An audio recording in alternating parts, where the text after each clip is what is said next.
Hawks. Hayden Hawks. On the women's side, I've got Heather Jackson. How about you? I'm going to go with Heather Jackson, too. I saw Heather yesterday. We chatted for a while, and I think just as she did at Javelina, I think she learned a lesson in Absolutely. 2022 and hammered it in 2023. I think she learned a lesson here last year. Got second place. I mean, it was a great race, but I think she's the winner today. Our co-hosts, actually, there was a kind of a split decision. It was Heather Jackson and Rachel Drake were the two women that were really seen as the ones to look out for here. Rachel Drake, I believe, a 2:30 marathoner, if I remember correctly. I think that's or 2:35 rather.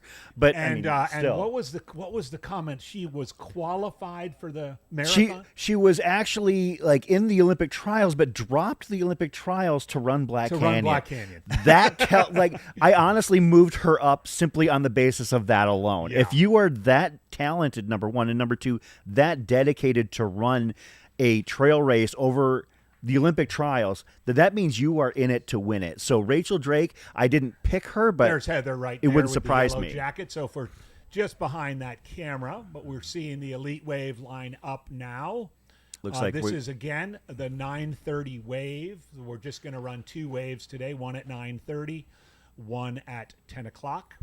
Yeah, Martin, it is going to be a late night tonight, but we're going to be here until all of the finishers have finished, and then we'll start up, a few minutes later to start the 60K live stream. So hope you're here with us the entire time. AJW here with Chris Warden.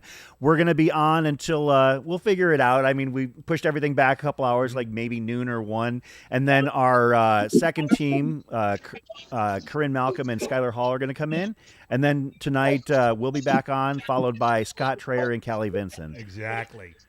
Frank, yes, Shannon Howell. I chatted with Shannon yesterday, who, in addition to Dan Green, is a former Grindstone winner, and I think she's come out here to let it rip. So I look forward to seeing how Shannon does. Looks like we've got. Looks like we're getting ready to about 2 minutes away from the start. I'm sure that the first wave. Well, I guess now that we're two waves, it's not necessarily two. I was going to say the first wave might feature some of the faster runners as well as those runners doing the 100-mile challenge. Yeah, and I think we're going to have to touch upon the difficulties that those runners are going to have to face here. We'll convey that because, of course, we've got the 100K today, 60K tomorrow. And a few proud, brave souls who are going to go for the double. So we're excited. Yes, my personal favorite going for the double is Jake Jackson. I talked about him a little bit on our pre-show. Absolutely yesterday, great, Jake Jackson, what a great Cole guy. Crosby. There's Andrea Moore. There's a handful of runners, both local and national, that are here to partake in that. And like I said, I'm so impressed. So let us know who your picks are in the chat, and we'll see if we can share them here over the course of the morning into the afternoon. Yes, Alex Ball, Shannon Howell again, 12th place female at 20. I remember that race. She was like 35th at Forest Hill and just plowed through the field in the final 38 miles. So I wouldn't be surprised if we see something similar today out of Shannon. Okay, we see, we've got a big crowd congregating at the start with about 45 seconds.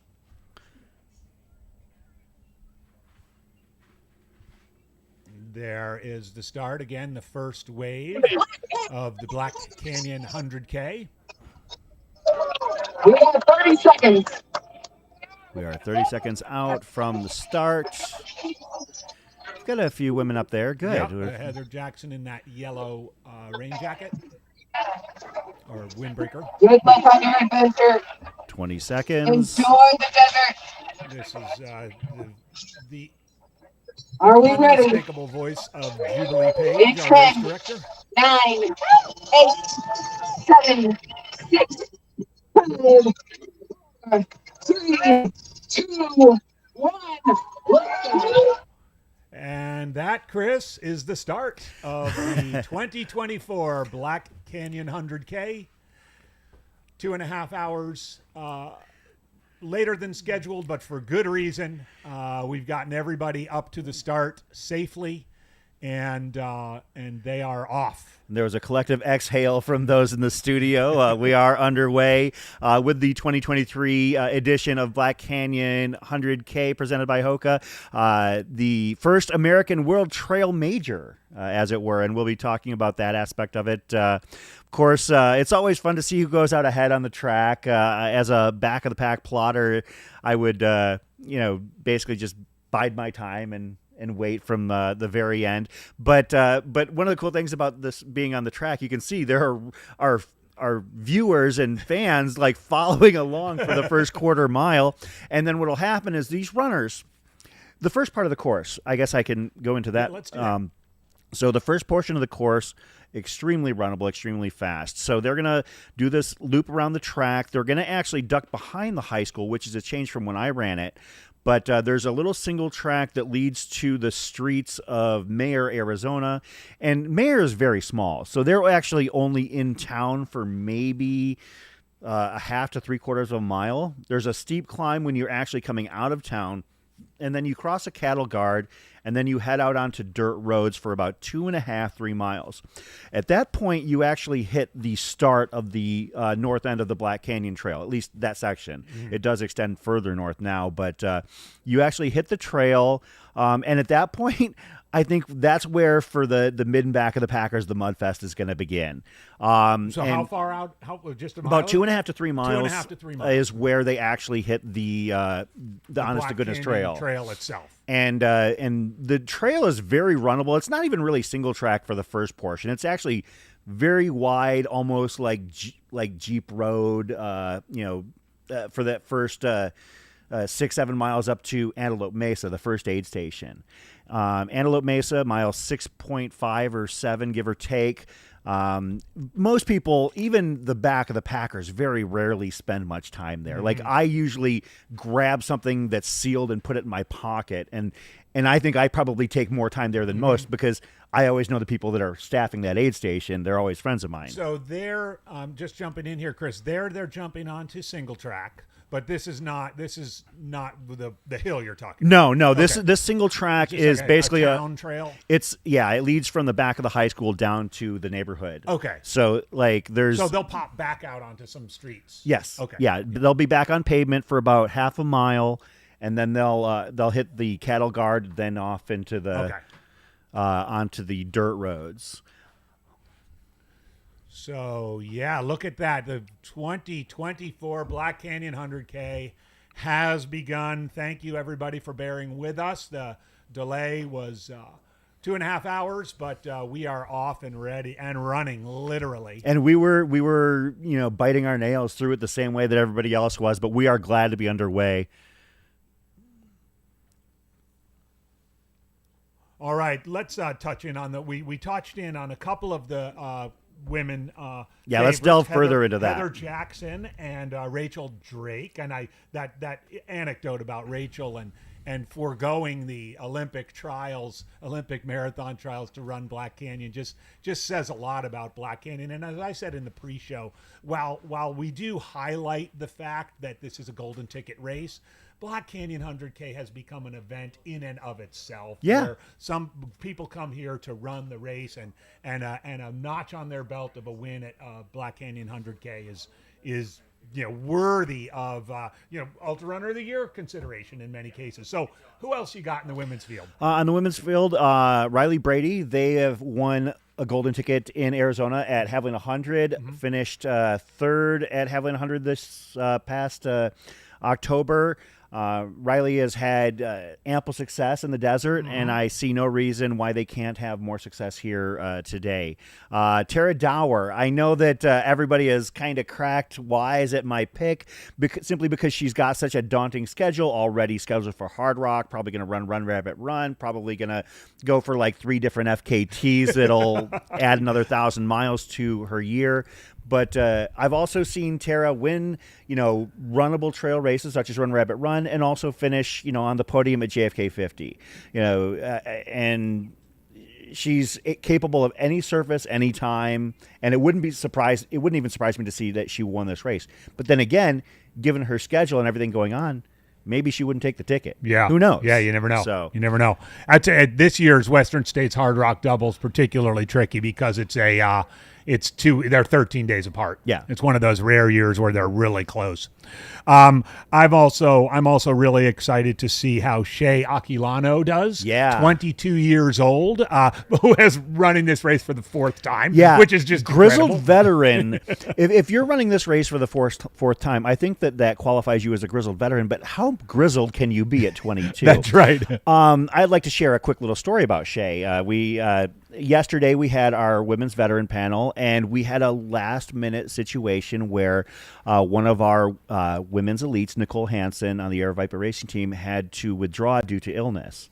And it left us one short on the women's panel, and somebody else saw Shea there, and I believe that was MK Sullivan that came up to her or came up to Corinne Malcolm and said, "Hey, why don't we ask Shea?" And Shea was walking with her mom, and I caught that moment, and it was just so cool. Like, I was about 15, 20 feet away. I couldn't hear, but sometimes you don't have to hear what's going on in order to see what's going on.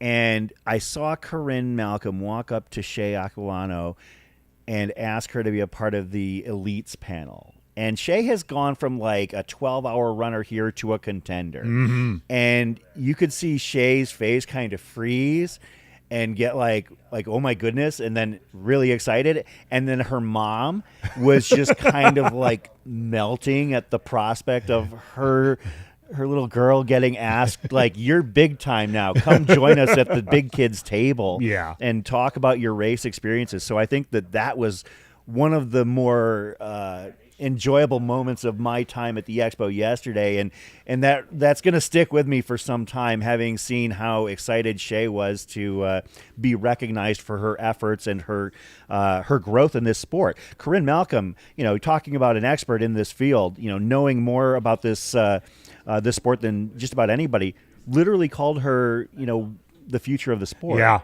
She's that talented. Yep. Yeah, and I think she's got a real shot at grabbing one of those tickets. I really, really do. Absolutely. You can see on the roads here the pack.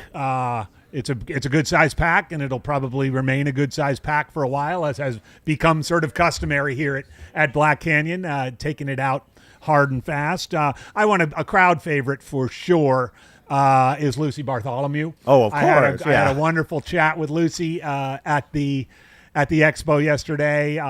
If you haven't had a chance, by the way, to see the film that came out earlier this year titled Lucy's Dad, the story of her father Ash and his run at Western States this past year. It's a must-see tear-jerker film, and I shared that with her, and so we're rooting for Lucy.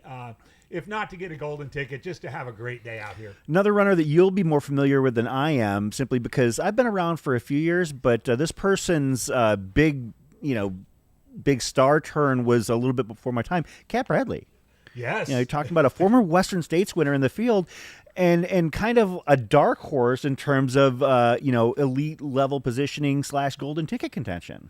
Yeah, the Cat Bradley story is a fascinating one. I mean, she's had some ups and downs with injuries since that Western States win, but she's the last Western States winner to get in the lottery.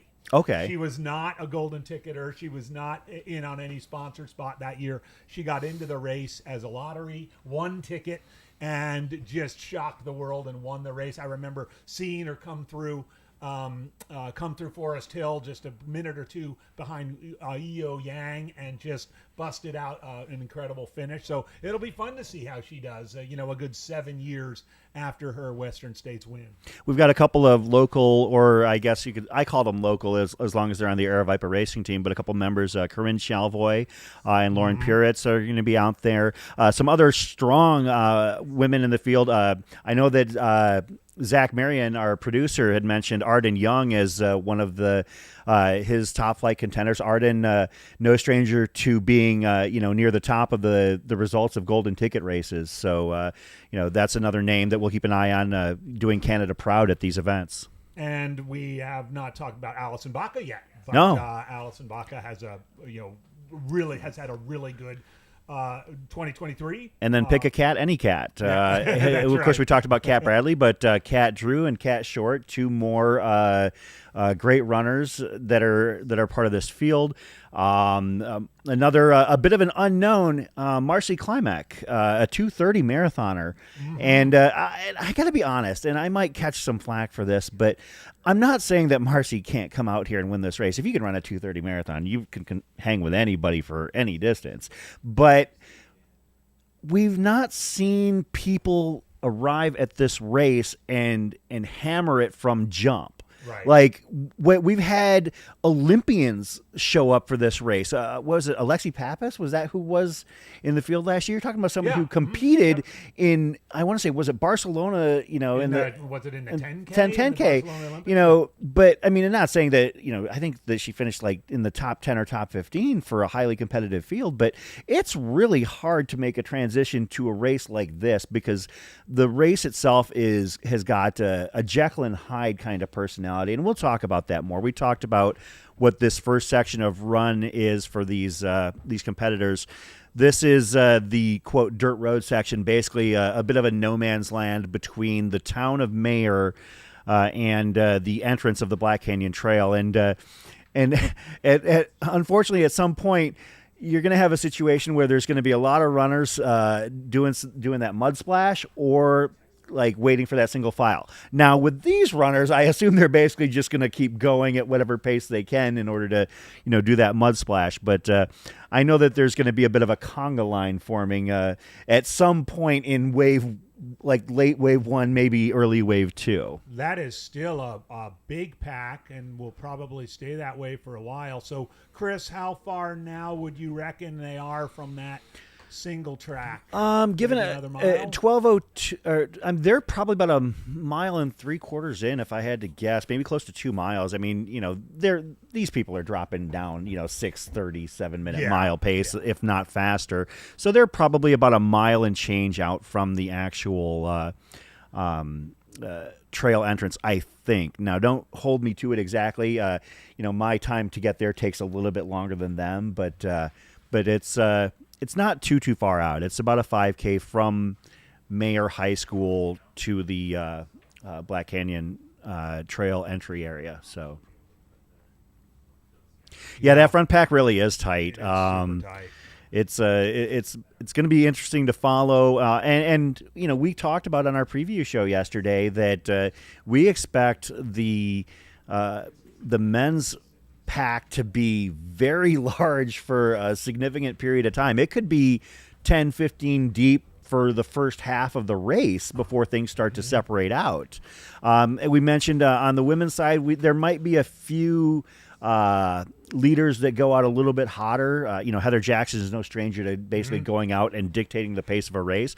But then again, you've got somebody like Rachel Drake who, has that foot speed to go. Riley Brady, they've had success going out hard from the early going, such as at Javelina 2022. So some of these runners on the women's side might separate themselves a little bit more than on the men's side. Yeah, I agree. So a question in the chat about cameras on the ground. Yes, we do have cameras on the ground. We are working out some logistics with those, but we have Leah Yingling as leading the field team 1, and we have Brett Hornig leading the field team 2, and they're out there, and I'm sure we'll be hearing from them as the day goes along.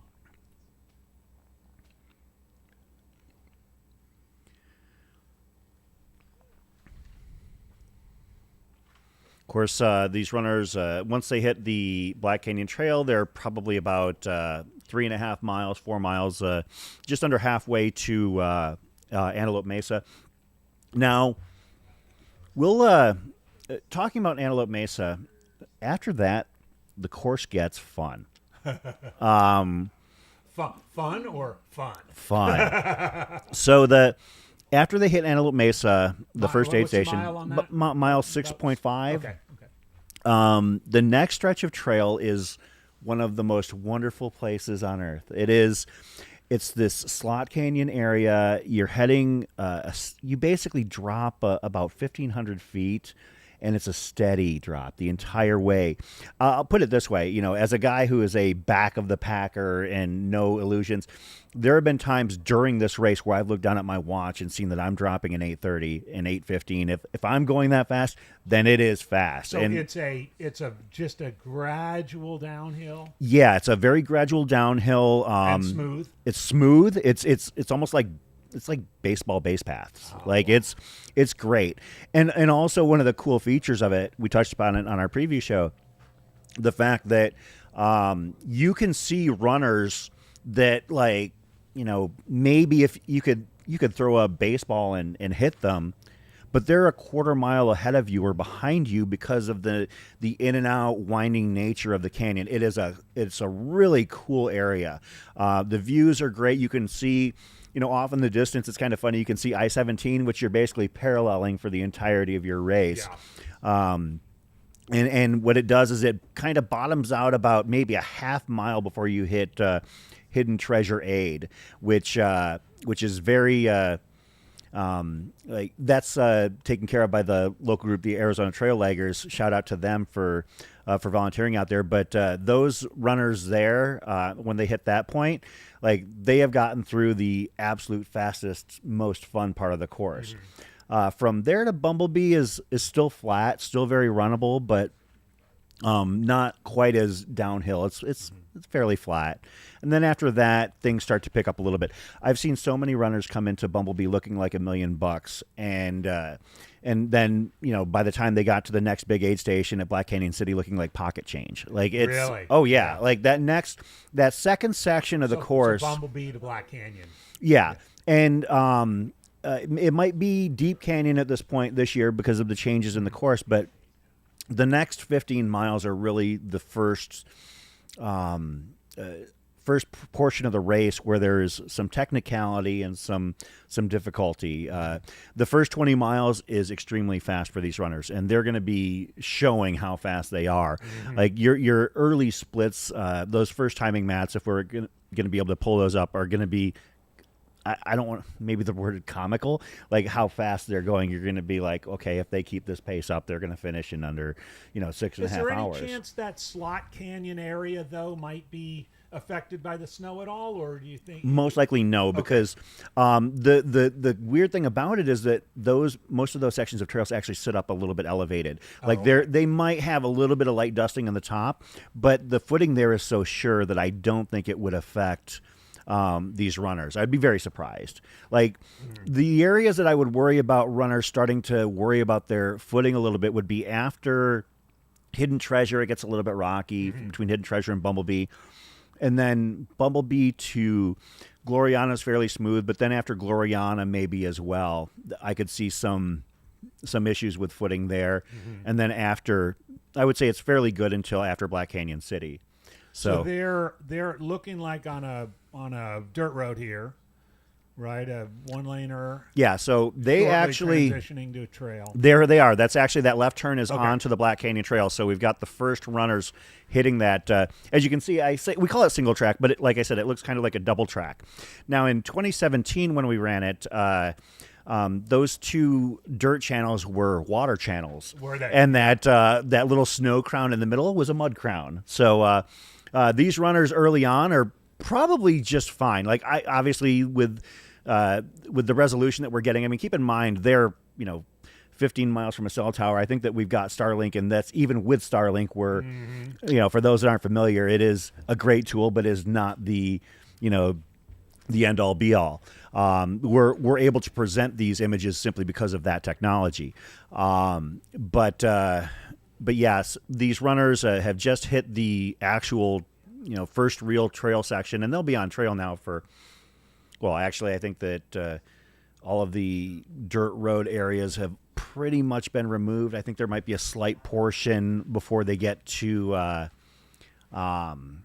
Deep Canyon, but that's about it. So yeah, they're largely on single track here the rest of the way. So you gotta figure that footwear choice was interesting for a lot of these athletes today. I know our colleague Brett is a big footwear guy. We can probably get some feedback from him when we catch up with him at Antelope Mesa. But this sort of slushy, muddy first part, which will give way to, less slushy, more dry, could, a little bit more lug might have been helpful, but you also don't want to overdo it.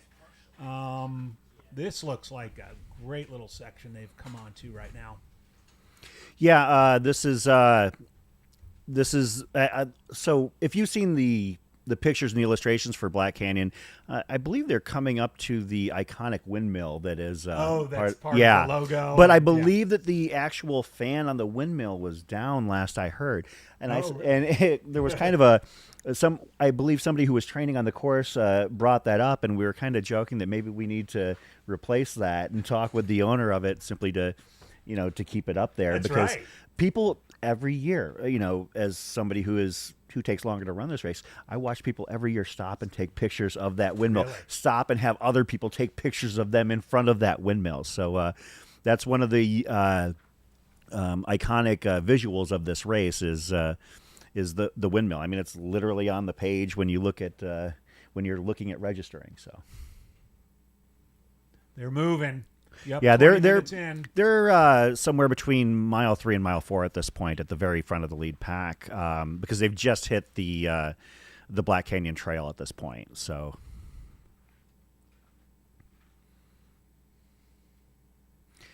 yeah, somebody mentioning that they're running on the snow. The snow here is not going to be. You're not running in deep snow. You're running in a dusting of maybe an inch, if that, I would think, in most parts. And, after a couple of people, it might mush and slush a little bit, but I don't think that it would be prohibitive for people to actually keep a stride going. So, this is so actually looking at this shot, I believe that what they're going to do is they're going to head, kind of follows a small mini ridge. Going from right to left, and then they're going to cut into that little lower area, if I remember correctly, and then there's a small climb out, but then it actually widens out into, I believe, maybe a farm service road or forest service road or something. This is a really easy area in terms of technicality. And so not a lot of rocks. No. Yeah. There's a couple of big boulders that you have to run around, but it's not like you're not worried about the surface. You're not worried about what's underfoot at this point in the race. It's very runnable. Those runners who have that leg speed, are going to have, a field day with the first, 12 to 13 miles of this race. They really will. And again, Mayer High School sits right about 4,000 feet, tiny bit above 4,000 feet, and just a nice gradual descent off of that mesa. And Karen asking how far it was stayed. From here, it's probably about 3 miles, maybe a little bit less at this point. So I know that we'll have some boots on the ground there at Antelope Mesa, and we'll see about getting some shots and some intel from them, hopefully here.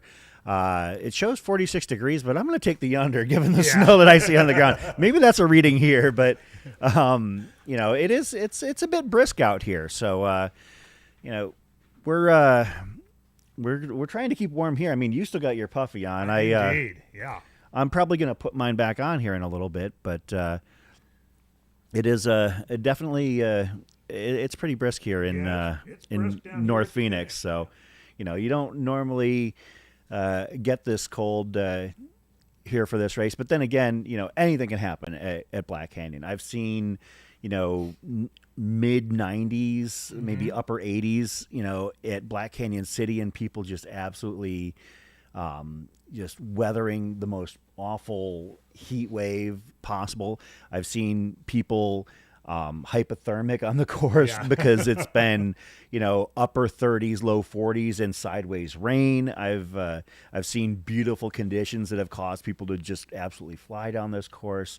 I've participated in this race. I've been out here as part of the live streams. There was one year where I dropped out of the race to live stream. So I've been a part of the Black Canyon situation and races out here since I believe my first year running out here was the 60K in 2015, where I DNF'd due to chafing issues.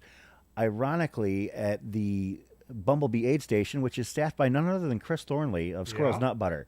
And he tried to convince me that he had what I needed in order to get through some chafing, and I refused to believe him. And now I'm a devotee of his products. So shout out to Chris Thornley, who is running things at Bumblebee Aid, the first major crew access aid station.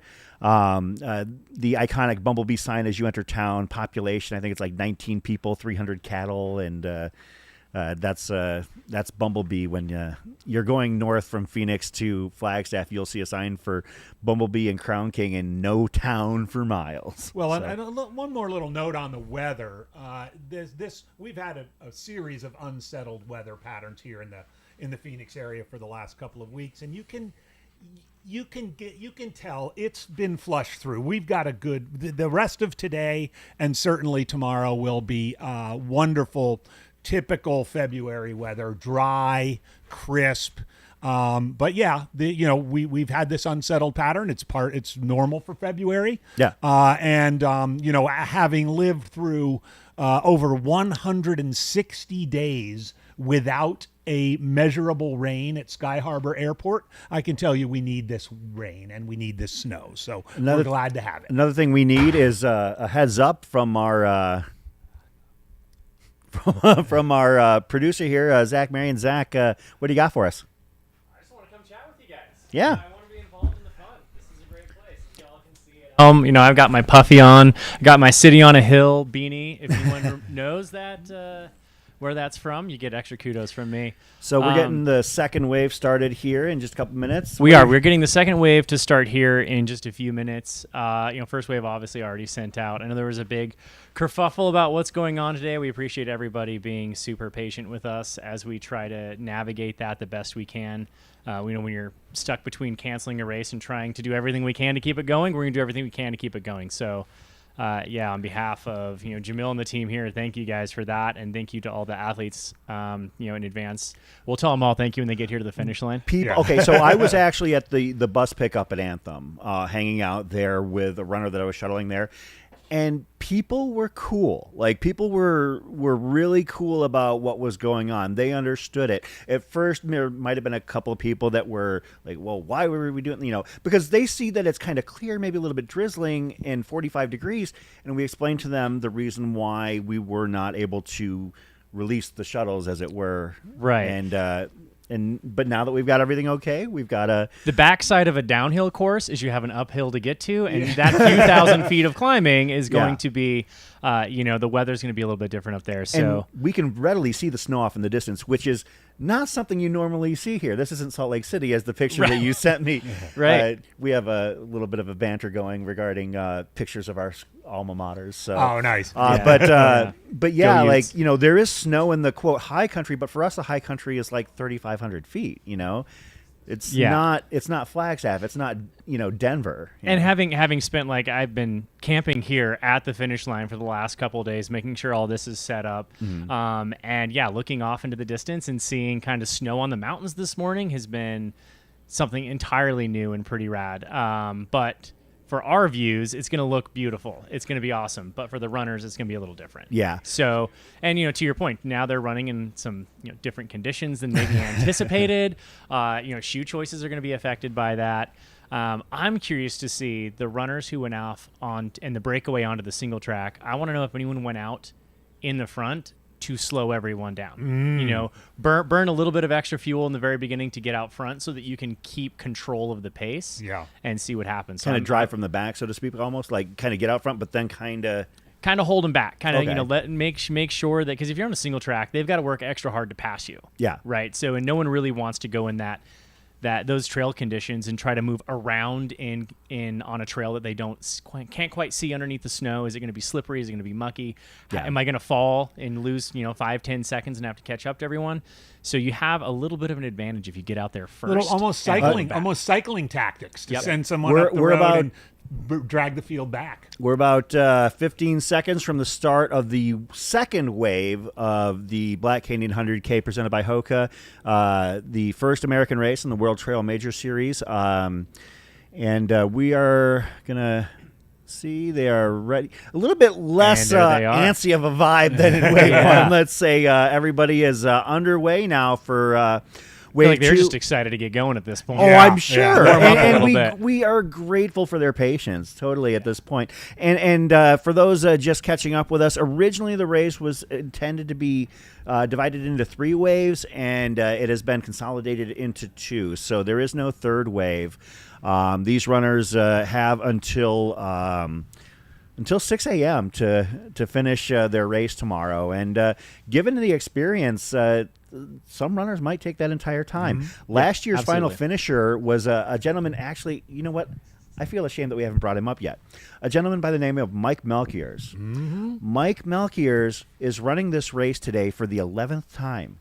He has a legacy who has run this race in every iteration, and frankly, I am interested to see. Last year he finished in 1956, 1955, somewhere in that range. Just right there. Hoping he can get it done again one more time. As long as he can get it done, then the world is in a great place. Keep the streak going, right? That's So awesome. we'll be definitely giving some love to the back of the pack, and that's somebody that Scott Trayer and Kelly Vincent will be watching out for Oh, yeah. as they're into the overnight, They might actually catch some daybreak when they're finishing up their shift. Yeah, I mean, we've adjusted all the times accordingly. So, like, all those athletes who are starting a little bit later are obviously going to have those extra 2 hours in the bank. It's not going to be like, hey, your race just got cut 2 hours short. So adjust everything. But it will play a little bit of games, I think, with the front of the pack on the elites. Like, their nutrition plan just got adjusted 2 hours. Yeah, we talked about You that. Yeah, for sure. have, like, even if you wake up and your alarm goes off and you get the news, oh, well, it's going to be delayed 2 hours, you're still up. I don't know any athlete who's going to go back to sleep and be like, oh, yeah, I don't have anxiety right now. I don't have the race jitters right now. I can go right to sleep. Yeah. I guarantee none of the elites went back to sleep for the extra 2 hours. They were up. They just bid a little more time. And I think it plays into races such as like Run Rabbit with that noon start. That is one of the more difficult aspects that you don't take into consideration until you're 3 hours in and you're like, why does it feel like I've been running for 9 hours? Well, most races start at 6 a.m., not noon. So you still have that cumulative fatigue on the body in terms of just awake hours. Absolutely. So you got our second wave here just coming off the track, making their way down the road around Mayor High. And that temperature looks a little bit more accurate to me at this point. 30 degrees. So Zach, let's follow up on. We've been talking a little bit about our pre-show yesterday, but Chris put some questions. If people didn't tune in, put a fascinating question to us about grinders versus pure runners. Okay, Right. and we had some difference of opinion on that. Now that we're underway, 2.5 hours past post time, and we see these conditions, did you change your tune on the grinders versus the pure runners, or are you still in that? I still say this even favors the grinder even more.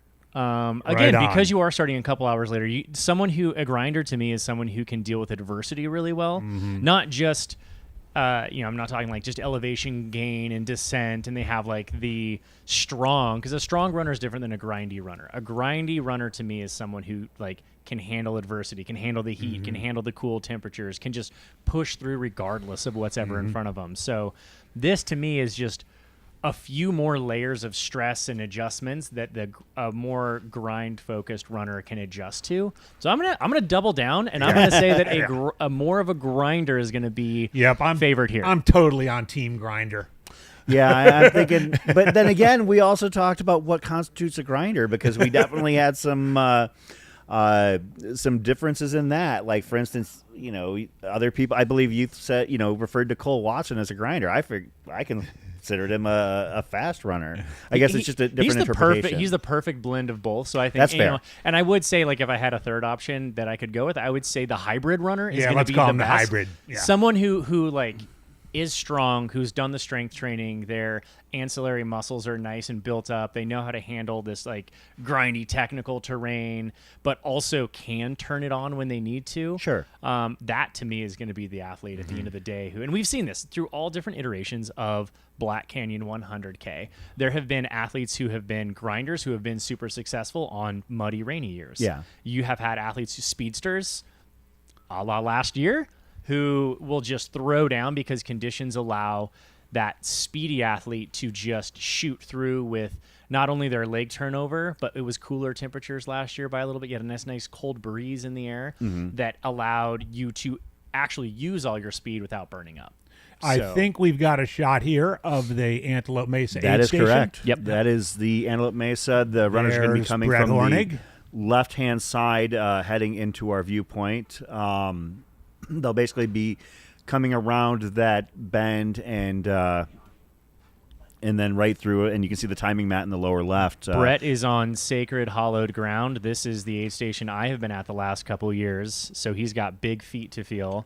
Hey, Zach, let's talk a little bit about that. I think our regular viewers are probably more used to seeing you out in the field Yeah. than here in the studio. So what are you up to? It's Why so don't you funny. share a little bit of that? So- you mentioned you've been camping out here for a couple of days. Recent changes here with Mountain Outpost and the Aravaipa Steep Life Media team. I have taken on the director of live stream events role here. So we're really excited about it. I'm super excited to be able to take these broadcasts and hopefully bring them to more races as we build out the Mountain Outpost broadcast network. We want to be able to take what's amazing about this sport and bring it to as many screens as possible. For multiple reasons. One, the athletes deserve to be showcased here. This is such an incredible sport with so many amazing stories that need to be told, that this gives us an amazing opportunity to do that. And to be able to take that not just here with Black Canyon and Javelina, but to move it to other races. We started last year just kind of testing the waters to see if we could go to Run Rabbit and different races like that. And it proved to be very successful, and people want to see it. So as we refine the process here and as we make things a little bit more streamlined, that's basically been what Jamil and the team and Matt have entrusted me with, being able to hopefully grow this aspect of the sport, which to me is the rising tides lift all ships, right? So this is going to not only help all the other races out there, it's going to help the athletes, it's going to help the sponsorship with the race directors, and hopefully continue to grow the sport in a way that is, responsible, sustainable, and again, highlights everything we love about this sport. And brings it to more of the world. And one of the biggest things to me that I absolutely love is that every single time, without fail, I get athletes who are like, it was so cool. My mom got to see me race. Like, Yeah. they live across the country and they, don't ever come out to my races.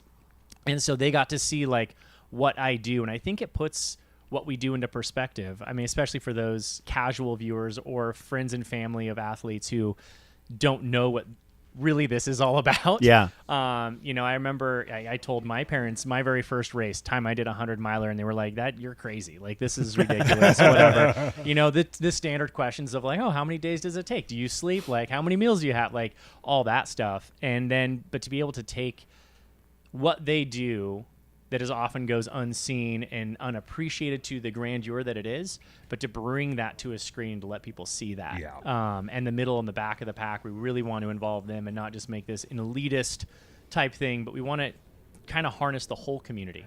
And For sure. to me, that's really exciting. I got a slew of messages like, "Oh, Zach, we're so excited for you. Like, we get to see you on screen more." And I'm like, actually, just the opposite.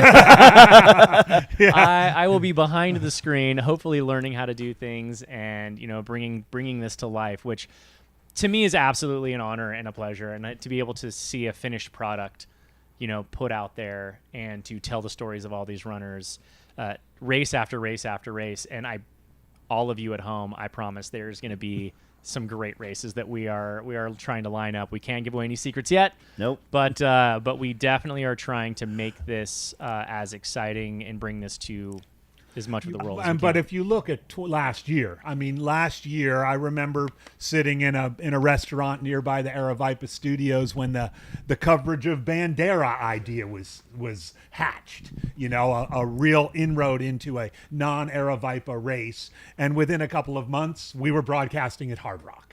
So I can only Exactly. expect the stuff And then you have up your booking sleeves. plane tickets for Steamboat Springs For like a Steamboat week Springs and later. Run Rabbit a week later. And So- this was kind of one of those things that just continued to just roll and steamroll into something bigger and bigger. And speaking of steamrolling, I think we've got some runners getting ready to come through here.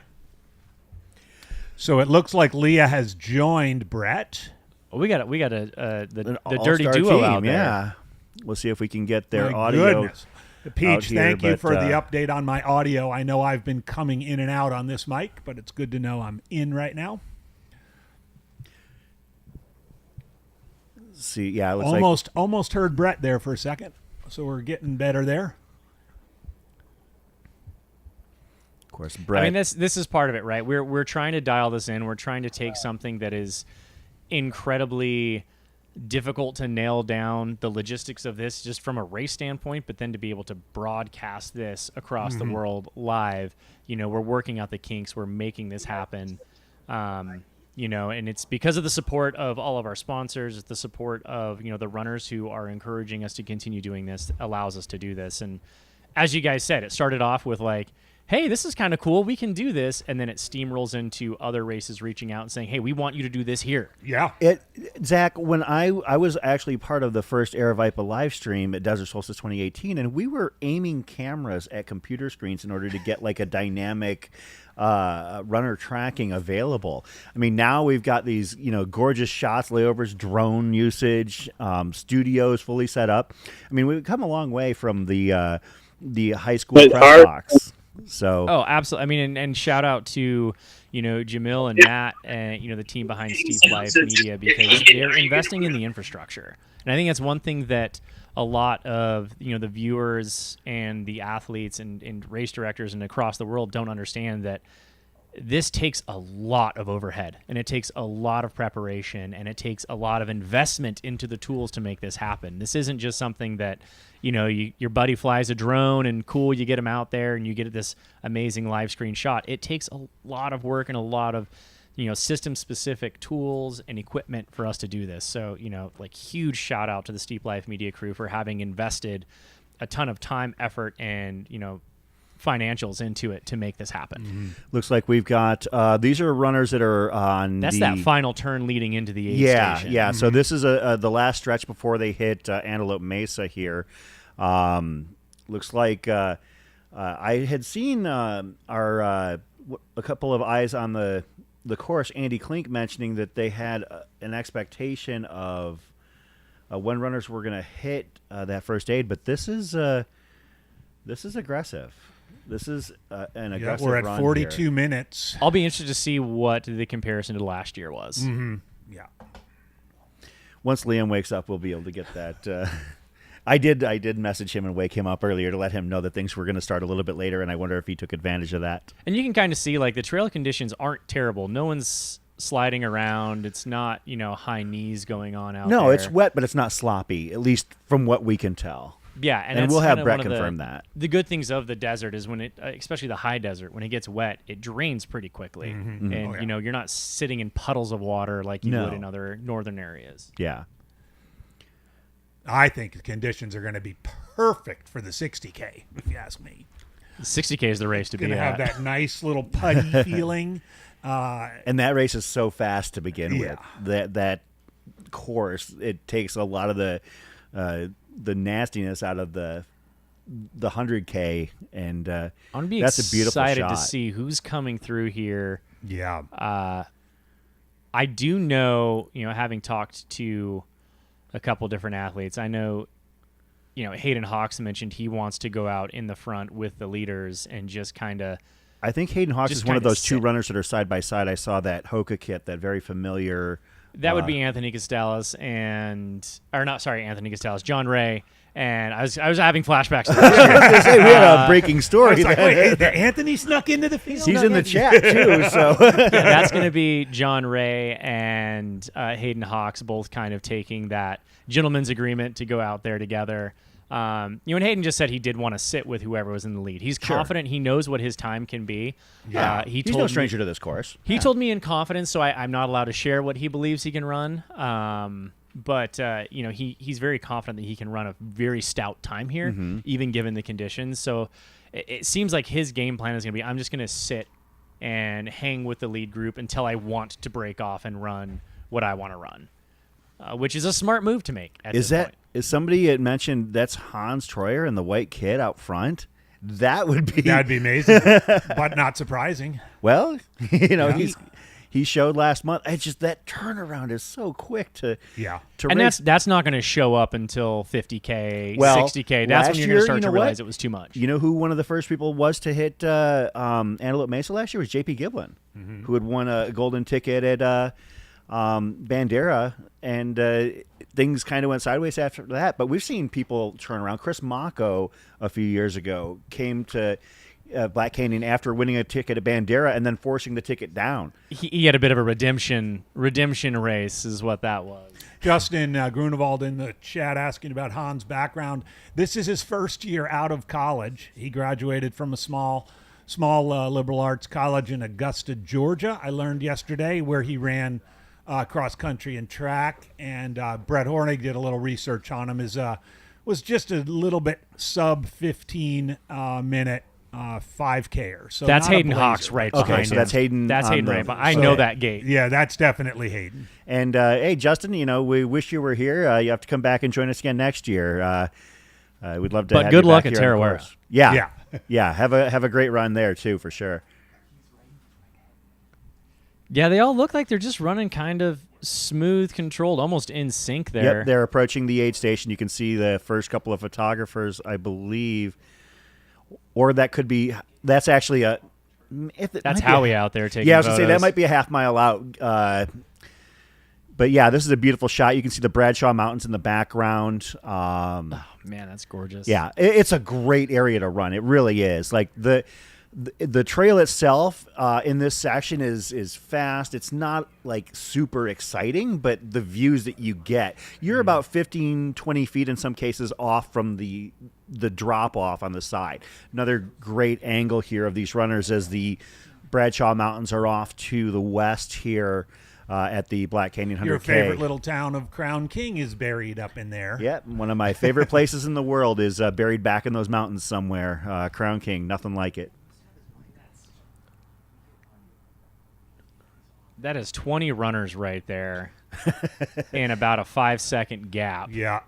And none of them looking worse for the wear. None of them looking, like they've gone out a little spicy. They all look pretty controlled. Okay, This so next section is my favorite section. So from Antelope to Hidden Treasure. Hidden Treasure. I love that I downhill told- windy. that's what I said. just, But, oh, it's but so much fun. it's a trap though. It's so fast. It is, and it's most all elites I know of usually say like, oh, I'm going to chill to the first aid station, and I'm going to try to take advantage of a little bit of that downhill. And it's a very single track downhill. It doesn't give Yeah. you a whole lot of wiggle room to pass.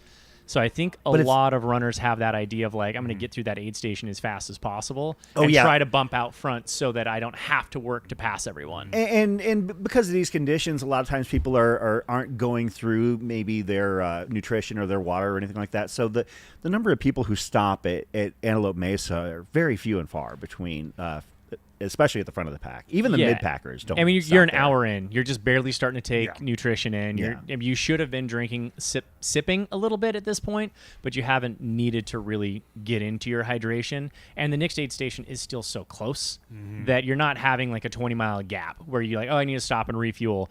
It's not that far after that they're going to get to another aid station. It will be more of a refill the bottles, get everything you need, and go. Beautiful shot of the. Sorry, Zach, I didn't mean to you're good. cut you off there, but beautiful shot there of the Bradshaws. This drone is looking west. From not too far out from the aid station. I was incorrect. It wasn't quite. They weren't quite there yet. But then you can see as they back up. Yeah, there's the Antelope Mesa aid. They're going to actually come up to the aid station, which will be on their left hand or on the left hand side of the screen, but right hand for them. So they hit that Cross that road right a there. A slight cross. And then this next section, like even the very first part of it is like a nice, fun downhill before you even get to the actual With quote. like one fun little switch back there where Yep. you get to like see everyone and Yeah, And right you there. Can see the snow is quickly going away. But It'll be- that it'll section be right out there of is the snow so in no fast. time. All right, we've got some boots on the ground shots here. We'll see if we can confirm. Look, Hayden Hawks was on the left there. that was Hayden, Hans, and I could not see who was in the all black. if that was a photographer, runner, or.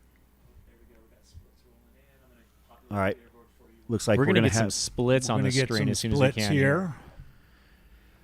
We will bring those to you. Oh, we did get a stop for some hydration. I was going to say, typically, oh, that's Matt Seidel over there. That was JP grabbing some Okay, water. so our first numbers are through. All right, we've got 9 in. Matthew Seidel, Hayden Hawks, Bobby Peavy, all Hans Troyer, Cole Watson, Timothy Reed, Craig Hunt, Jonathan Ray, and Gabriel Klein, all within 11 seconds of one another. Okay. So that's your initial lead men through. Looks like right behind them, Chris Myers, Andrew Bumbelow, Ryan Montgomery, Tyler Fox, Eric Lipuma, Patrick Werhane, Gabriel Klein. Those are our first 15 through. And it's Canyon Woodward, Cody McKeeson. A murderer's row of names Yes, right there. indeed. Cody Keene.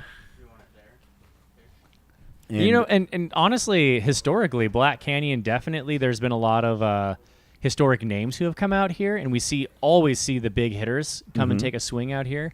But one of the things I've loved about Black Canyon is that it is always a breakout race for a lot of people. Like think about Trueheart, Scotty Trayer.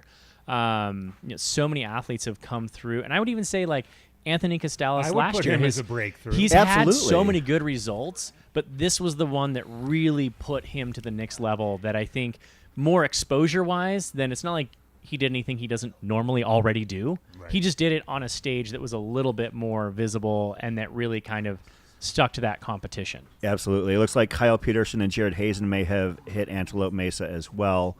We'll get more names on it as soon as... actually, I've got several. Let's see. Antoine Jolcure de Roche. Is that Seth Ruling that just passed? Peter Davidson, Tim Tollefson, Glenn Close, Gabriel Klein, Kyle Peterson, Zach Purcell, Jordan Lafreniere. I'll be excited to hear from Brett when we can get his feedback of like how people look. Usually this is just like an exciting aid station. It's just such a quick blip that nobody's like, there's not a lot of tells that happen yet. Everyone's got their poker face on still. So I don't think we're going to see a whole lot of details about how the race is going to lay out. You can't really prognosticate it from this point because everyone looks good at mile, 7, 8? Yeah, Justin Grunwald in the chat asking, no, Trueheart wasn't on the start list, but yeah, I agree with you. We need to petition him into Western States. I think that's going to be the feel-good story that I need to hear in my life. I mean, the dude is a wildlife firefighter. And that's why he missed Western States. That's why he missed Western States. And then Western States had their own scare. Like, nothing would be more fitting to get that guy into the race. Yeah, it would. I Still think lots of traffic through here with virtually nobody stopping, guys. I'm going to put it out there right now. Hoka needs to offer Trueheart a sponsorship for one day for Western States just to get him in there and use their sponsor spot. I'm going to put it out there now. that would be beautiful. You can see runners fueling up here. Like I said, few and far between are the runners that are fueling up here at Antelope Mesa. There's an Adam Mary. We'll see if we can. It looks like we've got about roughly 35, 40 runners through so far. Going to try and confirm if we've got our first women through at this point. I'm curious to see I don't how the either. women are playing Yeah, this it'll be game. But interesting to then see. again, we've traditionally seen that they run these races a lot smarter than Yes, the guys they do. I think it's a common thread in life in general, Yep. but we're definitely going to say, oh, There's that- one. Was that? or a long-haired dude, one or the other. Hard to tell. That's Heather Jackson There's right Heather there. Jackson. Yep, there you got cameras on. So that would be Heather Jackson, potentially one right in front of her. Mm-hmm. So we should see the other women start to pour in here I don't know shortly. if it's who I thought it was, it'd be very surprising, but I want to verify. So we have at least a couple women through.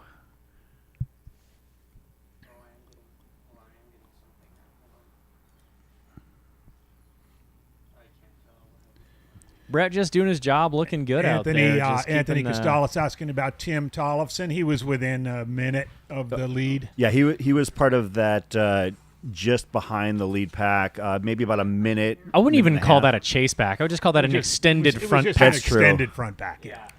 Just because they're not bunched up like at the front of a marathon, it's it's still a pack. Certainly Like, no Peloton. Crank that gain up. I mean, this aid station is a good gut check. I think you get here and you kind of get that, okay, how is my day going to play out? How am I feeling right now? What's in the legs? I think that it's definitely a place to take a hot second. do we have Brett Hornig's audio out there? In a gap. We got Oh, now Emily here's so the Solo, women's long. pack right there. Sarah Beal, And as Marcy expected, Black. a tight little Oh, he's pack. giving us the names. We'll see if we can catch them on our runner tracking and Got verify. probably got a dozen. Rachel from my check coming through. We got Shea Aquilano as well. Heck yeah, go ladies. Time wise, I honestly great am more excited about the ladies field this year than I am the men. Like, I do That love is my full dudes tight. out there. That was Riley and Brady that just went by. they're gonna throw down and have a good day, but the women's, man, I think it's gonna be Oh, God. so Yeah. tight and such a competitive race that it's gonna be so exciting to watch unfold. so Heather Jackson came through by herself, gapped up, almost 2 minutes in front of that secondary chase pack. Heather was just about on course to last year, and then the rest of the ladies group was actually closer to about Keely's splits from last year.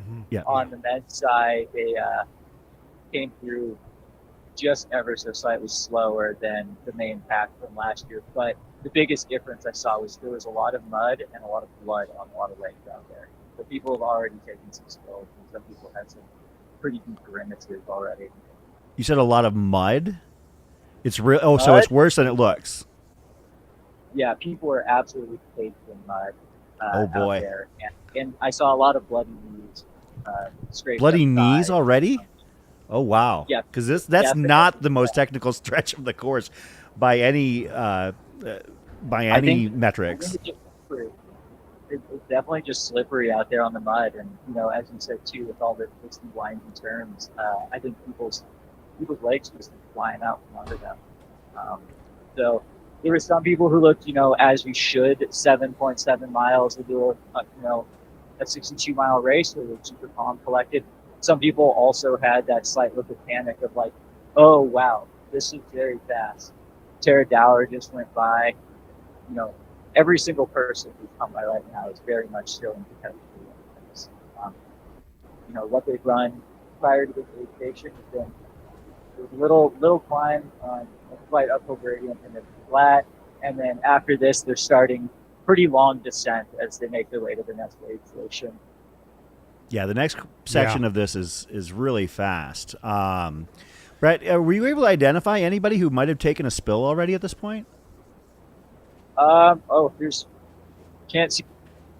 Their bloody knee right there. The one person that stuck out, two people that stuck out that had good side, like little bit of blood drippage down the knees was Tim Tollefson and Adam Mary. Both had clearly taken big spills. We had him. Looked like Tim might have taken a pretty good sized fall. His whole left we had side him. was We had just great audio on him for mud. a second, got but you have him? Hey, Brett, I know this is a passion of Yes. yours, but they might be coming through so fast. What are you noticing for footwear out there? Oh my gosh, everyone's shoes are so brown. I can't tell what anything is. We need some creek crossings, but good. I think at least for this first, 7-8 miles, those who actually wore real trail shoes, we're going to be a little bit more, economical because they're not having to tiptoe through everything. Those who opted for maybe the lower tread height, almost road type shoes, they can start ripping now. But prior to this, they were probably struggling in the mud. Well, and Brett, I got to be honest with you. The idea of wearing a road shoe on this race, this past 7 miles is part of the reason why you would do it. So if things are not going well for them at this point, Rachel Lemke just passing through. part of the benefit of wearing those road shoes to begin with has been entirely negated. If they're already coming through caked in mud and not bloody today. knees. Lucy Bartholomew just came through the aid station as well. All right, we just had someone asking about Lucy. Hey, Brett, a couple friends of yours in the chat asking what footwear you have on today. I'm rocking the Hoka Speedgoat 5. We just saw Sylvie Abel and Corinne Chalvoy come through as well.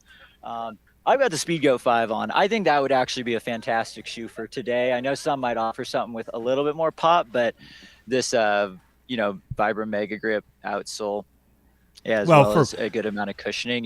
That downhill didn't change. Yeah, well, in solidarity, Chris and I are both wearing our Speedgoat 5s as well. So, perfect. So is our good friend Zach Marion, I think. So that's a beautiful shot right there. Got, Jen's coming through, who was on the elite panel yesterday, straight through the aid station. She definitely did not fall. Well, she's definitely one of the people that we looked at as having more experience with conditions like this. So maybe this is going to play to her strengths as the day wears on. 100%, yeah. And as we've had, we've probably had at least 20 to 30 women come through. I know my audio, I don't think was coming through when the men were coming through. But so with the women's races, Heather Jackson had a gap on 2nd through 30th. There was no gap on the men's side. What was a little bit of a surprise to me, and maybe purposeful move, was Matthew Seidel was the one who was in the lead, coming out of this aid station in the single track, and he looked very, very in control, very comfortable. Any names that you've seen that you were like surprised at the front, or maybe surprised that you're not seeing them till a little bit later at this point? People who might not necessarily be in the slot where you would expect them at this point. Kat Bradley just rolled through the aid station. She's a smart racer. The way she run Western States was hunting in the second half of the course, so. Yeah, she's further back than maybe some might think, but I don't think that's, cause for worry right now. One of the people who I was surprised to see at the very front leading the race was Matt Seidel. And then, Tim Tollefson and Adam Mary were perhaps a little bit farther back than I would have expected, but that could have actually just been due to them falling earlier on, and now they can start, moving back up through the pack again. Hey, Brett, did you get a look at Andrew Bumbelow? Yeah, he was right there in that kind of lead group, probably less than 60 seconds off the front. Looked comfortable, was wearing a pack. It seems like he's very much adopted the Ultra Runner kit. Looked comfortable. Definitely too early to tell regards to any of that. I think it might be time for us pretty soon to jet on over to Bumblebee, as it's going to take us a couple extra minutes to get there with these roads getting increasingly sloppier as the snow melts. Well, I got to tell you, Brett, your audio is coming through loud and clear. It was great to check in with you, and we will look forward to hearing from you again and from Bumblebee. All right. Thank you guys so much. We'll see you at mile 19. All right. See you there. That was fantastic. Brett Hornig, who is one of the best in the biz. We're lucky to have him here with us here this weekend. And this is his first time field reporting. Yeah. He's done a lot of studio work for us, but now that Zach has to go behind the screen, we got I don't know, a little upgrade with Brett, if I might say so myself. Ouch. So much ouch. Someone's going to get cut from future feeds. AJW's like, my mic's not working. Cut his mic. So yeah, this is just before Antelope Mesa. I guess I misspoke. It's a little bit further out. It's more like 7.5 miles as opposed to 6.5 to 7. But beautiful shot of the Bradshaws once again as the runners are heading south. That's a look to the west of. It's about 2 miles west of I-17, maybe about 10 miles north of Bumblebee for those that are familiar with the area. This is where they're going into what you described as that slot canyon. Yes. Just beautiful, fast, trail. Fun. Although I am really concerned, and okay, I'm gonna concede. You guys talking about the grinders having their day today. If we're seeing runners who are already caked in mud and and already showing some evidence of hitting the ground in some cases. This is going to be a violent day in terms of, like, by comparison, just because the conditions are obviously a little bit more mucky and sloppy than I expected. I thought that the ground was going to be wet but not sloppy. I'm actually really kind of feeling bad for those back of the packers and those mid packers who are going to hit some of these sections where it's just going to be a slop fest. But that's how it goes. I mean, I've been out there when it's bone dry and hot, and I've been out there when it's cold and rainy, and this is even though it is clear and the skies are beautiful, the rain has already and the snow has already come in and made the course what it is. Let's keep in mind, and Zach mentioned this yesterday, we are in the desert and it is dry. I mean, it is dry. I don't know what the humidity is, but it is dry out here, and we could see the trail dry out pretty quickly. We've got a pretty sunny day ahead of us. Yes. At least down here, the finish line is going to get pretty quick. I'm curious to see if this is going to be a 12-mile warm-up through those kind of conditions and turn into a 50-mile race. Yeah. That would be way interesting. That would be super exciting. Chris, real quick, the next aid comes up around mile, say 12 or 13. Yeah, I'm going to pull up the official numbers just so I've got them in front of me, so I'm not eyeballing it, because obviously I'm not quite as good at that as I thought I was. But the next aid station that they're going to hit is right there. It's that's Hidden Treasure. A Hidden Treasure. That's right. Okay. And Hidden Treasure, again, manned by the AZ Trail Leggers, one of our local groups. Shout out to them. Thanks for all that you do. It's a pretty quick little in and out. They're so good at what they do at that aid station. They've got your, if you've got to refill your pack, they've got it in hand. They're quick on the draw with what you might need in terms of food. There's plenty of space to maneuver. And what they're doing is you're crossing the road, basically the road to Crown King right there. And for those that are familiar again, and the runners from there are going to parallel that road on the west side until they get right before Bumblebee Ranch.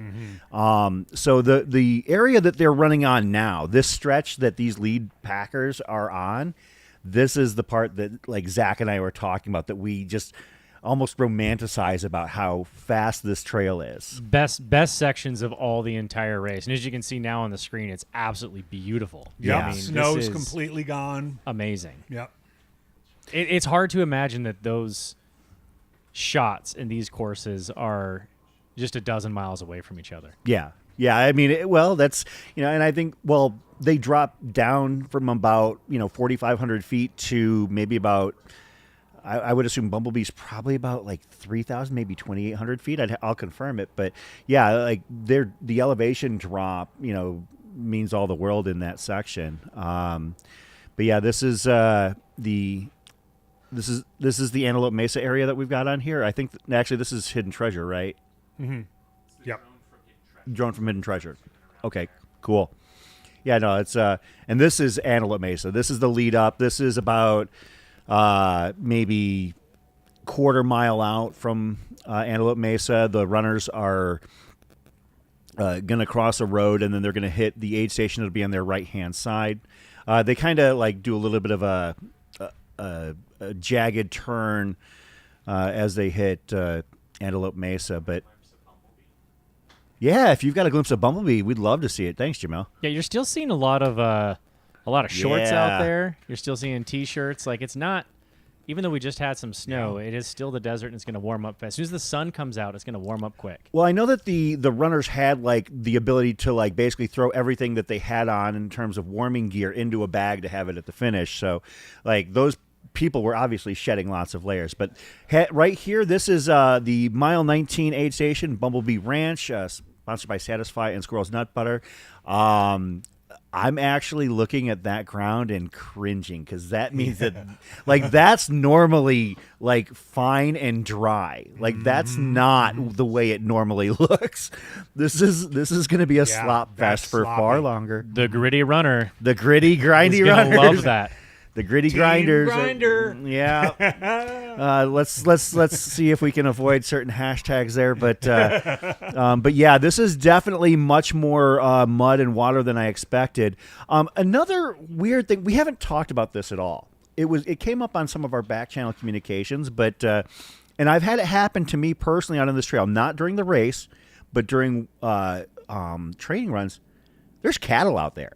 Mm-hmm. This is open range yep, grazing, yep. And there are I mean, I've had times where I've been running and all of a sudden looked up and seen a cow 50 feet in front of me on the trail, and I just like, what do I do here? You know, mm-hmm. I mean, it hopefully, you know, nothing of the sort happens where it becomes an issue for the runners, but genuinely, they kind of keep their heads in the swivel, because if you're not looking for it and not paying attention, you might darn well see a cow in your direct path. So in your experience in these mud years, though, Chris, is this the kind of mud that sort of gets stuck on your shoe and kind of becomes, it's like you're running on snowshoes? Oh, yeah. It's bad. It's going to cake on. And I mean, so the year 2017, the big mud year, I was still in the hook of thick boys. Mm-hmm. And those things, they would pick it up. I mean, they were, you know, it was. That traction's too good. Yes. Yeah. They were wonderfully cushy. There's a part of me that misses those shoes to this day. Those old Stinsons, the high stacks, the ones that made me like 6'3", but they definitely did the combination of that mud, almost like a clayish mud, and oh boy, it did add some weight to the equation. And that's actually something to take into consideration with your footwear choice as well. I wish Brett was here so we could have a fun chat about it. But yeah, I mean, if you have big, thick, deep lugs and a lot of texture to the bottom of your shoe, you're going to pick up more of that. It's more surface area for that mud to bind into. So you got to find that fine balance between do I have enough lug to get grip, but also not so much depth that I'm just caking on more mud. I mean, if you're in a really wet conditions in the Pacific Northwest where it's rocky, big lugs are great because you can kind of catch on to a lot more. You're going to grip a lot more. But if you're out here in something like this, I mean, those deep lugs aren't going to do anything other than just pick up more muck, which is going to add a little weight to those feet. You're going to kick that foot back. That hamstring is going to work a little bit harder, and you're going to see a little bit more cramping going on at mile 50, 40, around there. So that choice, you want some lug, but not too much lug. Yeah, exactly. Yeah. Shout out to John Armstrong in the chat. He ran the 60K in the slop year 2017, and he said he lost a shoe. I mean, I don't know if he means like he lost a shoe and it came off and he had to put it back on, or if he lost a shoe and it sailed down the creek or whatever, but the idea of losing a shoe that year does not surprise me in the least, because your choices, especially leading up to Antelope Mesa, you either ran in 6 inches of water or 3 inches of mud. I mean, you didn't have any other options. And running is a very liberal term there, liberal usage of the term, because it was more just sloshing and shuffling, at least for those of us that were out there all day. Chris, Aaron's weighing in on the McDowell Mountain Frenzy 2022. I'm sure you were out there that year, were you? I was out there. That was the year that Chris Myers beat Nick Curry in the 50K. He had a great race. Aaron remembers it being a muddy mess. Yeah, it was definitely not your typical year out there. Of course, Nick still wore road shoes, but right. But he's a mechanic in ways that we can't comprehend. Yeah. But yeah, this is definitely, harkens back to, there are certain years where, the elements, whether it be 2017 Black Canyon, I've heard it was before my time, but 2020 or 2012 Javelina, I've heard, was a mud fest. We don't get them out here very often, so they tend to stick in our minds, no pun intended. Yeah. Cave Creek Thriller, I believe, last year was a mud fest. We're just not used to it out here. We're used to, complaining and griping about the heat and, runners, melting as they're hitting Black Canyon City. This year they might freeze, at certain places on the course. We've got some great shout outs here in the live feed. Lots of love for Cat Bradley, the cats, all the cats, Cat Drew, Cat Bradley, Catherine Short, Cat Short. Tons of shout outs for Riley Brady as well. They're going to have a great race out here. It's going to be real exciting. Also, Man, I am kind of sad to see Brett get so much love out there. I don't remember. I don't remember seeing so many comments about me. This is Antelope Mesa here that you're seeing here. This is the first aid station on the Black Canyon 100K course. I'm assuming that these are probably still Wave 1 runners because Wave 2 runners would have had to get here in about 44 minutes. So that would be... There's a good shot of some muddy legs. Yeah, so this is what they're hitting already. And in this case, I am happy to admit I was wrong. I mean, I've been out here in these conditions before. I didn't realize these were those conditions. Yeah, you can see it. There we go. You know... Good. And it's only going to get worse as the time goes on. You know, this is going to accumulate, you know. Not just the other runners, you know, kind of mucking up the ground and kind of chopping the mud up a little bit, but also when the temperatures get a little bit warmer, things start to thaw out a little bit, that ground's going to get a little bit more wet. And it's going to be fun out there. Yeah, that mud out there is definitely going to play into some. It's going to cause some issues for some people. Whether if you don't have a good tread out there, you might have more trouble than you expected. Shoe tech has changed even in a few years. I don't know if I would assume that one of the things that some of those heavier, more cushioned shoes are going to have is maybe a little bit more of a resistance to taking on the mud there. Mm-hmm. I don't know. Yeah, I mean, it's kind of in a past life, I worked for an unnamed shoe company as their product line manager, an alternative shoe, if you will. And yeah, I mean, shoe technology is just constantly changing, and you learn a lot from each iteration of shoe you put out there. And sure, I think every brand out there does a pretty good job at listening to the feedback from athletes and saying, hey, like this actually caught a ton of mud at this course, and you can't please everyone. There is not one shoe that does everything, except for the Mafate Evo. That was the show. That was the shoe that did everyone everything. has their favorite. Everyone has their favorite. Montreal Vitesse. I mean, but I date myself. Wow, I just heard a Montrail. That's a word. So for some of you younger viewers out there used to be a shoe company 20 years ago. We've got some great shots here of these runners approaching Antelope Mesa. As you can see, there is standing water on the course. That is, it's one of the higher points in the course. After this, there is a significant descent, and they're probably above 4,000 feet at this point. They're not going to get back to this level because there is a sharp descent coming out of the Antelope Mesa aid station. So these runners, the tail end of Wave 1, I'm assuming, and we've kind of tabled it for a while, but we probably need to address and figure out what's going to go on with these back. So the back of the pack for Wave 1 is going to have several people who are participating in the 100-mile challenge. Yeah. And this is going to be something we're probably going to need to get clarification on this, and so we'll find out from Race Command for sure. But for those that are unfamiliar, Black Canyon, of course, has two races. They have the 100K on Saturday, the 60K on Sunday. Now, the 100K or the 100-mile challenge is doing both races. Right. Now, in most years, the runners have at least a few hours in between. And with our delays on this race, we probably need to address and verify on certain, certain items. If you're a back of the pack runner doing the 100-mile challenge and you finish at like 5 a.m., you've got to get back up to the start if you're going to get the shuttle at Deep Canyon, or if you're going to head up to Mayer, you got to be up there in 2 hours or less in order to be ready to go and do the thing again. It's going to create some excitement, is what it's going to do. It is, and I will personally shuttle any athlete who needs it. We talked about that. I will put them in my car and I will drive you to the start line. Because there might be that kind of situation, but that's Race Command going above and beyond, definitely, and also our man in charge here, our producer Zach, putting it out there. If you're a back of the packer in the 100K and you're in the 100-mile challenge, just hop in his car. We'll get you to the start. I've got it here. I will 100% do it.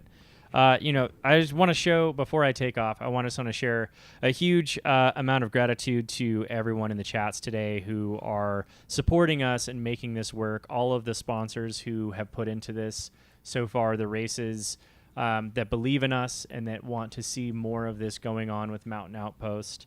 Thank you everyone for supporting us and allowing us to do this for you. I mean, without the runners out there and without so many great events, we wouldn't have the ability to do this.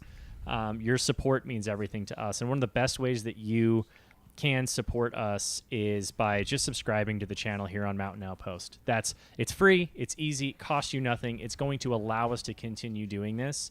So please, if you have not subscribed to the channel, please do that. Share this with your friends.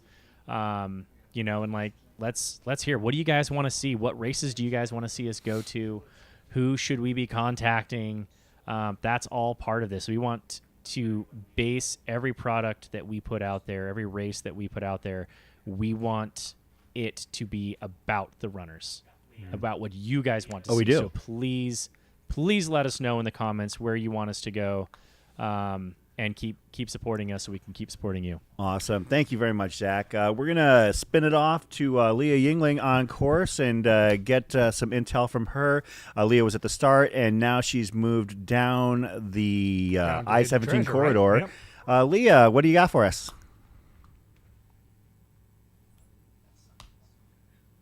We'll see if we can get Leah's audio up. I don't have anything. Yeah, but, I don't have it. Right.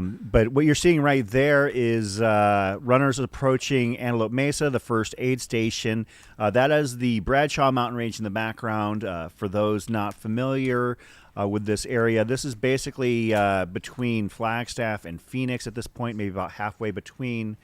The Bradshaws, of course, home to Crown King, Arizona. Population 110 on a good weekend, home of a historic race in Arizona, the Crown King Scramble. One of the best. That's one of the best. Story for another day, but that's just another example of the beauty. When you're running Crown King, you're going uphill and north. When you're running Black Canyon, you're going downhill and south. And this is normally a fast runner's paradise. Early returns are saying not so fast. Yeah. No pun intended. Hey, real quick before we get to Leah, I know she's going to be coming on soon. Hellbender gets a vote, Zach, as does the Black Hills 100, Chuckanut, Gary Robbins' new race. And I know our beloved president will love to hear, Jamil, that they were hoping for the return of Mountain Outhouse News.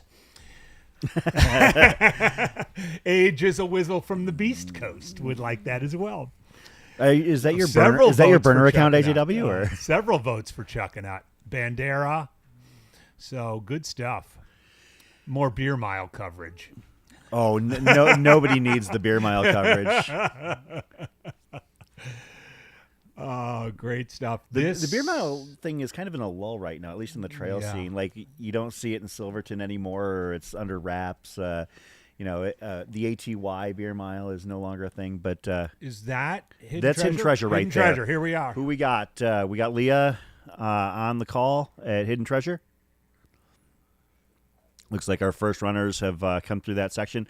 And as we mentioned, that previous few miles is super fast. That's fast.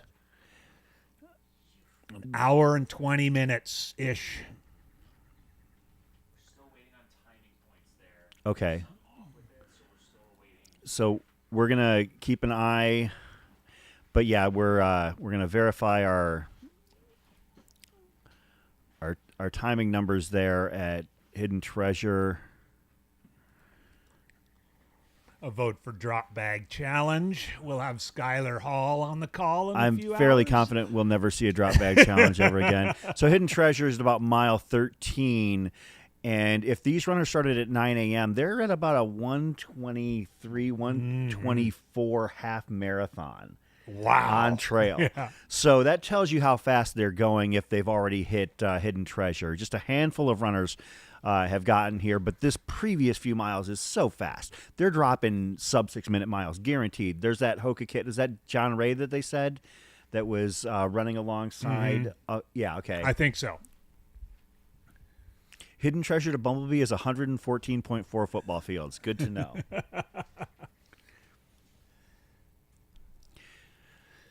Yeah, this is Hidden Matt Treasure. Feldick will be happy to hear there's a vote for Run Flat, Stay Low.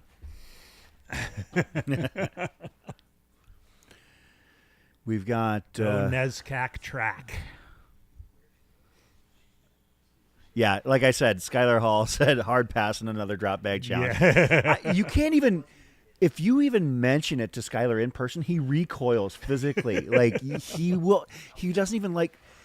It's like everybody has that day or that race that they don't like to talk about. That's his. He won't even doesn't even entertain wanna. it. Yeah. you're It's you're the not equivalent of his like Jägermeister. you're not gonna get a discussion out of him, and I'm not even saying that in jest. Like that's physically like he just can't stomach, no pun intended, the idea of Literally, talking yeah. about it.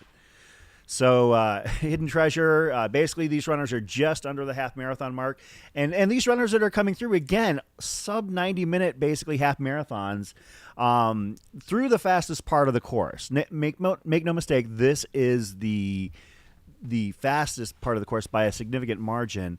We're going to see if we can get Leah on our call here. I can see they're getting things set up. Leah, if we can get your audio in place, we'd love to get the intel, because we know that you're the best in the biz and you're able to give us everything that we want and need. Looks like we've got a good picture. Do we have good audio on Leah? Oh, she's still setting up. But as soon as Leah comes back, we will definitely bring her in. These are still the first, the first pack, the first lead pack is hitting Hidden Treasure. I'd be curious to see. Hidden Treasure is a perfect refueling site simply because you're coming off the fastest part of the course. At this point, it levels out. It's still fast for fast runners. A little bit more technical, some loose rocky areas as you approach Bumblebee Ranch at mile 19. But for the most part, these faster runners are not going to be fazed by most of the terrain unless they're really unfamiliar and didn't do their homework. So the fast paces will typically continue through Bumblebee. There's a small climb out of it. I know some people were talking about the climb earlier in the chat, but I don't think it's necessarily that daunting. It's short. It's a little bit steep, but it puts you on this ridge above the road to Bumblebee and Crown King, which is really a gorgeous view. Again, you're rather than being on a side where you're facing the I-17 corridor, you're actually facing west again, and it's a pretty neat visual between Bumblebee and Gloriana Mine, which is at mile 24.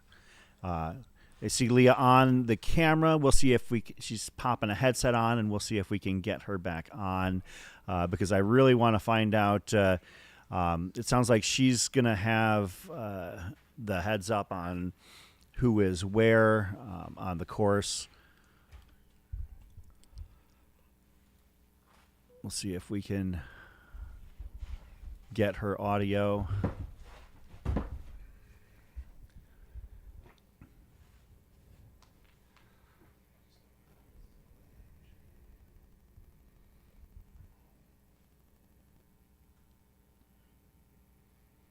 Can we pin the leaderboard to the top of the chat? That way, if people have a desire to see who is at the top at our checkpoints, we can direct them there. Thank you.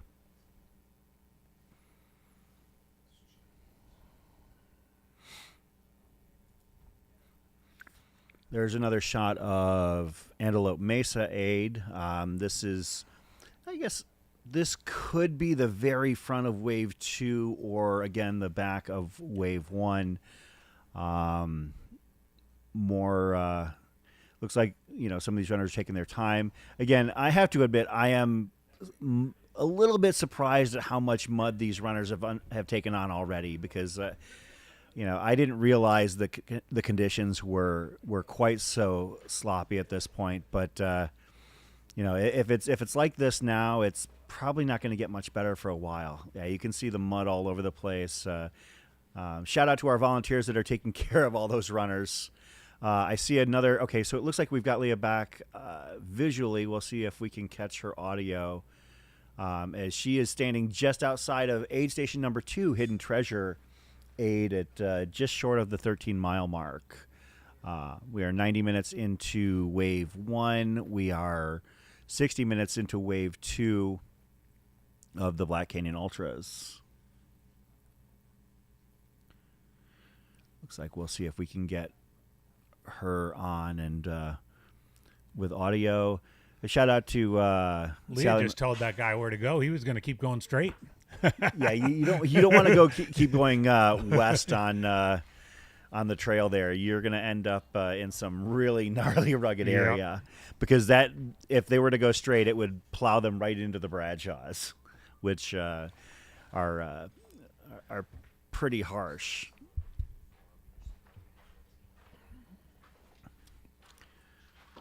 Let's see if we can get updates on our runner tracking. Again, this is probably the most remote aid station in terms of coverage and elevation. It actually sits Antelope Mesa is kind of tough, but obviously, like, we were able to get good video and a little bit of audio from Bet Hornig. Hidden Treasure is like barely any cell phone reception. Like, you have to be standing in the right area. So there's a water tower there just outside of our view, and then there's also like a livestock pen, and it really, like, I go to this area to run all the time, a few times a year, because I love the fact that when you come out here and I run the course backwards, you go out and do like 1,500 feet of climb, and then you come down that blistering downhill that we talked about.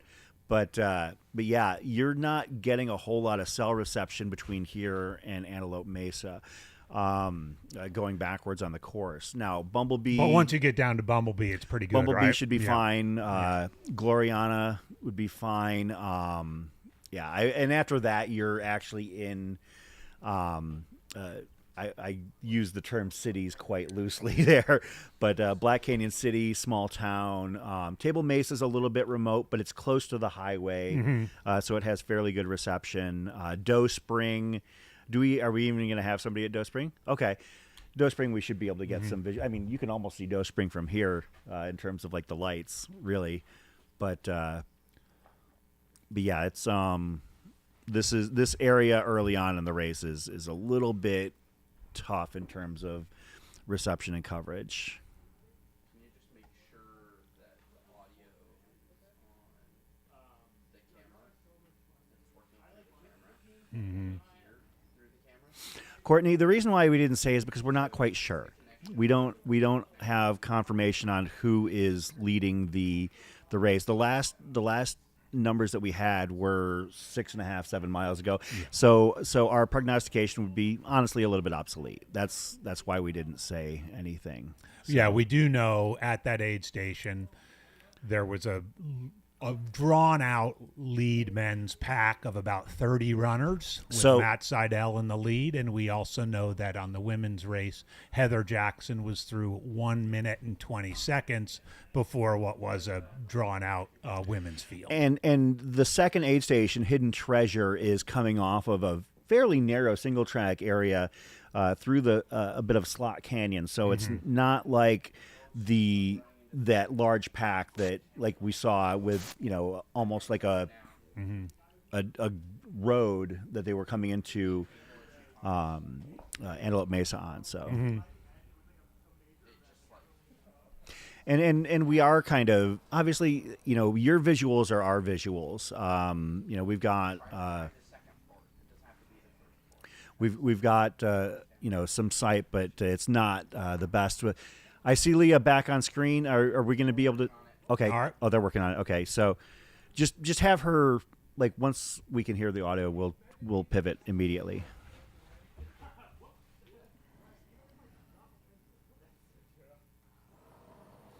That's another shot of Hidden Treasure right there. That's actually right before the road crossing. As you can see that livestock pen off to the right side. That's the south end.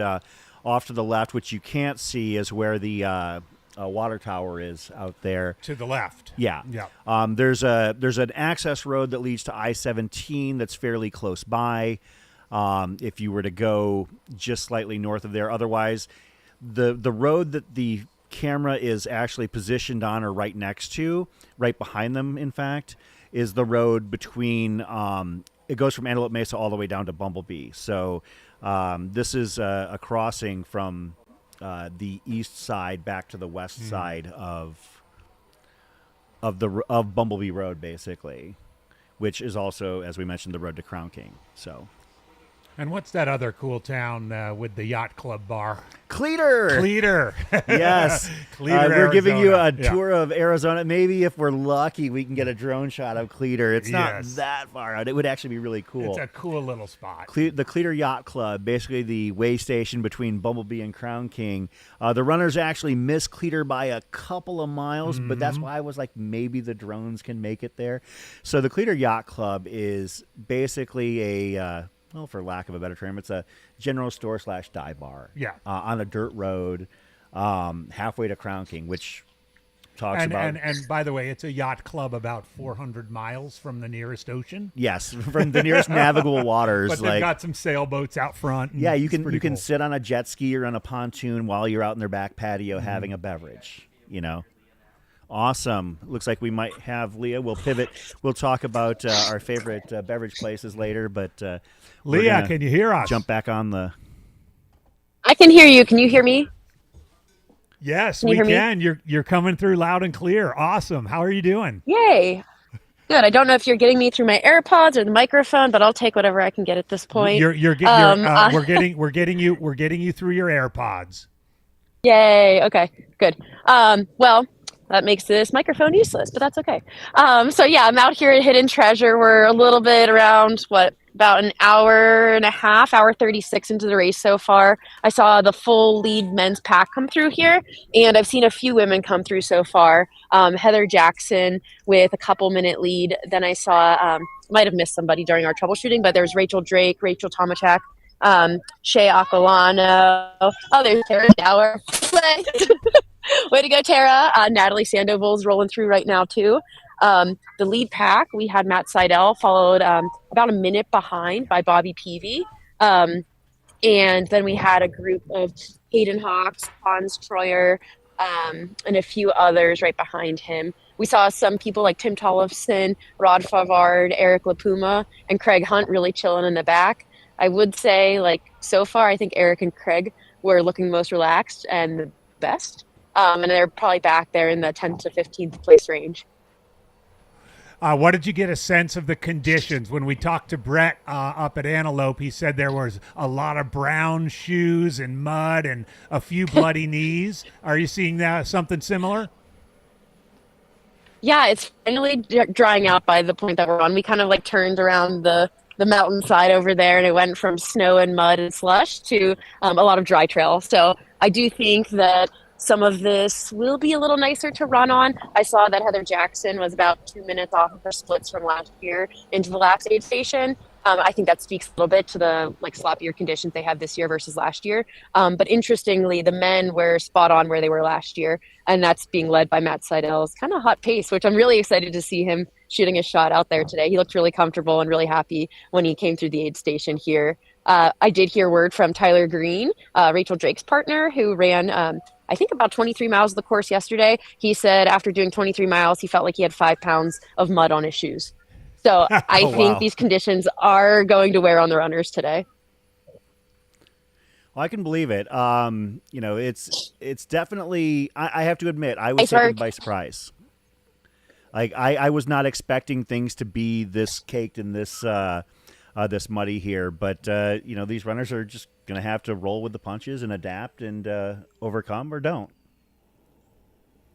Yeah, exactly. And I think that that style of racing today is going to work in favor of anybody that is adaptable, anybody that doesn't get stressed out by conditions, that can kind of go with the flow, roll with the punches, troubleshoot on the fly, and make the best of a kind of muddy situation at times. How's your temperature? I see you still have your big puffy jacket on, but is it warming up? It is warming up. It was very, very, very cold at the start with ice and snow on the ground. I'm still chilly standing around, but I see these runners in tank tops, and maybe a few of them have some arm sleeves. So I think this is actually a really nice running temperature. There is a breeze at times too. I do think when runners come to Black Canyon, they're preparing for a warm race in the desert, and I think a lot of runners were doing sauna training leading up to this. So I don't think it's all for naught. I think sauna training is always good for heat adaptations. But yeah, I think they're getting the opposite of a warm day today. Looks like we've got a pack of women coming through headed your way, Leah. Did I catch Corinne Chalvoy in that group? Could be. Yeah. We got Rachel Lemke coming through here. I think we're kind of looking around that like top 10 women right now. Yeah. And we got Sylvie Abel as well. She has a great story. I think she ran here last year. Oh, go, Corinne! Corinne Chalvo, you're right. Good eyes. Nice. The Sylvie Abel story. I think she was here last year and was a few months postpartum.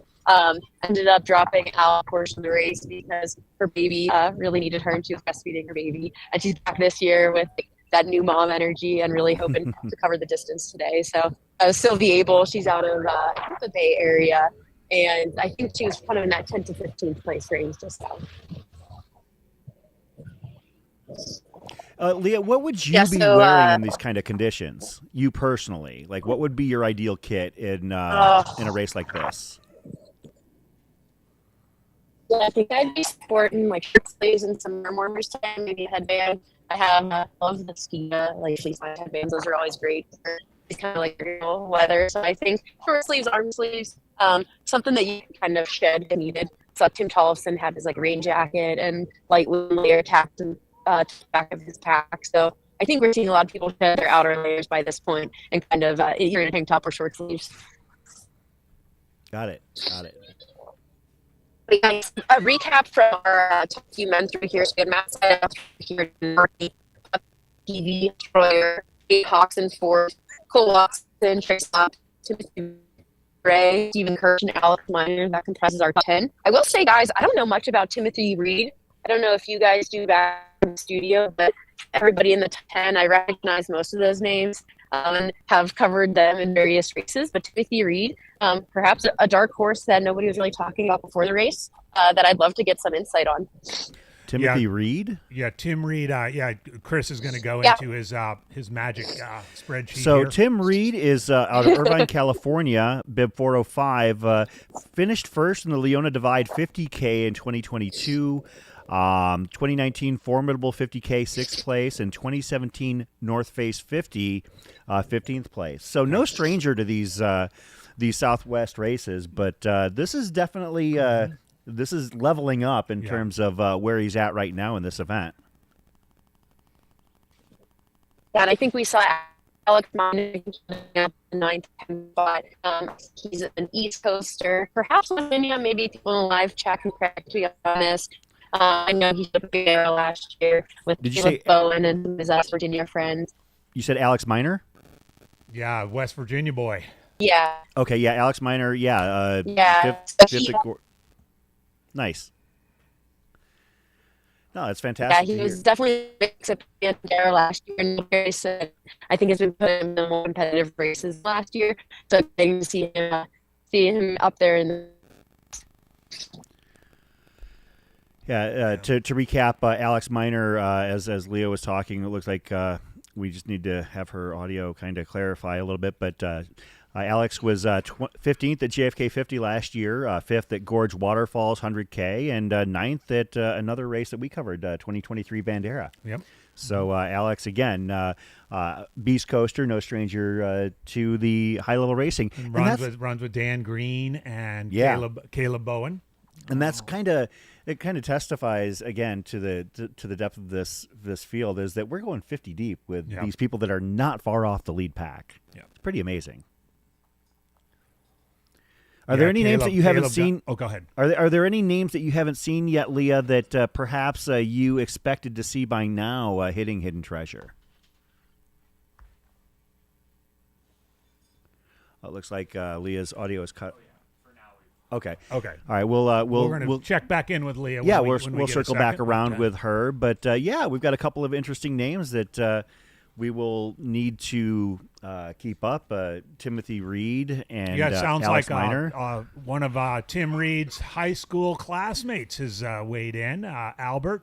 Good to hear from you. I do have to admit, when she said Tim Reed, I first thought Venus Flytrap from Yeah. WKRP Right, in that's Cincinnati. right. So I got a little bit confused there. And when I went to check him on my race notes, I did misspell his name. It's Reed, not Reid, like Venus Flytrap. Got it. Yeah, yeah.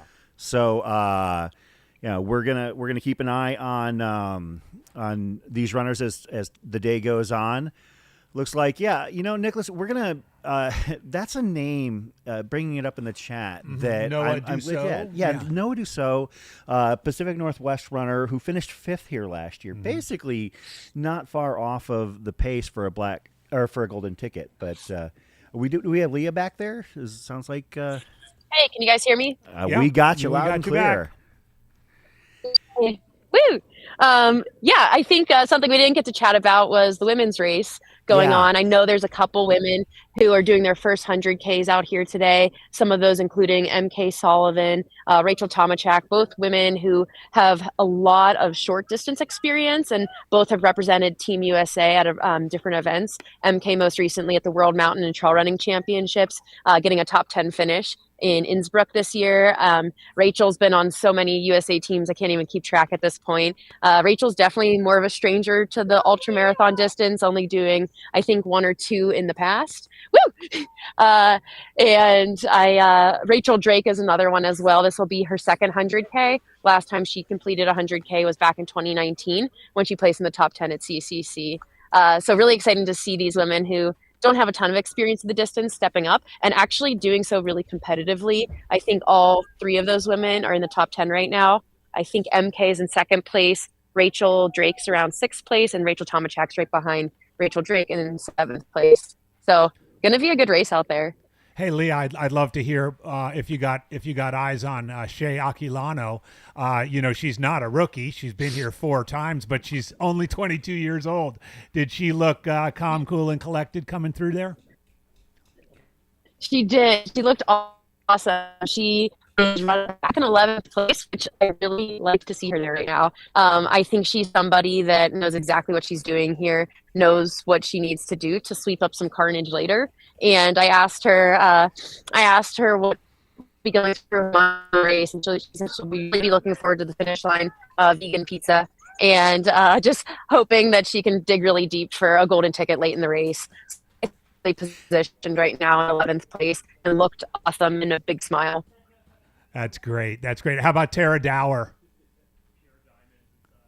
She's great too. I always find that Tara, Shea, and Natalie Sandoval always find themselves around each other in races like this. If you look at their ultra signups, all 3 of them have run probably 5 to 6 of the same races as each other in the last couple years. And so I think they cue off of each other very nicely. They're all extremely different runners. Like Natalie has a lot of success and experience down here in the desert. Tara's back on the East Coast in Virginia Beach, training completely flatlanding and in some be extremely great at a variety of races, including some mountainous 100-milers, and then we'll see her be extremely gritty at the Hard Rock 100 this summer. So I always see Shea, Tara, Natalie all around each other, and in this race, same deal. I think the 3 of them were, within a minute of each other. Wow, that's impressive. Yeah. And it's kind of cool, and I think that the more the sport grows, one of the things we're going to see is as the divisions of territoriality start to fall by the wayside, you become more familiar with your competition. And despite the growth of the sport, Leah, you probably begun to realize you see these people either as a competitor or as somebody covering these races. You're beginning to see them how many times a year? 4, 5, 6? I know. I just told my husband Mike on the way down here that I feel like everybody is at this event this weekend. Like everybody in the media scene and the running scene, they're crewing, they're supporting, they're pacing. Everybody's out here, and it's really cool to see. I think golden ticket races, we've talked a lot about this, but there used to very much be a seasonality to it. January through April ticket chase. And with the expansion of that to a little bit more international races and fields, we're not concentrated anymore with tons. But this year, this feels like the kickoff to golden ticket season, even though we're almost done with golden ticket season at this point. Absolutely, because trying to compare it to Javelina, which was the first golden ticket domestically, was just it does or was Grindstone the first one this year? I can't remember. Well, no, as CCC was. No, domestically. Oh, domestically, it was Grindstone. In any Yeah, it event, was there Grindstone. there is a gap between the second and third races of the season. So no, I mean it does feel like a second season almost, like you were saying. So. Oh, by the way, somebody had mentioned, talking about, who's who in this chat. I have anointed you, Leah, and Mike, the Taylor Swift and Travis Kelce of ultra running coverage. Just so you know. Oh, she didn't hear We it. have to circle back with that one. But Okay.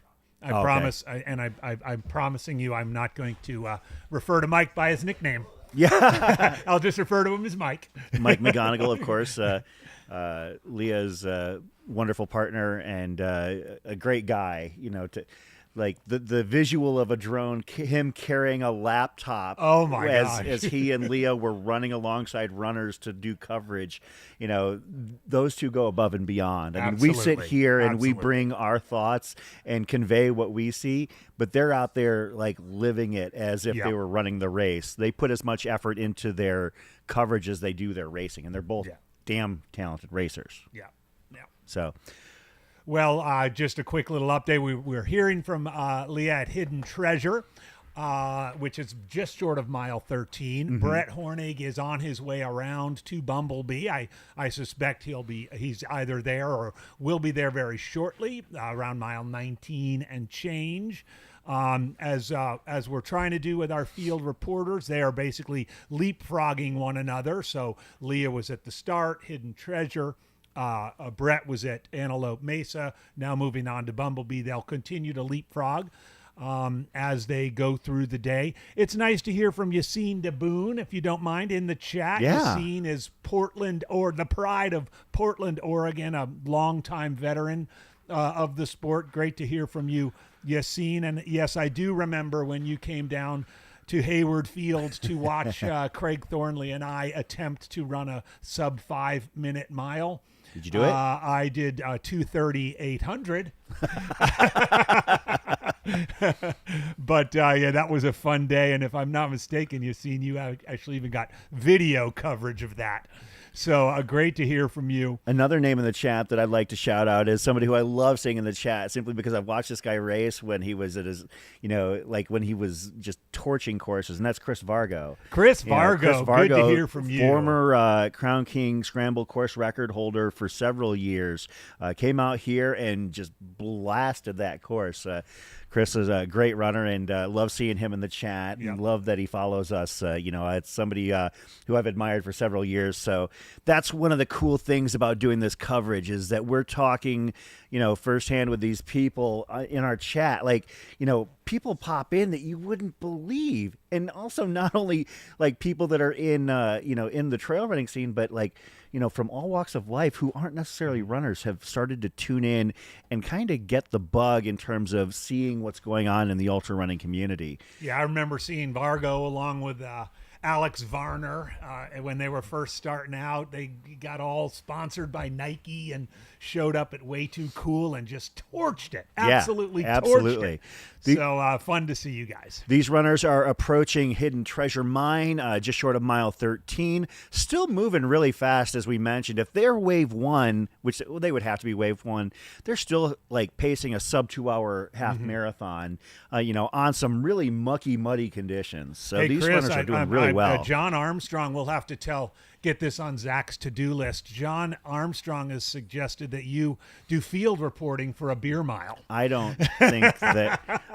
I think that's a great assignment. I would have a hard time differentiating. The lines would blur as to whether like my purpose at a beer mile, but yeah, this is again the day is starting to warm up now. I'm not feeling as cold as I was. We're heading further south. We're heading for lower elevation. The runners, after they hit Antelope Mesa, they're done being at the 4,000 feet range, and that area between Antelope Mesa and Hidden Treasure is a welcome change and a nice, comfortable downhill. If they want to blow through it, they can blow through it. That's their choice. But for some runners, I tell everybody, keep an eye on your watch. This section, most of the people that are hitting this are going to be wave 2. You're telling them to keep an eye on their watch because they might be coming in too hot. Oh yeah. Yeah. Like it's not uncommon to be running down that section of trail and look down at your watch and be looking at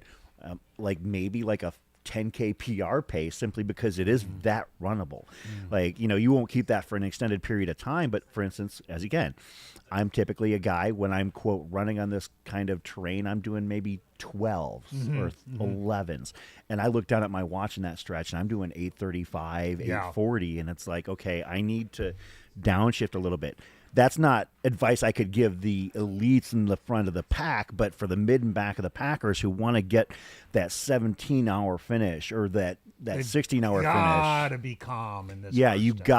gotta leave something in the tank because the second half of this race is so much more difficult than the first. I cannot stress that enough. If you're interested in coming to run this race, it's a beautiful race. I've finished it 4 times. I love it. I've gotten my money's worth each year because I take between 16 and 17 hours each time. But it's definitely a race that if you try and go out too hard, you're not conditioned to deal with the second half where the climbing is and the more rugged sections are, the water crossings, you'll pay the price. For the casual runner, you really have to hold back. Yeah. You do.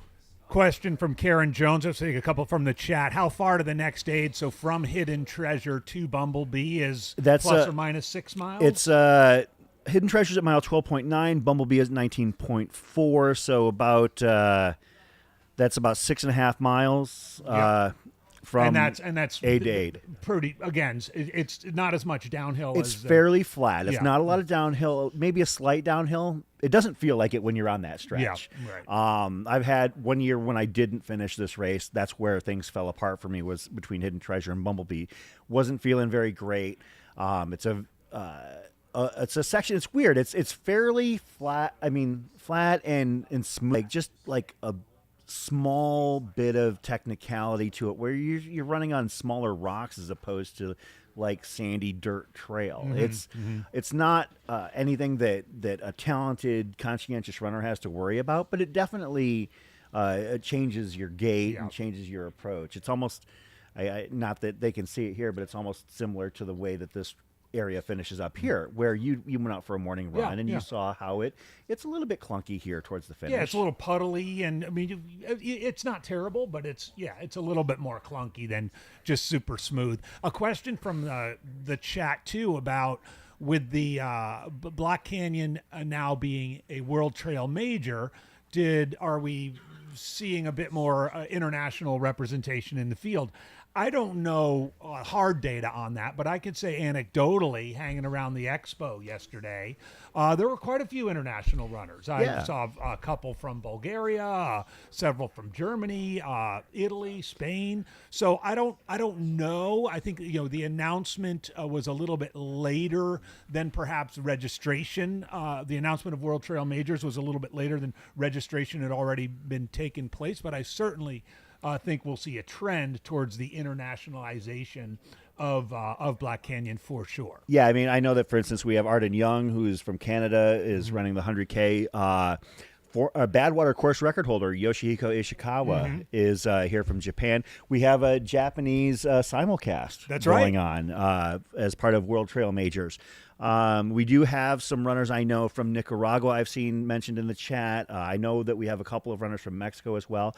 Not a huge international contingent, but there is one here for sure. World Trail Majors kind of ramping things up. Obviously, we're still early in the series. This is the second. Second race. Hong Kong was first of the series. So Grand Canaria. Grand Canaria. As you can see, this is Bumblebee Ranch right here. It looks like the ground is drying up a little bit, thankfully. Satisfy sponsoring that aid station, as well as Squirrel's Nut Butter. Shout out to Chris Thornley, because Chris Thornley, the man in charge over there at S&B, is literally is that? Looks like we got a follow runner. We'll see if we can and I can ID. So this is actually the lead up to Hidden Treasure right here. Okay. I'm pretty sure this is between.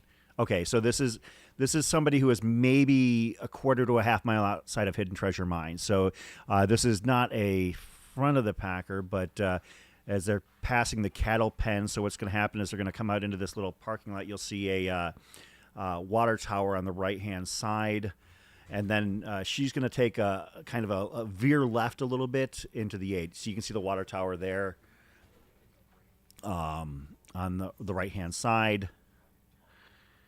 And this runner has hit Hidden Treasure Mine at mile 12.9. That's good look at the trail conditions there. This is crossing that Bumblebee Road. Is that right? Yeah, that's the I call it Bumblebee Road Road. to Bumblebee. The road to Bumblebee. The road to Bumblebee. The road to Crown King, to Cleater. So, of course, she is going to be taken care of very ably by the AZ Trail Leggers, who look like they've got a pirate theme there going on at the aid station. Of course, the runners come out of there, and then they take a left to go south on the Black Canyon Trail and make their way the next few miles, about 6.5 miles to Bumblebee Ranch from there. At which point, I don't know if we can catch that camera at Bumblebee Ranch, but you'll be able to see where. We should hear, I suspect we'll hear from Brett soon. Absolutely, yeah. He's probably getting set up. But hopefully the ground starts to dry up a little bit because, man, the shots that I saw initially from Bumblebee Ranch were like things were not getting much cleaner. Pretty mucky. And I saw Amelia Boone in the chat asking what the dirt was like out there, asking if it was the kind of clay mud or is it more manageable? No, it's clunky. It's sticking to people's legs and calves, yes, that's for sure. But yeah, I think that so far the note on course that was more significant to me than any other was Brett Hornig at Antelope Mesa talking about how there were more brown legs and red knees than he had expected at that point. And again, for those that aren't familiar, that's really striking to me because I'm so used to thinking that's the easy part of the course. That's the manageable part of the course. As you see now, the runners will be heading. That's Bumblebee Ranch right there. There's Jen Laughlin, Greg Vigarin that were helping out. But yeah, Chris Thornley from Squirrels Nut Butter is the man in charge here. And yeah, Bumblebee Ranch is the first chance for these runners to see their crew. Yeah, this is the first crew. Yeah, this is the first crew aid station at mile 19. You know, when I get there, I kind of the last thing I want to do at that point is sit down. I kind of want to just I hand over my pack. I'll kind of lean over the table trying to figure out what I want to eat. Obviously, when you're in the front of the pack, you're approaching things a little bit differently. It's more like a pit stop in a Formula One race. You know, like switching out packs like on the whole as opposed to filling up a bladder or something. If you're in the front of a field and you've been part of races such as this, if there's a lead pack that's 15, 20, 30 deep, how concerned are you about the idea of dealing? Okay, it looks like already we have runners into Bumblebee. Yep, we certainly do. That's bib 1162, was that? Wow, that's a muddy back right there. I'd say, too, mile 19 is a time where you Hans Troyer, that is, in the white. Thank you, Matt. Matt's on fire today. But, yeah, so mile 19, I would say, is also a time where you kind of take stock. You know what the day has in store, at least conditions-wise. It's probably warming up a bit. At Hoka Kit could be...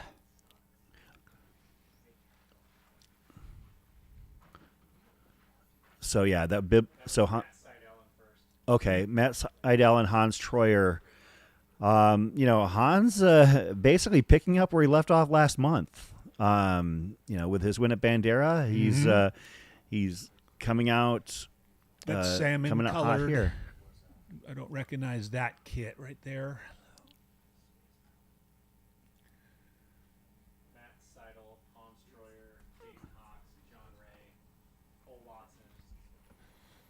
Matt Seidel, Hans Troyer, Hayden Hawks, Jonathan Ray, Cole Watson,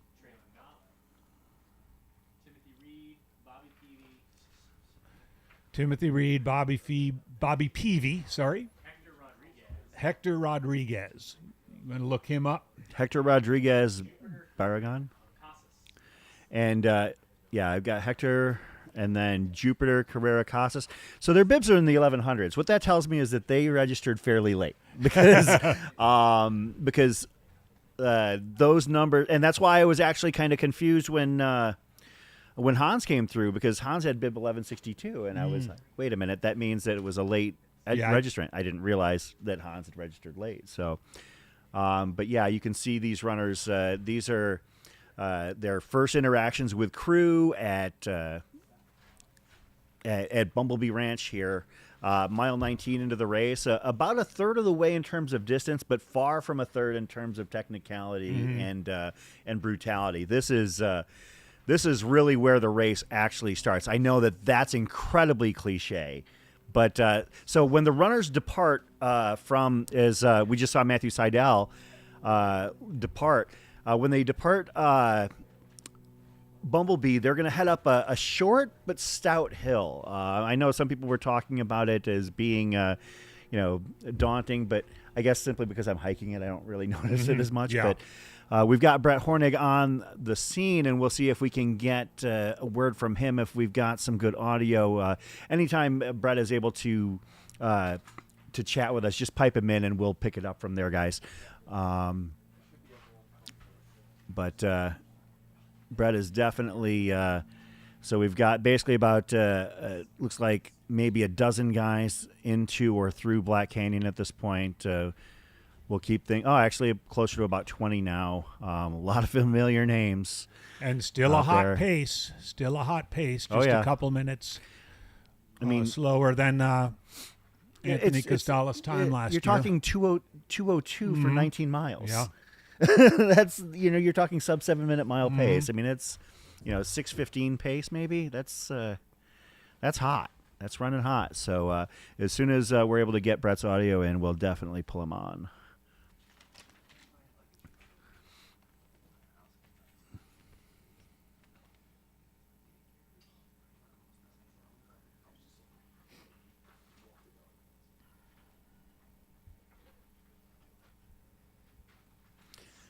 Thank you for the super chat donations that have come through. June Scapula, Trail Psyche, we appreciate it. These times, I gotta admit, I don't have the historicals in front of me, but it just seems really It does early seem to be fast. having runners hitting Bumblebee at this point. I guess just on a personal level. I mean, that's almost 20 miles into the race, and these runners are just over the 2-hour mark. Yep.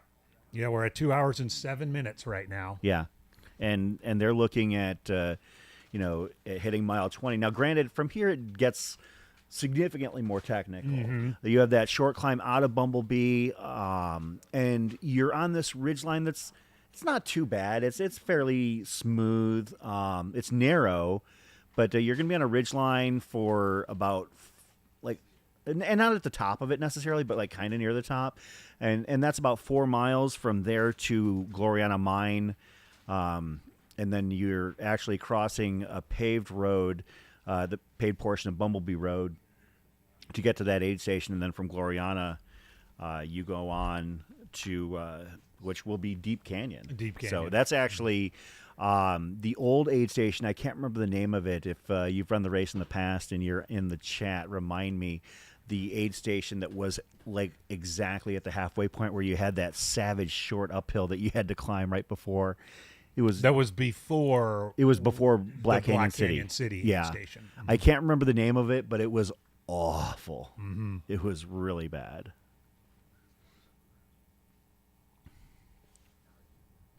Another shot of a runner in Bumblebee aid station.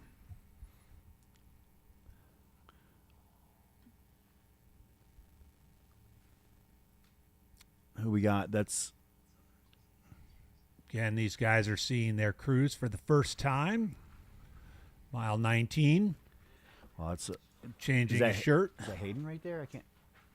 No, it's not Hayden. It's not John. It's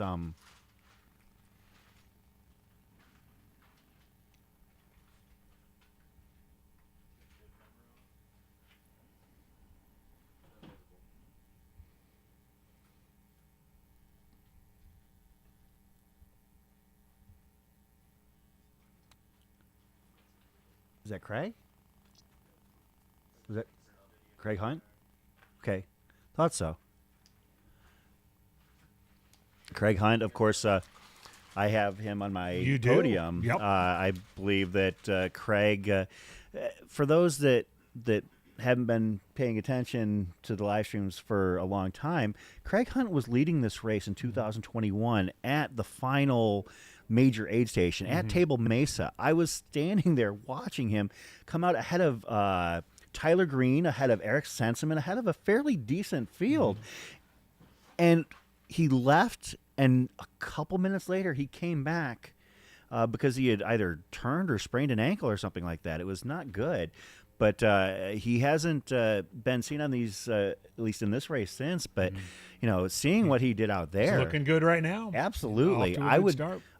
I think that maybe people were kind of sleeping on Craig Hunt. Some friends in the chat, Andrew Gutierrez, mentioning that it was called Soap Creek. Thank you, Soap Andrew. Creek, Yes. And Ethan G75 says it was at the top of that Test, sadistic test. little hill. Oh, We got you, Brett. there Hey, we- Brett, what do you have Oh, for us? we're back. We're alive. It's things are changing up a little bit. We got set up like just like 2 minutes late. These guys are going so fast. Matthew Seidel still the leader. He looked one of the best out of everyone. Just running, cruising from the front. Right. I think he was faster through here than Anthony Costales was last year, and right around, actually, I think he's right around where Cole and Anthony were. Yeah, no, he's right around where Cole Watson was. Anthony Costales was actually 2.5 minutes slower than what Matthew Seidel came through today.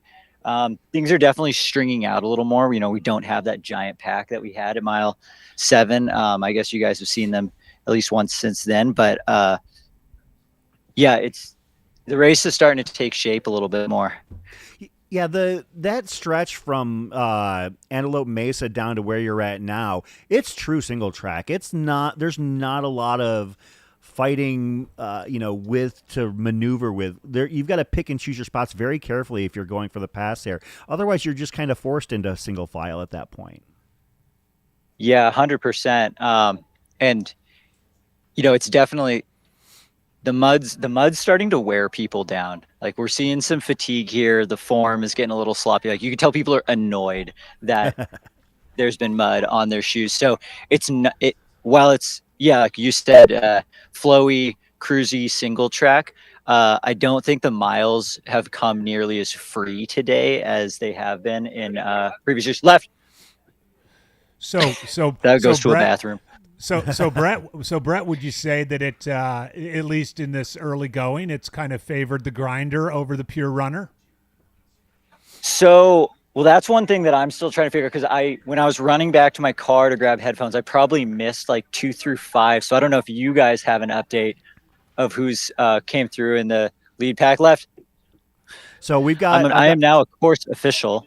Yeah, we got Hans Troyer and Hayden Hawks in second and third, then Jonathan Ray and Okay. Cole Watson. and then Jonathan Ray and Cole Watson. Okay, so we've got the only, I guess, surprise right now is probably Matthew Seidel, leading this thing. He looked comfortable. Okay, but one of the things that just kind of boggles my mind is that these runners are just barely over 2 hours in, and that's mile 19. And a day that we Yes. were talking about these conditions, that's they're running under a 6:30 pace at this point. Like, how long is this sustainable? The course gets significantly tougher from here, but if they're moving like Definitely. this, I'm kind of blown away, to be honest. So to rewind the golden ticket clocks just a little bit, going back to the Canyons 100K in 2022, Uh-huh. This was when Adam Peterman was racing the 100K. The course conditions were a lot worse than the previous year when Anthony Costales had won it, but the overall temperatures for the day were a lot colder. So everyone was wondering, are we still going to see fast times even though the course is destroyed because they get the benefit of cooler times? I think that's what we're seeing again today. The course is a little bit more destroyed, but overall the temperatures are 10, 15 degrees cooler. Even though the sun's come out and I can feel a little bit of heat radiating off the ground, it's still so much colder than it was last year. So I think even though the course is rough, just not getting that overheating effect is the reason why we're still seeing these fast times. And, I anticipate a little bit of slowdown as we, because we finally do get a climb coming out of this aid station, but I don't think we're going to see like a drop off in effort, like if we did like, our classic Strava grade adjusted pace. I don't think that's going to change at all, and it's going to stay hot all the way to the finish. Yeah, do we have any eyes or word on the lead women coming through? I have to admit, I am somewhat surprised at the sheer volume of guys that have come through before we've had any women. Now, granted, part of that is because the men were in such an enormous pack, but I am a little bit surprised to not see somebody like maybe Heather Jackson or Marcy Klimak or Rachel Drake not quite close back yet. So hoping that we see some of those women get through here so we can reassess where we're at on that golden ticket chase as well. Definitely. Yeah. Taking a page out of the Finn Melanson handbook and trying to do my best public math possible. I'm pretty sure, given the delayed start times and all these other time adjustments, Heather Jackson last year would come through in about 2 minutes. Okay. That's actually, that's as good of a basis for comparison as any. Yeah. Yes. So we should be expecting to see probably Heather coming through first, unless things have changed a significant amount. That's we're looking at a beautiful shot overhead of Bumblebee Ranch. Yeah, you can see how many people are prepared for their runners out there. This is a huge event. This is 1,000 runners, and just even the aid station traffic is ridiculous. Brett, you've been at many other events. Is it always, to me, it's always fun to see how many people are at these aid station. These crew access aid stations, is it really feeling like a party out there? Or? Here comes Rod Farvard coming through, right through on the dirt, buddy. Nice.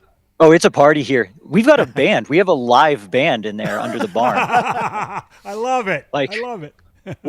we have a real band, like a 3-piece band going. Satisfy has really decked out this aid station. We got food, we got music.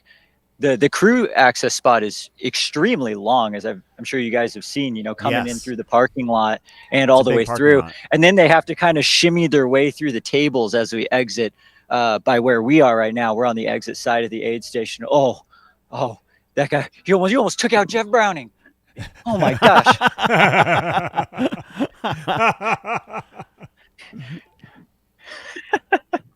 But yeah, it's an awesome aid station. And I walked under the big Satisfy banner as we were bringing in all the camera gear, and I added about 2 pounds of mud to each shoe just in that one spot. I think it's one of those like unlucky sticky spots, but everyone has to go through it. So that's exciting. Yeah, and some folks have asked in the chat, it's definitely that mud that kind of gets caked on your shoes and, turns your feet into like snowshoes. So, actually, that reminds me. One person who looked like they were in significantly better spirits. I'm going to hold that thought, as I'm pretty sure Heather Jackson is coming through the aid station right now. Awesome. I feel like I just saw. Yep, here she comes. Clear the course, guys. Yep. There's Heather. Here comes Heather Jackson coming through. Okay. So we have our lead woman through Bumblebee. Almost exactly on splits from last year. Looking pretty good. Yeah, I think, but like 60 seconds. Left. Yeah, left. I think they need a course marshal out there, Brett. I didn't Yeah, know you'd be after doing you double leave, what are duty they as a gonna course do? marshal. So we have Maybe it's me that's in the way. I'm squashing me flags. No, you're Um, actually perfect because having come through, you basically follow that fence line, and you're like, if I assume that basically behind the camera from you was those porta pot or the outdoor toilet areas. yeah. There's Yeah. some beautiful looking restrooms, and everyone just gravitates. We're not allowed to use those restrooms anymore as a running group. I'll just say that. But no. Yeah. I mean, you're right where you should be if you're trying to cover this race because like that little slot right there that spits you out back behind Bumblebee Ranch, and then you go up that hill almost immediately behind it. And I'm sure you can see it from where you're at. Yeah. Maybe next year we'll put another big like Hoka beacon right here. The for- more the for merrier. future Yeah. reference. But I know they've got them. Probably Yeah. a good idea. We'll make note for Yeah, Nathaniel no, to it's- do that. It's looking good though. So yeah, now I'm just making a mental note of what Heather came through at 11:48 time of day. So we'll We've see got a when, good we've got a good who drone. second is and when they come. We've got a good drone shot. I know you can't see it, Brett, but we had a good drone shot of Heather leaving, and she's moving. She is moving. Oh yeah. Heather has switched to the pack. Yeah. Seemed in great spirits. Was laughing out of here. And it looks like she made a bathroom joke. Of course, TJ mentioned in the chat, but it looks like the clouds have parted and things are brightening up not only down here, but up there as well. Yeah. Oh yeah. 100%. Yeah. From a spectator standpoint, I can feel my hands again. From a runner standpoint, I'm seeing singlets, sweat. People are starting to dump a little water. Left here along the dirt. Left. Any more bloody knees out there that you've seen? Or is it just more mud? No new ones. No new ones. One person though, to go back to what I was saying before Heather came through, one person who was in significantly better spirits and had one of the most kind of peppy looking strides was Tim Tollefson. Did he? Interesting. Yeah, he looked good and was like very happy, calm, and was like just moving really well. Not going any slower than anyone in front of him. Looks like Heather's about to hit that climb that comes I think out we got behind Bumblebee. F2. F2's coming. We have Tony with the Sony. We have Rachel Drake. Rachel Drake, Drake. number coming 2. through. So 3 minutes approximately. Yeah. 3 minutes. So yeah, 3 minutes back, Rachel Drake. We got Sarah Beal right behind Rachel on the dirt here. Yep. Okay. So that's our 3. awesome. They're essentially together.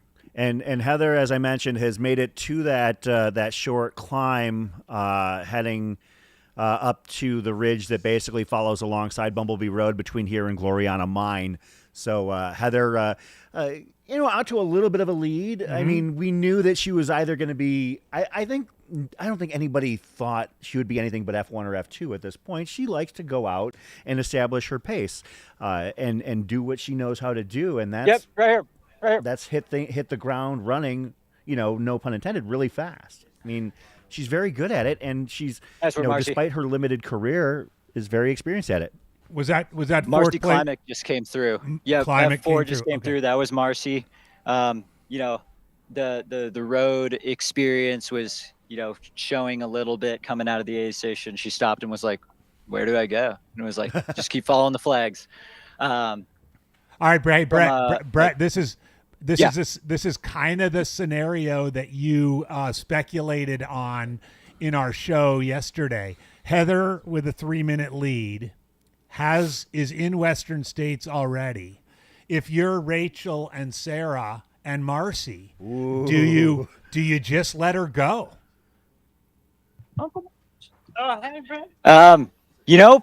Potentially, I think we're competing for the win no matter what. 3 minutes isn't a big enough gap to be like, oh, I'm playing defense. I'm letting her go. Okay, we got 3 coming through right now. Got Riley Brady, Rachel Tomajczyk, and I didn't get an ID on that other runner. Oh, big group. They're rolling. Famous photographer Dylan Tanner. I'll see if I can pull up those. That was what, 2 minutes between Rachel and 8 F9. F8 or 9. Yep.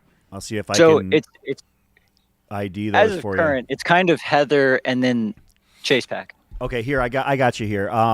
We've got F2 was Rachel Drake, F3 Sarah Beal, F4 Marcy Klimek, F5 Anna McKenna, F6 Riley Brady, F7 Lauren Puritz, Air Viper Racing Team, F8 Rachel Lauren, that's who it was. Tomacek, F9 Kat Drew. So we've got Yeah, so 9 we've had 9 come through. in the women's field, and it looks like we have a 10. Or no, that's Kat Drew. Wait, no, that is. I didn't catch who that was, but For reference, all of those ladies came through about 2 minutes slower than Keely Henninger did last year. Okay. So we're just barely off of Keely's splits, which she did end up setting the course record. Left on the dirt. Left. Brett still but course marshaling out there. But if I remember correctly, Hey. Keely didn't come out. Like Keely didn't take the lead until a little bit later. Am I right? That's Not until mile 50. Yeah. She actually ran from behind, which I thought was a fantastic job. Like the way that she handled it herself Or at that JP. race last year was super JP impressive. Giblin. Okay, so MK Sullivan was in 10th. JP, he was limping. Yeah, it looked like he was limping. MK Yeah, Sullivan JP in was 10th. limping. Becca Wendell in 11th, and Jenna Bensko in 12th on the women's side. I missed MK coming through. Or is there potential that she's still in the aid station? That's possible because the yeah, she timing could. Right along timing here, mat yeah. is on the other side, right when they enter at that Satisfy arch. Okay, so there's not like an exit yet, so things Yeah. positions could switch a little bit from the timing mat to where I'm standing. Yeah, Ashley Hawks in 13th. But yeah, the gap between F2 and F13 was under 3 minutes hitting the aid station. Yeah, so. it's anyone's race, especially for golden tickets. And that's kind of what we were talking about yesterday, where they're getting too good. You know, there's too much depth. Everyone's too good. You can't just run away from someone of this caliber at 19 miles. It's going to take longer. The one who has the patience, the one who can commit to making that move last, you know, whether it's 35, 45, 50 miles in, you know, that's the one that wins the race. And I think we're seeing that patience here. Speaking of which, is this Shea Aquilano coming through? Yes. Okay. Yes, we've got Shea coming through right now, rolling through the aid station. And, you know, About 9 minutes. we're thinking like F11, but, you know, we're only a couple minutes off course record pace. Like, Yeah. this is Yeah. probably still faster than Shea ran last year. Like, It's 9, That's and totally fine. she's just 9 minutes off Heather, and she's only 6 minutes off Rachel Drake. So, still right there. absolutely. Yeah. Yeah, this day we're not is even moving so fast. We're not even halfway. Yeah, I mean, I have to admit, like, I'm having a hard time digesting how fast runners are running today because, you know, what they're pacing for obviously is unlikely to maintain. Is that okay? We've got an overhead shot. Top two men. That's a Hoka kit on the right. Is that? I'm getting word Hawks? from the course here. Yeah. Oh, wait, two things. One, we got Tara Dower coming through. Tara's looking good, working hard. So, someone just let me know MK Sullivan is going to drop at this aid station due to an ankle roll. Okay, so that's our first significant potential drop. Did you get that confirmed or? The guy in the red jacket, however much validity that's worth. Like, Hey, Brett, I gotta interrupt. There's some guy in the chat. Says, back in my day, we just hammered. No plans, only victory. You know this dude? yeah, and look at how much faster the times are getting now that we're using the brain. Okay, so wow, that's a good point. Oh my! So that shot, that drone shot, has got to be getting close to Gloriana already. I mean, my goodness. Yeah, you know, that probably. Was, I mean, what's Gloriana's 202, only 4 or 5 miles after here? 4.5, and Yeah. so you're talking 202. to 28 minutes. Yeah, we're talking about runners hitting Gloriana Mine already. This is mind-boggling. And like we said, is that it looked like it was maybe Hayden Hawks and Hans Troyer in 1 and 2 at this point, or Yeah, I think it's got to be because Hayden. Hans They was white overtook kit, right? Matthew Seidel. Unless the drone is missing them, but these guys are running basically stride for stride in that little windy single track that goes down to Gloriana. Yeah, this. Yeah. This is again. This is beautiful trail. This single track, as you can tell, is doesn't allow for a lot of jockeying or maneuvering, Yeah. because you can't tell from this perspective, but it drops off a little bit. The high side is on the upper side. The lower side is the drop off is down below.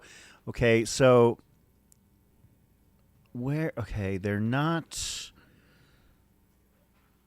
Are you guys able to see in the We've- live? We're splits whether witnessing a Andrew live drone Bumbalo shot came through? overhead. Yeah, we did look up Bumbalo, and he was 20 seconds.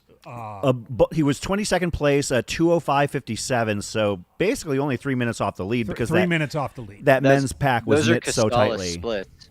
Yeah. Anthony Costales came through in 2:05, so Wow. we're still 7:30 eligible then technically by those splits. Okay, so We got confirmation that's Hayden and Hans. you can see here on this shot right now overhead. So that's the road, the Bumblebee Road, and this single track that they're on is basically going to parallel it. It's an absolutely gorgeous stretch of trail and very runnable, windy, but it's one of those fun trails because it's not overly technical. It rolls a little bit, but it's a beautiful stretch. A chance for those who are like runners, like fast runners who don't have a lot of mud caked on their shoes to open things up and really, have a lot of fun out there. This is secondary to the stretch between Gloriana and between Antelope Mesa and Hidden Treasure. Like this is probably the next most enjoyable for, like in terms of pure running satisfaction, if you like something you can kind of open up on. So this is a great little stretch of trail right here. This 4-mile stretch between Bumblebee and Gloriana Mine.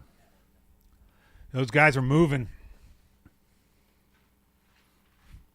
John Armstrong, if Jamil or Matt provided us with Aravaipa blazers, I would totally rock that with the nice little logo on the pocket pat, a little patch. Oh, I'm there for that. Maybe that yellow, like NFL Hall of Fame color. Oh, Yeah. Or maybe like a light blue kind of to match our title sponsor Hoka, like a Hoka blazer. Look who's entered the studio. Skylar Hall, how are you? Doing phenomenal, gentlemen. How are you doing? We're doing Wonderful. great. We're doing great. When did you get into town? Last night? Yeah, I made it into Black Canyon City a little bit after midnight. It's been a pretty wild week. I was spending time in Southern California enjoying the rain there, and then got hit with And the brought it rain with. as I was driving up to the Airbnb last Oh, you night. drove? No, I flew Oh. into Phoenix and then drove from Phoenix Okay. up to Black Canyon City. Yes, I definitely brought the rain with me, so sorry about that. But super excited to see how this race has been shaking out, even despite the conditions. And we knew it was going to be fast. I had a feeling that if folks could survive that mud early, that they'd be blowing it out the windows, and we clearly see Hans and Hayden doing just that right now. Thinking through splits from previous years, coming through Bumblebee, we've historically seen like sub 210 for our top 4 men all time. I think Sage, who had the course record for forever, was around 212, and then Anthony and Tom were at 205 last year. So it's about 30 to 33 minutes from there to Gloriana. So that's that stretch that we're seeing right here. And then at this pace, we would expect them to be at Soap Creek around, or I guess Deep Canyon, probably about 1 p.m. local time. So, yeah, dude, these guys are ripping it. They Look they at do that not care. pace. Yeah. Like you can tell they're not, That's a sub-6 pace right there. That's a full ass stride right there. Pardon my language, but I gotta let that one slip. But that's running. Yeah, and this is a very flowy section. You can really capture it from this angle, but it's just so much sweeping left and right, and so it gives you a chance to really just like throw those shoulders, throw those hips, and really lean into the turns and work it. I videoed this section back in like 2016, 2017, and it was just, as you mentioned, just absolutely stunning and beautiful. Even if you feel like hot death, you can just look out and just see the expanse of the entire valley in front of you. It's just absolutely stunning. Yeah, and what they're going to do is they're going to follow along that ridge there, and then it's going to pop them out right close to right at the road crossing, Gloriana Mine. Looks like we actually... okay, so we have there's a chase cam. That might be a media cam for Yeah. another. There's there they the are. aid. They're actually at Gloriana already. So at 2:35 almost. 12:05. Yeah, so that would track roughly. We don't have an official split last year at this aid station per the results, but based on Strava files and the like, this is about bang on for where Anthony and Tom were at this point last year. Yeah, and again, the section after this kind of continues the whole like nice running along a ridge, very runnable, very fast. So no stopping. Yeah, and I'm not surprised by that because this section, but the changes in the course now. Their next aid station used to be that old nightmarish short climb to Soap Creek that gives me hives. But now they're actually going to be heading into Deep Canyon as their next, which is the next big aid station. And that's about, what, 8.5 miles, 9 miles from it's this section? just under 8. Yeah. So that might be the longest stretch, either that or the stretch after Black Canyon City. Mm-hmm. That stretch is definitely a longer run in terms of time because it's probably the most brutal stretch of trail on this course. This is quicker. The section after Deep Canyon.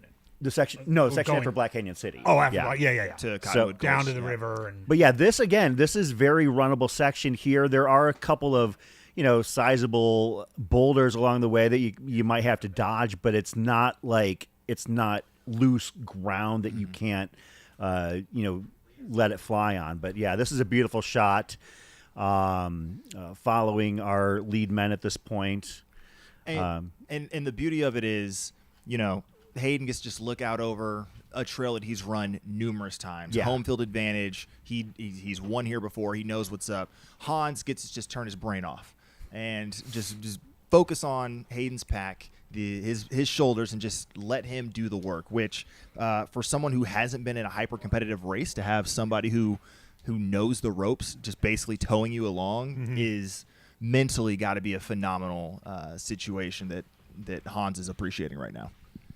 Yeah, somebody was mentioning that, the uphill is all in the second half of the course. That's absolutely true. But we're still clocking these against historical course record paces at this point. Like, it's not like we're saying, oh, they're going fast without that in mind. I mean, obviously there is going to be some slowdown. I mean, right now we'd be looking at 6:30 finishes, and that's just not going to be realistic. We got Zach Marion joining us also as well in the studio. So I've got a little bit of intel. Okay. Someone told me, it could have been Hayden Hawks, I don't know, told me yesterday that what they were capable of they felt they were capable of running on this course. And it's a pretty significant course record time. And in talking with Hayden, his game plan was to go out, and I wasn't supposed to share any of this beforehand, but I'm pretty sure the embargo's over. He's halfway through the race. Nobody's listening to the live doesn't count stream as right now. beforehand now. So now I get to share a little bit. He said his game plan was to go out and hang out with the lead until about Bumblebee, and then after Bumblebee, he wanted to start playing games. Oh no! And start pulling people, whoever would come with him. He wanted to pull them along and really kind of break them out on the course. If what he told me he thinks he's capable of doing, he does today, I would not be shocked. They're on about that pace right now. So just a heads up, this is Hayden Hawks' game right now, and we're seeing a little bit of trail wisdom. He's a seasoned veteran at this point. He knows what he's doing, and he's playing with a younger athlete who's got all sorts of talent and is playing right into Hayden's hand. I mean, this could go one of two ways. This is chess. Does Hayden push himself to a blow up, does the youth prevail? Does that naivete of like, oh no, am I supposed to hurt this much? Am I supposed to go this far into the well? Does it play into it? I mean, we'll see. This right here is why we want to bring the live streams, because we are seeing game plans happen in real time right here on the course. This is no longer, oh holy crap, what happened between those hour-long updates? This is, you are seeing it right now. This is a tactful game plan being laid out. And I love the fact that you're able to lay that out for us. Obviously, one of the cool things about this sport is that we have access to the athletes, and they're very forthcoming with their thoughts, their beliefs, and their expectations, as long as we respect certain obvious privacies and embargoed information. Like, there are times we hear things that we're like not supposed to say until like race day. But in this case, I mean, the fact that you just laid it out like this, Zach, I really appreciate that, because it really is Hayden's strategy unfolding in real time, and he's like throwing that rod out there. What can I catch? Oh, I've got somebody on the line, and you can see those paces aren't typical of what's happening right now. This is a game plan. Yeah, it's an absolute game plan, and it's coming from someone who's trained well enough, experienced well enough on this course to say, hey, on this section, I'm going to see if I can drag him into the depths a little and see if he wants to trade punches. I mean, this is no different than any other, action sport, right? You talk about boxing. I'm going to get him in the corner and start throwing and see if he's going to throw back or is he going to tuck and hold. Like, this is that kind of game plan. This is the stuff that I don't think a lot of people understand happens on race courses. There are mental games. There are physical feats happening there. There are punches being thrown and counter punches being thrown. And who's to say that there's not a move made by Hans? He's like, I'm just going to sit on Hayden's butt and see what happens, and then I'm going to push Hayden, make Hayden work harder than he wants to, and then I'm going to exploit my strengths on the climbs coming up. Like, we don't know what each athlete is thinking, but we can see game plans happening. And what's crazy is that we have two of the best. Okay, so we've got Hayden Hawks out there right now, and we've got Hans Troyer, who, ran Walmsley-esque on Bandera just a month ago. So he's got the talent, he's got the capability. Like, Hayden might find himself in a situation where, maybe Hans just holds on, like he has that death grip on keeping with Hayden, and we just see these two just torch the field for two of those tickets. And as I believe it was Mike Tyson or was it Muhammad Ali once said, everyone's got a game plan until you get punched in the face. It was Tyson, yeah. You never know what's going to happen. I mean, Hayden's out there throwing punches. How does Hans respond? It really, does he need to respond? Like, is he at a point? Is he at a point where he can just be woefully, like, confident? I guess just like bro level Mill Avenue confidence of like, I can do anything. Like, I can do no wrong. He's just like out there living his life, and like he hasn't known failure in this type of environment. So like, why would that even exist in his reality right now? So he's just cruising. He's just going along, and if it happens, it happens. But like, that's a super good point. I think that there is a certain level of pressure he can apply to Hayden, because Hayden, he's a wild card. Yeah. Hayden has no idea what he's capable of, what Hans is capable of, and if Hans does make a move, we've seen Hayden crack under certain situations in the past. We think that he's more resilient now, but smarter, wiser, yeah. But coming into this situation, like, any little thing could, and you see it right here, could tip him off. So well, Hans just actually overtook Hayden right there, from the looks of things. The counterpunch has been thrown. I'm reminded, a little history lesson, I'm reminded 10 years ago at Western States, Rob Krar did this exact same thing to Max King. Max King was rolling through the first two canyons ahead of Rob. Rob came up on him at Michigan Bluff, got out of the aid station quicker, bolted out of there on the road section. Max went with him. Max was with him for a long time, pretty much all the way to the river. Yeah. And then Rob just ground him out. Max ended up finishing fourth. A couple other guys got in between Rob and him, but it was very similar to this, just kind of testing it, waiting for the moment to test it, and then doing it.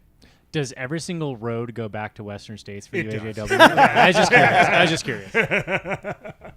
I mean, you had to know that there was going to be some sort of, there are certain things you can count on with an AJW live stream. It's a gratuitous Anton Kripicka reference and bringing back something to Western states. Looks like we've got Leah. That is at Gloriana Mine right there. We'll see if we can get Leah's audio up here. And Leah, do we have you? We see you. We see your bright, shining face and no longer wearing a huge, heavy jacket. We'll see if we can get that audio here.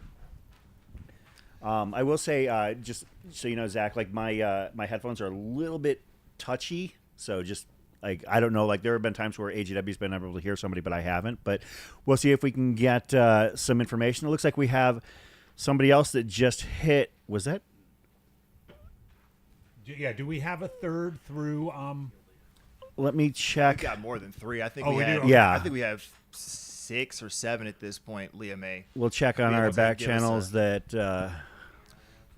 working on the audio. Just to piggyback on something that Zach was saying while we get Leah set up. It was mentioned during the preview show and earlier today that the rapid professionalization of the sport and how athletes are racing is on display here. This isn't just a time trial. It's not a matter of who's necessarily just got the best fitness and can go off the front and say, I'm going to hold this pace and stick to it the whole time.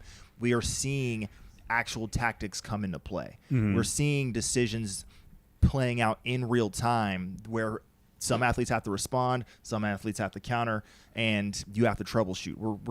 The luxury of the live streams, we get to see that, and the athletes have learned by watching previous live streams and just being more experienced that they need to employ some of these tactics now. I can't confirm what place he's in, but that runner, according to somebody in the chat, that was Pekwian Yu, the Chinese runner.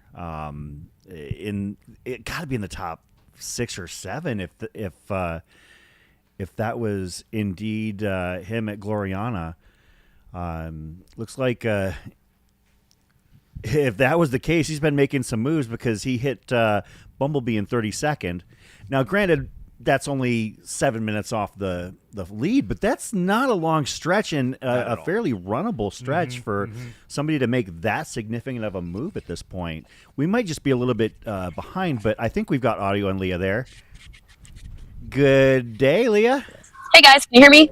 Yes. We can. Hi. We good? Yep. Yay. Cool. Lots of action over here. I think we got Nate Jukes rolling through the aid station right now. I think we're probably about the 25th male through Gloriana. Most recently, we just saw Tim Tollefson coming through. Yeah, quite a few guys. I think Andrew Bumbelow not too long ago. We did see that battle up front. It looks like Matt Seidel has relinquished the lead, and now we're looking at Hayden and Hans, like you guys have been mentioning with some of those drone shots. Right behind those guys are it's Cole Watson, Trayson Knopp. So Trayson Knopp is a runner, I believe, I want to say out of Reno, but somebody can correct me. He runs for the North Face. His partner is Claire Rhodes, who was representing Team USA this year at Worlds. Trayson had a top finish at Lake Sonoma this spring, and really stellar guy who I think is on the brink of something special today. He seemed really relaxed. So he's going to be the guy you see in a North Face kit out there. Actually, could you reiterate how far ahead Hayden and Hans were with the with the rest of the pack? I must have missed it. A minute, maybe, max. Oh, it's all close. It's all really close. Yeah. Oh, so everybody's going bonkers. It's not just those two. Oh no, this is crazy because like last year at this time, I think we saw Cole Watson was leading the field through this point last year. He ran about 2:35 through here, and I mean that lead pack was at least Hans and Hayden were through here around 2:35, and then the whole pack behind them of 10 people. A couple minutes later, we have not seen our first lady through here yet, but I do think we should be seeing Heather Jackson soon. Last time I saw her, right before Bumblebee, she was right behind JP Giblin, who I heard unfortunately had to drop out today. I'm not sure the reason why, but I don't think Heather's in it anymore. Heather hit Bumblebee exactly 30 minutes ago, so I would not. I think what's crazy about Heather's race is she hit that almost exact split through Bumblebee last year. So yeah. I think Heather she ran aggressive last year. She's running aggressive this year. We might see some variations with a little bit of a course change this year with being unable to use Black Canyon City as aid. So times might differ a little bit, but I mean, she's on fire again. For those that were asking how far Heather Jackson was ahead, she was ahead of Rachel Drake and Sarah Beal by about 3 minutes at Bumblebee upon departure. So obviously very close. Marcy Klimek just a minute behind them as well. So. Yep. And then I would say in the other top 10 for men, we're seeing kind of like that back half of the top 10, like maybe 10 to 15, like Ryan Montgomery, Eric LaPuma, Craig Hunt. I think they saw Dan Green in there too. Ryan Montgomery already has a ticket to Western States, and I do believe John Ray does as well. So those are two guys that if they're in front of you and you're going for a golden ticket, a little less concerning. But I know both of those guys are going out today to be racing a little bit.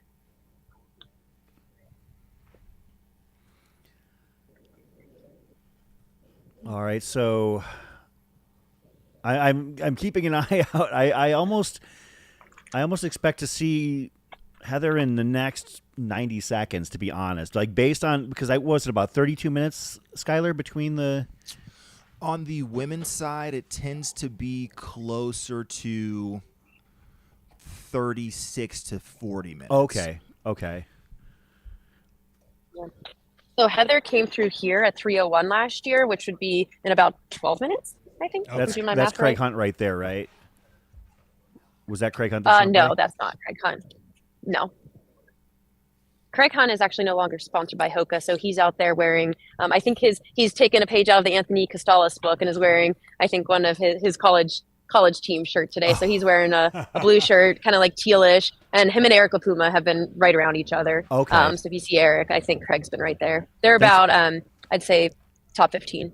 All right. Thank you for the clarification there. I wasn't quite sure. I didn't realize that there had been some movement on that front. So. Hey, Leah, did you get it? Were you set up and get a close up of Hayden and Hans when they came through? Yeah, they looked good. Hayden looked really focused. Hans looked like he was having a little bit more fun. So we'll see how that goes. We know Hans is coming off of a very recent 100K.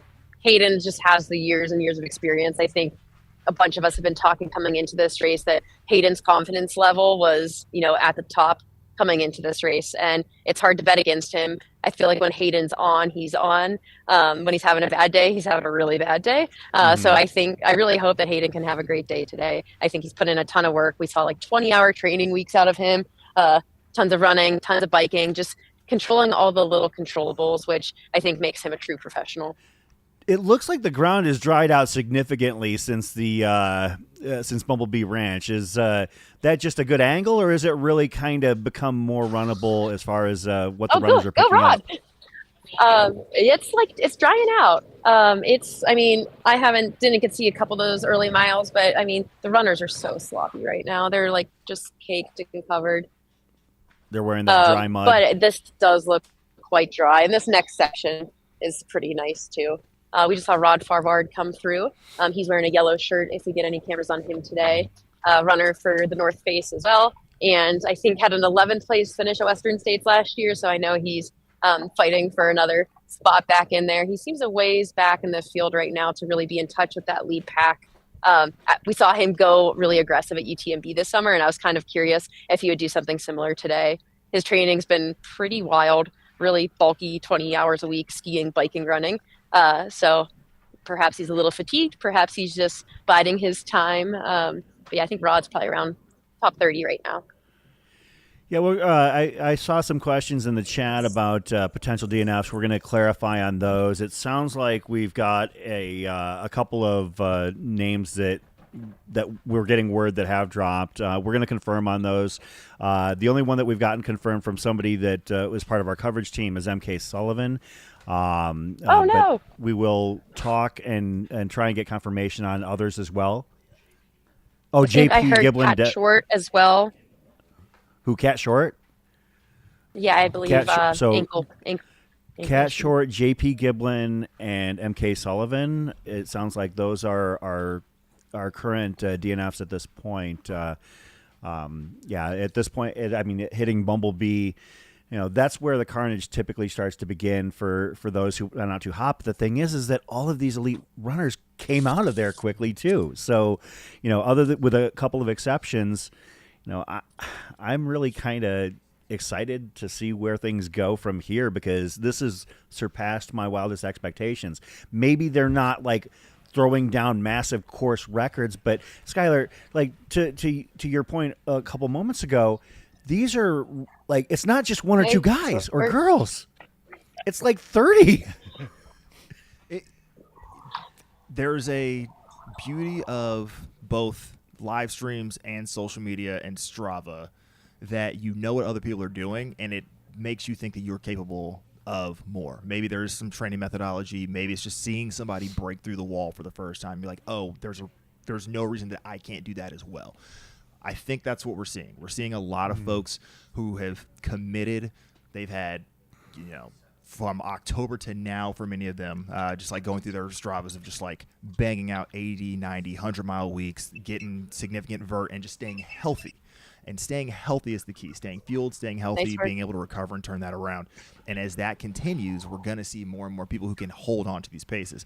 Now, large pack running, much more likely in road racing than trail racing. So that's where that tactics component comes in. And that's where somebody who might be savvy in a track environment or road environment who has that experience might be able to play a little bit more games. But who knows, man? The world is everyone's oyster right now, and they got to have that faith that they can hang on and that today can be their one shining moment. Yeah, this is Gloriana Mine for those just tuning in. We are here in the studio, myself, Chris Warden, AJW, Skylar Hall. We've got Leah Yingling on course, and we're anxiously awaiting our first woman to hit Gloriana Mine, and we're expecting it to be Heather Jackson. But who knows? I mean, we're talking 3 minutes between the top 4 women at this point. So with a couple more just right behind, this is a very tight race, and I'm here for it. I love the fact that we're gonna be basically tilting at windmills in terms of our guesses on where this race is going all day long. Yeah, we're only a third of the way through. Yeah. Are you saying that we're I'm getting ahead of my skis? Sure. Yes. Let's always temper expectations and keep folks wanting to stay tuned, and you can do that by making sure you hit that subscribe button below and stay on top of the coverage. But also, what do you mean, Skylar? I can't believe you're telling me that with 35 miles to go, I can't expect the 100K to hold form. Listen, I just have to go 5 seconds faster per mile than the person in front of me, and I can catch them if I'm Rachel trying to catch Heather at this point. With that amount of ground to cover and all of the critical aid stations forthcoming, the crew stops, all of that, we're gonna see some switch ups that may not just be related to the fitness of the athlete physically running on the course. Did you not see the dominant stretch that Hans Troyer had put out in front of Hayden Hawks? That was a good 15, 20 feet ahead of him at mile 26, mile 27. Well, I will remind you of I think it was the 2007 Little 3 Championship, where I was also leading by approximately 20 to 30 meters, and everybody was like, Skylar, please slow down. And I proceeded to place 60th. So, Go Heather! Oh, here we go. Can we get back on Gloriana Mine, please? There we go. We got Heather Jackson. Heather Jackson hitting Gloriana Mine at the 2:57 mark. So she did it right just under 40 minutes. 39 minutes for that section. We'll see if there has been any further separation or closure in terms of the next women to hit this. Get an idea. We would expect Rachel Drake / Sarah Beal next, and then and at that point, I think is that when we're going to switch teams over? I think so. Cool. I think so. We'll switch out.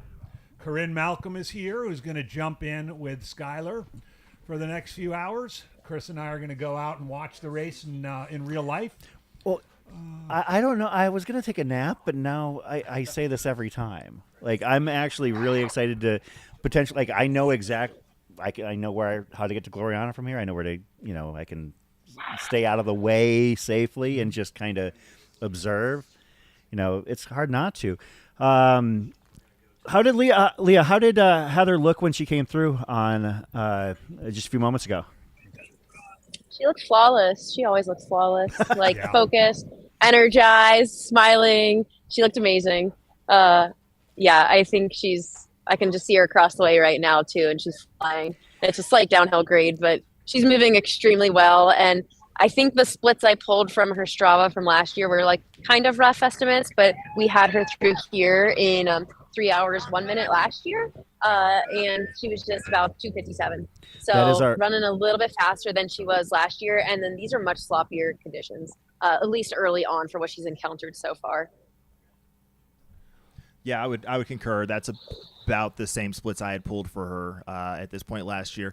And the interesting thing about Heather is, when she first burst on the scene, there were questions about her ability to run in technical conditions. Right? She'd done well at Javelina. We saw obviously what happened at Western last year with that whole snow-covered first 30 plus miles. This bodes well.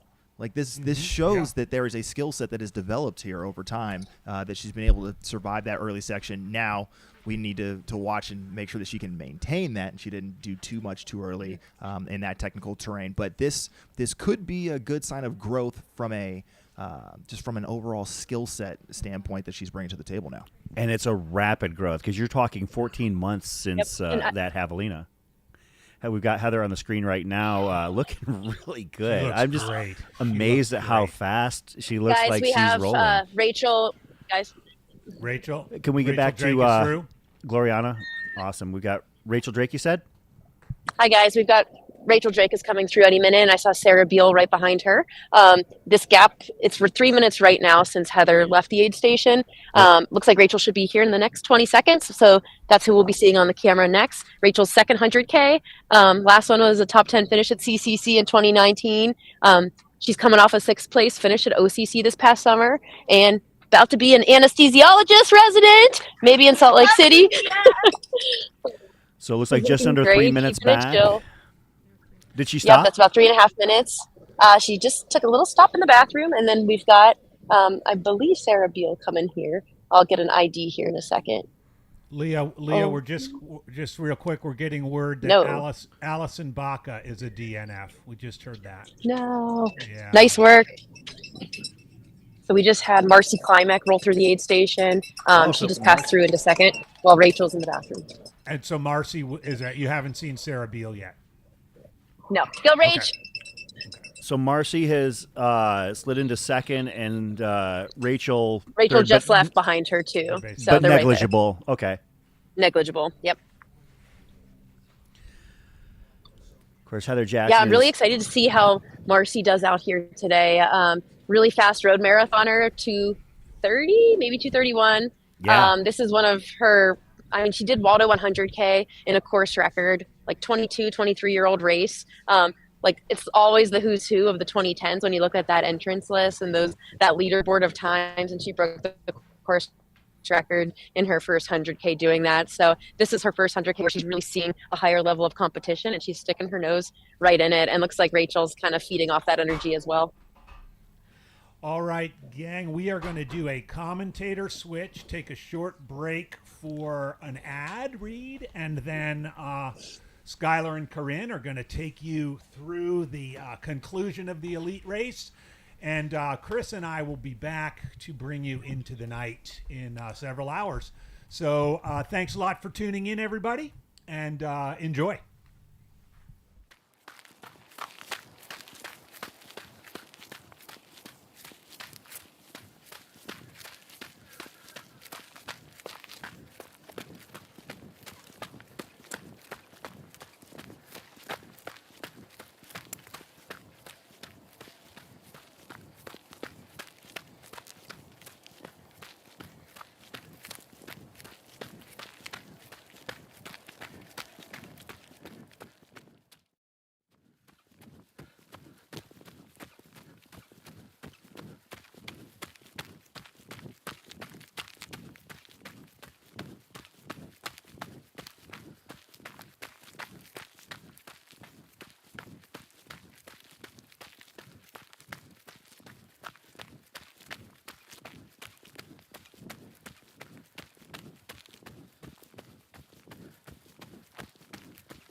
And we're back live in studio watching the women's race unfold through Gloriana Mine. My name is Corinne Malcolm, and I'm joined in studio by one of my favorite co-hosts, Skylar Hall.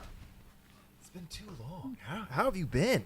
I've had a very easygoing morning with the race delay, to be honest. I went for a nice long run and listened to the live feed through my headphones the whole time. So I feel like I've had a very, very relaxed first couple hours of the day. Yeah, we've had a relaxed first couple hours of the day. These folks runners, of course, certainly have not. They've been out here lighting it up, and so we're glad to be able to bring you the coverage here, basically all night, and into the wee hours of the morning. I think 6 o'clock is the final cutoff, and you're going to have commentators bringing it to you the entire time. So thanks for joining us here on the Mountain Outpost channel to track this year's Black Canyon Ultras, brought to you by Hoka. We got Leah Yingling out on the field right now, hanging out at Gloriana Mine, almost 24 miles or so into this race. Leah, what's going on down there? What more have we missed in the brief commentator change? What thoughts, questions, comments, concerns, needs, and emotions?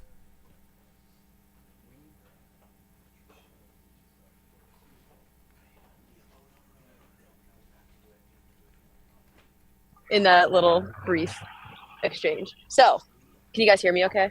We got you. We missed Oh. the first part, but that was on our end, not yours. Okay. But what's Okay. going on in the scene? Okay, so just to recap, the women's field, I think we saw just clear almost the entire top 10 come through just now. So to recap, Heather Jackson, 3 minutes back, Marcy Klimek and Rachel Drake left the aid station together. They both look really good, pretty focused. Lauren Puritz moved up into fourth. She looks awesome. Colorado Springs runner. She's been putting in the miles this year, coached by Megan Roach. Been doing like 90, 100-mile weeks, just crushing it. Was a fourth place at Javelina this year and just looked really, really focused. Just behind her was Sarah Beal. And then in like a nice pack right behind Sarah was Anna McKenna from Australia, Kat Drew up from Vancouver, little, 325, 50K to her name last year, I believe, has gotten a golden ticket before at the Canyon 100K, top 10 at Western States. Pretty awesome for Kat Drew. Just kind of chilling in that top 10. And then Becca Wendell, and then Jenna Bensko, and then Riley Brady. So, big pack. Just a slew of heavy hitters. That's really, really cool to see that All the pack heavy kind of hitters. shaping up. Yeah. I actually, Lauren's name was new to me as I was actually driving in. I was checking the live tracker when I grabbed some coffee, and I was having to do a little bit of background research on the fly. She's definitely someone that we missed in the multitude of live race previews, and it's really cool to see her working her way up to fourth at this point in the race.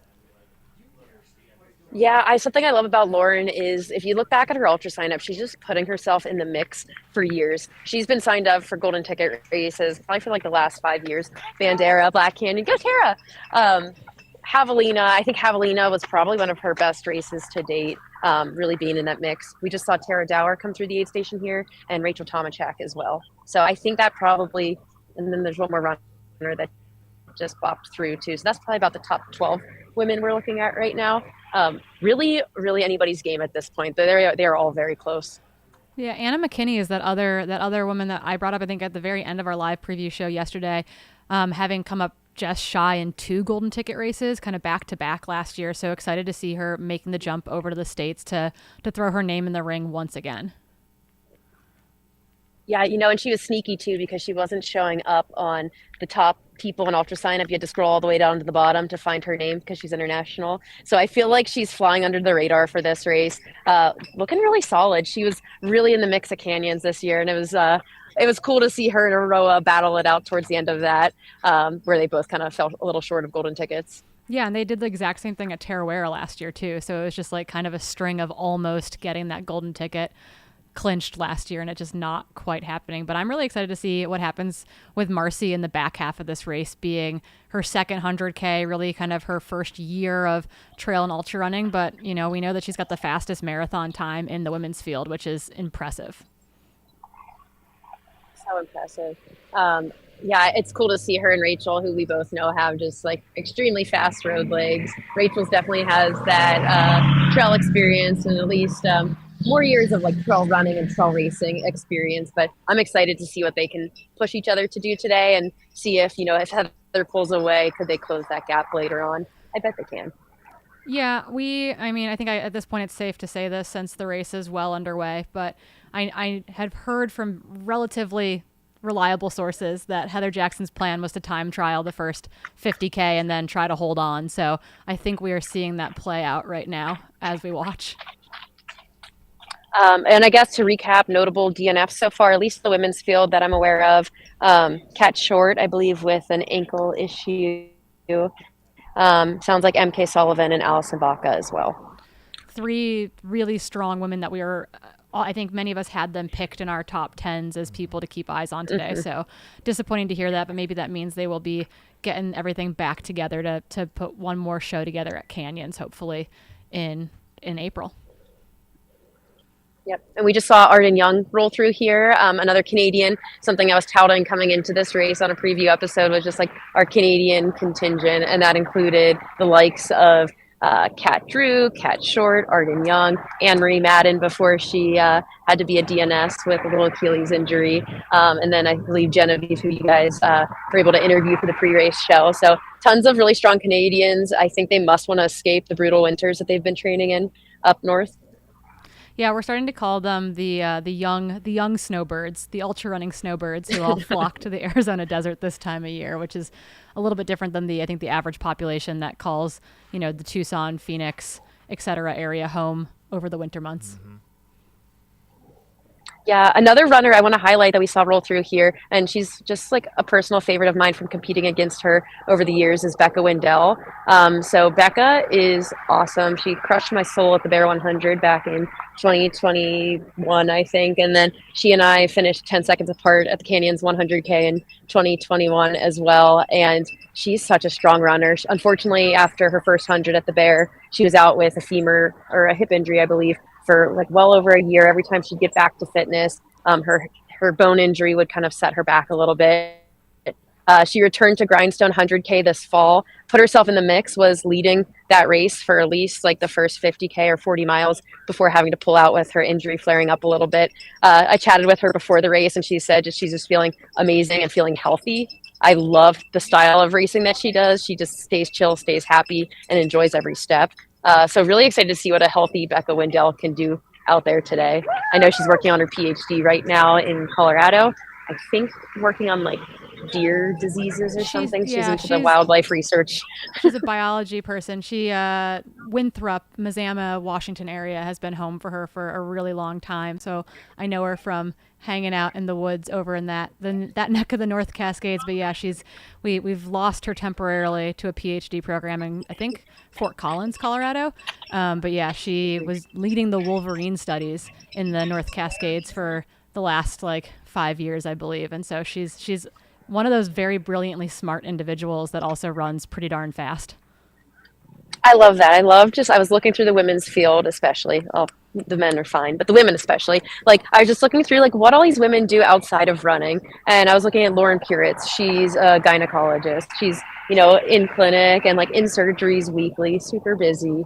Then there's somebody like Becca working on her PhD. I feel like there's just such a variety of interests and experience. Arden Young is a dentist up in Canmore. A lot of people who are holding down the fort in their personal lives and professional lives, but also slaying it on the trails like we're seeing today, which I just think is super inspiring.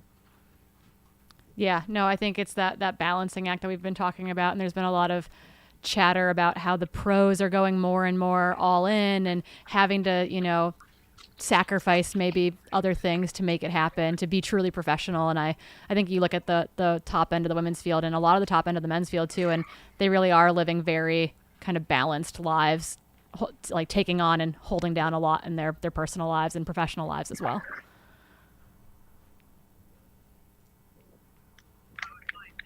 Totally. And you got Natalie Sandoval coming through here. So she's kitted out in a rabbit kit. I know she does a lot of training here in Arizona. These trails are like home to her. She looks happy. Might be taking a minute here though. Yeah, I think, is she a Flagstaff gal, but has ties to the Aravaipa community, I believe. I want to say that her name comes up as the course record holder on a lot of Strava segments in the area. That is her. Yeah, had a very strong fourth place finish at JFK a few years back, and no stranger to this race specifically. Has a top 10 to her name already. So if somebody's going to try to pick up some carnage, that definitely on the list of women to look out for in the back half of this race. Yeah, the cleanup crew that is running in the women's top 10 right now is super, super impressive. And I'd say the same thing is kind of happening in the men's race. We've got the young Hans Troyer out front of Hayden Hawks. You got Matt Seidel, who we've been looking to have a big day, John Ray, Cole Watson, all the usual suspects up in the top 5, top 6 of the men's race, including, I don't know, did you guys mention this earlier about Trayson, who's sitting, I think, in 6th solidly, that he is, in fact, named after Ann Trayson? I love that so much. I did not know that. That's cool. Yeah, so we got a lot of ultra history, even with the young guns coming up in the field. There's a lot of young guys in that men's top 10 group right now. Maybe we'll name our firstborn Jurek. I think Jurek is a first name. That'd be pretty nice. Yeah. Connor Callahan in the aid station. Is that what we're hearing from behind? Aw. Director of live streaming is super excited about his athlete currently in the aid station on our screens. Yeah, so we're looking at Gloriana Mine aid station here, about 24 miles into the course. The next major aid station that these athletes are going to run into is at the 50K mark at Deep Canyon. Come on, Shay, you got this. We You got it. expect that to happen as Shay Aquilano enters Oh, Gloriana go cool. Mine. Woo.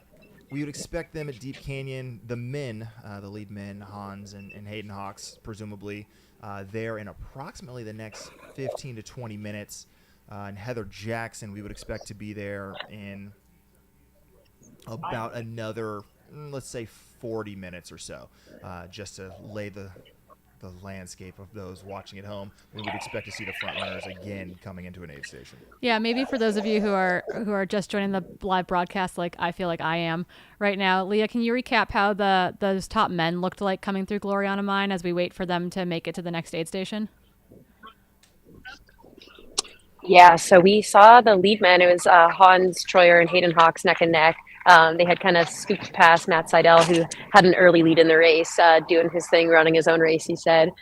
Behind them was a very large pack of many men without many gaps separating them. So this included the likes of Cole Watson, John Ray, Trayson Knopp.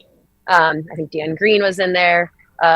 Whole slew of people. The more like conservative guys that we were seeing in more that 10th to 15th positions were Craig Hunt, Eric LaPuma, Ryan Montgomery, just a little ways back from them. I think in terms of, the cheeriest person up front, Hans Troyer looked pretty awesome. Hayden looked focused. Hans looked like he was having fun. We know Hans doesn't have quite as much experience as somebody like Hayden, but it'll be cool to see how that battle goes later on. Yeah, we were joking a little bit that when you're really, really new to the sport, you also don't know how bad it can be sometimes. And so we think that Hans is bringing that energy and those vibes to this 100K experience too, where it's like the 23-year-old energy. I think it's his third ultra, and I'm curious to see what his legs look like and feel like kind of past the 40-mile mark. Well, somebody did this at Canyons a few years ago, right? Somebody was I forget exactly who it was, but it was like a lead pack of 5, and it was 4 well-known individuals and then one upstart. It was Preston Case. Preston. Yeah, Preston, there you go. Everybody's just looking around like, who are you? And he's like, I'm here to have a good time. I feel like that's where Hans is right now, which, hey, that's a great mental headspace to be in. So, just I would out, say man. some of the guys who weren't up front, like as up front as I would have expected them to be, were like Tim Tollefson, Rod Farvard. Rod was a little ways back, further than I would have expected. I think we know JP Giblin dropped out. He had to pull out. I'm not sure why. Noah Dussault, who was also, I believe, our highest placed male finisher returning this year from last year, he was also a little ways back as well. Would have expected him to be a little bit further up in the mix. On the women's side, we just had Shay Aquilano roll through here. Further back in the field than I would have expected. It sounds like she might be having some ankle issues. She came through here with Corinne Chavoy, and there's Sylvie Abel as well, and then Natalie Sandoval is here having a good cry right now. So she's taking her time, probably recouping, trying Yeah. to figure out if she's going to We've- keep going from the spot. We've all been there. I think I've only run Black Canyon once, the 100K once, and I definitely left a lot of myself out there on those trails. When it's not your day, it's a long, winding desert to run through. It feels a little bit like desert solitaire out there at times. But I guess I can confirm that Shay did roll her ankle a couple days ago. She had it pretty taped up yesterday at the elite athlete panel, and was going to kind of feel it out today. So I'm sure that is not the ankle she wanted to be running on, but she'll find ways to enjoy it. Like, I'm sure she'll latch on to Crench-Alvoy and like get to chatting and hopefully roll some more less painful miles maybe. Exactly. Yeah, Shay's just been so stellar as such a young athlete as well. We saw her represent Team USA on the 80K World Mountain Trail Running team. Coming from Indiana, Flatland, does a lot of her training out in the Pacific Northwest, in Seattle now, also like largely flat training. I think it works for her. She's super quick, has had top performances at JFK, has run Black Canyon a slew of times, probably has more expertise here than a lot of the women in the field, and had an awesome race last year, racing some of the big guns like Ida Nielsen, Keely Henninger, Heather Jackson, and just putting herself in the mix. So I do think, if anything, this last year of racing for her has really helped her mature as an athlete and gain a ton of experience. And I think we're going to see a lot of her in the future.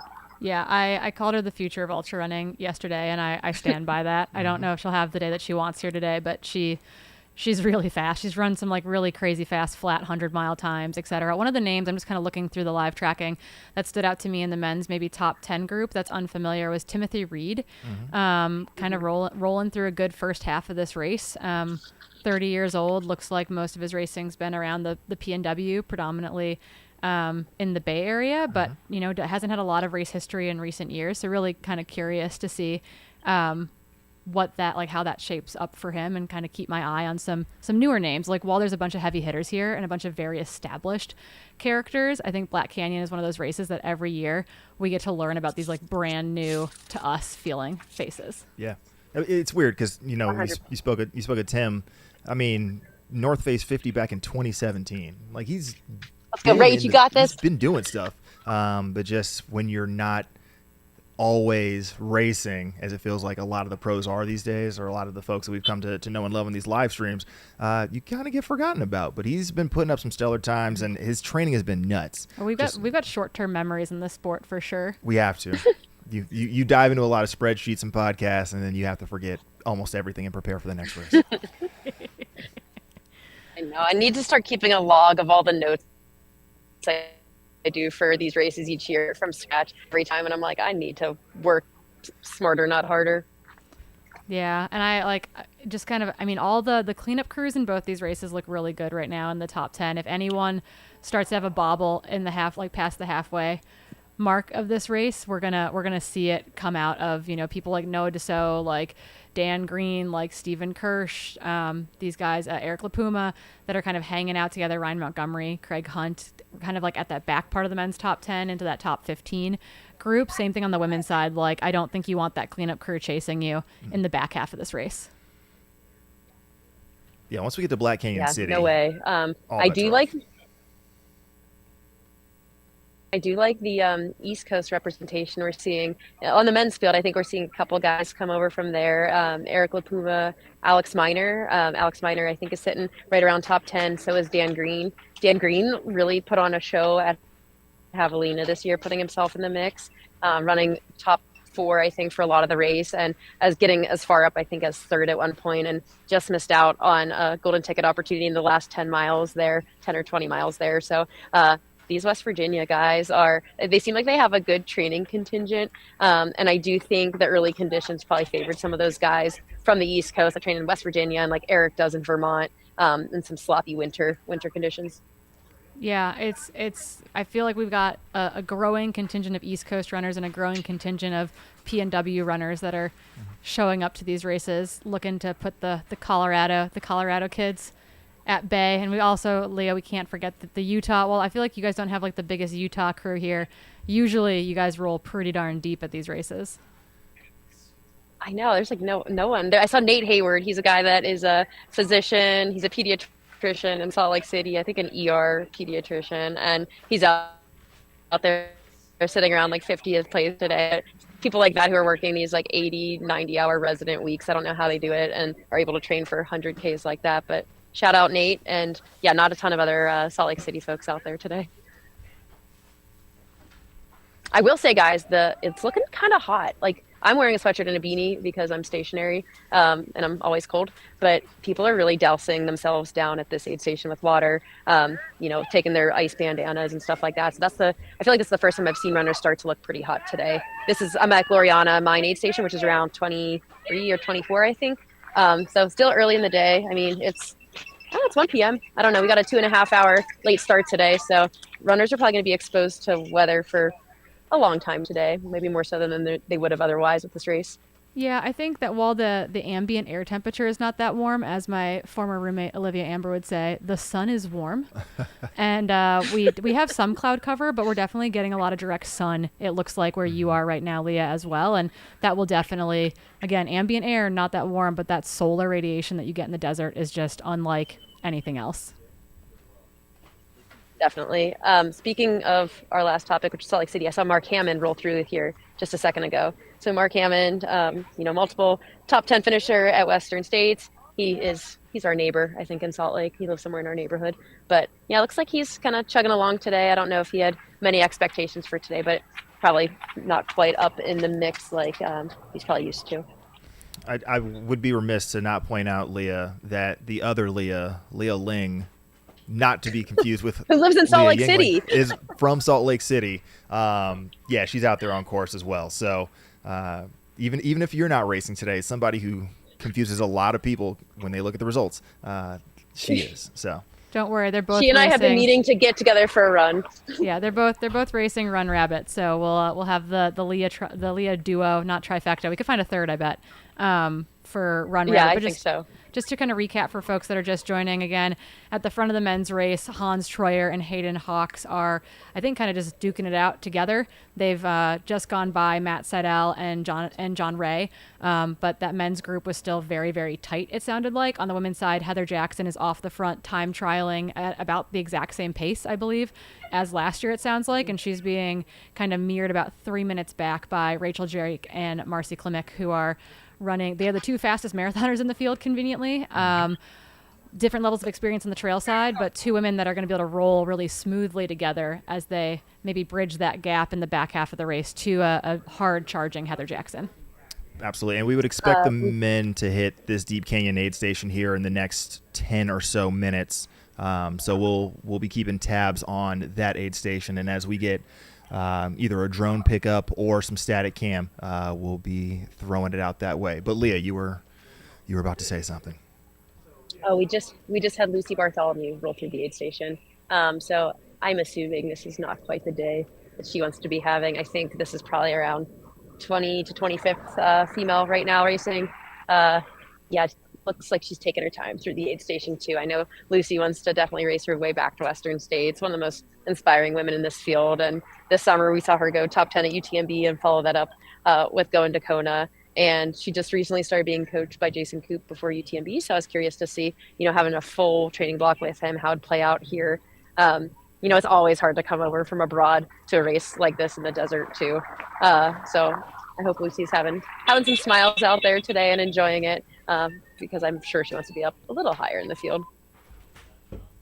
Yeah, I don't know if I've ever seen her have a smile not on her face. Like, even when she's in the pain cave, she's pretty she generally tends to enjoy the environment and the community as a whole. So hopefully she can at least find herself having a nice little training day out there if it's not the race she was hoping for. Yeah, and she's got really good crew on her side too. I was speaking with her yesterday and actually got to run with one of her crew and pacers, Abby Hall. So she's got Abby Hall and Amanda Basham out there with her today, and she's like, I don't know what day I'm going to have out there, but I know that I'm going to get to be escorted by two of my mentors, friends, role models in the sport. So I think that even if it's not the performance she's looking for, she'll run, every step of it with two really good friends by her side for the back half of the race. Yeah, and Lucy, she's so tough. She's so tough. She's so grateful when she's running. I think she just has so much gratitude for what her body can do. And I think we've seen that so much from her through the years. She's been running ultra marathons, seems like forever given how young she is. So, I mean, she's so stellar, and I wouldn't be surprised if she doesn't have the day she wants today, if we see her come to the Canyons 100K in a couple months and try to throw down there.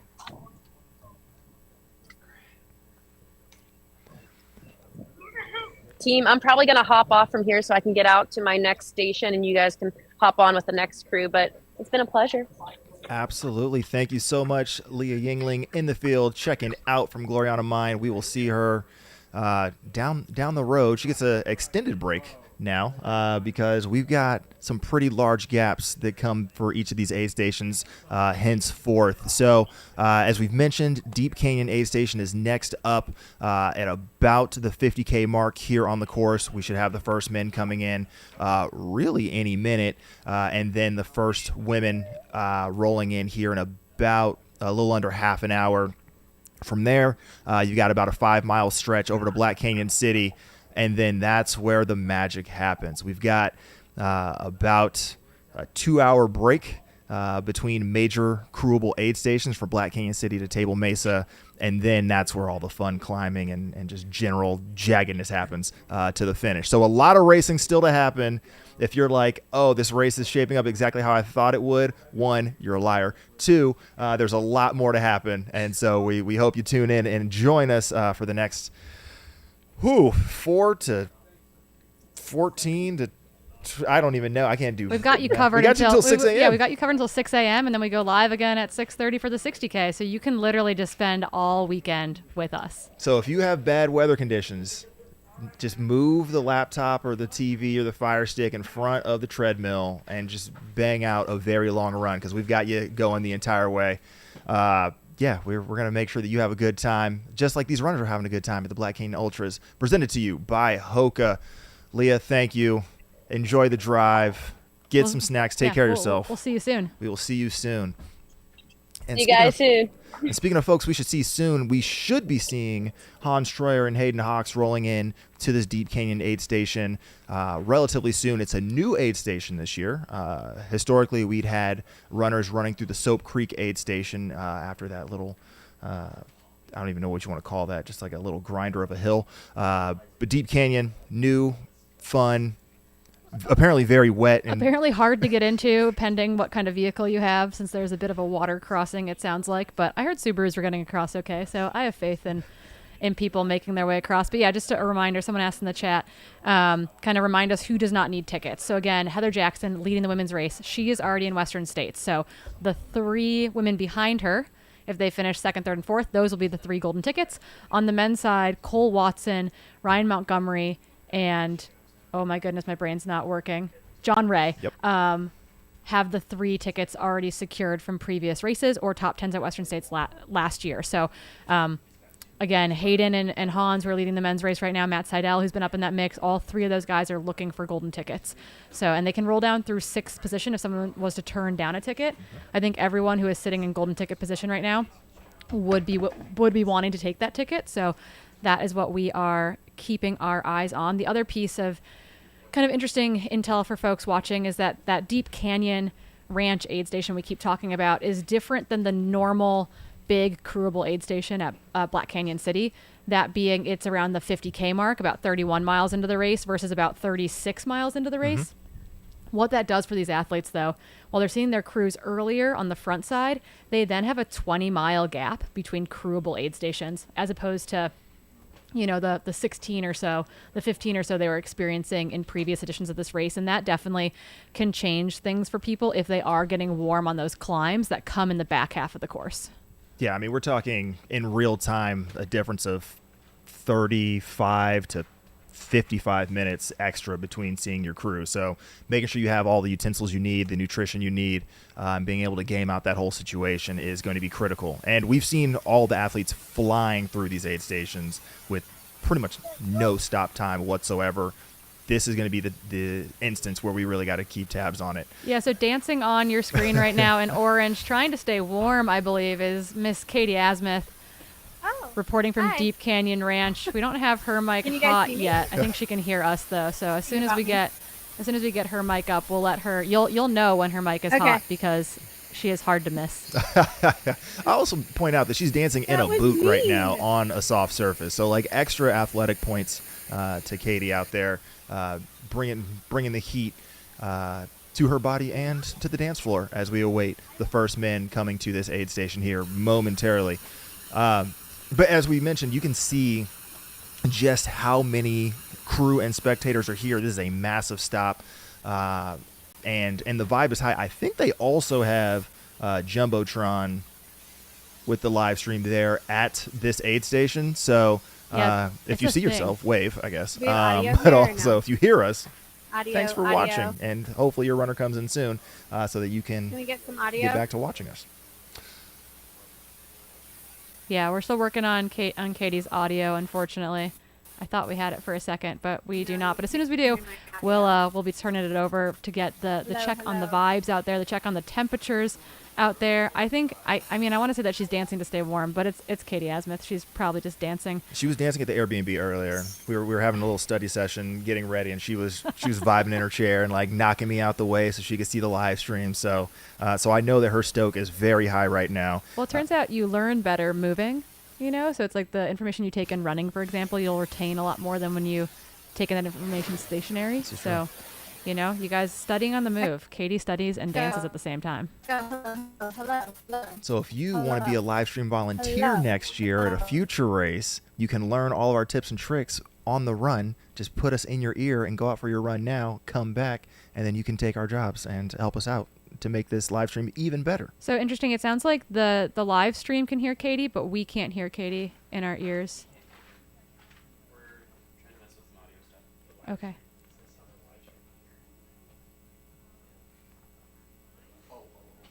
It's not on monitoring. It's not on monitoring in your headset. Oh, we're idiots. Okay. We're almost there. You guys are hearing Katie. We're not insane. See,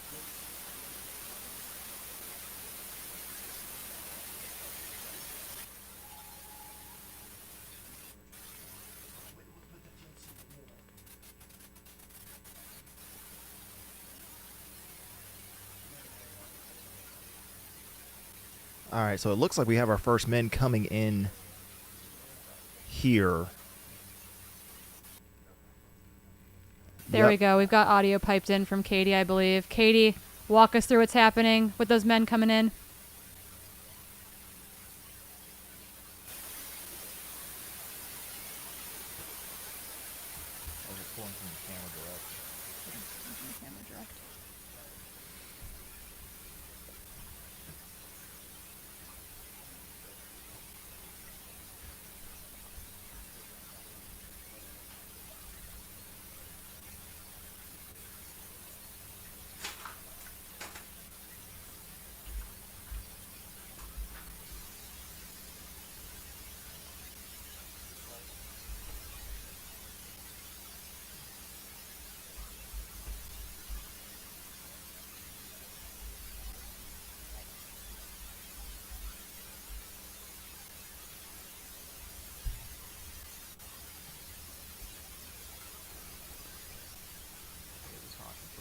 Yeah, and I think we're pulling audio directly from the camera now. Yeah. Sick. Did we verify if they can hear? No, they can't anymore. It's pulling directly from the camera. All right, cool. We're gonna walk you through what just happened then. So you saw Hayden Hawks and Hans Troyer roll through the Deep Canyon aid station, 3 hours and 37 minutes on the clock. Hayden, the consummate professional, has been here before, getting refueled on the fly. I think Hans's crew is running with him as well. And Hans was like, yeah, that looks like a good idea, and pulled off the exact same move. So, again, the young buck who has never been pushed in an aid station before, just, he blasted the Bandera course just last month and had nobody near him. Now he's taking a page out of the grizzled vet's playbook and staying right on his tail, making sure that he gets no gap here. So, 3:37 through the 50K mark for our top two men. That is Fast. That's pretty solid. fast. I'm trying to think. last time Hayden was here, he came through the Soap Creek aid station at 3 hours and 32 minutes, and that's about a mile sooner, or it was a mile sooner than this new aid station is at. So do the basic math. He's more or less on the exact same pace that he was when he won here back a few years ago in a time of 7 hours and 55 minutes. But he's also right in the mix. We just lost our monitor. But also what we saw, what's coming up right now on the live tracker for everyone is we've got, it looks like, Hayden is now, is that John Ray now coming through? Matt Seidel, John Ray. Oh, those are still Bumblebee splits. The three we have are Hayden Hawks, Jupiter. Jupiter. Yeah, you now have one more guy through. And Jupiter's and Cole Watson is now The in Barracuda. fourth. Yep, Okay. you see that Barracuda. He's fishing. Is he fishing with John Ray, it looks like? Yep, John Ray in the Hoka short shorts. He said Hayden was going to wear shorts, and then he was going to wear the short shorts of their Hoka kits. So, yeah, Hayden Hawks,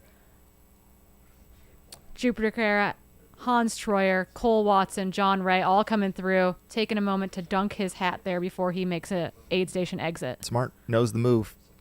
Jupiter, we haven't talked about him a lot here yet. Steadily moving up. I think he was 10th, 9th or 10th coming out of Bumblebee. So he's definitely moved very consistently up here into the top 3 at the 50K mark. He filled out the runner intake survey. We appreciate when runners do that. He stated he is here to get the golden ticket outright, and he's made the trip up from Mexico to bang that out. And he wanted to shout out his kids, Jared and Azael. So, because he wanted me to do that, I've now done that.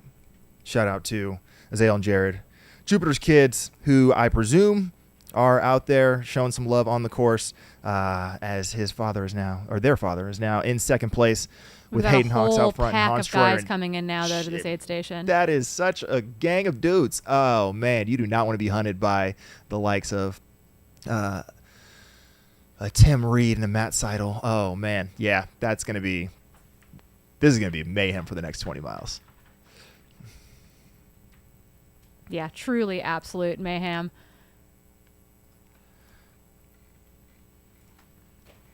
But yeah, we saw Cole stop. I'm not sure what he was trying to get from crew on the side there. It looked like he was just making fishing gestures, to be completely honest. We've seen it before. You know, it's well known at Western States. You get to the top of the escarpment, kind of just turn around, take it all in, and get your group of folks and move through. But we now have 10 men through within 5 minutes of each other at the 50K mark. So still a lot of race to happen, but this is a very dense group playing through. And someone just coming back. Is that a pacer coming back? No. Is that Jupiter? They might have an out and back into this aid they station. are. There's an out Sorry. there's We an crossed out and over. back historically into what is the Black Canyon City aid station as well. Yeah, so through there, it looks like what's coming through on the live tracker, Hayden Hawks, Jupiter, Hans Troyer, all came through 1, 2, 3 virtually together. Really fast transitions by each of those guys with their crews there. Cole Watson and John Ray in 4th and 5th, basically together. Gabriel Klein, someone that we haven't talked a lot about today, is in that mix. Chris Myers is in that mix. Tim Reed, who we'd mentioned earlier, is in that mix. And Steve Kirsch looks like he's also made his way into the top 10, currently sitting in 9th position at the Deep Canyon Ranch aid station. Yeah, Gabriel Klein was 9th at Bandera back in 2022 and then won Kayamaka 100K that same year. So understands the golden ticket chase and being in those types of races. This is probably the deepest field he's been in. But to find himself in the top 10 yet again at this point is it's got to make him feel pretty good. Coming out of San Diego, the young buck knows some climbing and knows some technical stuff. San Diego's not just all beaches and good vibes. They have some trails out there that you can really prepare well for this type of environment. So we'll see how he continues to move through this next section as we are tapped into the Deep Canyon Ranch aid station here, the 50K mark at the Black Canyon Ultras. Yeah, people are a little bit concerned in the chat that it says 31 degrees Fahrenheit on our screen. No. It is no longer 31 degrees Fahrenheit at that location. They're like, it is below freezing, and they're dunking their hats in buckets of water. That is not good. No, it's definitely a little bit warmer. Its ambient air temp is probably high 40s, maybe at 50 degrees. And then that direct sun is going to warm things up quite a bit. We're showing 53 degrees at this aid station. It's about 50 degrees here at the finish line. Slight breeze coming out of the east, it appears. Probably 5 to 10 miles per hour. So, gotta love it.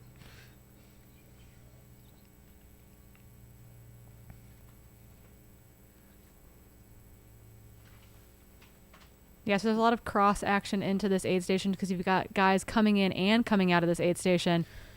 Which is a nice psychological game as well. You can see what your competitors look like. You might have only seen their back for the last half an hour or so as you're making the long winding descents towards this aid station. Now you get to see how they look in their face.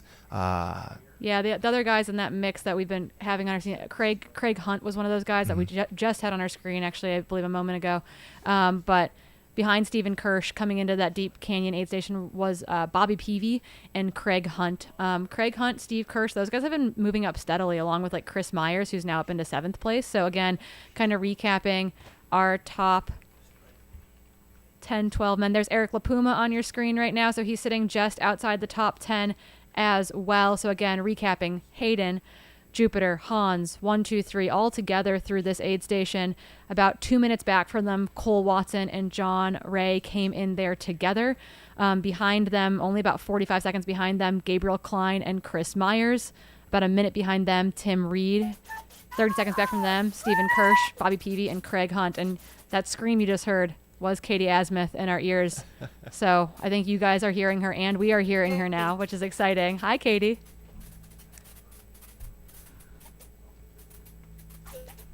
I don't know how you can hear me. Great, something just changed. You know what happened? Jamil came over to help us, and all of a sudden it was magic. Magic touch over here. We don't know what changed. Okay, let me give you a vibe check, everybody. So we are at Deep Canyon Ranch. It is a glorious day. Gentle, cool breeze, sunny, fantastic. We have a party vibe going on. We have some people playing football. We've got the crew. Let's go, let's go. People are picking up their pacers. Couldn't ID that gentleman. Way to go, way to go. Joshua Park coming through. So we've got Jumbotron in the background, and we have people able to watch as we are live, which is very fun, very festive. Again, this is a cruise spot, very different than last year. We didn't have this aid station last year, so it was at Black Canyon City, mile 37 last year, and they still have that aid station, but it's no longer a cruise spot. So this is the big halfway cruise spot, and people are really looking forward to picking up a pacer and to get some crew support. So let's go through what we've seen. Can you guys still hear me? Yep, we can hear we you. got you. We're loving it. Okay, to be completely honest, you guys, I'm getting a very strong echo on my end, and it feels very strange to talk. So I'm going to just work through that. You're doing great. You're natural. Okay. All right. So a couple things. It is on at 1:07 local time. And then we had the next group of people had. Oh, let's go, Matt Seidel. Go, Pacer, come on. Matt Seidel has fallen back a couple spots. He came into the aid station looking pretty rough, and I think his pacer Elon is giving him a little boost. So we'll see. Let's go, represent Mammoth Lakes. I did that. So everybody is looking very dirty. I'm seeing, I think this is Canyon Woodward running by, and Noah Dussault looks like he's coming through. We're 12 minutes past the leaders, so it's really close, you guys. I mean, what are we at? We're at like 25 men have come through this aid station so far. Right? Yeah, it's like 20 men. And it's all 12 minutes until to get to Hayden and Han. So it's actually really impressive. We're at the halfway mark, and there's a lot of racing to go. So this is anybody's game in my mind. Yeah, was anyone, I guess, Katie, can you talk us through that first three group, that trio that came through of Hayden, Jupiter, and Hans? What was that like? It looked like it was a very fast-moving transition. Yeah, so everybody's grabbing their crew pretty quickly. I would say the one person that didn't, or maybe two, I would say Matt Seidel and Cole Watson looked like they were hurting. Cole really took his time, even walking out of the aid station, and just, looked like he was hurting. So that was hard to see. He left, so I mean, it was still only 8 minutes behind the leader when he off out of here. So it wasn't still in the mix, but we'll see how he's feeling as the day progresses. And then Matt Seidel, it took longer to get to this aid station than I expected. Yeah, we'll be able to check in kind of, I think, on a course record watch when the men get to Black Canyon City, since this is a new aid station this year. It's not quite on. The course records definitely are in play, but I'll be curious to check the splits once that trifecta of men, Hans, Hayden, and Jupiter, make it into Black Canyon City around that 36 or 37 mile mark. I think Jupiter was a couple minutes back when the aid station. I would say 3 minutes behind Hayden Hans. Okay. Yeah, he seems to be a guy that's been on the rise all day, though, moving up from kind of outside the top 10 to the back of the top 10, now up kind of into that group of top 5 guys, which is a great place for him to be setting himself up. And I don't know if I've heard Jupiter's name, to be honest. And as you guys all know, we've all done many hours of research on all of these athletes. So it was fun to see his name up in the top 10, and now he's slowly progressing throughout the day. And if you're progressing at the halfway mark, that's a really good sign. So I think he's running a really impressive race. This is Noah Dussault. He was our 5th place runner last year. This is the aid station. So that would be, about 15 minutes behind on Hayden. And again, you guys, we're only at the halfway mark, so there's a lot of racing to run. Yeah, and there's a lot of strong cleanup crew guys that are making up this kind of chase pack and the rest of the top 10 as well. Nothing is done until it's done. You can't win a race you didn't start, and the race will not be over until they literally run past us here in studio at the finish line. We are, 10 meters away from the actual finishing arch, so the hype will be all too real when that time comes later today. Yeah, and I will say from our good friend who's just leaving the aid station. He's at the finish line actually today, or not, excuse me, at the finish line at this aid station. Aid Station Fireball is hanging out.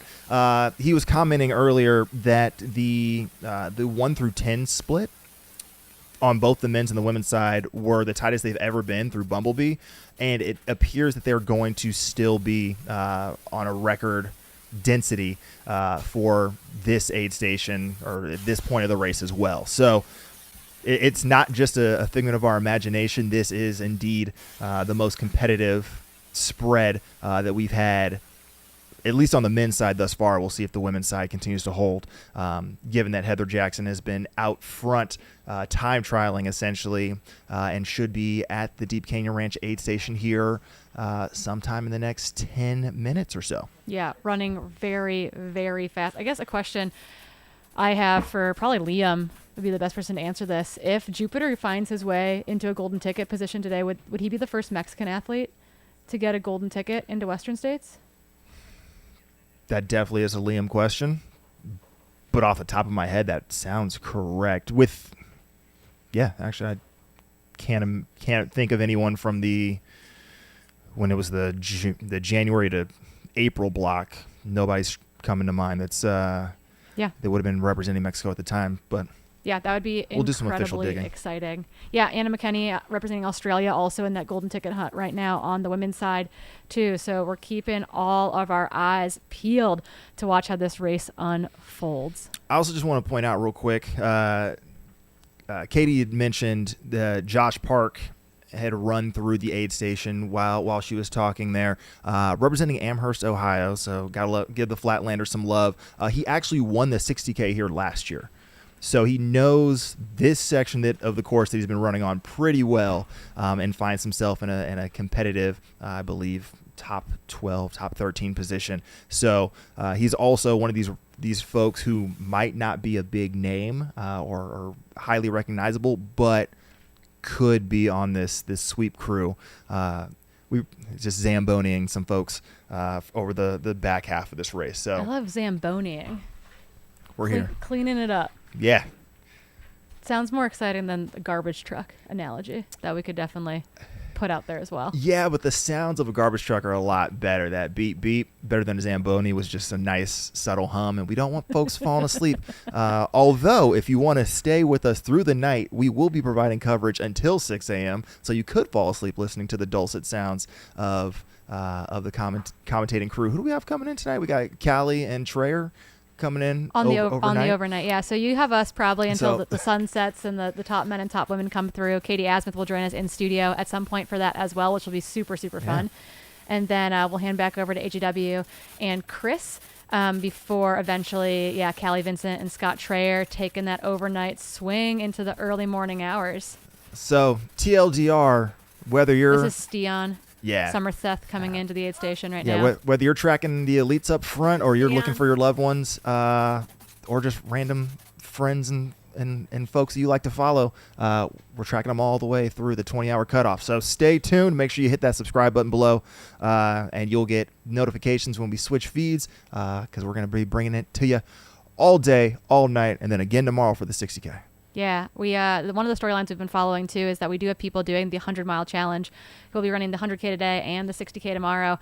And I am sure that there's at least one person doing the 100-mile challenge who's a little bit worried that they're going to be finishing a race at 4 or 5 a.m. and then needing to be at a new start line for a 7 a.m. start for the 60K. So truly making it a 100-mile challenge with, basically just one long aid station stop before they hit go again. Yeah, as long as somebody drives you can get a little power nap in because sitting in a car is always the ideal aid station setup. But no, it's going to be a good time following the runners, and we will be sure to highlight a lot of those folks on the journey. Josh Canning, Jake Jackson. We got a whole bunch of folks who are slated to do the 100-mile challenge. So just one more way to throw a wrinkle into what is one of the best sporting weekends of the year. Yeah, and just for those of you who are wondering what's happening in the women's race, remember that we're leapfrogging aid stations here. So we just hung out with Leah Yingling at Gloriana Mine, covering the women through the top 15, top 20 or so, before hopping ahead to Deep Canyon Ranch to cover the lead men coming through there. Katie Asmuth is there on the ground waiting for the lead women to come through there as well. So again, we're waiting for them to come. We don't have camera runners.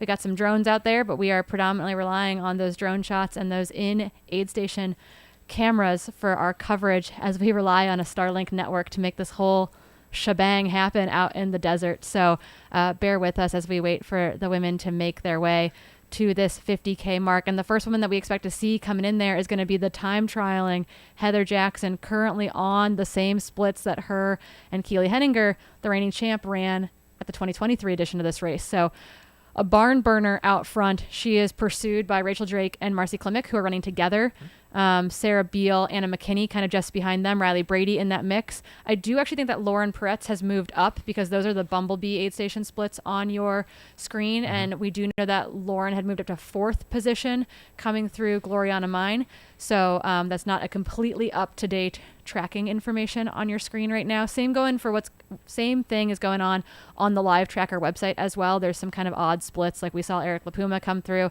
Deep Canyon, though, his split is still from Bumblebee. So as they refresh, we're all refreshing together.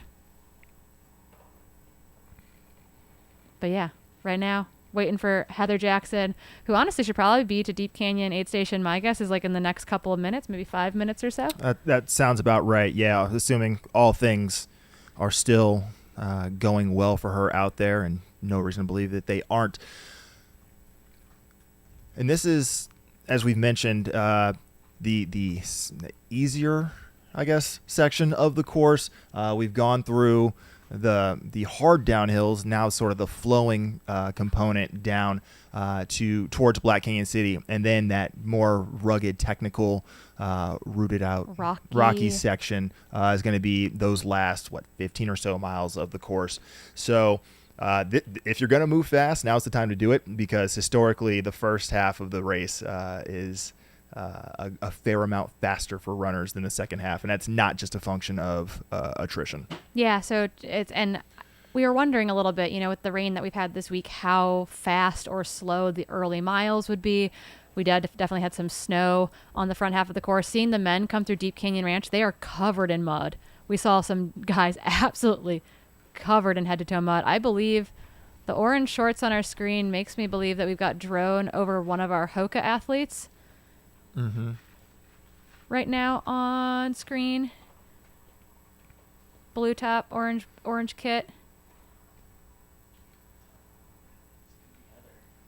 It could be Heather. We've got 3 Hoka athletes we know that have been kind of charging towards the front of this field: Hayden Hawks, John Ray, and Heather Jackson. So that might be what our drone was looking at, making her way into the Deep Canyon Ranch aid station. Again, that last split that we had was about 3 minutes between Heather Jackson and then the chasing duo of Rachel Drake and Marcy Klimek. So that is what we are keeping our eyes on. Mm-hmm. Has that gap expanded? Has it contracted?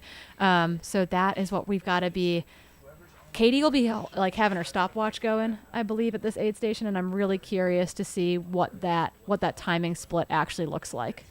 Yeah, and Heather doesn't need a golden ticket, right? So, and the women know that. The women know that Yep. Heather's out front, and they know that she doesn't need a golden ticket. So while the women are racing both for a golden ticket, they're also racing for a win. Yes. Yeah, this is not just many times we've seen races where it feels like somebody time trials off the front and it's just a chase towards a course record. This is going to be a true battle. There's actually racing to be had. There's no reason to believe that they're going to just let her go, as we see. Let's go.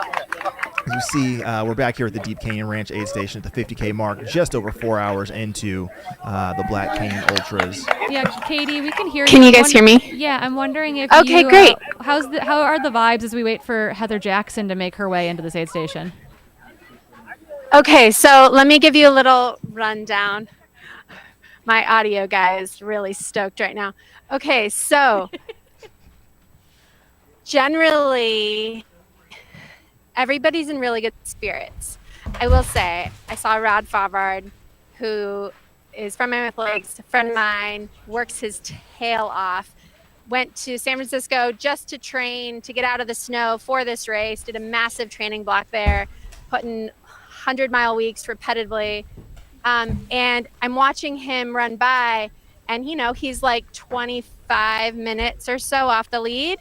And he says, I said to him, "You're still in it, Rod." And he looks at me right dead in the eyes and says, "Yeah, I am." And I'm like, yeah. A fan of me gets so excited, and a friend of me gets more excited. So anyways, I think that's generally the vibe of the people in here themselves really well. They're not just letting them go, they're staying in touch with those chase packs, essentially. And they're kind of the stragglers off the chase pack, but they're everybody's looking really good. So I think that the day has just begun. Yeah, so we're seeing on our screens right now, Katie, a drone I've shot seen- of Hayden Hawks, Hans Troyer, and Jupiter running 1, 2, 3 all together right now, which is really cool. It's a beautiful drone shot. Wow. So that's a little tidbit to keep in mind as those guys make their way towards Black Canyon City. But yeah, 1, 2, 3 in the men's race on our screens right now, all together with Hayden Hawks leading over both Jupiter and Hans. The 3 best friends that anyone could have. It's the 3 best friends. So that too early Jupiter for that. really put on some time in that section. That's kind of what it looks like, Yes. is that he's accelerated to close the gap to these two guys. So and he put on some time for sure. Yep. You guys hear me? Yep, we can. Yeah, it definitely looks like he's accelerated to make sure that he can close that gap down.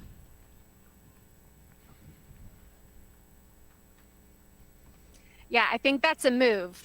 So let's put a pin in it and see where that goes from here. But that is him putting a move on pretty early.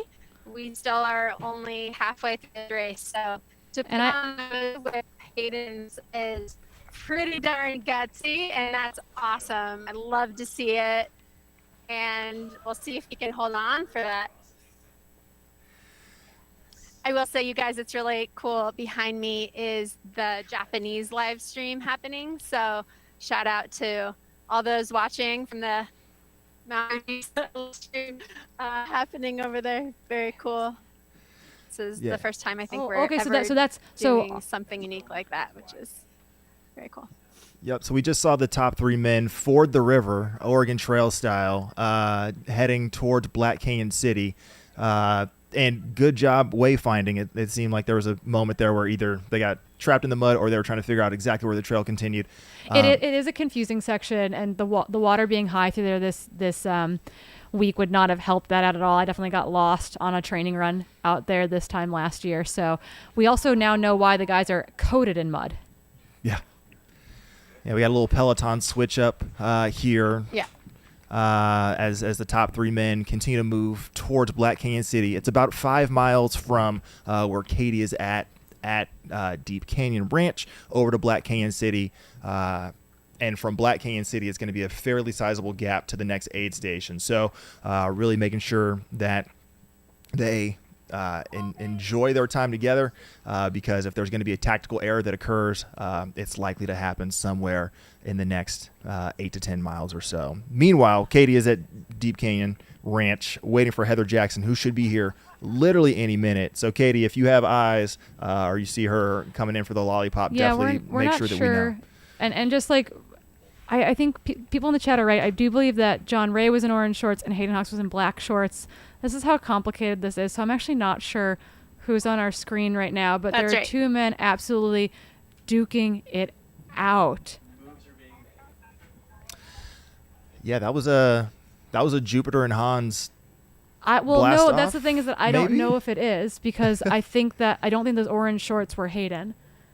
Oh my goodness, you guys! Identifying runners where we don't know what they're wearing and all your kits are black shorts and white tops is not helping us out. So brands that are listening, let's throw some like yellows and pinks and lime greens into the mix, please. That would definitely. And this is why we help us out. appreciate that crew from the Pacific Northwest who only wears cow shorts. It makes it very easy to know that who you're repping. Yeah, we're on some next level Zoom function. This is how we get down. Anyway, that being said, we are still No, I don't eagerly know. awaiting. Is this Chris Myers? That's Chris Myers, isn't it? That's Chris Myers. So this is back in the field a little bit. So I bet that was John Ray, Coming into the aid Gabriel station now. Klein, and Chris No. Myers that we saw. No, not into Deep Canyon towards Black Canyon City. So I think that what we saw on our screen just then was Chris Myers, Canyon City. maybe Gabriel Klein or Tim Reed, and John Ray in orange shorts, because we do know that Hayden Hawks is wearing black shorts, blue top. So we do believe that Hayden Hawks, Jupiter, and Hans are still out front, but that there are moves being made maybe by Chris Myers, that Gabriel Klein, John Ray group potentially that we just saw there. So who were only a couple minutes down. Yeah, 2 minutes, 3 minutes down from our top 3 as they sped through at Deep Canyon Ranch. So yeah, as we get more information, we do have a was crew. Chris Myers, and he's put on a push. Yeah, no, that was, I'm pretty sure that was Chris Myers that we just saw on our screen. So that was not our top 3 men. That was that next chasing group. Yeah, Katie, so we can hear you. Yeah, we've got Brett on the screen as if it's just from he didn't know it was happening. I didn't know it was happening, but it worked out exactly then. Brett's actually down at Black Canyon City, so he will be able to give us all of the insights. Brett, you don't have to look so formal like we were putting you on the spot. There you go. That's what we want. Just skittish. So yeah, Brett's at Black Canyon City, about 37 and a half miles into the race. Katie's at Deep Canyon Ranch. Both of these commentators will be expecting the top runners coming through their aid station here literally any moment. So Brett, hang back, you're good, camera's good, you look good, and we'll prepare to throw it back to Katie as Heather Jackson should be coming in literally any moment. Can I make a comment on Chris Myers? Yes. Yeah, Katie. No. All right. I just wanted to give him a shout out.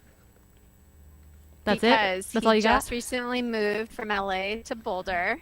He is now at altitude for the first time in his running career. He re-signed with Solomon. I think he's feeling really rejuvenated in the running space and wanting to take this to the next level and hoping that this is his day to do it. I also know he stayed with me before his Mammoth Trail Fest race this year, and he takes racing very seriously. He is professional that way. We'll see every part of the course if he can, and can't sleep the night before because he's so excited. But here we've got her. Let's go, Heather. Heather is here at Black Canyon. At Deep Canyon Ranch. She is here. What time is this? 1:40. Yeah. She looks smooth. She is 4:10 running on the really clock. well. That's a pretty fast split.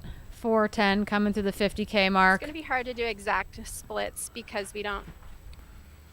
No, yeah, we won't get a course record split or a comparative to last year's split until she gets to Black Canyon City. But a 4:10 50K in your 100K is moving pretty darn quick. Let's go. Like, we're going to be looking at a finishing time well under the 9-hour mark, which is very, very fast. Yeah, Heather last year ran basically 8:48 for the full course, and this factoring in that this aid station is about a mile further than last year's Soap Creek aid station. Yeah, that put her more or less bang on those same splits from last year. We'll see what the stoppage time is here for her. This, again, is the big crewable aid station. You won't see your crew again for about 19 or so miles. So if you're going to make some big changes, some shoe changes, really make sure that you're set up for success, this is going to be the location to do that. And she looks to be, Heather Jackson, just being real smooth, taking care of business. It's not like she's necessarily being pressed with somebody on her shoulder the same way that Hayden Hawks was. But it is interesting to see the different strategy of really stopping and hanging out with her crew versus the on-the-fly aid station hits that we saw on the men's side. But about 50 seconds. Yeah, 50 seconds in and out for Heather Jackson. That was a 2-minute aid station. Yep. She looks great. Let's go, Heather.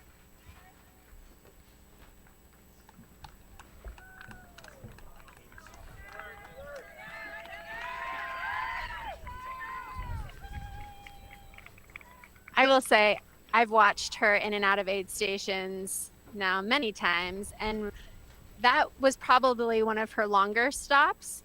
But she took care of business. And, when we compare her ultra running career to her triathlon career and those aid station turnarounds, it's pretty impressive how much she's grown in this sport already in a very short amount of time. and she's taking care of herself. She's staying wet. It doesn't feel that hot, but I think when the sun is directly on you, you're going to still be feeling hot no matter what. So I think she's taking care of herself. She knows this distance now. She has experience, and I think she's ready to execute. She looks good. Yeah, we have heard that her plan was to time trial the first 50K and hold on from there on out. So curious to see what the back half of this race looks like, and also curious that split at Gloriana Mine between her and the chase pack of Rachel Drake and Marcy Klimek was about 3 minutes. So we should be seeing our second and third place women to you very, very shortly.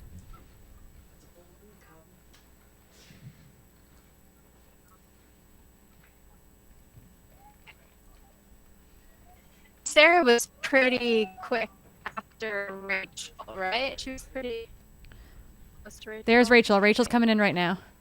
Rachel Drake on her way into the aid station. That is approximate. She's going to end up being about 3 minutes exactly around the corner of the aid station that we split Heather on. So has given up 0 ground over the course of the last 8 miles. Yeah, Rachel Drake looking really, really solid again. Remember, she decided not to go to Olympic marathon trials last weekend in Orlando, Florida, to instead come here and try to run her way into a golden ticket. It's not her first 100K, but she hasn't raced 100K since 2019. There she's coming into her crew. Again, she's got Tyler Green, her husband, there with her, as well as Keely Henninger, last year's Black Canyon champion and course record holder. So she is in very, very good hands as she does work at the Black Canyon 100K. We are also looking for Marcy Klimek, the fastest marathoner in the field, having a 2:30 marathon PR to her name. We should be seeing her come through here, as well as Lauren Prutz as in addition. So we should see our top kind of 5-6 women come through here in pretty quick order. Yeah, Rachel making sure that she is got everything she needs, because again, she's not going to see her crew for another 18 or so miles. No stranger to these trails. Not only did she win the 60K back in 2021, she also paced Tyler when he won that same year, actually. So she was definitely getting some intel on the course that seems to be serving her well at this moment as she heads out of the Deep Canyon Ranch aid station in second place, 3 minutes back of Heather Jackson. Yeah, so that 3-minute gap has held, and that is Marcy right there on her way into the aid station, and she is covered in mud. Looked her dead in the windows to her soul and said, "I will see you later." Yeah, I'm sure Rachel gave her a big like, "Come on, let's go," as she ran by her as well. That this little out and back does give you a little bit of a glimpse into what's just ahead of you, but she has distanced herself a little bit from Marcy on her way in here. And then we do know that Lauren had moved up at the last checkpoint, which is Gloriana Mine, not the Bumblebee that we're seeing on our screen. There's no active split from Gloriana Mine, so we do think that behind Marcy we should see Lauren Peretz, Anna McKinney, Sarah Beal, Riley Brady.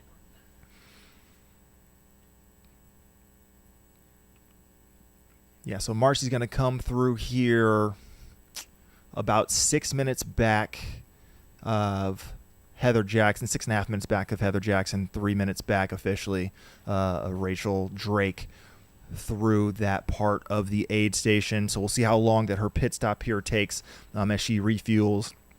As somebody who's won Waldo outright, even though she might not have a ton of trail experience, I anticipate that Marcy knows how to make sure that she has her needs met as she takes on a very rugged and aggressive second half of a 100K race. Yeah, the big difference for Marcy here is that Waldo is definitely it has been a race that's been around for a long time. It's not, she wasn't going to see that kind of level of competition, the high paced aid stations, etc. And that is definitely what she'll be experiencing here today as well.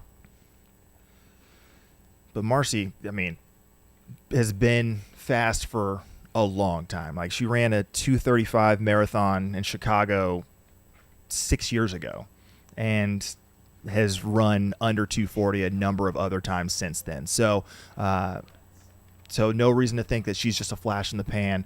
So really excited to see what happens with her on the back half of this race at Black Canyon, as we have fourth place. Yeah, now I third place. think this is Lauren coming into the aid station.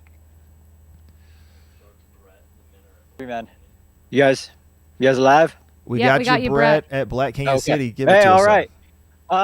There's a group of 3 together. We had Hayden Hawks, Hans Troyer, Jupiter together going into the aid station, and Hayden is coming back. He's the first one out of the aid station. Hans Troyer is second. Hans is the second one out. Big smile. And we're just waiting on Jupiter to make their way out of the Black Canyon City aid station. They are precisely 1 minute behind Anthony Costalis, 2 minutes behind Anthony Costalis from last year. Brett, you were on the ground. We saw it on video, but Hans, it's a thin line between a smile and a grimace. Which side of that line do you think that Hans was expressing there as he rolled past you? All right, we got Jupiter coming through as well. Yep. I think Hans was actually on the smile side and Hayden was on the I'm working side. Interestingly enough. Jupiter is in full-blown super shoes. Adios Pro 3. Bold move, Cotton. See if it plays out. That is that for the shoe nerds out there. That is quite the choice for the rocky back half of this course. Yes. Yeah, and I mean, maybe he has a drop bag at Table Mesa to switch it out, but that's a chonky boy. Yeah, sure is. That's a gap. That is a solid 3. So give us a lay of the land from where you are standing at. It's a short little out and back into the aid station, but like what is that little stretch look like before they have to peel off and we'll not see 4th, 5th, and 6th coming at them? So as they approach Black Canyon City, I think they're on a slight descent, and it's rocky. You got to pay attention. I believe the junction part's like half mile-ish, maybe 3/4 of a mile. I'm about 30 meters out from the aid station where they just go, turn around, and come back. We have a couple more runners coming in right now. This is pacer Gus Gibbs. Hello, Gus. Pacing Chris Myers in. Chris is charging. Such a bouncy stride, always, that one. We saw them on the aerial, and we didn't realize that Chris had a pacer with him. We saw Chris, and who was Gus Gibbs, and then them making their way around one other runner. So Chris is definitely close enough to the top 3 where he definitely passed them. So he knows what the gap is. Mm-hmm. So that the guy he passed then was John Ray. It would be John Ray should be next. Yep, yeah, and they attacked him on a small little climb, and they just, like, the elastic completely snapped. And we're going to try to keep that split screen from our women up if possible as well. There it is. So, yeah, so to level set for those watching at home, we saw Hayden Hawks, Hans Troyer, Jupiter Carrera Casas coming out of the Black Canyon City aid station, mile 37 approximately on the course. We've seen Chris Myers roll in approximately 2 minutes back or so, if you consider the need to run in and then back out of the aid station. And Chris is gone. Yeah. That puts Chris Myers in 4th place. We're to the point of the court. We're to the point in the race where we're working. We're working now. The race has started. Like, he was in good spirits, but you could tell, like, needs to focus. Yeah, and if we can, I don't know if we've got Katie's audio, but we do know that she watched fourth place come in as well. She got to see Marcy in there and Rachel Drake come through. So if we can get an update on the women at Deep Canyon Ranch, that would be excellent. Way to go, Jenna.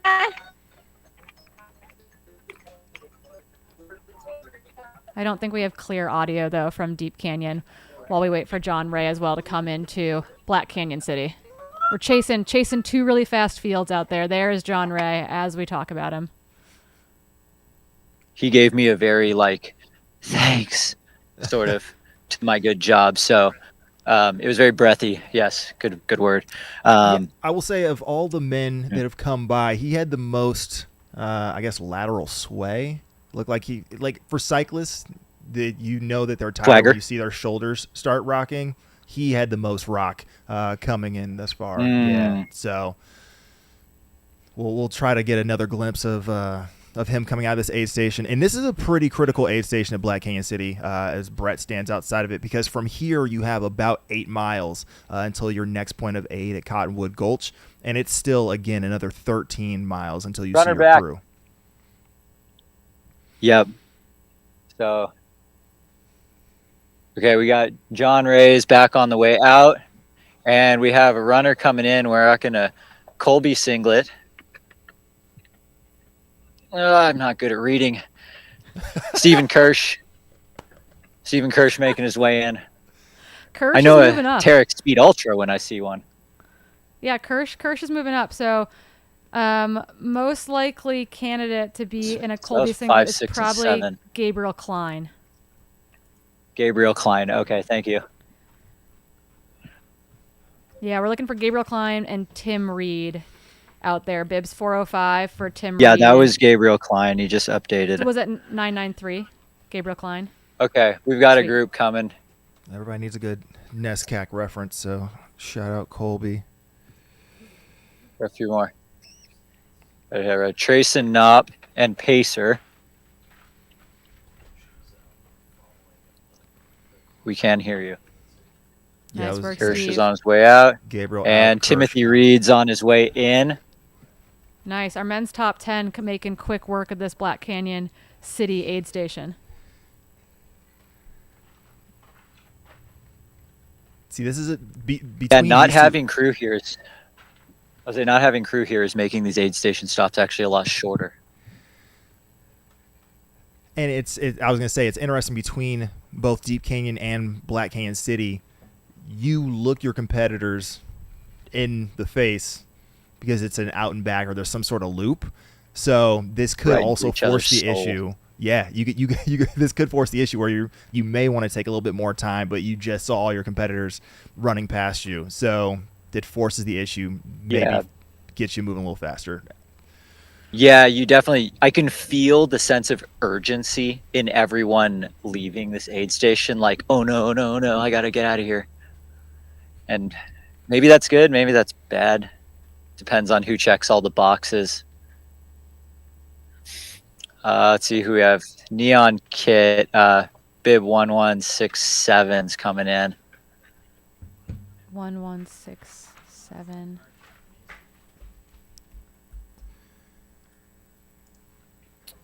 And then I think got the Comets. Nice work. Craig Hunt coming in as well. Yeah, Craig Hunt had a big smile on his face when we saw him come into Deep Canyon Ranch. Same thing. Yeah, very happy. Yeah, he's got to get past the fable last 4 miles of this race. Pecan U. Oh, the Chinese athlete has come through. That was the athlete we missed there for a second. That was who 1167 was. Yep. Cool. And that was one of the quickest aid station turnarounds. He was just second at Hong Kong 100K, less than a month ago. All right, we got Mr. Eric LaPuma coming into Black Canyon City. Covered in mud. Yeah, pretty muddy. Cracked a smile. One thing that's interesting, everyone's coming in with fully empty bottles. This section was really warm for them. Yeah, I think this must be the spot where the sun is starting to take its toll a little bit. Yeah, there are some clouds starting to blow over the hills, though. I can see. for. That was Craig Hunt on his way out. I believe our aerial shot is of Heather Jackson just making her way over that cattle guard a moment ago, completely on her own, as she had a 3-minute gap coming out of that Deep Canyon Ranch aid station. But you got to be pretty nimble to get over those little mid-race cattle guards. So made that look pretty darn smooth. Eric LaPuma on his way back out. Eric LaPuma on his way out. Yeah, he made quick work of that aid station. And actually, on the exit stride, I don't know if he was just showing off for the camera or not, but that was one of the fastest 15-meter split sections. Just rough eyeballing. Yeah, he's looking to clean up some damage in the back part of this race. So we've got those 3 guys out front with a pretty good gap to a hard charging Chris Myers. It does seem like we've got some guys kind of in this back part of the top 10 through maybe like 13th or 14th that are really looking to maybe make their way well into the top 10 by the time they make it here to us at the finish line. Yeah, and one thing to remember too is as they leave this aid station, once they cross the river, they actually hit one of the 2 biggest climbs of the day. So even to this point, if your legs are okay, they can kind of fake it to here still, but you can absolutely, the next climb is massive blow up potential for sure. Yeah, I mean, it's saying something that we're seeing very experienced, national and world caliber athletes outside the top 5 at the moment. You have Stephen Kirsch, who's 100%. no stranger to success at Western States. You have, LaPuma, who was just on 2 world teams, and has top 10s absolutely. to his name there. So it doesn't necessarily mean that this race is over. This could be a very smart tactical Ryan. decision. Good Ryan Montgomery just come through. Am I hearing audio from Deep Canyon Ranch? It may just be you if that's the case. No, I think I swear I can hear Katie. I can hear Katie in my head. We can't hear Katie, so We can't, but I'm Well, sure it's I'll fine. relay. She just cheered very loudly for Sarah, so that must be Sarah Beal. Sarah coming through Beal Deep must be Canyon. coming through Deep Canyon Ranch. Okay. So we're getting updates Oh, from man. Katie via It's a Brett. full game of telephone. That's exciting. You know what happens with telephone, Brett? Nothing good. Yeah, I'm about to win this race. Yeah, so right now we did see Heather Jackson come through ahead of Rachel Drake and Marcy Klimek. Rachel had put a little bit of separation between herself and Marcy on their way in there. So it was probably like Heather Jackson 3 minutes later, Good. Rachel Drake 2 minutes later, Marcy. We saw Lauren then on her way in, I believe. And so I wonder if Sarah Beal is sitting in 5th or 6th. 5th or 6th. Yeah, that feels right. That's a pretty tight bunch at Deep Canyon Ranch. Yeah. Heather's definitely charging hard at the front still, and I think running on her splits from last year in that amazing duel between her and Keely Henninger. Yeah, absolutely. Tim Tollefson just rolled through Black Canyon City. He looks very comfortable, actually. One of the most comfortable looking people so far. Well, we'll have to make sure that we try to get him on camera because in his runner intel form, to the question of what's his why for Black Canyon, he said to be on camera. Oh, So we got to get a shot of that hair at some point. That's really what Nice it is. work, dude. You're Gotta all keep right. that modeling career high. While keep we're him- talking about keep him Black Canyon driving. City and Heather Jackson, last year she came through Black Canyon City in 4 hours, 52 minutes, and 36 seconds officially. Okay, so maybe 20 minutes from now, seeing Heather there would be pretty spot on. Yeah, I would say that is a pretty standard aid station, so that split is going to track from last year pretty well. Is that a canyon? We've got guys grinding it out on that climb. Work, Ryan. Not flat. So Tim Tollefson overtook Ryan Montgomery at that aid station. Ryan's now maybe 5-10 seconds back. Cole Watson passed through Black Canyon City as well. He's at the aid station right now, but he mentioned to me his hamstrings are starting to go. Potentially a result of I mean, it's a lot of downhill here, just the muscle contraction. So hopefully maybe going into a little bit more of a sustained climb can wake things up, but only time will tell on that one. We just had visual, I think, for a second from Deep Canyon Ranch. We'll definitely get an update from Katie as they stabilize over there, but we are definitely battling the odds of a patchy but pretty solid Starlink to data setup going on here as we stream from the desert, which is just absolutely insane. There we go. That looked like an Arden Young, maybe. Katie, can you hear us? I can't hear you. Oh, I can see your mouth moving. You said hi. I can tell that part. So while we're working on Katie's audio, let's just level set our top. We got Katie's audio. Oh, we got Katie. Katie, we can hear you. Katie, talk to us. Hi, you can hear me? Yes, I can. Oh my God, you're perfect. Wow. Tell us what's happening. Oh my goodness, this is so exciting. Okay, lots of changes. And unfortunately, I don't have exact splits because we've been trying to deal with camera work and audio. And so I wasn't able to put down numbers. But you guys saw Rachel, you guys saw Lauren, right? Yes. But I don't think you guys saw Becca Wendell. We didn't. We saw Marcy. We did not see that. Yeah. Okay. That was, I mean, they basically came out at the same time, but it was really impressive. Becca Wendell has put on a big move. And we'll see if Marcy can hold on. She looked great. They both looked great. Becca looks stoked. So we'll see if she's able to hold on for that. But we've got a slew of people. I mean, Riley Brady came through. Sarah Beal came only like 5 minutes ago, came through. She looked really happy, was moving slower than some of the other runners. She took plenty of time with her crew. She came out with a pacer. So remember, this is the first time people are able to get a pacer. So I think this is a huge advantage if you have a pacer coming out of this aid station. So we'll see what happens ahead. Again, I'm like definitely echoing here, so I'm having kind of a hard time speaking, but I'm working through it again. So anyways, everybody looked really good. I would say Marcy was still moving well, but looked like a little bit more struggling. And then Becca Wendell looked like on fire.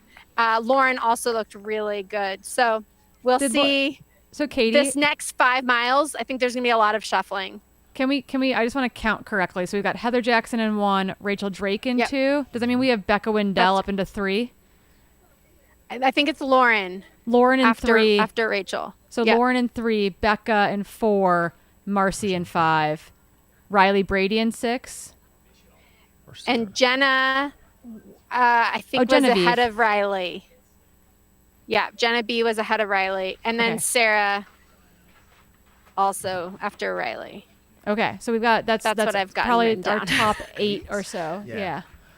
And then did we see Arden come through right when we picked you up? Arden came through. We've had a couple runners that I wasn't able to ID. Probably one of them was Anna McKenna. But definitely Arden left the aid station with Elsa McDonald, the pride of Canada, Saucony athlete, and really happy to see them running together. Arden looked really happy. She is such a veteran and knows how to close on these sort of races. So I'm really excited to see how she's able to put down the next half of this race. There's still a lot of racing. Yeah, having Elsa McDonald as your pacer is clutch because Elsa held the course record until last year here. So if you want somebody who knows the ins and outs of this course and knows how to blitz them, Elsa's somebody you want there pacing you out. And I think Corinne has said this several times, but a lot of Canadians come down to Arizona to train. And Elsa, her pacer, is one of them who will spend several months here training to get out of the winter up in Canada. So Arden's in very good hands. And I think Arden's going to put a good push on the ladies in front of her. This is Corinne Chavoy. Other Corinne, yes.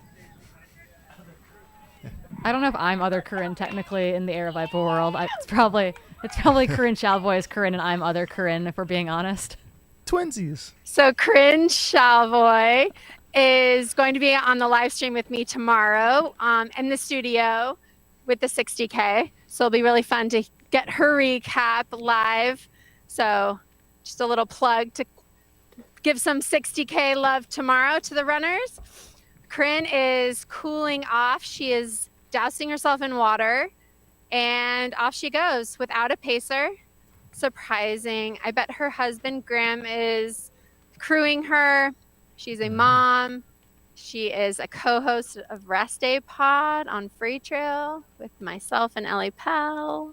She's wonderful. Yeah, the pride of Castle Rock. Yeah, the pride of Castle Rock, the pride of Yeah. one of the prides of Aravaipa for sure. And shout out to the American Trail Running Association. I believe she's on their board of directors. She's on their board. Yeah. She just started working for the feed, and she was She's a busy representing lady. with a feed hat out there.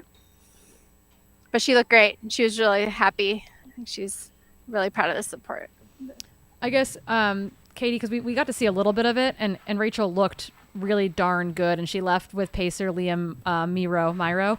I think Tyler might pace her for the last 10, but what was it like seeing Rachel kind of come into the aid station and work with her crew there after Heather had left? I feel like she also took longer than some of the other runners coming through. So her and Heather probably took like a minute and a half plus at the aid station. So again, you're not going to see your crew for another 19 miles or so. So this is the time. Rachel is a veteran. She knows how to do this. However, she hasn't run 100K since 2019 at CCC. Sorry, the echo, guys. But she is coming off a hot CIM, getting 5th place at 2:35. She's got some wheels, and I know she wants this win, you know? And I mean, Heather and Rachel have been our top favorites in all of the discussions really before this. So it's kind of fun to see it play out real time. Again, we're only halfway through, but Rachel was only 3 minutes back, maybe 3.5 from Heather. And, you know, she looked great. So there was definitely a gap between her and third. And I think Rachel's probably going to try and put a close on Heather. She wants the win. She's going for the golden ticket, of course, but Rachel's a competitor and she knows how to run fast. So I'm really looking forward to seeing this close. Yeah, it'd be cool. I mean, it's cool if Heather wins at wire to wire, but I'd love to see a that gap come down and us have a battle all the way to the finish line. This is Ashley Hawks coming by, wife of Hayden. Yeah, also She's an probably incredibly checking in, seeing talented, how her husband's talented doing. runner. Yeah, mom of two, incredibly talented runner in her own right as well. I think Hayden at our elite panel yesterday said that he was more excited for her race than his race. You know, he's definitely out there very focused right now. But it's cool that they're both showing up in the 100K today. So the sun just went behind a massive cloud, and it got. So I bet that's going to feel really good for our runners.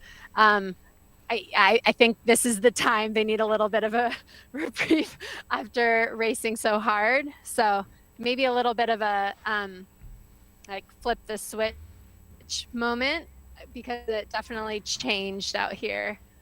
Almost looks a little bit stormy for a minute. Yeah, I mean, this will also It's factor just in behind a cloud. We'll get sun out, soon. Yeah, coming out of this aid station, you know, Brett was talking about at Black Canyon City that everybody was bingoed out on their bottles. If they get a little bit more shade in this section, that could be to the benefit of the chasers who aren't already suffering in that exposed section. So more tactical fun that we get to watch as the women continue their trek from the Deep Canyon aid station that we're seeing here, being manned by Katie Asmuth, and they head over to Black Canyon City aid station, just 5 miles down the road. Just 5 miles. Just 5 It feels miles. like by the time you get there, it doesn't feel like just 5 miles. And remember that they're seeing their crew at that 31-mile mark where Katie Asmuth is, and then they've got 20 miles until they see their crew again. There's obviously other aid stations between them and the final kind of 10-mile push to the finish line, but that is a bigger gap than this race is used to between those two aid stations. Absolutely. Yeah, and That this was no, go for it, Katie. it was 1101 was the bib number. I couldn't ID her, but she just came through just after Ashley Hawks. That is. It's slated to be Stephen Bennett.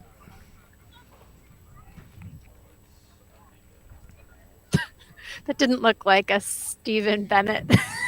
You said Perhaps. 1101. Maybe it was 1011. That would be Amy Cameron. There we Yeah, go. Where it was. Oh, we've got Amy's pretty tall, Bay Area gal, really good on a bike actually, and then like throws down generally at things like the Dipsy, for example, Yeah. seems to really be her jam. So this is, I think, longer than she's raced in a little while, but she is incredibly fast climber, and I think that translates directly from her cycling. That looked like maybe Shea Aquilano on her way in towards the aid station. I think it's Sylvie Abel. Oh no! This is sorry. We've got our footage now that we're looking at is actually Heather Jackson making her way towards Brett over at the Black Canyon City aid station. Her split through there last year was 4:52 on the clock. We're currently watching that. She's currently at 4:45 on the clock, so she might be a couple minutes under her Black Canyon City split from last year. But yeah, right now on your screen is Heather Jackson making her way over to Brett Hornick at the Black Canyon City aid station.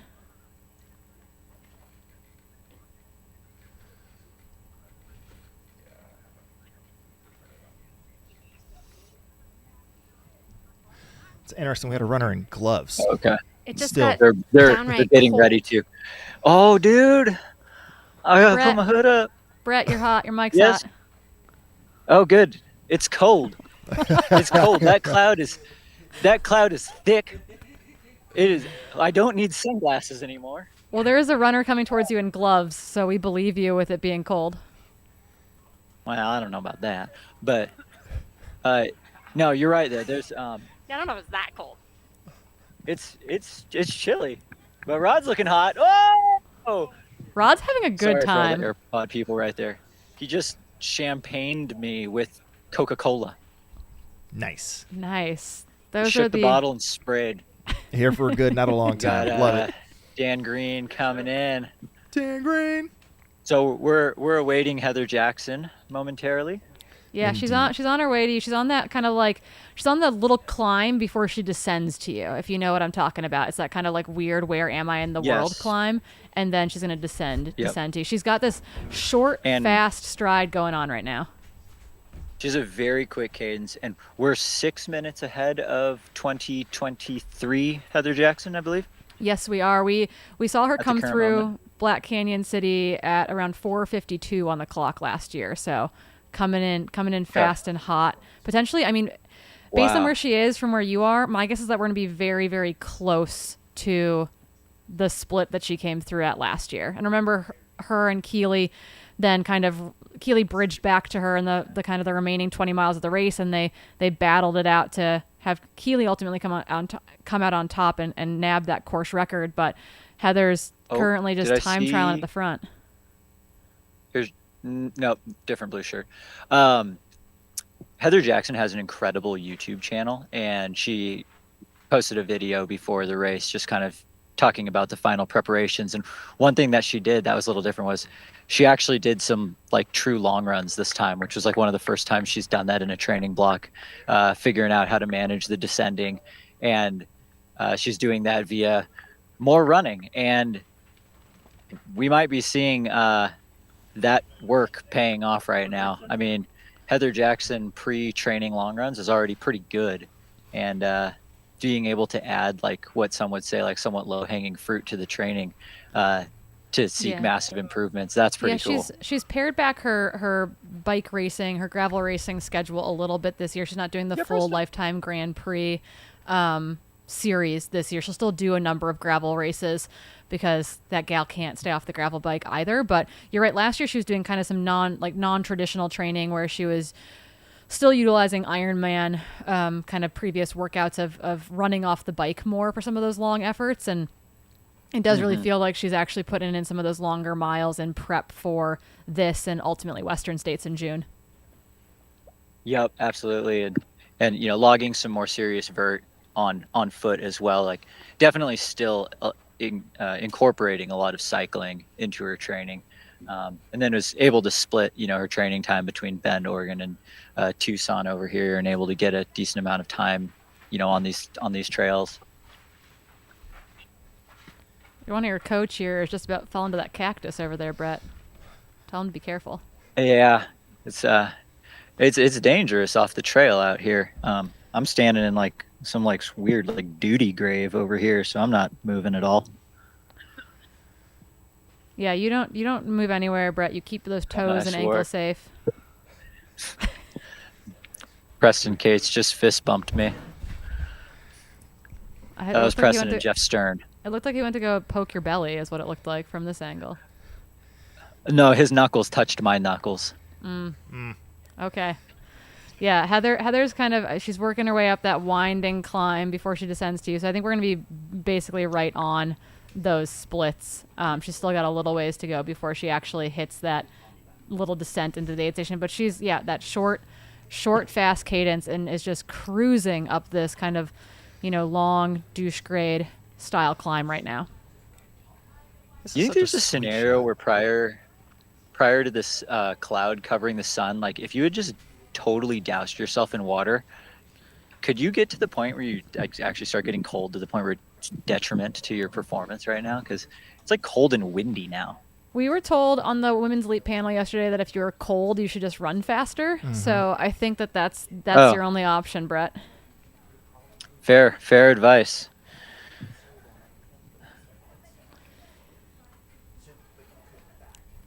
Well, we got a lull in the action. Only in front of you, Brett, because we have Heather Jackson hard charging here on this climb. 4 hours, 51 minutes into the 100K here at Black Canyon Ultras, presented by Hoka. And this is going to be very telling if she's out of water the same way that we saw a lot of those first men out of water.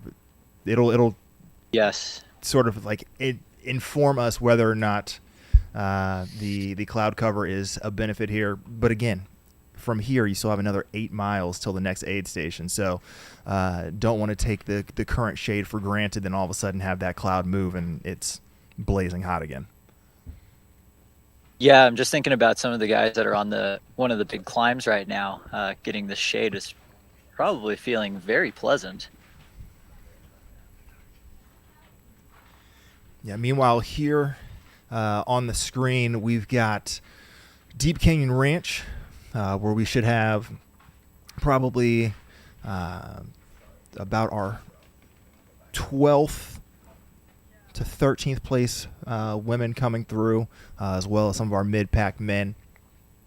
And hey, if you're tracking some of those individuals, you're going to be able to do that throughout the night. So this isn't just going to be us here in the studio covering the elites and then taking off. Nope, we've got commentators coming through and bringing you the action all the way until the final cutoff tomorrow at 6 a.m. So make sure you stay tapped in, find your favorite runners or soon-to-be favorite stories to follow, and plug along. Join us here on the Mountain Outpost channel. And yes, we just heard from the other side of the studio that Heather Jackson's still nimble. Yeah, she said that she's been working on her downhilling, and we said we'd keep an eye on what it looked like during the live broadcast to see if that's paying off. And she's moving well right now on the downhill, headed your way, Brett, looking like she's just kind of flowing with this very rolly bit of terrain. All right, and yeah, one thing I know for sure is that Heather's not going to spend much time at this aid station.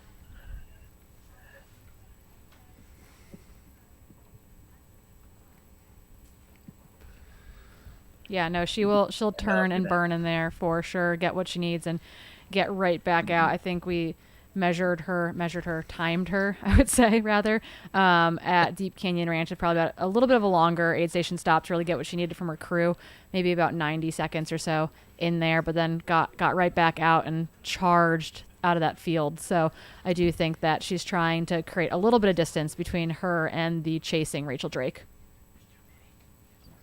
Yeah, absolutely. And 90 seconds at a crew stop when you're not going to see them for 20 more miles, that's pretty quick, actually. Oh, no. Thought it was Heather. Jumped the gun. Sorry.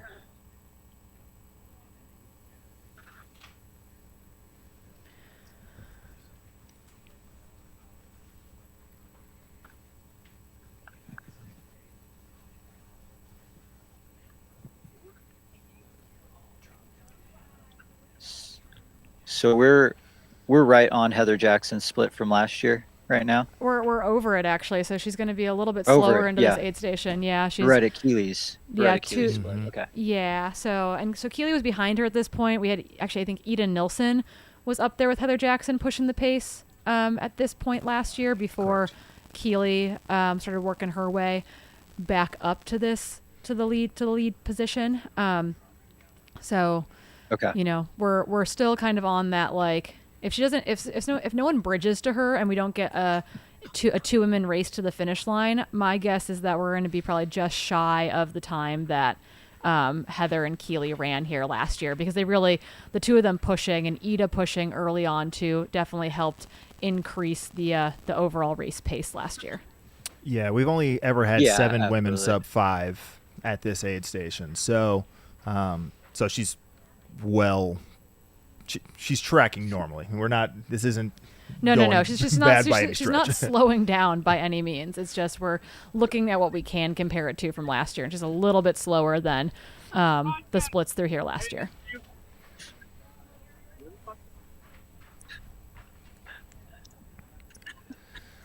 So while we await Heather Jackson here at the Black Canyon City aid station, we got some folks fording the mud pit. Gotta love that. Yeah, not dry out there, and it's not just on the trail itself. That was chunky. Let's talk about the men's race, as they are currently in between Black Canyon City and Cottonwood Gulch, which is the next aid station, 8 miles down the road. We had Hayden Hawks, Hans Troyer, and Jupiter in first, second, and third. Then I believe we had Chris Myers coming out in fourth from Black Canyon City. And he was charging. Yeah, he only left a couple minutes back of that first 3. So definitely still very tight up front. A little bit more spread out on the women's side. We have Heather Jackson on the screen. She left the Deep Canyon Ranch aid station, the 50K mark, with about a 3-minute lead on Rachel Drake. And then we had, there was movement that I'm completely spacing on at the moment.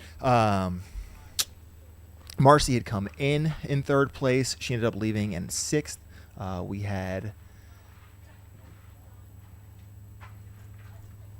She didn't leave in 6th, but Becca Wendell had moved up and left basically with her. So essentially it was Heather Jackson. 3 minutes later, Rachel Drake. In 3rd, we had Lauren Peretz. And then 4th and 5th together were basically Becca Wendell and Marcy Klimek. There it was. Thank you. Excel failed me. So that's our top 5 women. Again, also fairly dense at the front end, even with Heather Jackson seemingly on her own out in front. It really is just a function of about half a mile until Rachel Drake and the rest of what we're calling the cleanup crew coming in there. And Heather Jackson already in the Western States, so from a golden ticket perspective, is safe there. So you see 2nd, 3rd, and 4th up for grabs at the moment. And Black Canyon special this year because 3 tickets available, and they can roll down as far as 6th. For all the other races, it's 2 tickets available, and they can roll down as far as 5th place. Yeah, and right now the men that have tickets into Western States already, again, John Ray, Cole Watson, and Ryan Montgomery, are not in one of those top 3 positions. So right now the top 3 men are all fighting for golden tickets. Heather Jackson, again, the only woman in the field who already has a golden ticket or a spot into Western States. And so we're looking at those next 3 women then who are in a battle to try to get that golden ticket punched to be at the big dance in June. And from Leah in the field, it looks like it started to sprinkle at the Table Mesa aid station. So we got some clouds out there. Because why not? I will say, obviously, mud is not enjoyable, and the river crossings are going to be what they are. But wet cattle guard crossings are a little bit of a new thing that most people probably haven't practiced. So if it does start to come down somewhere on course, that will be just another degree of difficulty added to what are already going to be some pretty busted up ankles for these runners on course. Yeah, people will be getting some speed wobbles. Oh, I felt a raindrop. It hit me right in the foot. Right in the foot? Are you open-toed shoeing it right seriously, just one.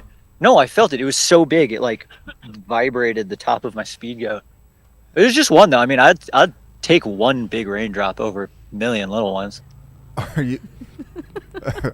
That's a would you rather strategy. Yeah, this feels like the would you rather fight one large duck or 1,000 little ducks situation. Brett's choosing the one large duck. Yeah, so the view on your screen right now is of Brett Hornig out at the Black Canyon City Aid Station, which is normally the Big Crew checkpoint. It is not the Big Crew checkpoint this year. It's about 36, 37 miles into the race. We are waiting for women's race leader Heather Jackson to come through there. And then on the men's side, they are working their way towards that next aid station, and it's a trio of Hayden Hawks, the smiling 23-year-old Hans Troyer, and our new fan favorite out of Mexico, Jupiter, just putting on a show trying to get a golden ticket right now. Yeah, and we would expect those top 3 men to come to the next aid station on course, Cottonwood Gulch, and we just eclipsed 5 hours of race time, so we would expect them somewhere in the next anywhere between 17 and 25 minutes. Yeah, and those of you looking for a specific runner or current updated splits, they're coming in kind of sporadically. And the live tracking link, as Leah mentioned, is pinned to the top of this chat. So you can always take a gander over there as well. I do think they're working pretty well from Black Canyon City, where Brett is currently located. I think the cloud's moving south. It's not above me anymore. Well, that's great, because then that Might just cloud luck is just out gonna after all track here, guys. along the trail the whole way. Just It's headed your way.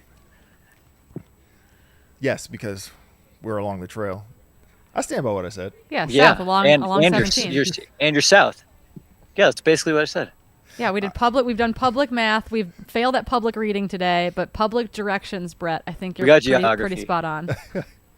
We were killing the compass. Well, right the now. only reason I know you guys are south is because I had to give some hikers directions. Risky business, Nice work. asking you.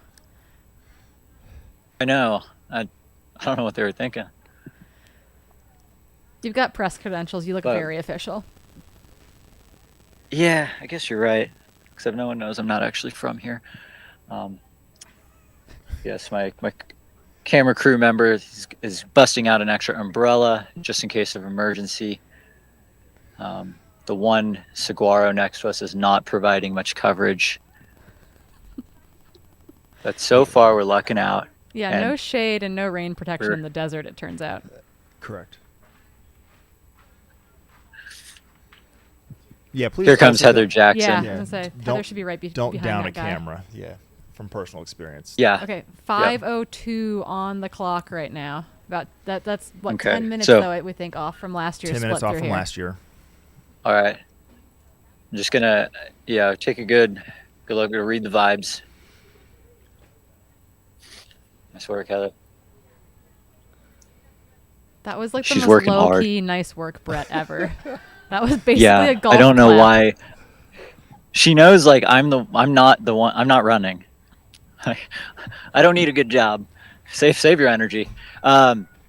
She looked like in good spirits, but definitely running with a little bit less power than we saw at the previous aid station. And I hear she's already making her way back. So that was like literally just tag in, tag out. Working hard. Yep. Yeah, so that was about 52 minutes from Deep Canyon Ranch to here. Just 5 miles. What was the gap between Heather and second place at 3 Deep minutes. Canyon Ranch? 3 minutes. Looking for Rachel Drake. Okay, to be coming so in there's second. Rachel could very well then see Heather on this out and back section. Yes, for Correct. sure.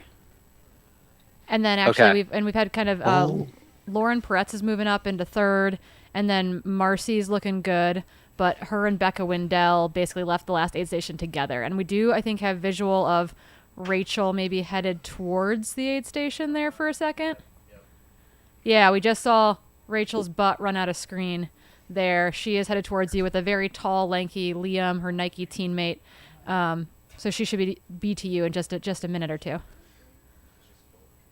We've got a classic hunted type scenario right now.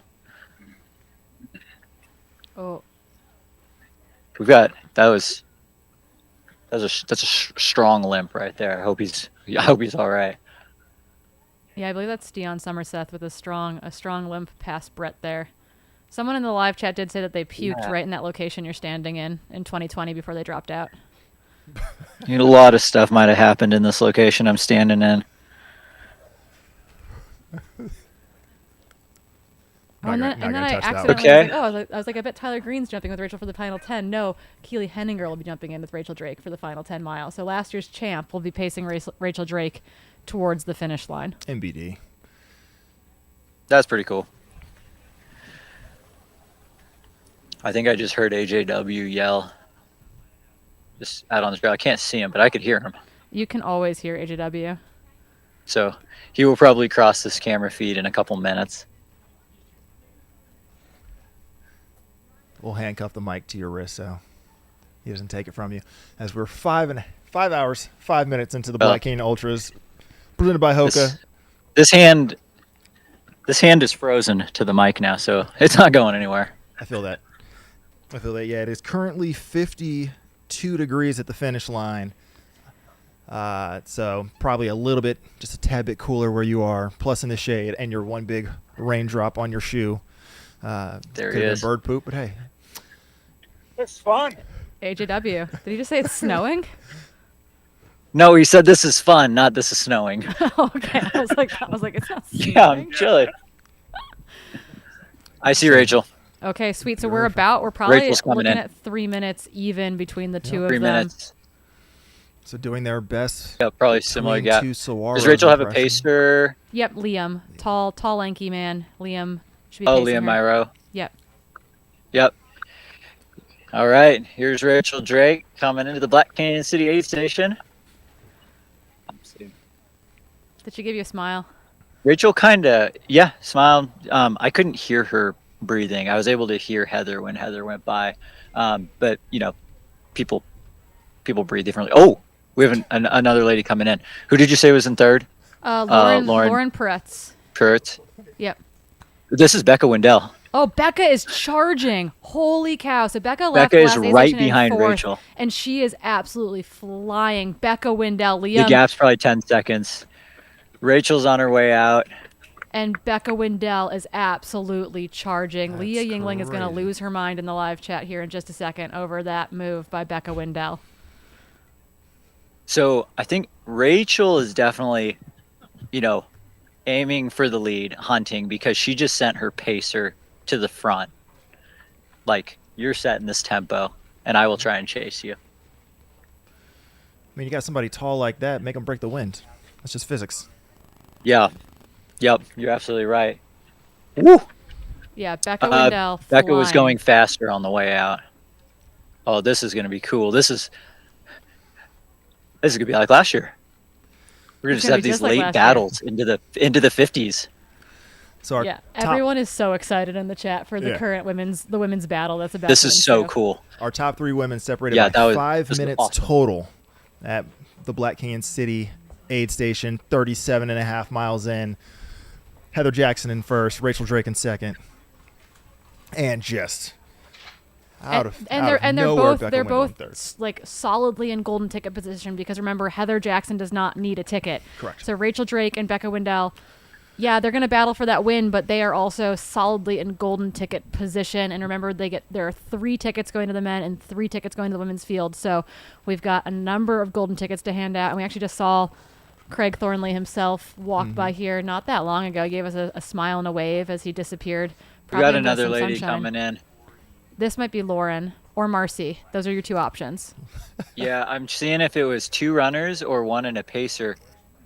Yeah, 1 and a pacer. I think this is Lauren. Yeah, Lauren and pacer coming through. Also Tight. running really strong. We've got a tight battle behind Heather right now. And they all got to see each other on that out and back. Of all the people, though, to like chase down, Heather is one of the people that I would want to chase down the least. She's always done such a good job of running from the front and, being one of the best at essentially, like running scared and not letting people catch her. Yeah, no, It's going to be very interesting. Yeah, like will she get the wire to wire win, or what's going to happen behind her? Yeah, and like she knows the gap now. Yeah, and if that gap closes though, like if Becca can latch on and or push Rachel, like those 2 or 3 women working together all of a sudden will move Lauren's that going out. momentum will move them up towards Heather as well. And we've got Marcy Klimek coming in. Covered in mud. And Reed Burrows right behind her. Yep, Marcy was working hard, but seems still like pretty together. This is like we're getting into relatively new territory for someone like Marcy.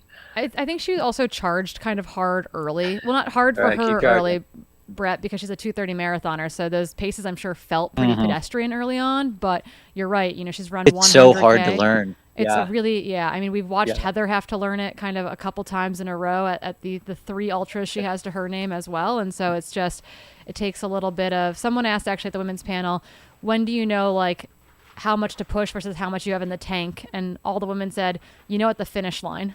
And then you get to try again the next race. Yeah, it is so difficult to differentiate between the different levels of easy when you're out there the first, 20 miles of 100K, because even if you're going too hard, it still doesn't feel that hard.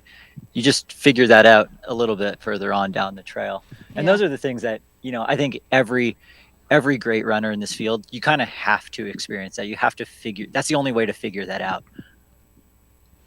Heather thought that was another runner coming up behind her that wanted to go by on this little downhill while she takes in some fuel, and found out that it was a camera in her face instead. So she decided that she can keep on trucking. But this was the part of the course last year where I think on the downhills, Keeley would close back to Heather. And that is something that Heather has worked really hard on in this last year, is to get better at running these rollers, to get better at running the rockier downhills, because that's not a place that she's inherently comfortable. And she's learning in real time, and said that she was going to put some practice in this weekend as well. Again, So Marcy's on the way out. Kat Drew's on the way in. Awesome. Okay, so Sarah Beal is continuing to slip back a little bit, is what's happening in our women's kind of top 5 or 6. Is that is the one name that is coming backwards a little bit in that group. Yep. Yeah, Marcy spent a little bit more time at the aid station than some of the other women, but probably not a bad thing, for someone who hasn't been in a race, this competitive and this rushed and this distracting. If you can take that extra minute at the aid station, like make sure all the boxes are checked. That's going to pay dividends later. All right, Kat Drew's on the exit out of Black Canyon City, making their way to the river crossing. And it looks like she's solo. So honestly, if she can find a way to bridge back towards, Lauren or Marcy, having that person to push with will definitely help those women out. We got Pat Werhane making his way into Black Canyon City. He was making a joke about keeping the cameras rolling. Little did he know that we're live. Brett Hornings, man.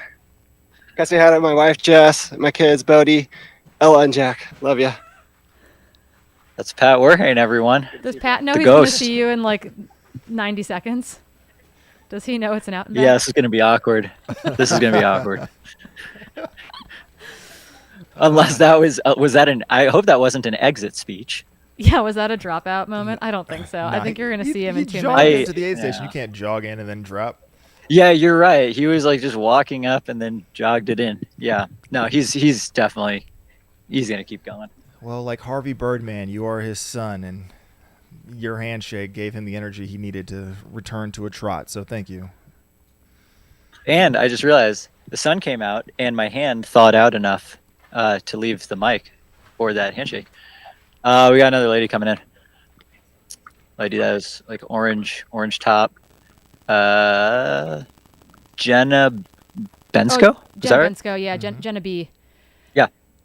Jenna not B. To be not to be confused with Genevieve, but yeah, Jenna B is it sounded like from Katie Asmuth that she looked really good at that last aid station at Deep Canyon Ranch, but she is also moving up. Her and Kat Drew, I think, are both moving up, and we've got some kind of like deterioration in that kind of pack, the back part of the pack of the women's field from that kind of 8, 9, and 10 position. Because I do believe Riley Brady and Sarah Beal are the two names that were kind of up in that 6 and 7 spot that we have not seen yet. And so that is who you're looking for to come through next is Sarah Beal if she's still moving out there and Riley Brady if they're still moving out there. Yeah, I think got a couple people just popped over the hill. We'll see if I can ID them in a couple seconds.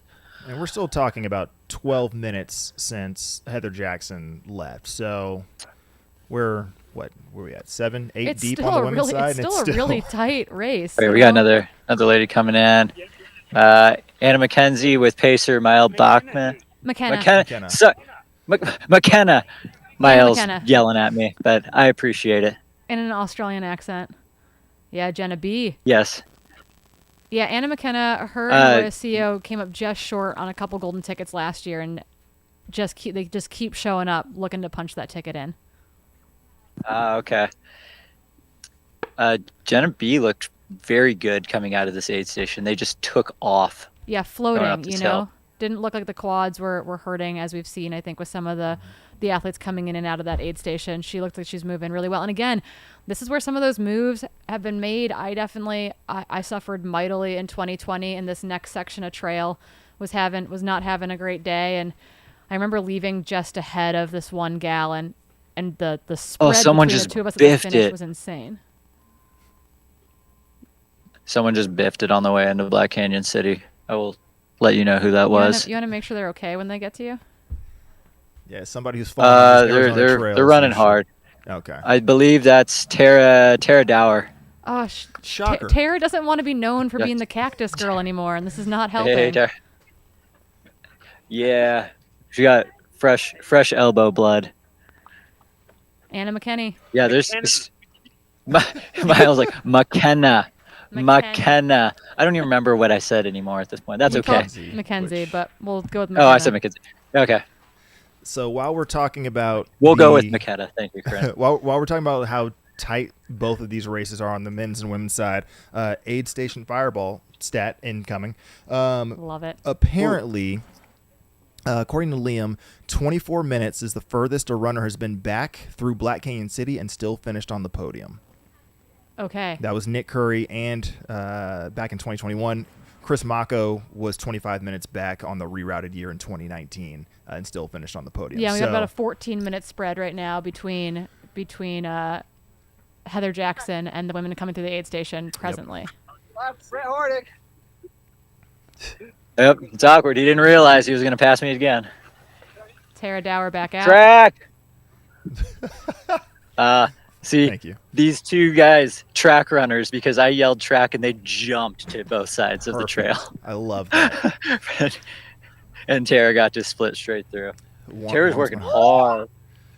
Yeah, and I don't think Tara necessarily was from talking to folks, she's got a pretty big summer already planned. She's always here to race. She likes to race competitive fields, but I don't know that the golden ticket after getting pulled in Hard Rock is as much of a priority as it was back at Javelina in October. In October, that golden ticket was a priority. Right. And I think after being drawn and getting into Hard Rock, the golden ticket isn't necessarily the end-all be-all of this weekend for her, because remember, there's only 13 days between those two. A Here double comes that Riley Brady. Tara Dower could definitely pull off. Oh yeah.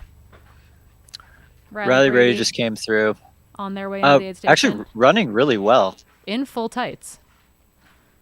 Full tights was a bold move. Jim Walmsley did full tights once and it worked, so.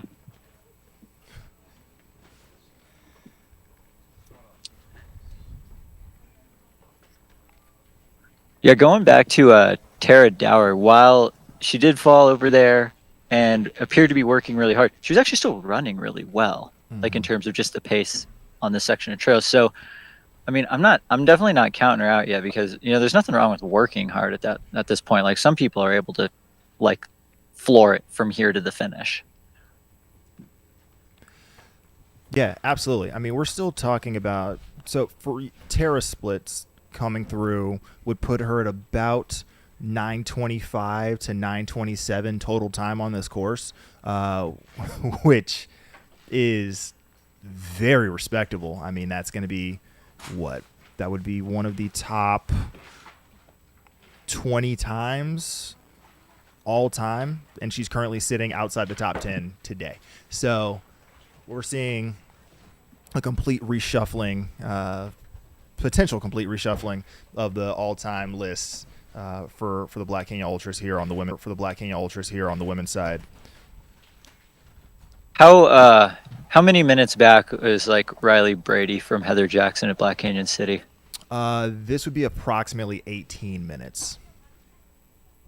Okay, so going back to aid station fireballs, like 20, 25-ish minute to reach the podium gap. Like, we're still within that range. We're not like resetting statistics at this point. No, I think it's wholly possible, because we've talked about it time and time again, but it's worth revisiting at this juncture that much of the major climbing is still to come after you leave Black Canyon City, and the most technical, chunky sections of the trail are still forthcoming. So you have those two components on top of potentially blasting your legs with the net downhill nature of the first 37 miles to get to this point at Black Canyon City, and layered on top of that are the tactical components. Do you make a push and try to break somebody? Have you been on top of your nutrition the whole time? Like, all the other components that add in. Are you running with a group of people, and the mental games that can play, or the strength that it can bring? So many variables forthcoming that can really allow some people to continue to jump up, allow some people to potentially crack under the pressure and fall back. Yep, absolutely. Yeah, I mean, like, one of my old running buddies used to always say, he's like, this is ultra marathons. Your next mile could very well take 4 hours. You don't know. True. Very true. Good.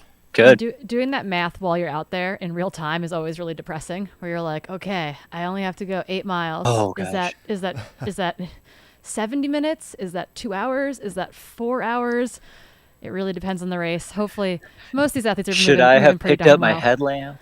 Oh, and honestly, with the 2.5 hour delay today, there are people in this field who weren't planning to finish with the headlamp, who all of a sudden needed to plug them into chargers at 5 a.m. this morning when word went out that we were delaying the start of the race. So it's definitely an accidental factor here for a large part of the field who might have been able to squeak in before sunset until we had to push things back this morning.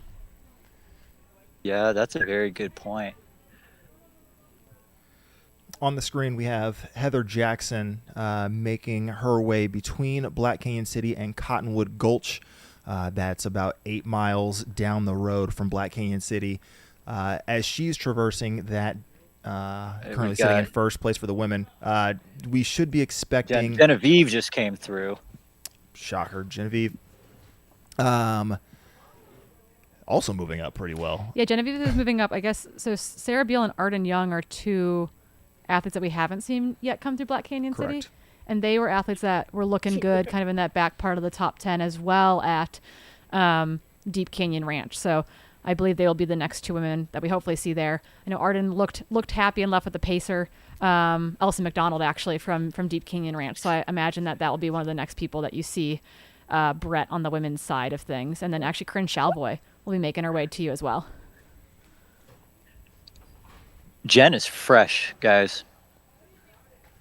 She's got the least amount of mud on her and had the most just like energetic spunk. I mean, she alluded to that yesterday at the elite panel, but it's carried all the way through to Black Canyon City. Good. Yeah. More than halfway in the race. Yeah, if you have good energy, and that's the thing, is that you can tell a lot by people's energy, and we noticed that when the lead men came through there too, Brett, where you had Hayden definitely in that kind of like get moving into try hard mode, and you had the young Hans Troyer just all blissful, naive smiles. You had I'm running with Hayden Hawks. Exactly, like running with his idol. He got to sit next to Hayden yesterday at the panel. Highlights of a weekend made well, and then Jupiter like also moving really well, didn't seem too flustered or frazzled. And then Chris Meyer, though, really pushing and forth behind them. And you can tell a lot, not just from body language, but it's that little moment of interaction they have with you out on the trail. And so having you and Leah and Katie in the field today has been really, really cool, because it does give us that little taste of how people are actually feeling and what that looks like beyond the splits. Yeah, it's been super fun. Do we have like an ETA for some of those lead men through the next aid station or potential Table Mesa? Just keep an eye on the clock for myself. Betcha, yes. So actually, any moment, we should be expecting our lead men to come into Cottonwood Gulch somewhere, honestly, between the next 2 to 5 minutes. And then Table Mesa, which is another 4.5 miles down the road, and that Krubel aid station, we would expect them to be there in approximately, let's go ahead and say 40-ish minutes. So, okay, updates forthcoming for our lead men, hopefully. Gotcha. 'Cause Okay, cool. Brett, you come to us after this, right? Yeah, I was just making sure that I have enough time to. I would love to be able to set this up maybe a couple 100 meters from the finish for you guys. Sweet, awesome. Yeah, no, we'll probably let you leave that location in just a little bit, but I think we've got a couple more women that we'll see come through there before we let you bust out of there. I will say though, we got word in the chat that the Shalvoy family had to pick up flashlights from a gas station this morning once they heard that the race was delayed because Corinne wasn't planning to finish with a headlamp, and it turns out, you might need that for the last couple miles. So that the Shalvoys picked up some flashlights. Could be right on the bubble for sure. Yeah. Seeing. Yeah, so I was looking at the tracker. We should be seeing Sarah Beal and or Arden Young next. Lucy Haynes after that, and then Corinne Shalvoy. And we do have eyes on the ground. Should be camera forthcoming, but the lead men are in range of Cottonwood Gulch. So as soon as we get a steady visual on them, we will let that populate your screens. Do we have actual? Yeah, we got someone visual? coming in. Okay. Right now. Lucy Haynes Nice. is Lucy's actually the moving next well. lady to come through Black Canyon City. Yep. So has overtaken Sarah Beal and Arden Young.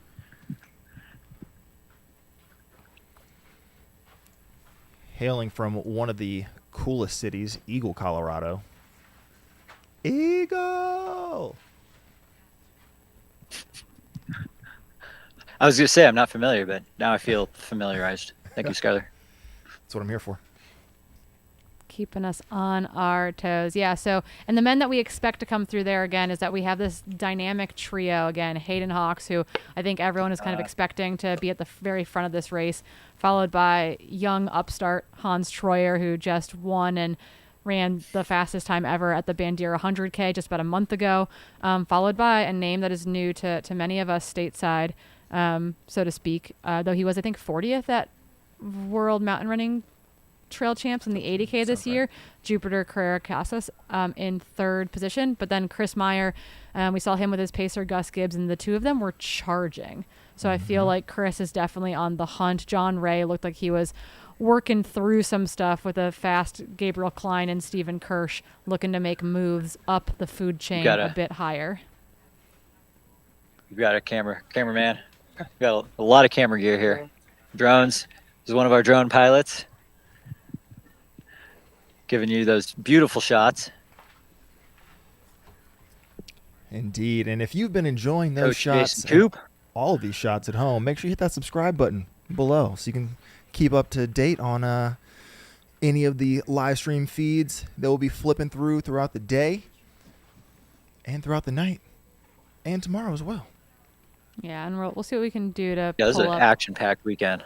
Pull up imagery from the men coming through Cottonwood Gulch. What's Anthony Costales' split from last year through there? Do we have a Tom Evans or Anthony Costales split from that aid station? Not a clean one. No, I'd have to You have to do math. Yeah. Strava math. I have to do Strava math. Strava predictive math. And I need to be able to connect to the internet, which has not been a thing I've been able to do for 2 hours. So. Lovely. Yeah, so we'll keep an eye on that. But I know Hayden thinks that this course that they could take 25 minutes potentially off of the course record, which would be a stout accomplishment today. I think he's kind of let Hans set the pace for much of the morning, although he's been right there the whole time. So I don't think that they're running fast, but I don't think they're pushing too hard. I do think earlier on, maybe Brett, it was at your split mark, they were a couple minutes behind the men's split from Black Canyon City from last year. So I don't think we're in a course record watch at this point on the men's side. Yeah, and last year from Black Canyon City to the finish, I think Anthony Costales ran like 10 or 15 minutes faster than anyone else had done it prior. I think Tom Evans then had the number 2 all-time split. So to knock 20 minutes off the course would then mean to go, that many minutes faster than someone had already knocked off of that. So not impossible, but we're getting into unlikely territory. Yeah, we would have need to see some faster splits, I think, from the early miles of the race. And based on how much mud has been on all the men and women coming through there, I don't think it was set up to be the fastest front 20 miles of the race course we've ever seen. So I imagine that, well, the temperatures, I think, have been pretty darn ideal for fast running. I think the mud early on was not. Arden Young just passed through on the way into Black Canyon City. Yeah, clutch pacer Elsa McDonald there with her as well.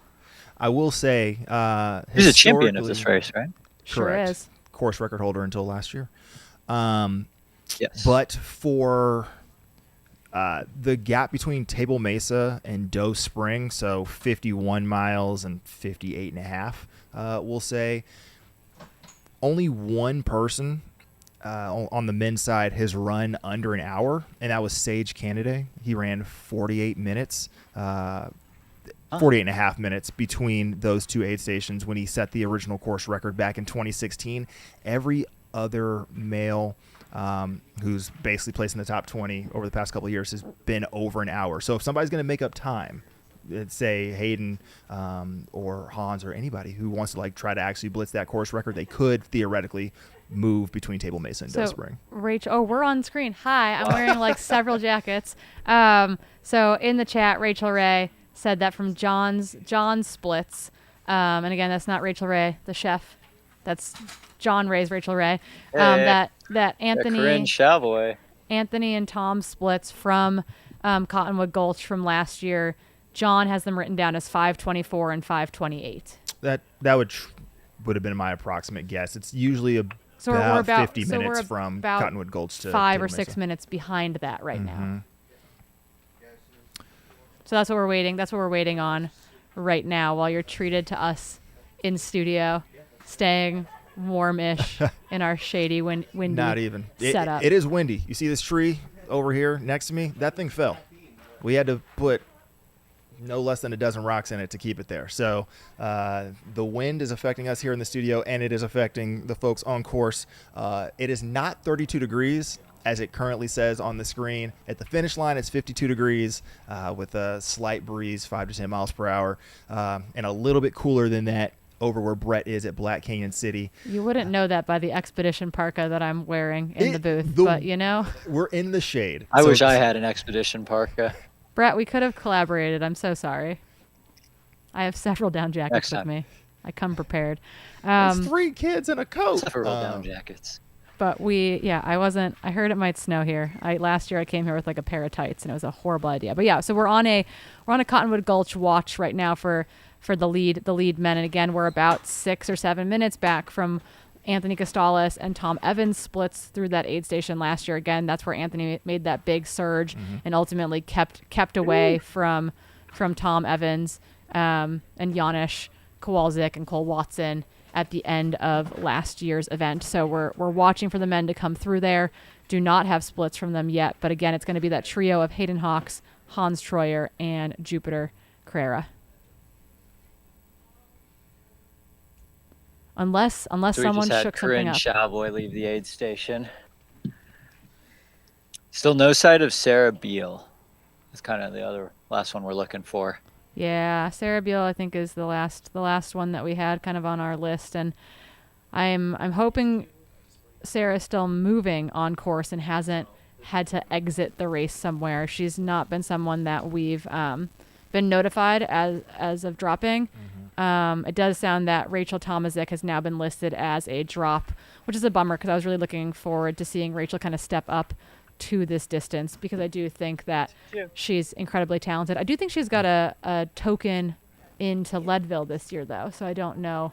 I think she's already got a 100-mile on her game plan in the future. So I don't know if this was a golden ticket hunt for Western States or if it was a building experience leading into Leadville in August of 2024. But either way, it sounds like Rachel Tomazik has now been listed as a drop on the live tracking. But yeah, we are keeping our eyes on that trio again. Hayden Hawks, Hans Troyer, Jupiter Carrera leading the men's race with a hard charging Chris Myers behind them. And then the women's side, Heather Jackson. All the women got to see each other coming in and out of Black Canyon City, led by Heather Jackson, who was keeping her head down, running hard. Rachel Drake in second, but Becca Windell was only 20 seconds down from Rachel, having made a big move in the 5 miles between Deep Canyon Ranch and Black Canyon City.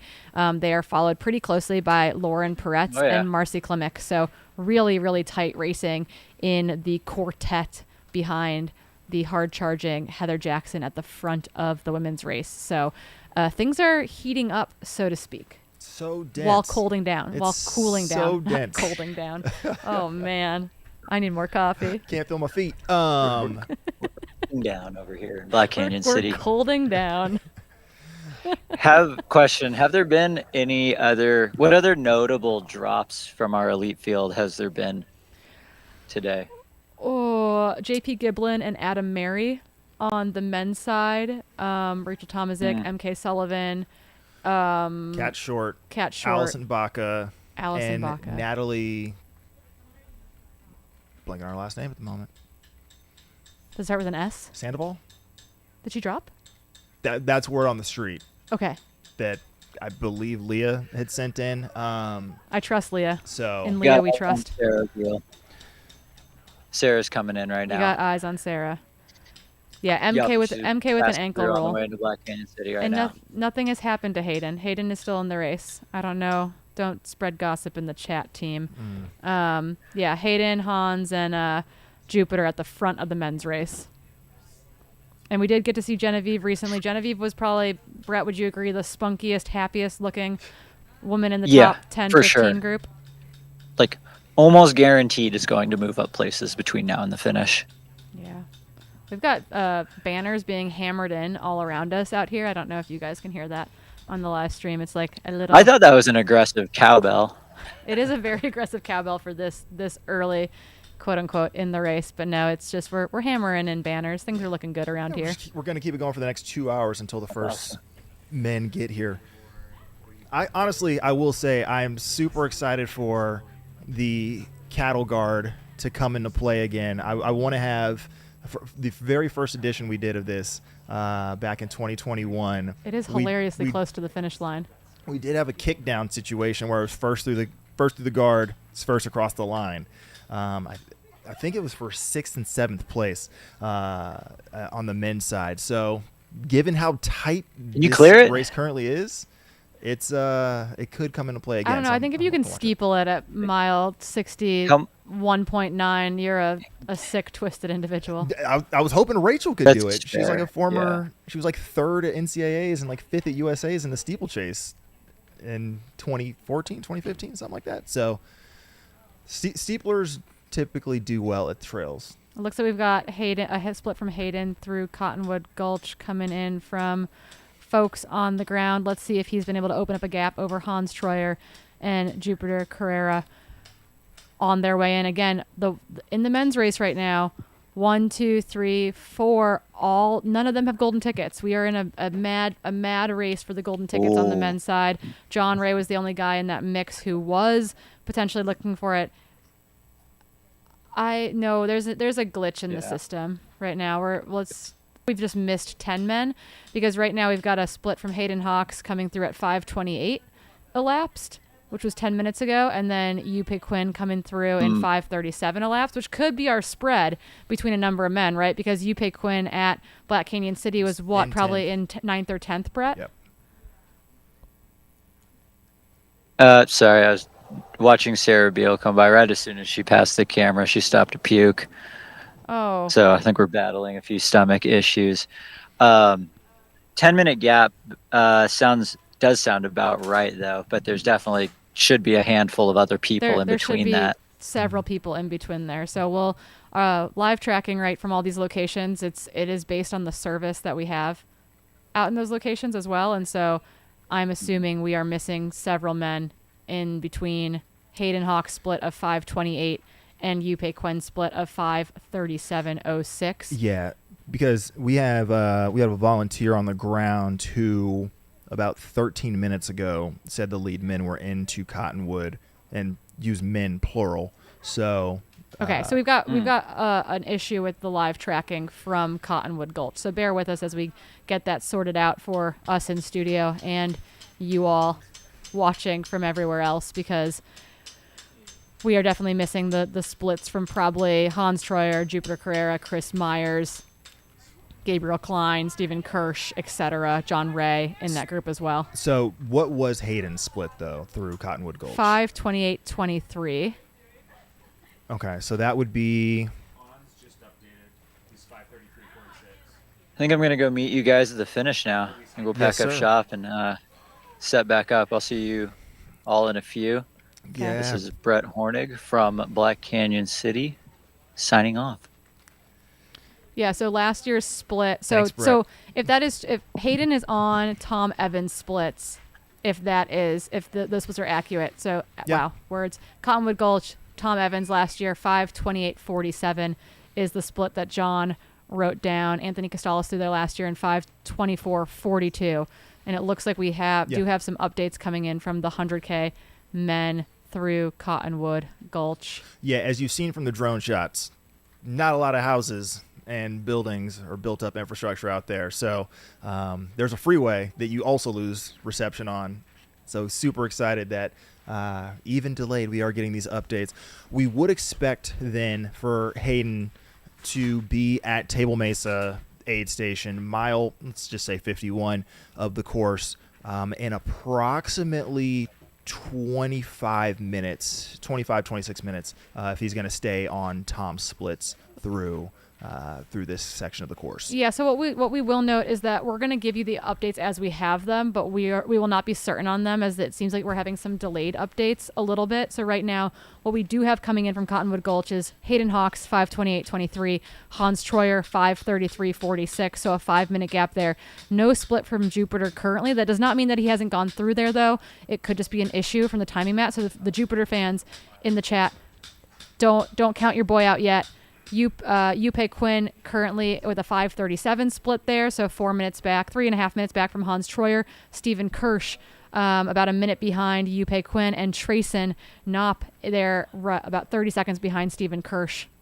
Those are the 5 guys we have splits for from Cottonwood Gulch. I imagine that Chris Myers is in that group. I imagine Jupiter is in that group. But we won't know until those splits all officially update, so bear with us as they come through. Yeah, and this has historically been one of the harder places, along with Gloriana Mine, to have completely live and accurate splits from. So Table Mesa in 4 miles, 4.5 miles will give us a pretty clean look. It'll also give us 2 additional things. One, live video from the ground. We got a team there that's going to be providing visuals from that aid station directly, and 2, it'll provide us crew updates because that is where we will see the next, second, and last crewable aid station, if I remember correctly, as well as where we historically have seen a lot of pacer switches or pacer pickups at Table Mesa. So if you thought things were nutty to this point, wait until Table Mesa because that's where the trail gets chunky. That's where the hunting truly begins, and that's where the cleanup crew Zambonis start continuing, or they start making their way into the top 10, or really into these golden ticket spots. Because even if we just take the splits through Cottonwood Gulch, you take Stephen Kirsch, you take Knopp. They were, back half of the top 10, really into the top 12, 13, 14, coming through Black Canyon City. So assuming, just for the sake of argument, that holds, that means we still have 14 guys within 15 minutes of each other Sorry, I'm just dropping things on my computer. with 15 miles to go. And we've seen crazier comebacks happen. We saw the Eric Sensman rise from the dead at Table Mesa to the finish line a few years back. So this race is not over by any stretch. So Table Mesa will give us a great insight into where things currently stand. But even then, we still have 90 minutes of just absolute absurdity that we're going to watch on the men's side. And we should note that Table Mesa, the split last year, it's about 39, 40 minutes for Tom Evans to split between Cottonwood Gulch and Table Mesa. We will have Leah Yingling on the ground there. We'll actually probably get to talk to her pretty darn soon. And she'll be able to give us good updates from the ground. But I want to give you quick updates from our most recent splits coming through Cottonwood Gulch. Again, Hayden Hawks, Hans Troyer, Yupe Kwan, Stephen Kirsch, Trayson Knopp, Timothy Reed, John Ray, Craig Hunt, Eric LaPuma. Again, we think that Jupiter Carrera and Chris Myers are probably in that mix and just haven't been picked up by the live tracker. But we might not know that until they actually get to Table Mesa. So we might be in the dark with all of you, and we could have a surprise as our lead men make their way towards Table Mesa. Yeah, but, 11 men that's a dense pack. And this is a section of trail where if you link up with someone else, they can certainly that can give you a nice little motivational boost as you get to Table Mesa and get to see your crew again. So to have that sort of density still some 46 plus miles into the race bodes very well for the mental games that are going to be played on the men's race here at the Black Canyon Ultras. Yeah, we got it. Oh, and it sounds like we have Leah in the field at Table Mesa ahead of our men getting there. Leah, can you hear us? We can see you, but we cannot hear you. It's possible the live can hear you and we just can't hear you in studio. That happened earlier too.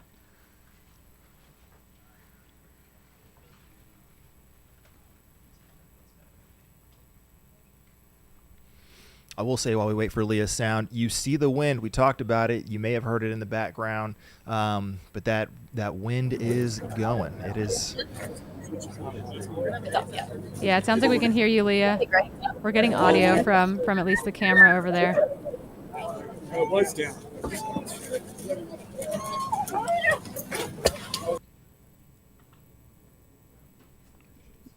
I think there's someone wearing a suit and tie in the background. That is a very large tie and blazer outfit out in the back behind Leah.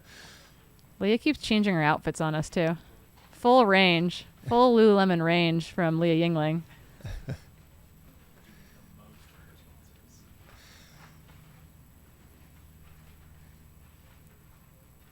So Leah is at Table Mesa Aid Station, 51 miles into the course as we anticipate our lead men coming in there soon.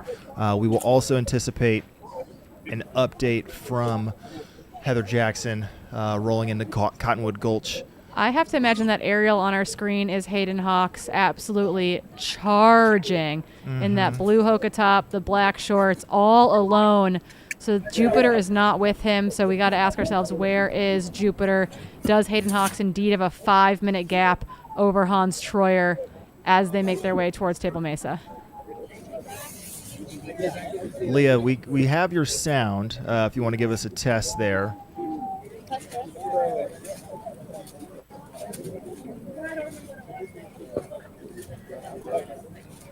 But she may not also have ears in. So we'll see how to troubleshoot that while we watch. Presumably Hayden really looking spry. I mean, we had heard that his strategy was to blitz the first 50K. To quote George Clooney in Up in the Air, he had a number in mind, and so he stuck to it. And then just to hang on for the back half. And it looks like he is doing just that, pacing approximately even with Tom Evans's splits from last year, which would put him into the Table Mesa aid station at mile 51 here in approximately 20 minutes, or just under that. But he looks good. He looks good, making tight right-handers on the trail and still looking spry. So Hayden Hawks taking it out at the Black Canyon Ultras as he approaches the 50-mile mark here on the trail, trying to secure his golden ticket into the 2024 Western States. Leah, I can hear you. I heard a test. Leah Yingling, tell us how excited you are about Becca Wendell, and then we can talk about the men. I'm so excited. Becca is amazing. I'm just so excited for her journey back to great health and also great racing. I'm especially excited to see her and Rachel Drake duking it out. I think they're both extremely strong racers and they race really well. They're competitive. They've got great training under their belts. And something else I really like about them is their training is not insane. They fit it in the confines of their life really nicely. And I think that's really inspiring to me, somebody who's a former trainer, to see them both having really great success today and feeling themselves getting there. Absolutely. Yeah, we got video here of what looks like Hayden going through a I don't even want to call that a water crossing. That's mostly mud, but in his, I guess, best Timon and Pumbaa impression is making sure to soak it all up into his hat to help him cool down here as he crosses up the embankment and back onto the trail. Leah, this is the first time that crew are going to see their runners in some 20 miles at that Table Mesa aid station. What sort of setups are you seeing? Are folks already getting ready? What's the general, I guess, vibe check at that Table Mesa aid station? I think everybody's really excited to see their runners, but also really nervous. I think it's been a while since they saw the class, and they don't know what kind of shape they're going to be in. I heard Hayden really good for us. His that appears now. He's got a 5-year. We've got all the crews lining up here. We've got blankets laid out, cages of shoes. The weather was a little threatening for a minute there. We had some drizzles, but now it's just a breeze. And clouds are going away, and it doesn't feel too warm either, but it might feel a little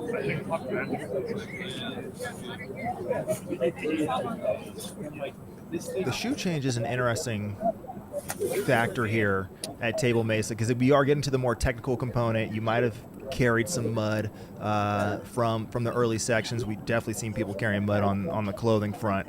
But if you're going to charge and you want to feel fresh doing it, a shoe change might not be the worst idea for the last 10, 11 miles of this race.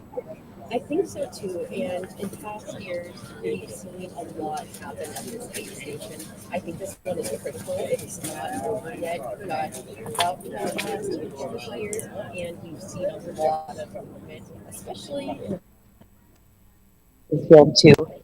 We typically see 1 through 5 in close proximity here, and then they kind of shake out for those final positions towards the end. So I think you do need to spend a little bit of time here in order to move extremely well for that last 12. So I think we're in for a similar story this year.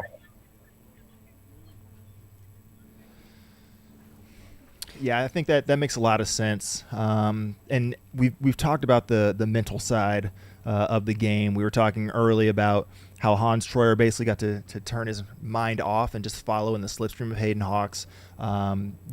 This is a chance for folks to get a pacer and get that boost of energy, and basically turn that switch mentally to either go hunt or to just hang on and survive. Are you seeing any familiar faces out there getting ready to pace some runners from Table Mesa to the finish? Oh yeah, I see a lot of our, I see Billy Yang, I see Dylan, I see a lot of people who are on the media teams out here. I'm not seeing a ton of people gearing up for pacing just yet. I'm wondering if maybe some of the pacers joined at the last aid station and are kind of carrying them through towards the end. Definitely a couple though. Awesome. Yeah, we got some sweet aerial shots still coming in as our lead men are traversing from Cottonwood Gulch over to the Table Mesa aid station.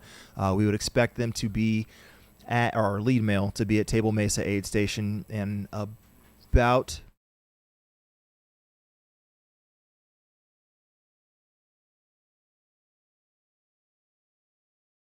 Jackson out front, and she should be coming into Cottonwood Gulch sometime, presumably nowish. Any moment we could see a split pop up for her. We are flying a little bit blind with some of the live tracking for that Cottonwood Gulch aid station, just super remote and a little bit buggy. But as soon as we get some sort of confirmation, either from the live tracking or from our folks on the ground, we'll be sure to let you know about Heather Jackson coming through, as she is currently leading the women's race here at the Black Canyon Ultras. Yeah, and Leo, one thing we're really curious about, because the service out at that Cottonwood Gulch aid station isn't great, is that there are some names that have been up front all day or have moved up to being in the front for the last 10, 15 miles, including Jupiter Carrera. His tracker has not come through that Cottonwood Gulch aid station yet, and so we actually don't know where he is. We kind of assume that he's up in that mix with Chris Myers, Hans Troyer, etc., because some of these splits are really delayed. So actually Hayden Hawks did not have a 5-minute gap at Cottonwood Gulch. We just had Chris Myers' tracker finally update, and he is 75 seconds behind Hayden Hawks. You've got Hayden Hawks in 1, Chris Myers in 2, Hans Troyer in 3 potentially, but my guess is that Jupiter Carrera is up in that mix too. So really, Leah, your aid station is going to be clutch in actually figuring out who's in that top 5 men's group, but it seems like Chris Myers has put on a big surge and is closed pretty close to Hayden Hawks. I kind of want to keep that a secret from everybody here so they can be shocked when they roll through here. Yeah, That's don't tell anyone. Oh man. Yeah, secret safe with me. Yeah, something I do before I record a podcast on single track or come out here and do the live stream is I typically will message David and Megan Roach, because they've got a lot of athletes running this, and just said, like, do you have any athletes that had killer workouts this block that you want to highlight? And they usually give me a handful that I can share. And Chris Myers was one of the athletes that was highlighted with just how much he's grown in his time in Boulder and the training that he's been able to put in and really elevate himself to the next level. We've seen Chris demolish 50K races, and I think we haven't seen him quite perfectly put together a 100K race yet. So hearing that he's only that far back from Hayden is really exciting. I think that's going to make for an awesome race.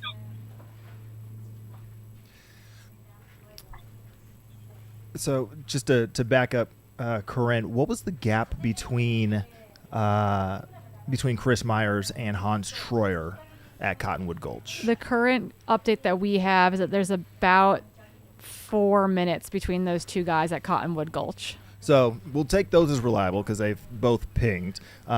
Chris left Black Canyon City some 2-ish, maybe 3 minutes down of Hans Troyer, and has now gapped him by 4 in that 8-minute stretch. So that means Chris is on the upswing. Bear market, I guess, and Hans might be sliding back a little bit, just from a trending standpoint. Obviously, it's an ongoing race. Things might have shifted a bit. We've got breaking news that someone actually posted in the chat that I just confirmed via Liam Myros. Instagram takeover live of Rachel Drake's running. Becca Wendell is in first, followed closely by Rachel Drake, Heather Jackson in third. So we have a massive shakeup in the women's race currently underway, and we will get splits from them when they make their way into Cottonwood Gulch. But per Liam's takeover of Rachel Drake's Instagram, reporting live from the field, Liam Myro is reporting Becca Wendell in 1, Rachel Drake in 2, Heather Jackson in 3. Things just got really freaking exciting. We need more intel from Pacers like that. That's really what Pacers are out there to be doing. Jamil's smiling like this is my new way of live streaming, is just having Pacers Instagram take over all the runners' feeds. We do appreciate that. That's amazing. I actually said I wouldn't be surprised if we saw that coming into this aid station. So that's super cool to hear. I'm so excited for a good race. Oh my goodness, on a tear. That is really, really cool. Hopefully no damage on Heather Jackson out there, Right. but she's been running with that really short, high, fast cadence. So curious to kind of see what that looks like. I believe this aerial footage we're getting now is of Hans Troyer in that white hat, white arm sleeves, white tank. So we do think, so I don't know if we're missing Chris Myers in this shot, if we haven't seen him come through, but we do believe that it's Hayden Hawks, Chris Myers, Hans Troyer as 1, 2, 3 on the men's side. Oh, that's awesome. Just to highlight Becca Wendell for maybe those of our listeners who aren't too familiar with her. What? Sorry, we in the video, Hans was trying to figure out where the trail was and stopped, and now he's backtracking. We're still not sure if he knows exactly where the trail is, but he's made his way into the river. Sat down. Well, I don't think that was a sit down. I think that was, a tip over. Yeah, that river is flowing. This is not a day to take your inner tube out. You guys need to give context to every that happens on the other side, because I cannot see anything that's being shown on the live stream. I tried, and now he's going to go what looks like the LA River to try to give you the visual. He's going through that, and he's now going to come up the embankment and back on solid ground. So that there you go. That's the best way I can frame this for you. But Hans Troyer now just ruined the white tank. That's really the sad part here. By taking that digger, now he's just got brown booty, but he is moving well on the trail. Presumably in third, but again, we're going to get a lot more intel as they approach the Table Mesa aid station. We're flying a little blind, even though we can see any visuals that anyone else can see. We're literally flying with sight, but also flying blind. There you go. There you go. Went the right direction. Attaboy. So for those of you listening to, I'm at Table Mesa aid station. This is around mile 50. Historically, Anthony Costales last year, the course record year, came through here at 6:03 on the clock, which would be in 3 minutes.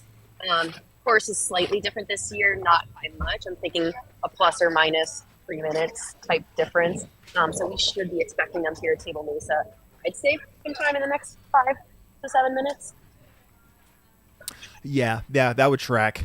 Tom Evans was in second place at Table Mesa last year in 6 hours and 7 minutes, and that was about where Hayden Hawks had been trending through the last two aid stations. So yeah, I think you're pretty spot on. Any moment now, we'll get eyes at ground level on these first men coming in and provide a little bit more granularity on exactly how these golden tickets and the entire top 10 are shaking out, because it is still a very dense race with, we presume, somewhere between 11 and 12 men within about 12 minutes of each other, leaving that Cottonwood Gulch aid station just half an hour ago. I really feel like anything can happen in these last 12 miles. I've been part of a golden ticket race in the past where I hit the wall at mile 58 and just slowed to an absolute crawl. I think that can happen to anybody out there. I wish it upon no one. But there's a lot that can happen in these last 12 miles. You see that today. I know in the men's race, at least Hayden, Hans, and Chris, none of them are into Western states for this year. So I'm assuming they're all hunting that ticket. In the women's race, Heather Jackson is the only woman in that side of the field right now in contention. that is already into Western States. So right now on the women's side, we're looking at down to 4th place potentially as being in golden ticket contention. I don't know who that is. Is Has that Hans passed Hayden? No. Because if anyone's past Hayden, it'd be Chris Meyer. Because Chris Meyer is in 2nd. Okay, so Hayden was at the river crossing 9.5 minutes ago. That's no. Is that? Econ? Oh yeah, that's the Chinese athlete. That is who that is. That is the Chinese athlete who is closing on Hans Troyer. So in 4th we have Yu Pei Kwan of China, finishing 2nd at Hong Kong just about a month ago. So right now, Hayden Hawks, Chris Myers, who we haven't had visual confirmation of, Hans Troyer, Yu Pei Kwan. And it does look like Yu Pei Kwan is eating up the ground between him and Hans Troyer. Yeah, he left Cottonwood Gulch 4 miles ago, 4 minutes back of Hans Troyer, and is now not 4 minutes back. You see him closing incredibly well with both of them in frame. So it is real on the streets, people. And I believe we probably have a Hayden Hawks not that far from Leah, I think, right now, based on the aerial footage that we're getting, Leah. So I think we've got Hayden coming into Table Mesa. We got Hayden coming into Table Mesa. You're right. He is flying. So he's coming up the hill right now. Oh, I'll he let is the camera flying up focus this in on hill, him so you Leah. guys can see. He's flying. Oh yeah, he's moving, guys. He's moving. I might go follow him in and give you some action where the camera can't quite reach. He's in. He's out. He is not even stopping, and he's goodbye. Yeah, he's gone.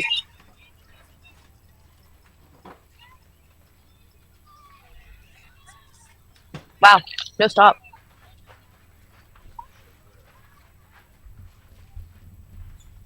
Wow, rolling through that aid station. No stop. Hayden Hawks on his way here. Leo, what did that just feel like as he blitzed through the aid station? Oh, it all happened so fast. Yeah, he blitzed through here, rolled through, crossed the timing mat, was almost heading out the other direction, and then a bunch of people said, no, don't do that. So he turned around, came back through, almost missed the left turn to go on towards the finish. So, yeah, I think even he was kind of like hectic and scatterbrained, but I think he's just like in race mode right now and knows that he feels probably really good and is dropping the hammer. Running out of there with his So that's hair on fire. That's about spot on, maybe a minute behind when Anthony split through here last year. So I'd say we're not tracking too much slower given the course change. Yeah, no, we're about spot on. Well, and the interesting thing, Leah, is that at Cottonwood Gulch, he was right on Tom Evans' split. So he's moving better than Tom was on this section, but he started easier than Anthony did in the first half of this race. Is that Chris Myers coming towards you, Leah? I hear that. Yes, it is Chris Myers. Oh my coming towards me. goodness. He looks Chris awesome too. Myers, Yeah. 51 miles in, maybe his breakthrough race. This is awesome. Let's see how much time he takes here. I wonder if he'll be similarly fast. He has Keep a in mind pacer that with They haven't him. seen their crew in a minute. And Chris has Gus Gibbs with him. Gus Gibbs, I think. Yeah. Yep.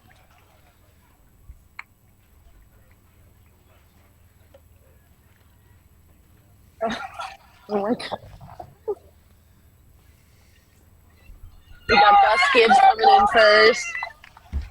Go, Gus!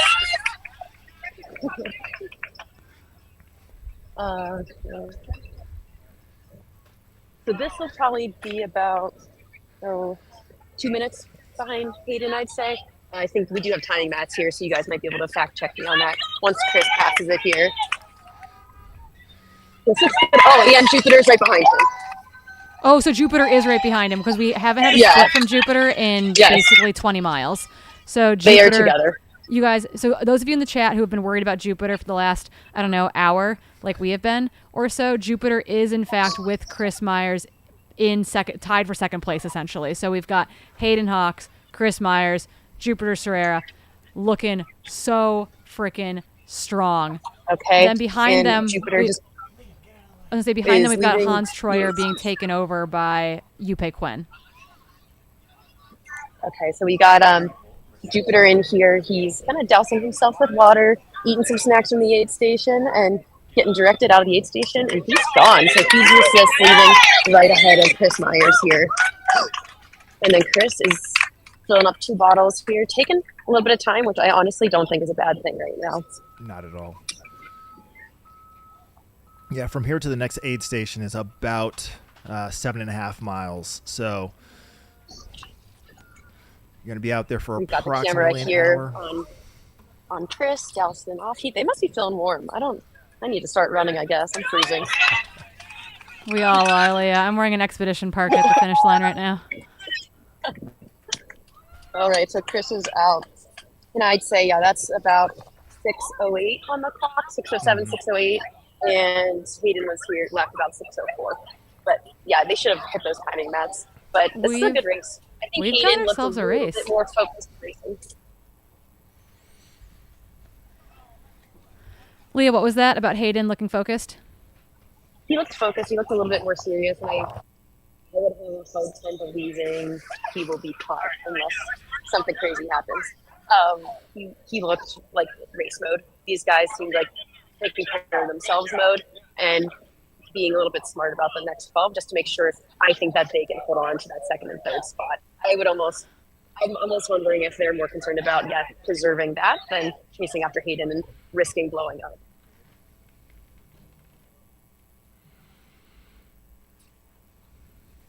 Yeah, Hayden absolutely flying. That's a camera person in front of Hayden who just cut across the open bit there. Don't worry, no one's cutting a course in front of Hayden. No. That's a camera person trying to sprint ahead, which is no easy task at this point in the race to try to capture some images of Hayden up the hill here. But he is absolutely flying. This will feel pretty good. His first race back in about 9 months after dealing with a long-term knee issue that he finally got taken care of this summer. So happy to see Hayden Hawks back on the mend. But the question, Leah, is I'm assuming that we're going to probably have Yupe Quinn into you next and then Hans Troyer, but really curious to see what those two look like when they make their way to you. I'm curious too, and I'm really excited to see what Hans looks like because I feel like he went for it today and he put himself in it, and I really hope he's hanging on and kind of sticking with it and sticking through it and going to get a little bit of a second wind on here. I think that might be a fun battle, but I really hope we don't see him fall a little bit further back in the top 10. Yeah, it's definitely, we definitely saw that Yupe Quinn was definitely climbing at a higher rate of proficiency, maybe up that hill. Looked like he was moving a bit more solidly, but Hans, I think, was just maybe you get lows out there. It's very possible that pass might allow him to kind of reignite and hopefully glom back on. I don't think either one of them has a pacer for this race, so hopefully they can work together and push each other so that Hans doesn't maybe get gobbled up by the men that we do know are chasing behind him, including Stephen Kirsch, Craig Hunt, Eric LaPuma, Trayson Knopp, Tim Reed, John Ray. You've got the who's who: Nate Jukes, Tim Tollefson, Ryan Montgomery. You've got a who's who of guys just behind him that might be looking to move up a spot or two. Definitely. And I think you've seen a variety of race strategies out here today, too. You've seen Matt Seidel with that early lead, just going for it, feeling good. Looks like he might have fallen off that pace quite a bit. I know he's still in there, but not quite really in the running in that top 10 anymore. But then we're seeing a lot of people like Craig Hunt, Eric LaPuma, Ryan Montgomery, just kind of running almost in the conservative same spots all day, probably hoping to move up. But we're not seeing a ton of carnage in that top 5 yet. I think we're staying pretty consistent, at least for these last 15 or 20 miles or so.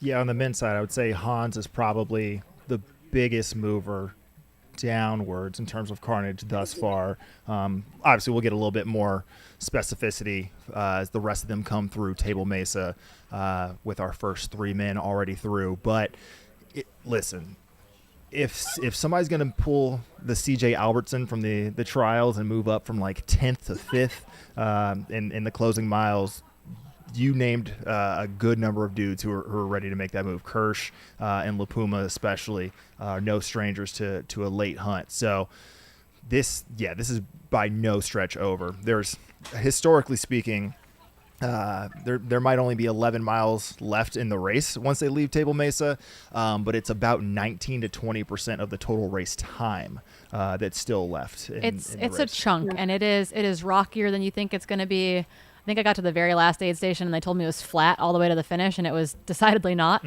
flat all the way to the finish. You're on like a little bit of a dirt road for like a second, and you're like, yes, thank goodness. And then you like take a left-hand turn up a very rocky double track, and I cried there in 2020 for sure. So there's definitely some not all easy miles between Hayden Hawks and the finish, but he's going to make it look deceptively easy for sure. Yeah. Something that I've been thinking about too is just the opportunity that these golden ticket races and the live stream of golden ticket races present for some of these lesser known or younger athletes is the ability to get noticed. And I think one of those ways is like racing early on. So you're in the mix, you're in the conversation. And I actually think this can do wonders for somebody like Hans Troyer, who really nobody knew much about coming into Bandera this year, and then he threw his name into this race and has been just duking it out. And I guarantee you after this race, so many more people are going to know who Hans Troyer is, which I think is extremely cool. So I've got a question for your memory, Leah. We've got a gentleman crossing the river now, looking really strong in a yellow t-shirt and black shorts, and I, for the life of me, cannot tell you if that's Nate Jukes or Tim Reed. And I don't know if you remember. Tim Reed's wearing a white shirt with a red on it, and Nate Jukes is wearing a blue Hoka hat. Yep. I think it's Nate Jukes. It might be. I think it looks like a blue Hoka hat and a yellow shirt, but I can't tell you for certain. I think that could be him. Yeah, so I don't know if that's the next person up. My guess is that we just picked him up on the drone. It's very possible that Hans and Yupe Kwan are the next guys to you, but we are watching another gentleman climb. Oh yeah, this is Hans Troyer is definitely, this is at the river crossing. So this is likely Nate Jukes, who's probably sitting somewhere between like 9th and 12th right now. So you definitely should be having. I think Rod is wearing a bright yellow shirt today. Rod Farvard? It's not Rod. No. Okay. I can recognize Rod from a mile away. No, I know that guy too well. But I think, yeah, Hans Troyer and Yupe Kwan should be the next guys to you. And just looking at kind of, I think Yupe Kwan's moved up really steadily all day, putting himself more and more into the conversation. I think it's just so impressive that he led Hong Kong 100K until like 7 kilometers to go about a month ago. And so he is making good on the world trail majors early on, knocking out the first 2 in quick succession. That's a great point. And I think something to note of both of these guys as they come through is that they both have recent 100Ks on their legs. Oh, here we go. Yep. You pick from here. You pick one. Looks awesome. He's turning around and he's in and out. That's legit how you ran Hong Kong 100K too. We've got a little crew swap right here. Wow, his crew is filming and offering bottles at the same time. That's top notch. Leah, you're taking notes for Mike, right? Exactly. like you don't work hard enough. Okay, we got Hans in here now too. He still looks, I mean, he's got a lot of mud on him, but he looks like he's running really well still. What did Skylar say? He's got a brown booty now? Yeah. Just that brown booty on that nice white tank top. So this is about an 8.5 minute gap from that quick succession of like Chris Myers and those guys earlier. Gotcha. So they're 8 minutes back from that. Okay, and Hans is out. Got 2 bottles, a dirty back. He looks decent, actually. No, he looks like he's still running really well. Those 2 will probably stay pretty good. Yeah, he looked smooth coming out of there. So yeah, the question is now, supposedly coming towards you, we've got Stephen Kirsch, Trayson Knopp, Tim Reed, John Ray, Craig Hunt, Eric LaPuma. I don't know what the spreads look like. That there could be about 3 or 4 minutes between that like entire chunk of guys. It could have definitely spread out in this section based on who feels good climbing more than anything. But that's what we've got. The men's top 10 posse headed your way. And it's so hard to tell from the aerial shots because we do have pacers out there now. Mm-hmm. And so it's like, is that 2 runners or 3 runners or is it 1 guy and a pacer? All right. We got Stephen Kirsch in. Nice. Yeah, Steve. He tapped the timing mat. Now he's visiting with his crew, doing a little belt swap. Shed that, new bottle. Nice. That was a quick transition for Steve Kirsch. That was awesome. Stay hungry, my friends. Might be Sensman as his pacer, I think. I feel like people, like when we were looking at top 10s, who was voting who in, I feel like Kirsch fell off the radar for a lot of folks. I know that he's had a couple years with some up and down results, but you got to remember that this guy has run his way into a golden ticket performance to get into Western States. He's run Western States twice. He never finished outside the top 10. He actually opted to not go back after 2 times, and he did media work for the Adidas Terex team there for several years in a row. And then he was like, you know what? I kind of miss being on the other side of this and really wants to get back into Western States. Might not happen today, but Kirsch is back and on a mission. And now I get to claim him as a Seattleite. So what up, Arizona? I mean, I wouldn't count Kirsch out yet. I mean, we saw his, Right, guys, we got Gabe Klein coming in next. Way further back. That's Gabe Klein, you guys. Who is that, Leah? Klein. Gabe Klein. Okay. Yep. He looks great. He's in the Kobe jersey, doing a quick bottle exchange. So he has the course record at the Tiamat 100K. I think took that from Rod Favard a couple years ago, running about 10 minutes faster. First game on my radar at way too cold this year, where he was in that podium mix for the entire race, and then he fell off in the last 2 miles and finished 5th. He's running in like a Colby singlet, isn't he? Yep. Yeah. No, I don't think I don't think his chip split at all at Cottonwood Gulch. So he's been kind of flying off the trackable path for the last little section as well. So we are missing guys through Cottonwood Gulch. Jupiter is one of those guys as well. So from a live timing standpoint, we're probably going to have some surprises coming through here for sure. And just for historical context, there's only been 4 men, if I'm reading this correctly, who have come through this Table Mesa aid station in under 6 hours and 20. And we have 5 through in this race alone. That's amazing. Yeah, so far we've had 7 through. 7. Okay. Okay. Jupiter, Chris Myers, Pecan, and I'm just talking about today. Hans, Steven, and then Gabe. And then now we've got our next runner coming. I think this should be Trayson Knopf coming through next. And again, Trayson named after Ann Trayson, which I think is pretty darn cool. And he's got a twin brother, and apparently his twin brother, they're Alaskan guys, and apparently his twin brother is quite the Nordic skier. All right, so that puts us at Looks 8 like men. Trayson's got Darren Thomas as a pacer. That makes Nice. sense. Yeah, he.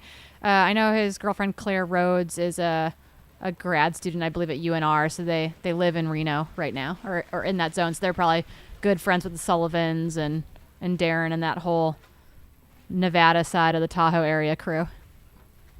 And yeah, he's cooling down as I'm freezing everything off. Looks like he's drinking some Gatorade. Got Tommy Sullivan and Darren crewing him. He looks good. He's a runner for the North Face. Had a great performance at Lake Sonoma this past year. I think that was one of his first races that he really came onto my radar, and really a great day today.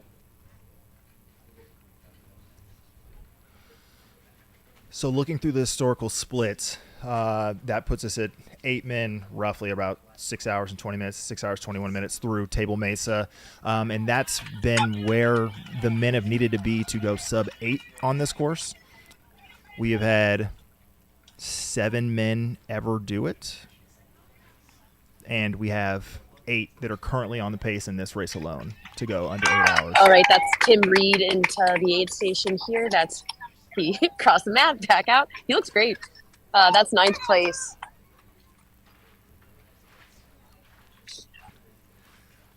So we've been saying it all day. This is definitely shaping up to be a very dense competitive race. A lot of movement can happen here, especially in the next 7 miles heading into Doe Springs. So that's usually a stretch that takes about an hour. Just keep that in the back of your mind. And 2, this is going to really rewrite the record books.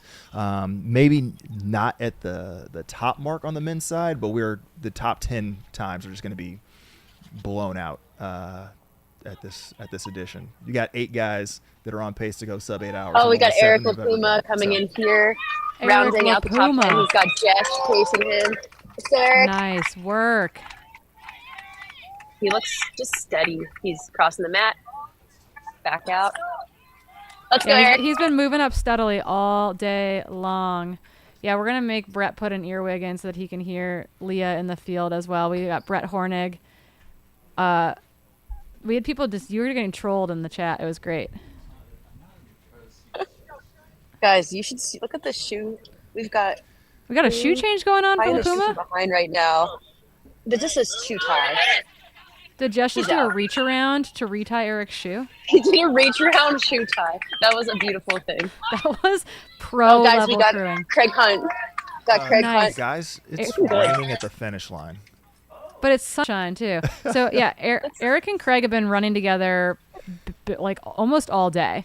I'm sure they came into Deep Canyon Ranch virtually together.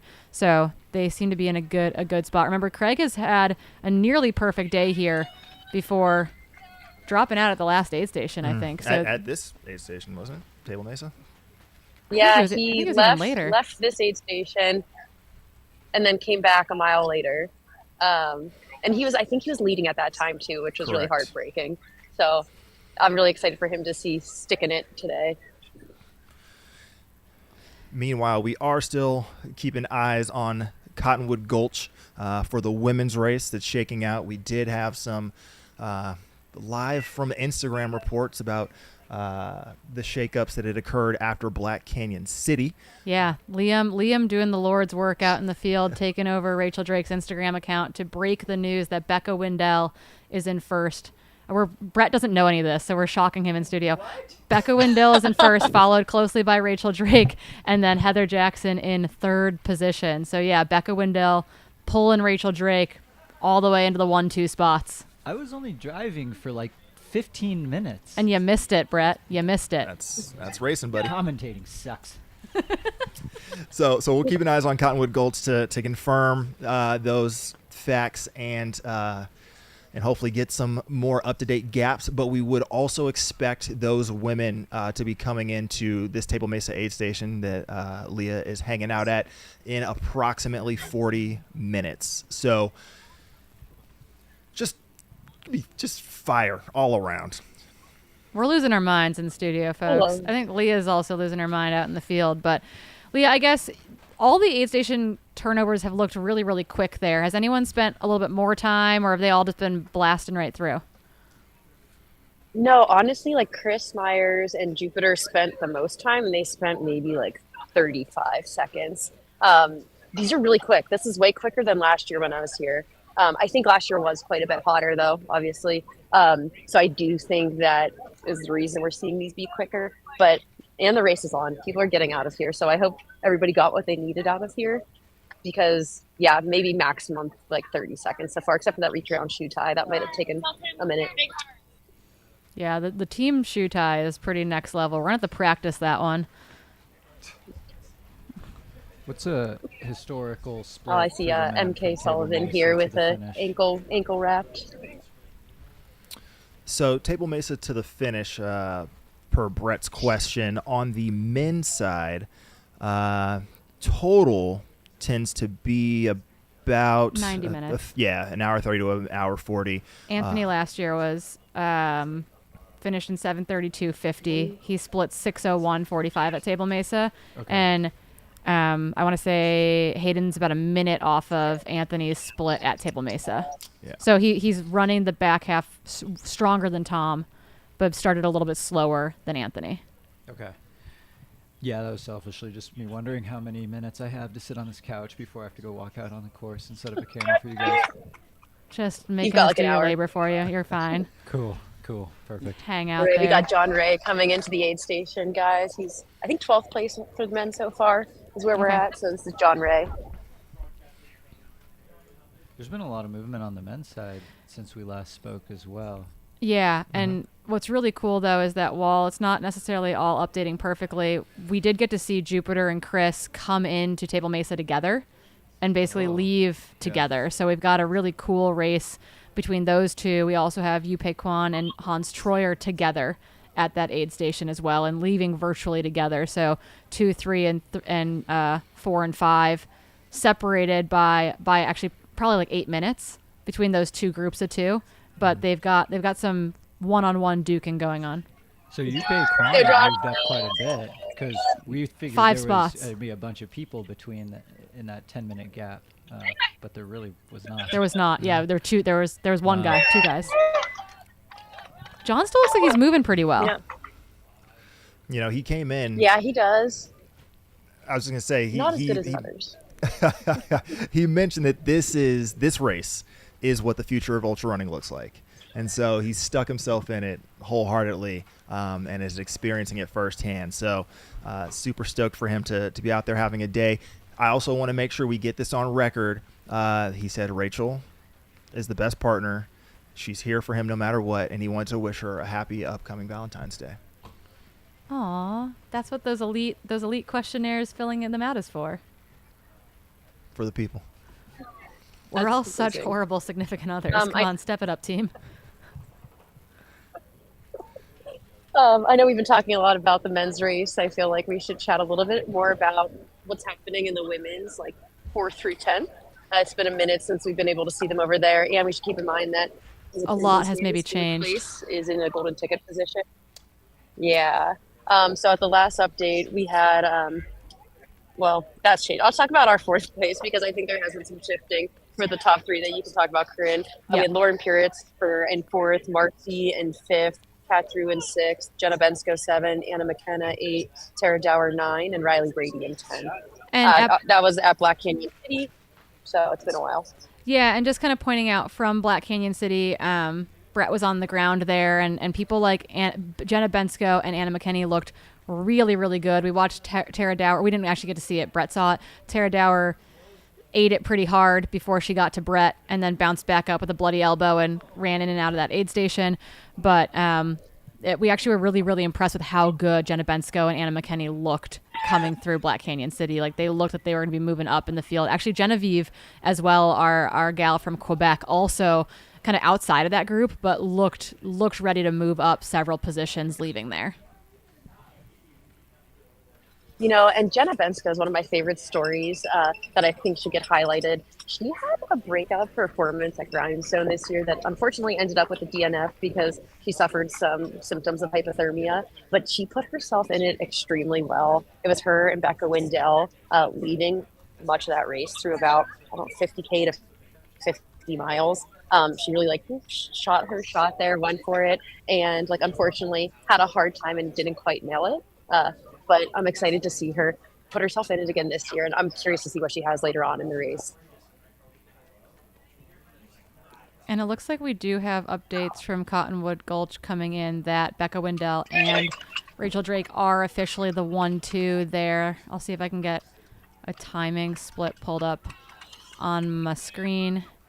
It's a little bit delayed. That was Nate Jukes through Table Mesa.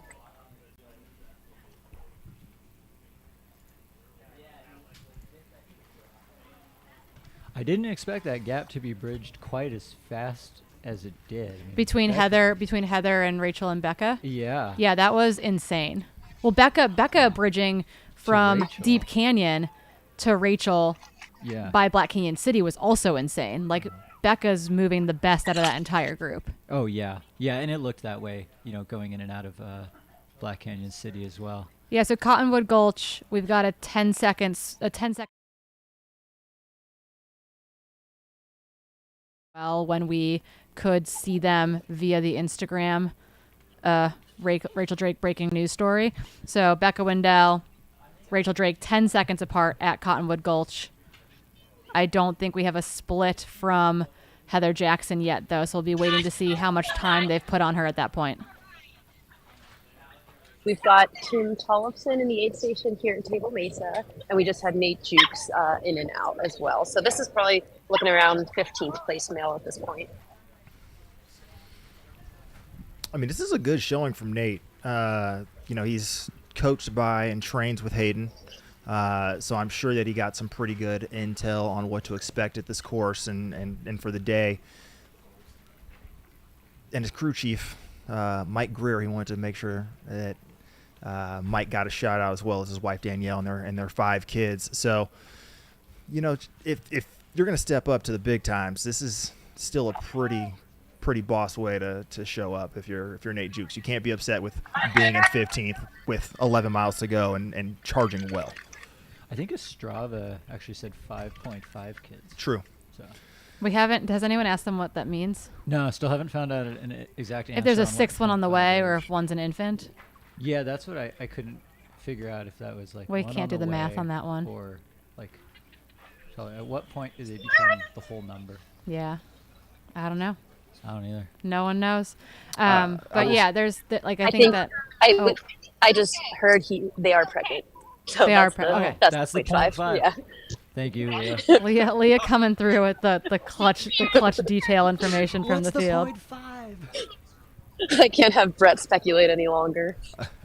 No, we don't want to go down that rabbit hole. The options are limitless. But yeah, I think one of the stories of the day is going to be Jupiter's performance here. We're going to keep going back and forth between what's happening in the men's field and what's happening in the women's field as we wait for more women's splits to come through Cottonwood Gulch and then again get to Leah at Table Mesa. But Jupiter, we know that he has put together some amazing performances in Mexico. We know that he had a pretty solid race at the World Mountain and Trail Running Championships back in June in Innsbruck, but showing up and throwing down in this field is really, really impressive. And running his way to a golden ticket potentially, I think, would be a historic performance. I don't know that we've had a runner representing Mexico get a golden ticket before into Western States, and that would be really cool to see that transpire here.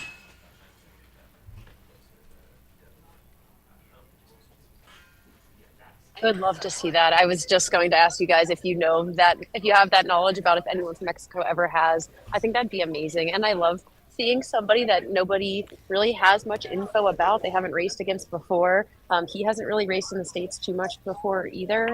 5th place, I think, at Pikes Peak Marathon last year. Not a ton on his ultra sign up, but we did find some races in Mexico on some of the other portals. But what a gutsy performance too. And he's in the mix. Him and Chris Myers, when they came through here, were just 2 and 3, not very far behind Hayden, duking it out and both looking incredible. I have breaking news, and I don't know if it's completely factually accurate, but it's the best data that we have. The next woman to split through Cottonwood Gulch is not Heather Jackson. Oh? It's Lauren Puretz right now. So right now we have not seen Heather Jackson come through Cottonwood Gulch. We have gotten some wonky splits from Cottonwood Gulch, so we won't say it's official until we know it's official. But right now it looks like Lauren Puretz has also moved past Heather Jackson potentially. But the gap now between Becca Wendell and Lauren, so the duo Becca Wendell and Rachel Drake, the split between them and Lauren Puretz, who looks to be in 3rd position, is a solid 8 or 9 minutes. So that means that Heather Jackson has really, really slowed down. If that's the case, I'm wondering what she's going to look like when she gets to Cottonwood Gulch or to Table Mesa. But right now it's looking like Becca Wendell and Rachel Drake have run away from the field and have about an 8 or 9 minute lead over Lauren Puretz, who is currently sitting in 3rd position. That's awesome to hear about Lauren. I think I mentioned earlier on the live stream today that she's a runner that has been lining up at golden ticket races for at least the last 5 years. Every year she's at Bandera, Black Canyon, Javelina. She had a great race at Javelina this year in 4th place. And so I feel like she's just been inching her way up. She puts in these 90 to 100 mile weeks.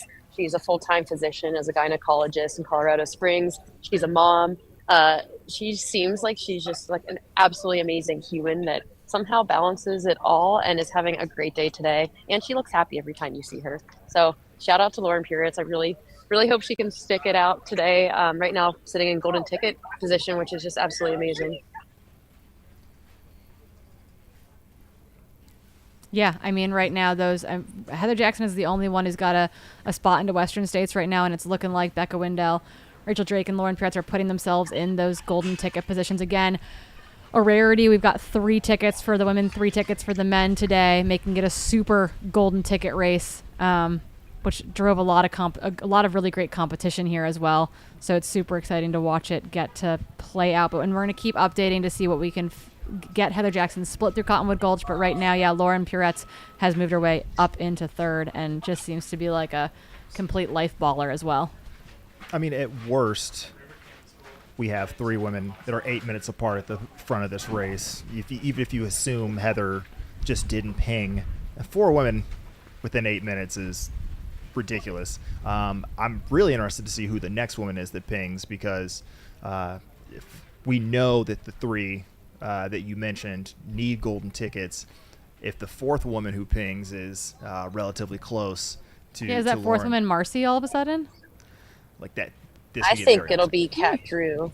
You think it'll be Kat Drew? I mean, Kat was moving really well at Black Canyon City, so Kat Drew could be moving up on Marcy. Again, we mentioned right behind Kat Drew was Jenna Bensko and Anna McKinney, and they both looked really good. Yep, they were charging for sure. Oh, Ryan Montgomery. Let's go, Ryan. We got Ferdinand Earls out of the aid station as well. And he's flying. Holy crap. That was fast movement. We also got Noah Deso coming in too. So he was last year's 4th place finisher, I believe. Part of the Cowgill Trail Collective in Pacific Northwest. I believe he's coached by Tyler Dean. And they got Blake Slattenburn as his pacer. Blake was a recent golden ticket recipient at Javelina this year. I was reading that Noah hasn't been able to put in as much running volume this year, but has been complementing it a lot more with biking and strength training and lifting. So just having a little bit of a different approach to try to stay healthy year round this year. Yeah, it's definitely still early in the season. It's smart to check all those boxes early. Yeah, Noah did come into this race as I think the highest placing. Well, I guess no, Cole. He was fast. Yeah, he was fast last year. Yeah, so one of the highest placing men from last year's race to return. Maybe not having quite as smooth of a day today, but is a really solid guy representing the Cowgill Collective. That's why you see those cow printed shorts and the whole Seattle crew.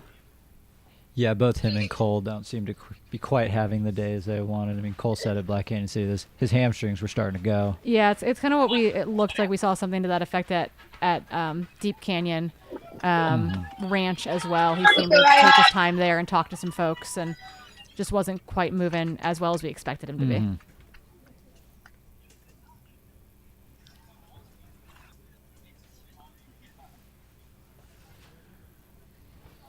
So we're here at the Table Mesa aid station, mile 51 on course of the 62 and a half miles here at Black Canyon. We would anticipate that our lead men would hit the next aid station in approximately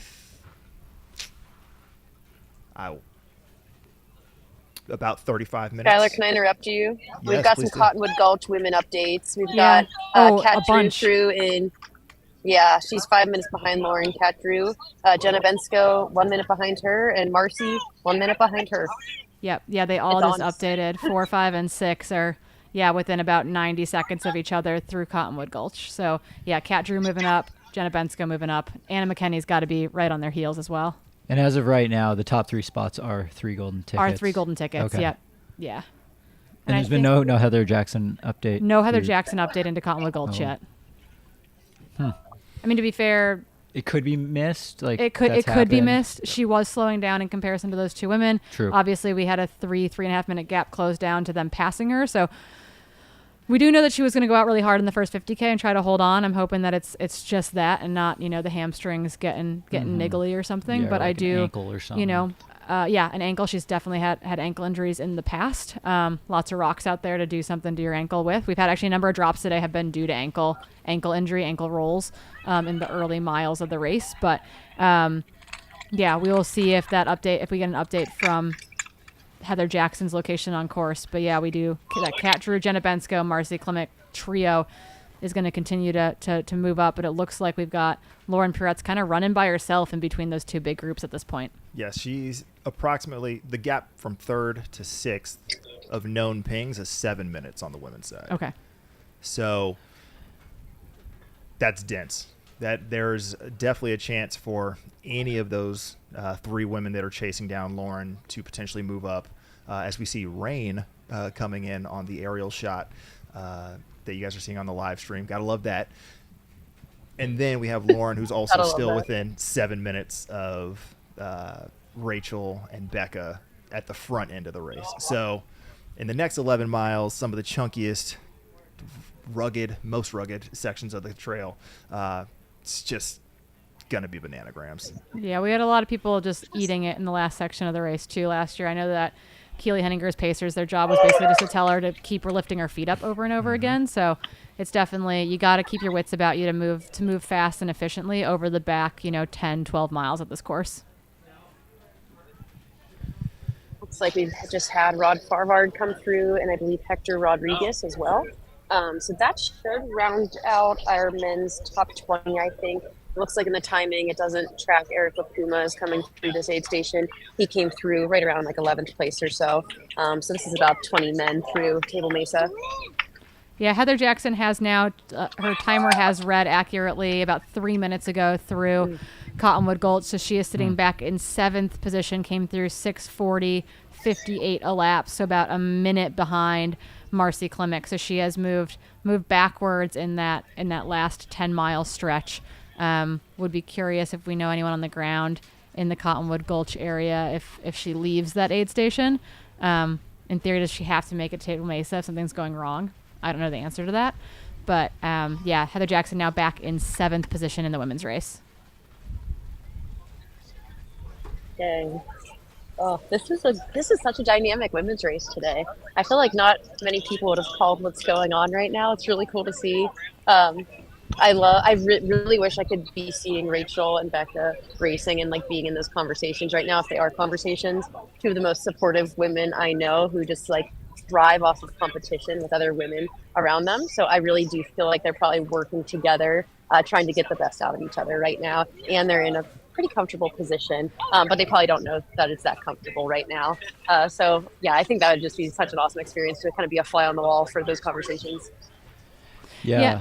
We know Rachel loves to like not just race other women, but like race with them. She's like, can I just run right next to you and like maybe have a chit chat for the next 20 miles? Like, I know that was part of her CIM, was getting to like run shoulder and shoulder with Peyton Thomas for many of those miles. And so it's cool to see that continuation here with Becca Wendell. I think we just had, is that a leader? Is it Klein who's wearing the Colby Yeah, uniform? yeah. I think we just had him come through that aerial shot there. Cool. That you all are seeing. So it's sunny, but raining.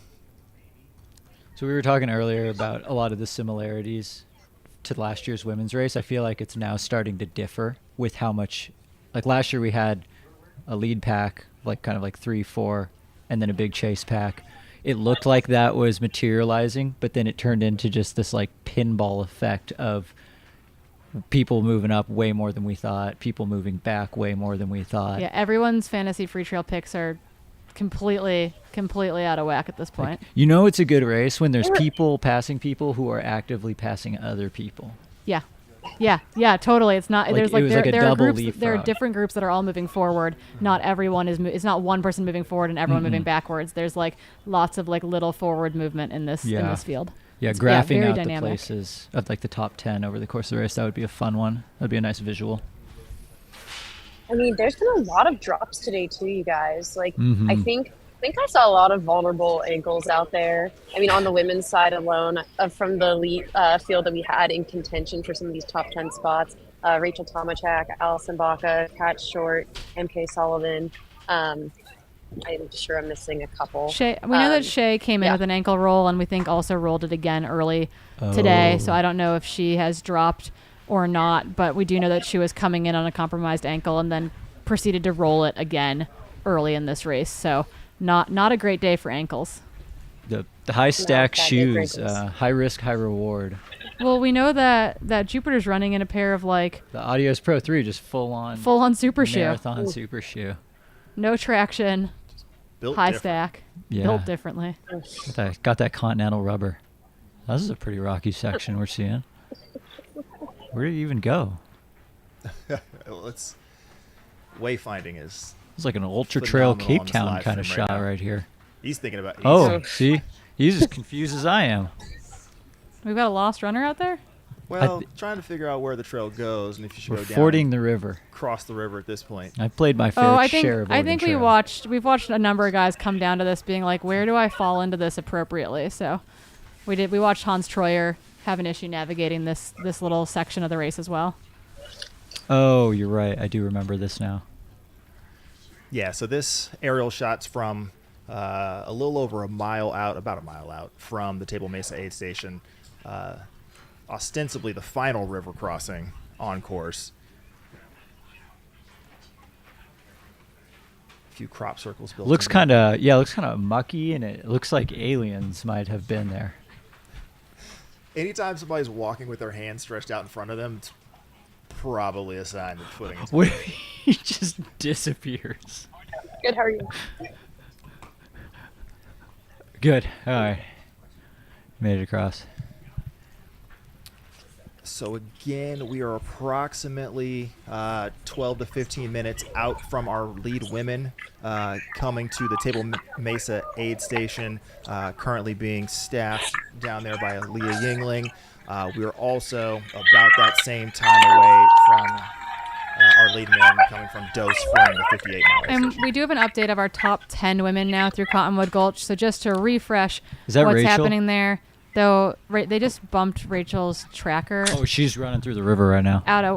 But they just her tracker just went wacky. Like she's not listed in the tracker now all of Oh. a sudden. So that'll Wait, get that's, fixed. That's Becca Wendell. So that's behind her. that's Rachel Drake in 1 and Becca Wendell in 2 right now coming so across the sick. river together. So they've dropped Liam. Liam's behind them. He's like, let them do their thing together, which I think is really classy to be like, Yeah. you know what? Oh. Like this is your race. I'm gonna step out of the way here. So we've got Rachel Drake and Becca Wendell 1 and 2 crossing the very muddy river. Oh no. Oh, Rachel's got a step. Rachel breaking away Who would have thought it would happen coming out of a river? a river.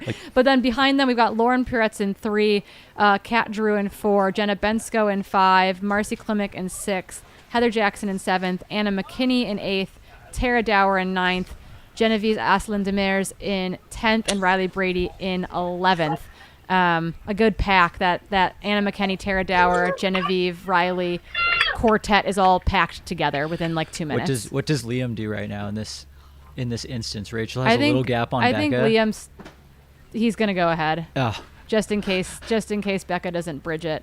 yeah. But he did Oh my- back off and kind of let them do Rachel's their thing there. motoring right now. Did we just in real time potentially catch watch a the winning pass? move? Yeah.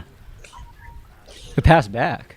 Because Rachel. Yeah, was- past. Yeah, no, they've been. I'm I guess sure they've probably a done couple several times. leapfrogs at this point. But yeah, Leah, I know you're trying to stay out of the rain right now, but we did just watch the 2 women come into the river together.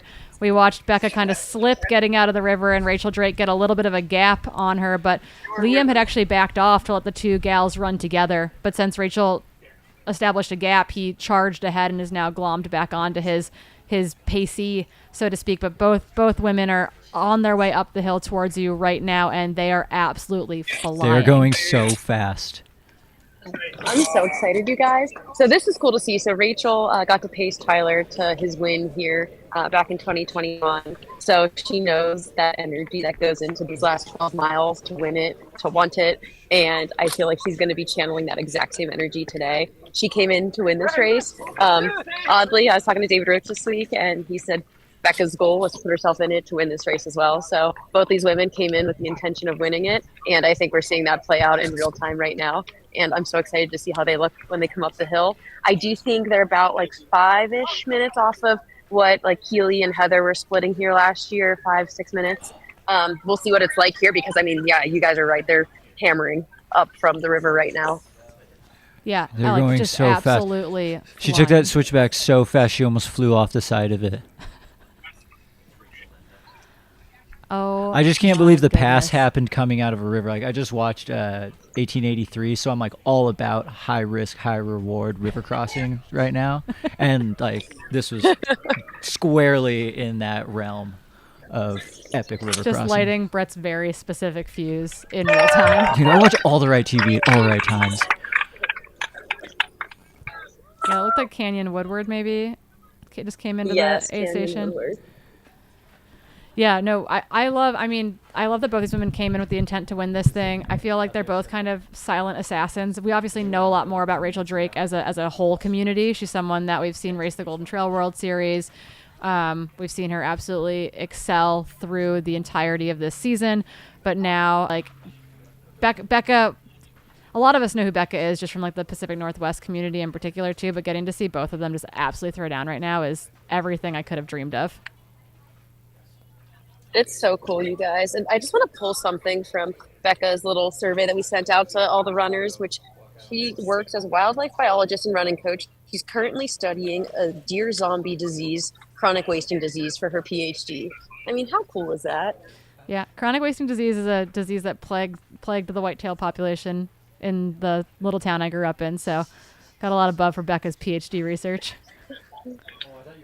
Oh, Brett can't hear anything Leah's saying, so he just thought that I was riffing about chronic wasting disease by myself for a second. Like dropping some Oregon Trail Because I made eye facts. contact with him as I was talking, like a normal human. But we got Cole Watson into Table Mesa. We got Cole Watson into Table Mesa now as well. Oh. We know that his hamstrings are not having a good day. We're also going to send Brett out into the field to establish a camera a little ways away from the finish line, and we're going to have Katie Asmuth join us in studio. She's not looking frenetic at all. She's just kind of roaming around, throwing snacks in her face. But, yeah, perfect timing, too. The ortho boots made its way in, and she's going to sit down just in time, I think, to watch our lead two women come into Table Mesa as Leah gets to welcome them in there. I'm so excited. I remember when I raced Becca at the Bear 100 back in 2021. She crushed me, and I think my Strava afterwards said that Becca Wendell is the real deal, and I truly believe that she is, and I'm so excited that she's having what I think is probably a breakout performance for her today. She missed a golden ticket by one spot at the Canyons 100K in 2021. She finished right behind Emily Hawgood that year that Emily got her ticket on the third attempt. So, I mean, Becca's in a pretty comfortable golden ticket position right now, as is Rachel. So I think they'll hold on to those. Yeah, no, the golden tickets at this point are well, Leah, you know better than anyone that anything can happen in the final like 3 miles of one of these 100Ks. But you're right. Like, while they are fighting for the win, I know both of them have it in the back of their minds that, well, the win is definitely part of the goal. The golden ticket is like the ultimate takeaway for sure. Matt Seidel in a banana early shirt. race leader, Matt Seidel. I did ask him before the race what he would be going through his head when he hit Table Mesa, and he said what would be going through his head is that it's time to drop Elon, who is his pacer. So We'll see I what hope happens he's ready there. to drop Elon.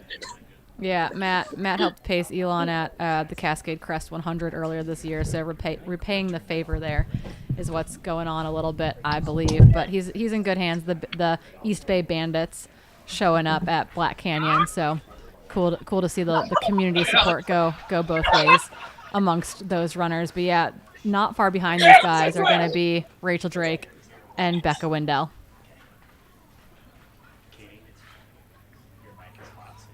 Steph Bennett just blowing up my phone. I know she's watching this right now. Becca came out to Javelina to pace her to her first ever 100-mile finish because Becca's a love of many people in the Met How community, even though she's currently a Colorado gal. But yeah, I think people are losing their minds collectively at home for Becca, and what a phenomenal race she's putting on today. Currently in second place, just behind Rachel Drake. Katie Asmuth, welcome to the chat.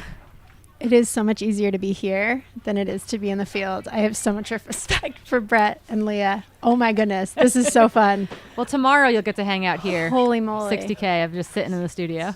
You guys, there's so much excitement out there. Like, the energy, you can feel it. It's palpable. We're going to find out if this is going to be a historic race. Are we dropping a course record on the men's? I think we're really close. Really I think close. that Hayden's been kind of behind it all day, but at Table Mesa, he was just only about a minute behind Anthony's time. So I think it's very possible that we're going to be sneaking under the course record. I don't think it's going to be the big 20-minute course record takedown that some people were calling for. But I do think that he's looking to maybe dip under by a minute or two. So have we talked at all about course record and today, because the course is different? Is I think that the course is a little bit it's- different, it's just but a we're couple kind of minutes off, We're kind we of would saying think, that right? it's not so much that we wouldn't count a course record as the course record. Is the vibe that I we've agree with gotten that. from the Air Vibe Afloat folk. Leah, do you have any take on that? No, I agree with that. I feel like they've been hitting the splits pretty spot on today, and I would consider the races that Hayden and Anthony ran last year, Hayden's running right now, are pretty similar. Women we're seeing like slightly behind Keely splits from last year, so I don't think we'll see a women's course record. But I mean, with the way they're pushing each other, maybe we will. I don't know. We're about probably 6 or 7 minutes off of a women's course record split into here, I think. Yeah, so just to provide some specific notes to that, the course record on the women's side, 8:45:30. The split through this Table Mesa aid station at mile 51 last year was 6 hours, 59 minutes, and 40 seconds. So we would see Rachel and Becca show up here in the next 2 minutes and be spot on with what Keely ran here last year.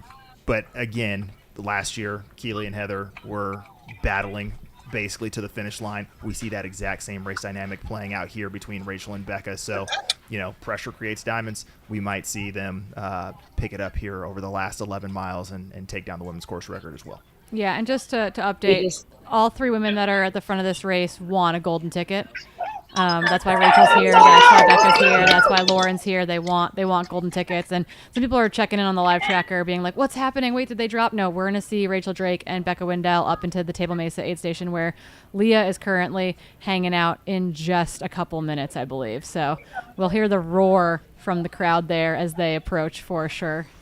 I know Leah was talking about how this is a breakout race for Becca, but I mean, I think that's even an understatement. I think this is like an absolute surprise to a lot of people that were making predictions before.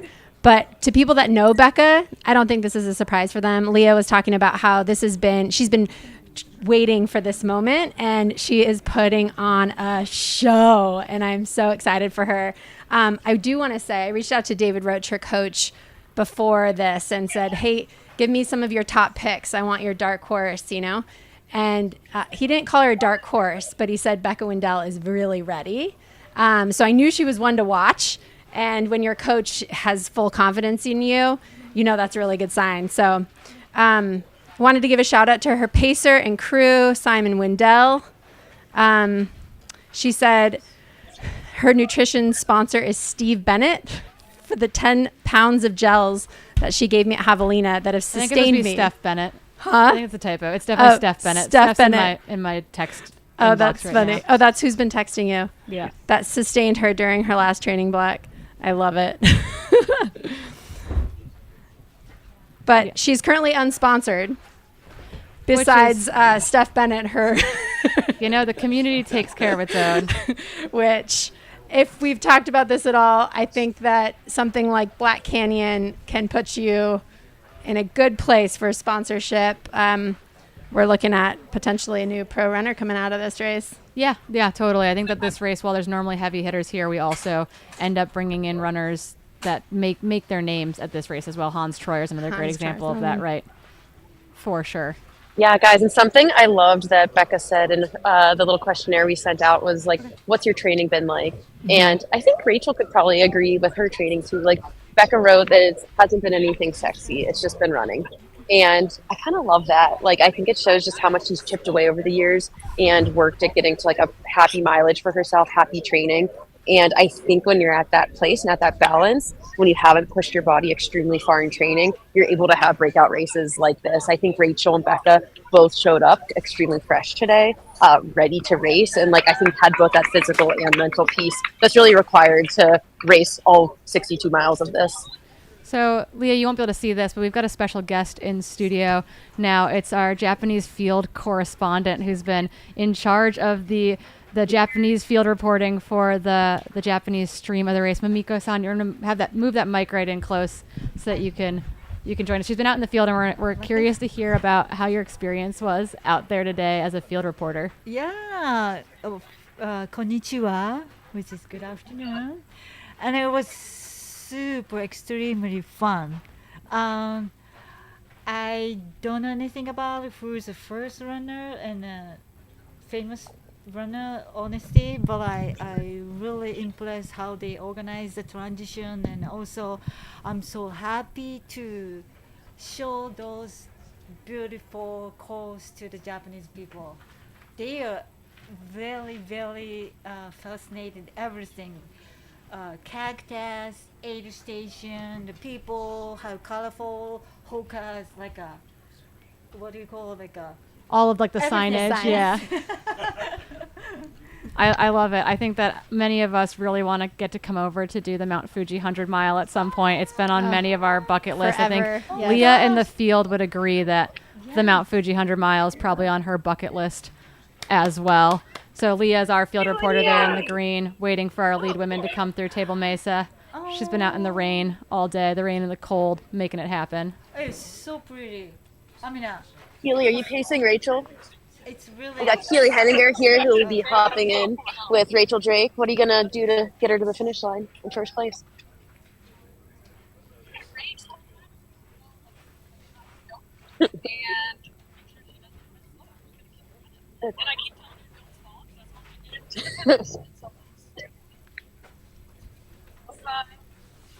Said like a true pro, you guys. Keely's going to be bringing Rachel to the finish line, going to be using a lot of the same mantras that got her to the finish line in a course record last year. Don't fall, keep it moving, run fast. Those are all good things that I would love to be hearing from my pacer in the last 12 miles of a golden ticket race. That is some good energy to have with you for Rachel Drake. She's about to get a big boost. Yeah, and I think that we're probably about 11 or so minutes out from the men coming through the next checkpoint.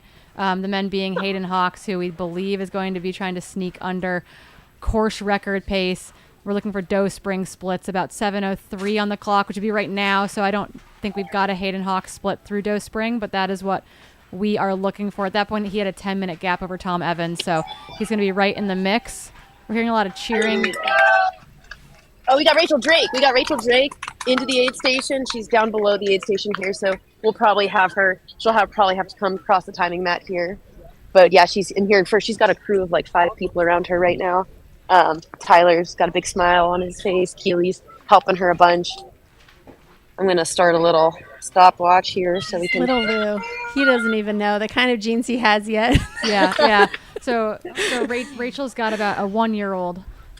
Rachel, who's currently in first, has a 1-year-old boy named Lou. Let's go, Lewis. Rachel! And so Angela Holmes is being paced by last year's champion, Keely Henninger, Let's go, and Rach, you got current this! course record holder in the Oh, women's Becca field. Wendell. Let's go, Becca! Oh my God, guys, this is insane. They are together. Oh, and Becca looks great. Oh, Yeah, Becca is charming. She's smiling. Oh, she's been smiling. I saw her. Smiling all day. Yes.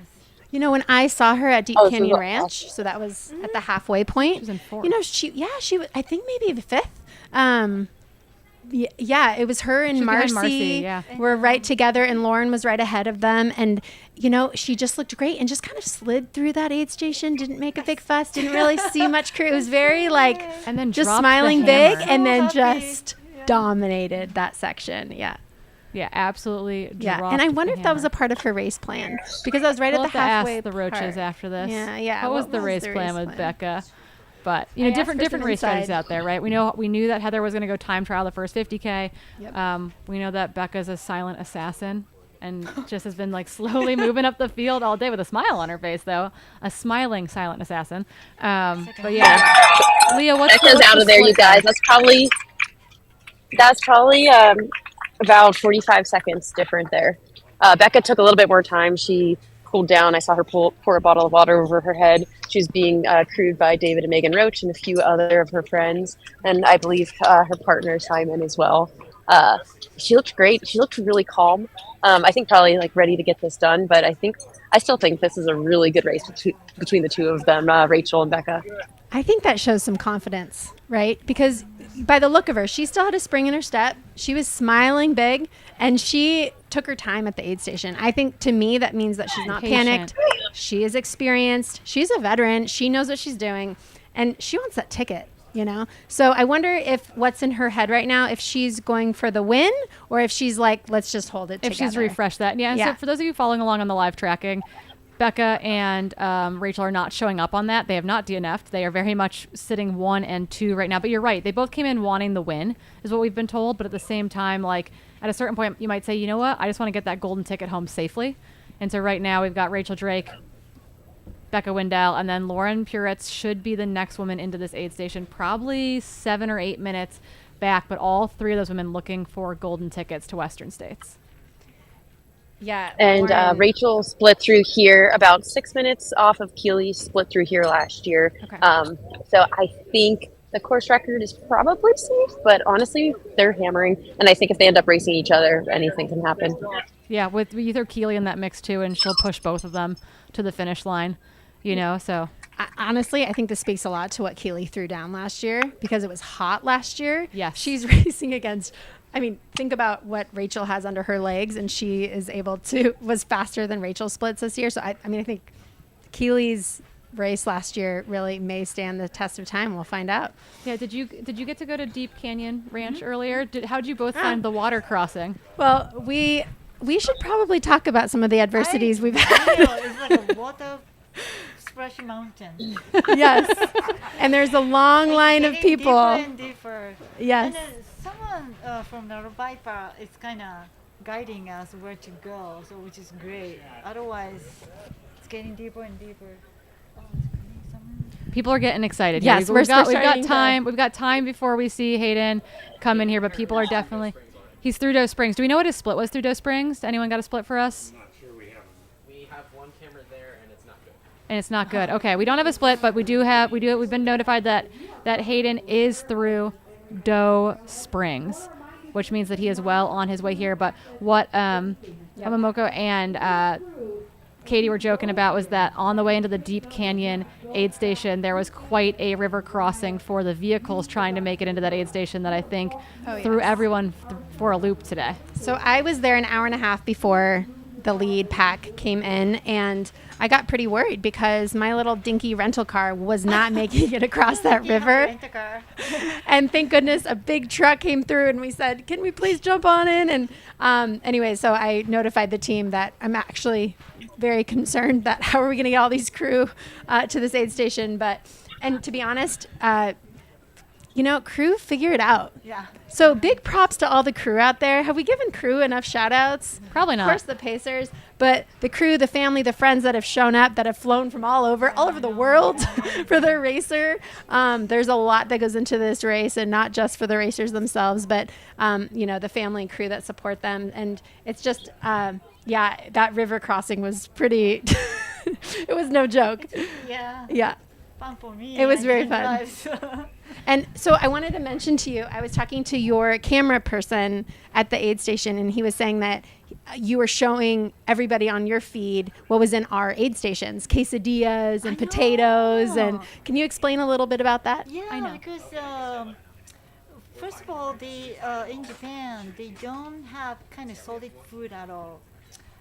Usually like a soup or, of course, a gel or some chocolate. Okay. But there are no people to cook for the food. There is I'm sorry, I'm wrong. It's a Mount Fuji, such a big one. There is a solid food like a noodle or some rice things, but it's a 1,000 participant kind of race. There's no such a thing. And then they are very fascinated. The volunteer people just kind of having fun themselves. That they are very impressed. How do you feel culturally the energy of the crew and the pacers, the people that are at the aid station spectating? What's the difference, do you feel like, from if you compare it to Mount Fuji? First, Mount Fuji I haven't done, but I saw the video. Mount Fuji is totally different, kind of same. People have do a volunteer, have kind of pride. All the local people, and they have own like a booth, so they have kind of pride to help them. And I haven't done 100 miles race, but if I would do, I was gonna pick a Mount Fuji because I saw the volunteer things and all the hospitality and of course the course and. Well, and to get to that point, that's a part. I'm sure we've talked about this many times, but the World Trail Majors, Black Canyon is a part of that. So Mount Fuji Mount as Fuji. well. So we'll see if next year we're going to be in several different languages on the live stream. I And think we got a Spanish channel in the works. I Yeah, really feel that's like what I heard. Spanish is just around the corner. I think so. Yeah. We've got some volunteers, I'm pretty sure, already. So we'll I mean, make Jupiter that might be happen. one of them. Do the Spanish channel? No. I want to do Mount Fuji. I was actually just in Japan. I was just skiing for 2 weeks like over in Hokkaido. It was amazing. So I'm just trying to scheme how I can get back to Japan as soon as possible. So It's been on my bucket list for a long Speaking of time. Japan, everything is so delicious and nice, and then I can see the aid station from the video.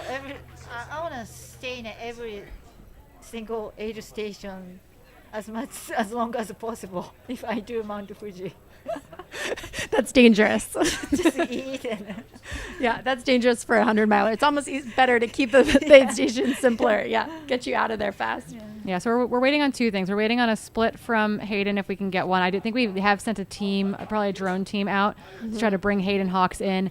The other thing we're waiting for is our third place female, who should be Lauren Puretz, into the aid station where we have Leah Yingling on the ground. So she's got a clock running, I assume, waiting for Lauren. Oh yeah, there she is. She's got her timer running, waiting to get that good split for us back to third as soon as she makes her way in there. We do have a drone over in that area, and they might be able to pick her up as she makes her way up that hill through that river crossing. We haven't seen that, so it's possible that we've missed it, but we are waiting for third to make her way in. Jared Hazen into Table Mesa. Sorry, we're doing all sorts of technical things in the studio too, making sure Wi-Fi is working for everyone over here. We've had rain, we've had snow, we've had wind. Did you stay warm enough on the course today? not me. We did hear that. We saw Katie dancing on the live stream earlier. We've seen Leah doing jumping jacks on the live stream as well, trying to stay warm. When I saw the runners put in the ice water themselves, and it's cold, but I guess warm enough for them. Yeah, so we're all there. Like, there are definitely people showing up here, getting ready to welcome their runners in. We've got Stephen Kirsch's crew has arrived here, so they're waiting for him to make his way over to the finish line. I saw the Hemmings as well, waiting for people to come into the finish. So we've got people showing up, waiting to welcome in our who I saw Craig Thornley. I did see Craig Thornley. Craig Thornley, the Western States race director, is here to personally give out those golden tickets. Oh, that's 3 golden tickets. Yeah, so this race is a little bit different than our normal golden ticket races. Instead of 2 tickets for men and 2 for women, there's 3. Yeah. And so the Special. field, it's super special. Special. First time in history, I believe. Nice. Yeah. I think we had a fire cancellation year where we ended up bumping a 3rd ticket here. One of the races got canceled kind of late, I think. So and I think, it was like the year Jeff Colt got a ticket here. I think there was 3 that they offered. Yeah, maybe it was a Gorge cancellation or a Shauna Bryan cancellation or something like that, where all of a sudden it was removed as an option for us, and so they dumped a third ticket here. But yeah, it doesn't happen that often, so we're excited to see the 3 tickets roll down. Right now, though, it's not going to roll down. It's going to be 1, 2, 3, 1, 2, 3. Looking at those golden tickets again. I don't think we have an update from Chris Myers or anyone through Doe Springs yet. They're well on their way, so we don't have an official split, I believe, from Hayden Hawks through Doe Spring. But my guess is that he came through there probably 10 or 12 minutes ago, and so we're probably looking at about maybe another 10 or 15 minutes before we see Hayden here. I guess I have to prepare for the... Oh, you've got to prepare. So what we'll do is that we'll hand you off to your team so that you can prepare for Hayden to make his way here, and we'll pull Skylar back in. Time. Yeah, you got to get back on the Japanese for speed. me. Yeah. Thank you. Can I say I was so impressed with you, by the way, at the aid stations watching you. I felt like you were way more poised than I was. I was really impressed. I mean, I didn't know I was on the air when I was dancing, but you were really did We're a great job. shuffling in studio. Yeah, that's right. But right now we're gonna so we'll get Skylar back in here in a second. But you got Leah Yingling in the field. We got an all women's trio going on right now. I don't think we've had this yet. Love Tomorrow it. we'll have a women's trio on the live broadcast. We got Leah Yingling in the field. I'm Corinne Malcolm and I'm with Katie Asmuth. So you got all the ladies. We've got We an got Skylar. update that there's 3 men through Doe Springs. We don't know their time splits, but there are 3 men through Doe Springs. So we're Also don't know assuming who they are, but I'm they're assuming Hayden, Chris, and Hayden, Jupiter. Chris. Yeah. Yeah. And we also should be expecting our 3rd place female, which would be a golden ticket position right now through Table Mesa as I speak. And I think this is Kat Drew with Lauren Puritz right behind her. No, I lied. Let's It's see if we Lauren can actually Puritz can we with the bump up pacer. the women's It's Lauren with screen the to make pacer. it big. We're gonna make Leah big again because that's more So important this is than Lauren us. Puritz, 3rd place with the pacer. She's about 10 minutes back from 2nd place right now. And at our last split, we had Kat Drew was 5 minutes behind Lauren. Okay, so that's Lauren Puritz with the pacer, currently in 3rd, currently in golden ticket position, and she wants to get out of here because you're right. Like the people that Rachel Drake and Becca Wendell, who are in 1 and 2, they are kind of safe and secure right now. But sitting in that 3rd spot, knowing that the person behind you in 4th also wants that golden ticket, is a little bit more stressful at this point, right? Like she's racing to I think protect the so. golden ticket. I absolutely think so. So that is, she left 11 minutes after the Rachel Becca group there. I want to see how far we've got 4th place behind her because I 100% agree. Like holding on to this position, like who cares about 1st and 2nd at this point? Keep this one safe. And I guess to add with Kat Drew's extremely fast. She's run a lot of fast marathons, and she spent all of last year focusing on like the faster 50K distances. Battled out with Claire Gallagher at Chuckanut, and then ran a 3:25 50K So fast. in So Canada fast. last Like year as well, which is 6:30 so pace? fast. That's it's so annoyingly Something fast. like that. I would not want Kat So- Drew chasing me down. No, it's not No. a fun position to be in. I've had her pass me on the interurban during Chuckanut before, and you're like, okay, cool, thanks, bye. It's like 10K of flat rail trail, and I was like, I can't do anything I about love that. that. Her coming out Well, and I- party for the 100K distance after doing a bunch of 50Ks, and she's just dominating. Yeah, you have to remember though that Kat Drew has run her way into a golden ticket before by winning the Canyons 100K. Has been top 10 at Western States, so she's just like She took a fast year though. yeah, where she just took a focused year on away the where she's like, you 50K, know yeah. what, mentally, 50K is hard. Sound way nicer than 100K is hard. Maybe that's the way to do it. Maybe you just I take just- a little time off. Go ahead, Leah. I was gonna say, I just like how she framed it too. She said she was taking a year off from doing anything with 100 in it, and I respect that. I think that's nice. I think sometimes in our sport we kind of get drawn into always doing like the longer distance or stepping it up until you're at 100 miles and beyond. And sometimes it's nice to take a step back too and focus on those things to like relight and reignite your fire a little bit more. Yeah, so I don't think we have official splits through Doe Springs. We do know that 3 men have come through there. We believe 2nd and 3rd are going to be Chris Meyer and Jupiter, but we do not know what order those men are in as far as I know, as far as we've been informed. So right now, 1, Hayden Hawks, 2 and 3, Chris Meyer and Jupiter. But in what order, we are not certain. So we might all be surprised here at the finish line. No, we don't. So AJW is outside the studio, and I'm informing him that 3 men have come through Doe Springs. We don't know their splits or who they are, but they are Hayden, Chris, and Jupiter. That's a lot We of know who they are, non-information, but not the order. Yeah. Well, we know that Hayden's come through there first. Yeah, cutting edge. We know info here. something. We know But that we they know are nothing. men, and we know that there are 3 of them, and we know that they are running fast. But Hayden is out in front, and then the order of Chris and Jupiter we're not certain on, and we might not be certain on until they get here, which happened last year too, actually, because there was a moment where we thought that Janish had bridged up to Tom Evans because we thought we saw 2 runners running together. We do. That's Hayden. That looks like Hayden with a camera person running behind him. Who can't quite keep up. Yeah, so the camera person he's been dropped. Hayden's gonna do it, you guys. But Hayden is currently on the drone shot right now, making looks his way great. towards us at the finish line. We're literally between the infamous cattle gate that is open. No one's gonna have to hurdle it today. And then we're about 10 meters from the actual finishing arch, which is pretty darn cool. We might get a Justin Grunwald and Ben Ben Koss sprint. We might get it. They could for shove second each and other third. into that cattle guard. Yeah, I mean, you might not have to hurdle anything, but it is still narrow. How- What is that, Leah? How far out does our how far out do we have eyes on Hayden? So I guess I'm asking for course record purposes because Anthony ran 7:32 and currently we're Let me at ask 7:22. Our team behind the team, where's our drone in the air between here and the finish line? We got shrugs. They're looking at the sky. In a desert, it's kind of like find the needle in the haystack, and all the cacti look the same. Yeah, it's So definitely Hayden's more got than a 10 minutes to get to the finish for a course record. And definitely more than a mile, but we don't know if it's we know it's more than 1 mile, but we don't know how much more than 1 mile it is. But what we do know is that Hayden Hawks knows these splits. Correct. Yeah, the big it's not even a road crossing, but there's a very large opening in the trail that he has to sort of go across.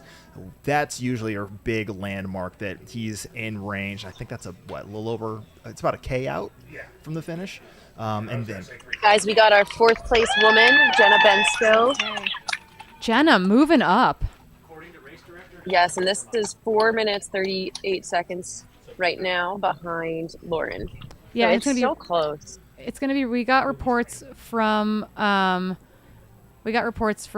think Jamil that the drone is about a mile out, so it's gonna be really close for Hayden and the course record. So I have that Lauren came in at 6 minutes ago. Yeah, no, Lauren's through. Yeah, no, I know. And so that's a 6 She hit minute the timing map before between- she She hit the timing map and then went to her before she crew. visited her crew. But I think she's got a little bit of a cushion, but she's got to keep that pace. Interesting note, Chris. Well, so here's the thing. Okay, and we got Kirsch's Kat team, Drew Kirsch's into team the is going to aid lose station. his mind here. The Doe Spring splits that have updated, which we're probably missing Chris Meyer on, is my guess, is Hayden Hawk 7:07, Jupiter 7:13, Stephen Kirsch 7:22. I'm assuming Chris Meyer's in there though. So right now though, Hayden Hawks clearly out in front. But who's in that third golden ticket position and where is Chris Meyer? We're not entirely certain, but I have got to imagine that he's in that mix. The live tracker's been killing us all day, and it's been killing you guys all day. Uh-oh. Chris Myers wasn't on the update. Yeah, exactly. So I don't think that doesn't mean he's there, not there though. So right now Hayden Hawks well out in front. Heather Jackson has fallen back out of the the women's top 5. And right now you've got a battle between Rachel Drake and Becca Wendell in first and second on the women's side of things. So things have gotten exciting. And then Been we exciting. have Here we are. the gap from Rachel and Becca to Lauren, I think was about 11 minutes. Yeah, and then pretty back sizable. from Lauren to Jenna was 5.5. And then Kat Drew just rolled through right behind Jenna, and she's already out of the aid station as well. So we've got a battle for 4th and 5th right now. And they're only 5 minutes behind Lauren, so still an exciting race.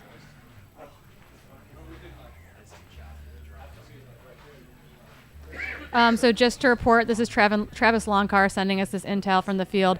We believe that Hayden Hawks was 34 seconds up on Anthony's course record pace at Doe Springs. So we're talking a course record by maybe 30 to 60 seconds. Ugh. Stressful. He's working. It's not completely smooth. Hayden runs very, very smooth, and you can tell that he's definitely hurting, as one should 61 miles deep into anything. So Hayden Hawks, though, working his way to the finish line, under a mile to go. All right, guys, we got Marcy Clement here. She is 6th place, and she is about a minute and a half between our 4 and 5, and she looks kind of tired. They're moving her through. Going back to what Hayden needs to run from Doe Spring to the finish, if he's about 30 seconds ahead, Anthony only ran the 3rd fastest split between Doe Spring and the finish last year. Tom Evans and Janosh both ran faster than him. So he should feel confident that it's very reasonable to do it. You know, I'm not saying that Anthony walked it in that last stretch by any means, but if he's feeling any sort of spry, he should be able to build on that cushion. I mean, and he took the course record down by what, like 20 minutes or something last year. So I feel like that was a big chunk, and this is gonna be a little nibble. Yeah, for sure. We might need him to actually like lean at the line just to just to get over. We count it at the shoulders, but yeah. So right now, that's what you're watching on your screen is Hayden Hawks making his way into the finish line, which is just beyond where we are sitting right now. Nice. Tara Dower moving up at Table Mesa. We just heard Leah Yingling announce that. How much blood is on Tara Dower, Leah? Wow. A good bit, always. She's only a minute behind Marcy. Not as bad as it normally is. 2:30 marathoner. Next to There you right go, now. We Tara. got camera on Marcy. Nice. It's a good. Marcy's hanging in there. She's hanging tough. This is definitely, you know, the biggest trail and ultra race she's ever run. She's got 100K under her belt. She ran a 50K like 10 years ago. You know, I hope this fuels the fire. I hope so too. Because I think Waldro didn't set the right tone. It felt maybe a little too easy. Yeah, this is the right amount of like sharpening the elbows. Yeah. Yeah. Marcy, you're just trying to make everybody else look good. All right, so that was Tara Dower in 7th. Is that right? Yes. Yep. So we got the camera on Tara right now. Megan Roach is her crew and 2 others. Looking like she's having Wow, we have a lot of swap athletes. Yeah.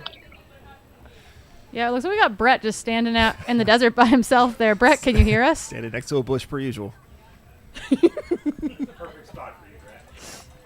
I don't think we're getting good audio on Brett. Hayden is lengthening it out, though. Yep, so as I mentioned, this is that sort of weird grade you got to cross. It's about probably a kilometer out, maybe 3/4 of a mile, and the first of the Hoka beacon. And each of the Hoka beacons from here should be approximately 100 meters. So the next one he hits will be 500 meters out, and then 400, 300. Nice.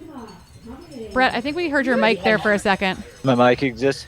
Yeah, we hear you, bud. How am I now? You're loud and clear. I'm good? Okay. So, I mean, I can see you guys from where I'm standing. I'm like 150 meters from the finish line. I'm just at the bottom of this wash here. Not as far in the woods as it might look, but I can see Hayden Hawks actually making his way down the final hill. He's coming down the last climb. He's got 2 Hoka beacons left. 300 meters to go, and he's got about Shad, 2.5 minutes. And he's gonna be 2 minutes under the course record. Should I just hold the mic out and see if he wants to say anything? He wants to stop for a talk, maybe a quick give a little signature? speech. No, absolutely 7:32 not. is the record. Charging. 7:32. He is charging hard.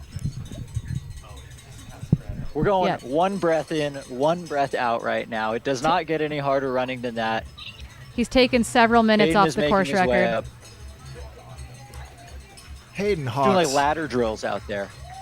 Here he comes. Coming up the last little steps, Hayden Hawks through the Hoka stand, through the cattle guard, and towards your finish line. Your 2024 champion of the 100K Black Canyon, Hayden Hawks. And he 100% leaned at the line for that. He absolutely got every second Was that out of 7:30? 7:30:23 unofficially. Yeah, 2.5 minutes. 2.5 minutes under the previous course record. Charging, and we Squeaked talked that in. so long about how he was trending closer to Tom Evans's splits. We would have put him 5 minutes down on the course record. So essentially to make up 7 minutes over the last 11 miles, it's insane. Well, Absolutely insane. some might call that bonkers. Left it out there. Hayden's back. Brett has Hayden's proclaimed back. it. It's true. The year he has Back had again. after his Western States and then knee surgery, spending the second half of the Hayden's year. back. Tell your friends. And there he is taking it There he all is. in. We He got just heard Brett over the rapping. loudspeaker and Jubilee saying to him and all the spectators here at the finish line, it is indeed a course record. Hayden Hawks punching his golden ticket, going back to the big dance at Western States. You guys, and what an inspiration. This Cha-ching. guy, just a couple months ago, it was what, 6 months ago, he had knee surgery, right? And so I think for all the injured runners out there, myself, one of them being me, it's an inspiration to see somebody come out of surgery and be able to do something like this. So huge props to Hayden. He was hoping to run a 50K in Thailand in December and decided not to because he wasn't quite there yet. He felt like his knee wasn't quite ready, and he made the right decision. Yeah, 100%. You know? Yeah. It's hard, though, to come into a race like this, a golden ticket race where you really got to perform. There's a lot on the line for him. It's not just a big win, but it's that getting back to Western States moment that's all too important. And I think that it's just like to rust bust a golden ticket, win and course record is pretty next level. I love that just, a week ago, 10 days ago, he came out here with his crew and did 60K on the course with his race nutrition, full plan with his crew. And, I mean, when we talk about thanking your crew, what an all-star crew to come out here for a practice run. Well, they That live in is Tucson. So dialed. They're local. But His still, crew's local. to come out, Yeah. to crew in, how cool is that? Yeah, we're just, every time there's a shout, we're just going to start turning around in our seats. Yeah, so we here got in the studio. drone flying backwards. What was the gap between? Well, we don't Hayden know and- because we don't know where well, Chris Myers is, but we do think the gap was about 6 minutes it was 6 minutes at least between Hayden Hawks and Jupiter. Is Chris Myers in that mix? I'm going to assume so, but I don't know so. Behind Jupiter, Stephen Kirsch, then Trayson Knopp, Eric LaPuma, Craig Hunt, and Gabriel Klein have all come through Doe Spring as well. Eric LaPuma's tracker hasn't worked much of the day, so people keep worrying about him, but it looks like he's probably sitting in 5th or 6th place because we do know that Chris Meyer is likely in that mix, and his tracker did not pick up at Doe Spring, so bear with us. Yeah, so to provide some context, I think, look at the emotion as Hayden shares the moment with the race Craig director Thornley. of Western States. Greg Thornley, who was offering him a ticket to race at Western States yet again. And Hayden is saying yes. Hayden's saying heck yes. And remember, Hayden's wife is out there racing the 100K as well. You know, he's thanked her, I think, profusely.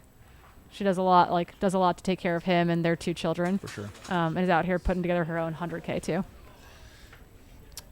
So as I was mentioning, thinking back to as we watched Hayden coming in, we would anticipate our 2nd and potentially 3rd place men at this point being even closer to the finish line than where the drone picked Hayden up on the flight in. So any moment now, we should get eyes either by drone or ourselves of 2nd and 3rd place. But 7:30. So can I So say, fast. if hopefully Chris is in this mix, but if he's not, because we haven't gotten an update from Doe Spring, then Jupiter has a clear 2nd place because there's a huge gap between huge Jupiter gap and between Kirsch. 2nd and 3rd if Chris isn't there. Yeah. And if Chris isn't there, I hope he is. But if There's he's a not, tight race for that 3rd spot. then that 3rd spot race is on. Yeah. Between Stephen Kirsch and Trayson Knopp. Yeah, and honestly, like Eric LaPuma, Craig Hunt, not that far back either. Right. So another person's Gabriel Klein did come through Doe Spring, so he's hanging in there. Hans Troyer's hanging in there.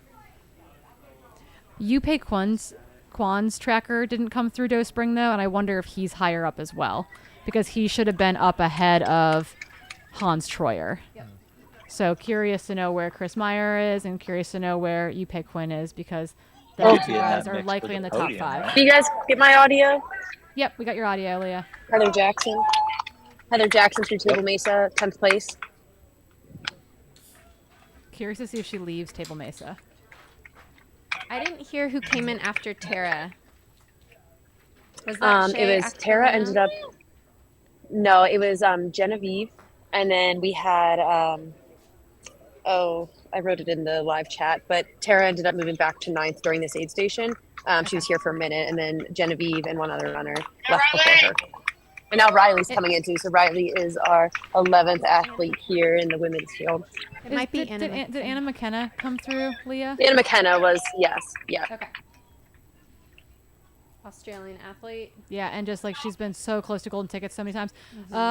This Here we looks go. like Is that Jupiter and Chris? Oh my gosh, that's Chris. That's Chris Myers. With his pacer? or a camera no, person. is that Gus Gibbs leading Chris Yeah, Meyer? yeah, okay. I think that's what that is. I think Gus I is think wearing a it's- very colorful colored shirt. Yep, and he's being followed by Solomon athlete Chris Myers.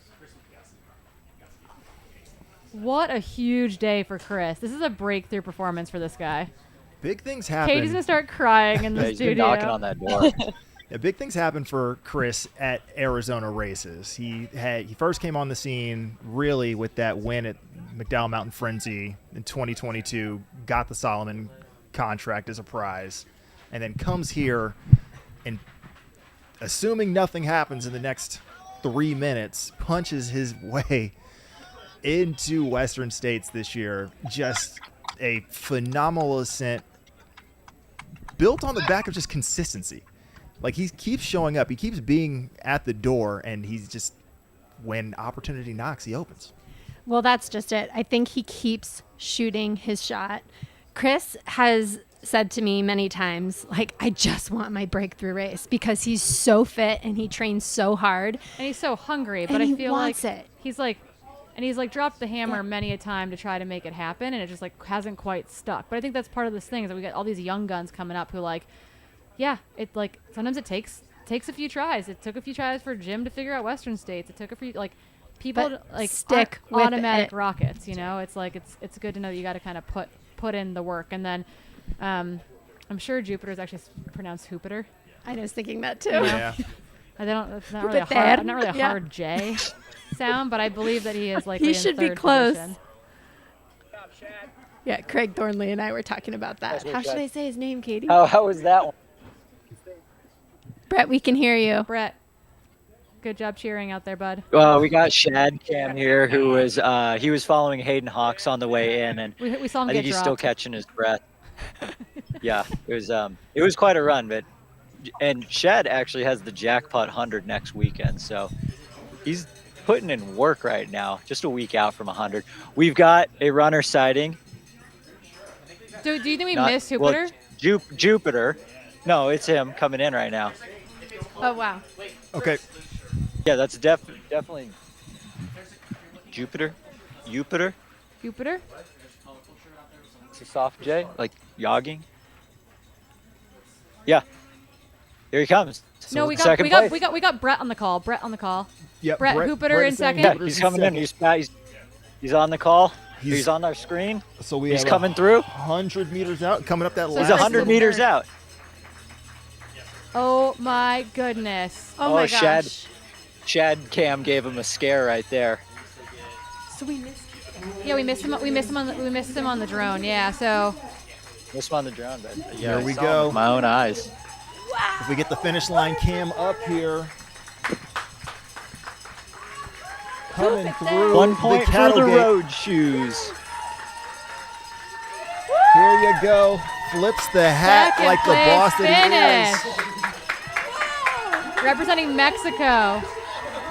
Jupiter Serrera going to Western States, baby. 7:39:55 on the clock. So fast. Wow, and this is the sort of thing people say random ballers. He's not a random baller.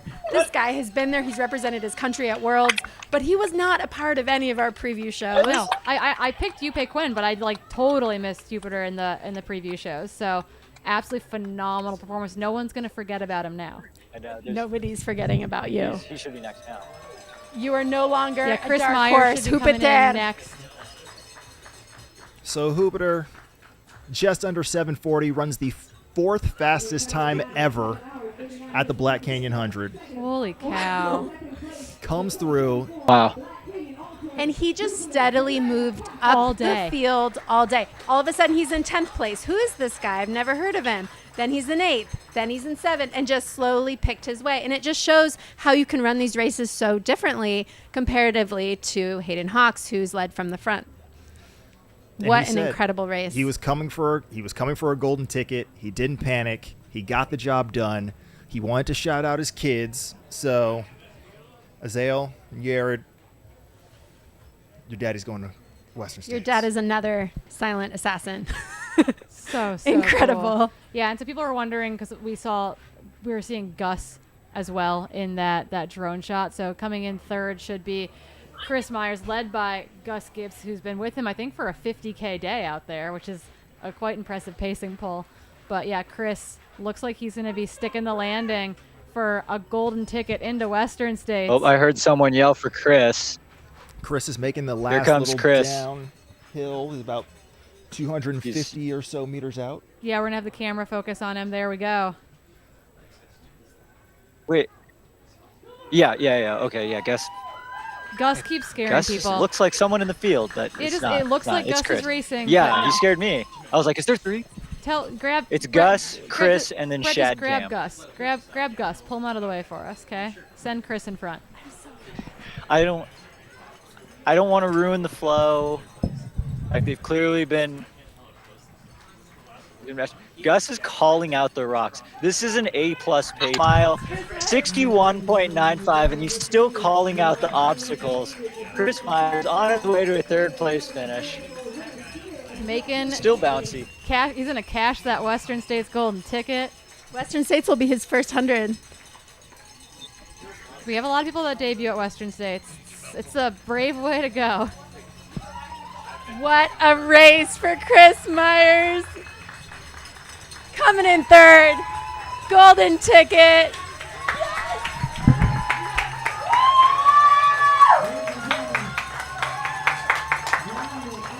3rd place The finish. move to Colorado serves him well. Chris Myers, 3rd place at the 2024 Black Canyon 100K, punching his ticket to Western States. 7:43 on the clock. We watched him make that move earlier to pass John Ray at one point, and we were like, this kid is flying. 6th fastest time ever on this course. So Chris Thoburn kind of doing some stats for us in the chat. He said that he thinks it's going to be approximately a 30-minute gap between 1st and 10th, which is 20 minutes faster than last year. So a really tight men's top 10 is what we're looking at.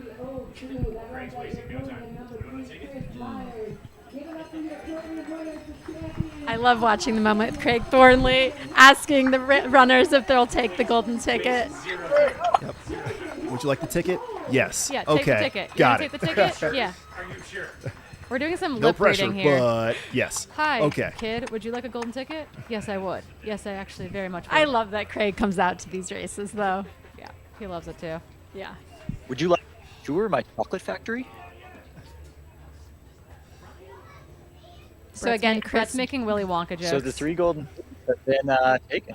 Yep, the 3 golden tickets have been claimed. Hayden Hawks, That was not a joke. Jupiter, and Chris Myers all cashing in those golden tickets to make their way to Western States in June. Oh, we got tears from Chris at the finish line there. Do we know if has Jupiter run a 100-miler before? We'll have to ask the chat. We know that he's run several 80Ks. I don't know that he's run a 100-mile. So we could see 2 debut 100s from our 2nd and 3rd place male finishers today at Western States. Well, several 80Ks. Was this the debut 100K? I don't Gosh. have the answer. Is that Craig Hunt? Oh, wow. It's like That's Craig Hunt. That looks like Craig Hunt. That's his shirt. That's 100% Craig Hunt. Craig Hunt Yeah. is flying. Wow. Just Oh, he came cross from the behind. 1K to go marker. Wow. Oh, wow. That was a huge close for Craig Hunt. Oh, yeah, I see the drone up there. See a solid performance by Craig. He Redemption. is Redemption here. Big time Yes. redemption here. He Led deserves through this. mile 51 the last time he ran this race. Ran out of the aid station, turned around, came back to the aid station after leading from, the wire at that point. So really cool to have him Oh my come God, back he's here. going so fast. He is so fast, Brett. This is the fastest finish so far. I mean, he's like a 50K specialist. This so is the it's really fastest finish so far. Cool to see him put this race together. Phenomenal. You know what I love is when you ask Craig to give a shout out to his friends and family, he says, "Shout out to all my competitors. Feels great to be a part of such a deep 100K field." Harder. I love that. That's who he's thanking, is his competitors. His pacer is the one making all that pacers. noise. It's not Let's Craig. go, Craig. Is his pacer trying to drop him right now? Just His a couple pacer minutes is off. At the absolute limit. That's his pacer. That's his pacer. He's going to get out of the way. There we go. Well done, He's Pacer. gonna film it. That was an Nice all-star work. It's Pacer Rory, right so we there. got to be out here slinging 10. Craig Craig Hunt. Hunt. Wow. Just a couple minutes Oh, off that's that because golden ticket we race. got another runner coming. Who's coming, Brett? Who's coming? Is that? We got another runner coming. This is why Craig was kicking so hard. Because there's someone Steven right there. Kirsch is coming in. Kirsch is coming in next. Dude, Craig. Wow, kicked Craig. Yeah, hard. Steven Kirsch is making his way down through the wash. Come on, Kirsch.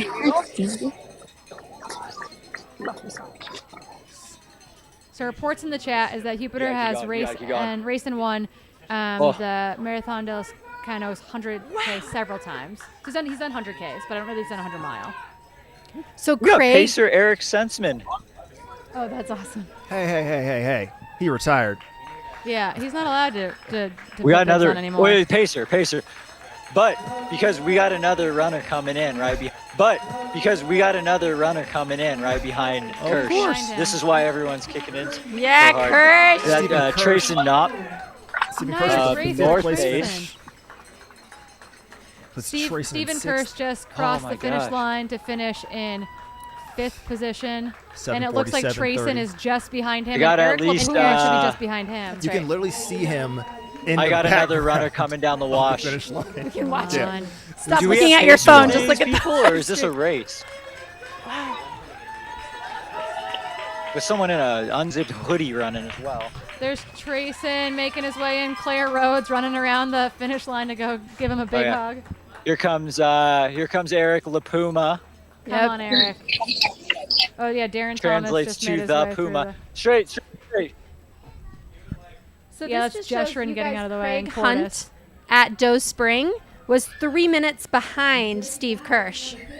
How incredible.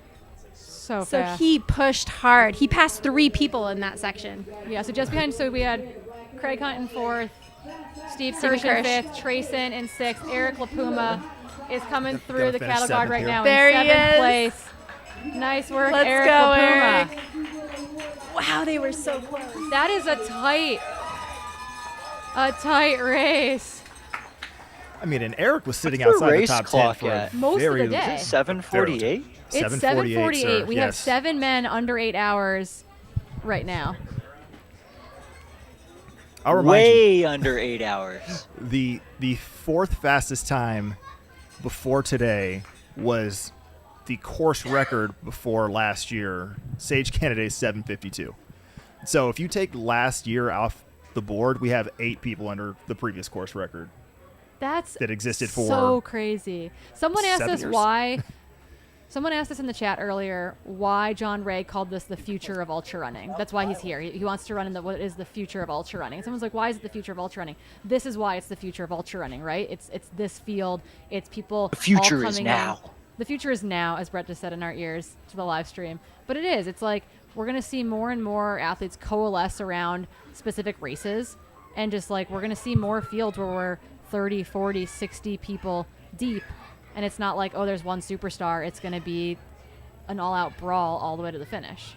And something that I find interesting is, so at Western States, you either get in with the lottery. Let's say you're a front runner. If you get in with the lottery, very low chance of getting in the lottery. You have to race your way in with a golden ticket, or you have to get top 10 from the year before, or a potential sponsor spot, which is very little. So there's a limited amount of front runners that can make it into the race. Whereas here, everyone can be a part of it. There is no limit, right? Yeah.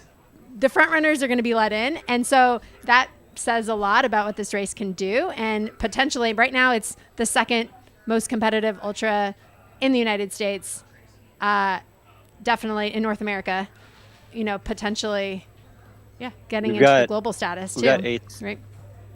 We got Brett in our ears and 8th yes, is coming on their way. And who was it with the? Should be Gabriel Klein. It should be Gabriel Klein with that Colby singlet Let's on. Cac stand up.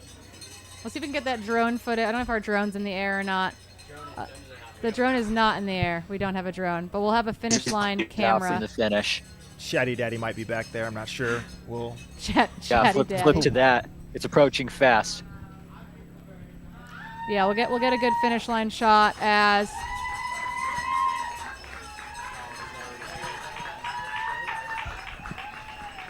here comes your Colby runner. He Here had is the such a finish solid line. performance Eighth all place. day. Gabriel Klein. What consistency. He's been super solid all day. All day. long. And kind of in the same. And like, we're all in the like, top we're 10 all all like, day. who is he? Yeah. The number of people that passed him and that he passed Yeah, again. is just wild. You guys, and also, like, while we've been focused on the men finishing here, we know there's just, like, an absolute battle going on in the women's race. Like, where is... Actually, we should probably check Rachel Drake's I'm so excited for that. Instagram, because that's how we're finding out anything about the women's race is Rachel Drake's Instagram. So let's see if we've got an update on that end, because we know there's a battle going on out there between Rachel Drake and Becca Wendell. Indeed. Yeah, so we were talking about Gabriel Klein. Was 9th at Bandera in 2022. Nice. His last attempt at a golden ticket race. Did he race in 2023? Nothing that was top of mind that I pulled out. He won Kayamaka in 2022, but regardless of how you feel, this is definitely going to be up there on his mantle of performances that he should be very proud of. I don't know if Keely is also live streaming while pacing her. It is. Keely's running in front of her, somehow not falling on rocks, filming Rachel. Keely, you're a champion. So for the women, we would expect them to come through course record pace at Doe Spring would be about 8 hours and 17 minutes. So 24, 25 minutes for the next ping where we get an official update. Obviously, the joys of social media, live streaming where you can.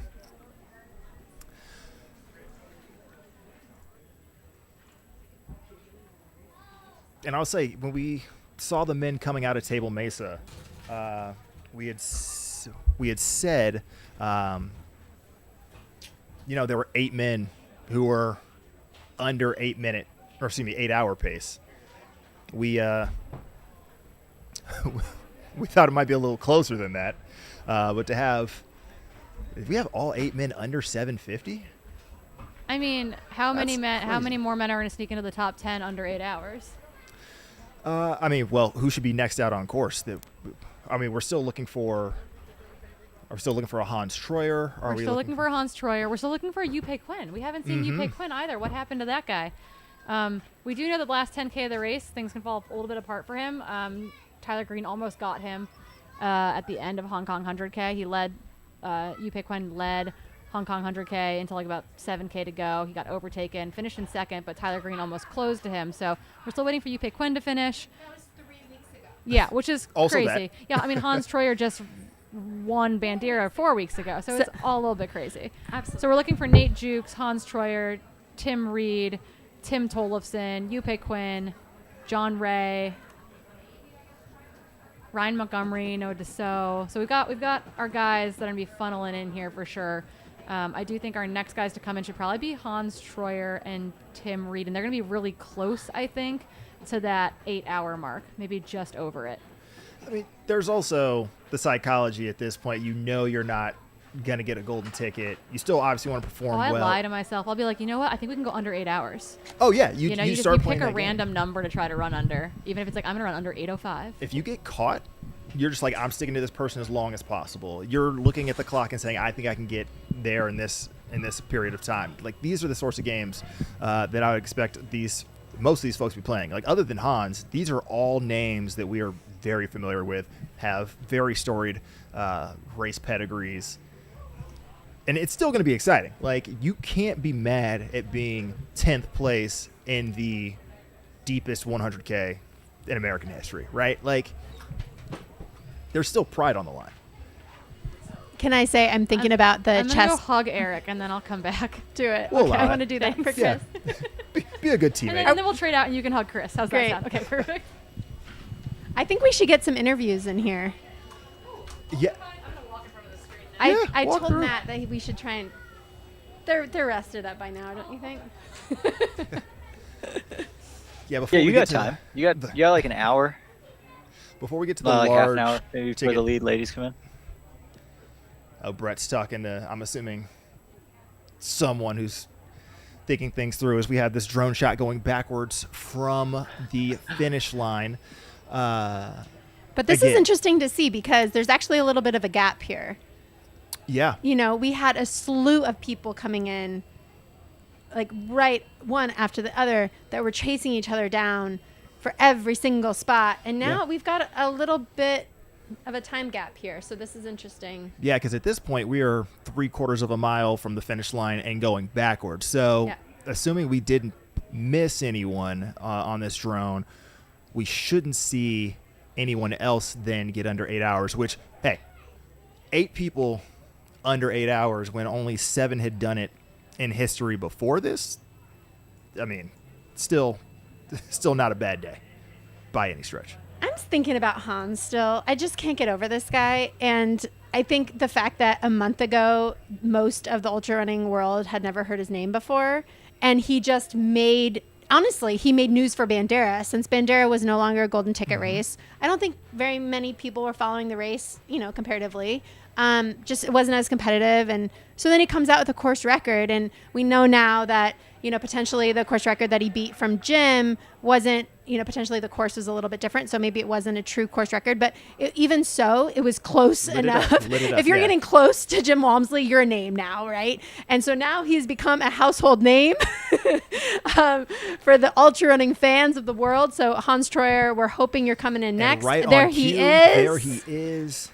So again, we're probably 0.8 miles or so out from the finish line, picking up Hans Troyer, who definitely spiced things up early on. He was our version of Zach Panning at the U.S. Marathon Trials. How about that? But he's bouncing back from a Bandera performance just last month to run himself into the top 10 at Black. This is insane. He's 23 years old. And he went for it. Yeah. I mean, and you got to give him that. To shoot your shot is what he did at Bandera, and it worked. This time he tried to hang with Hayden Hawks. He pushed Hayden Hawks, we think, to some degree for a section of that. And, you know, at some point I was thinking, you guys were saying it's almost like there's chess playing out there. Is Hayden being pushed by this youngster? Is Hayden going to break? The veteran going to be broken by this young 23-year-old newcomer to the sport? But, you know, Hayden was able to pull the elastic away and snap the youngster, but he's still making it through in the top 10. A proud finish. And gosh, he's getting this done without a pacer. It That's looks what I was like going to say. He's out here solo the whole way. I mean, he's coming in from Georgia, and he is, you know, very outspoken about that there are no hills where he lives. And so he does a lot of backwards training on the treadmill uphill, trying to get his quads to be shot to try and make it feel like it will feel on race day. I'm curious how his quads are feeling right now. But I think that, remember, the last 50K of the course is really where most of the elevation gain is. It's really, you know, 5,000 feet in that last 50K. So, you know, a lot of people come out of that first half feeling really good, and then the hills start to come and you start having some wear and tear in the body. And it sounds like that's what happened to Hans, but he really was able to put up a really strong performance. He should be really proud of this one. Absolutely. Yeah, he learned about ultra running through just reading some books and becoming obsessed, as many of us, as one does. Correct, right. And so he, you know, after he finished running in college, he's like, you know what, let me try my hand at this. And he's got some pretty entertaining YouTube content. So if you want to learn more about him, definitely give him a follow. He also wants to shout out, even though he has no pacers out there, he's got a crew supporting him. So his wife Grace, his parents, his brothers Jeremiah, Michael, and Bird. I want to show them some love for helping him get to this point and being the, I guess, random baller no more that we're going to have to keep our eyes on here for the coming future of ultra running. Yeah, I see his crew here is Dylan Miller.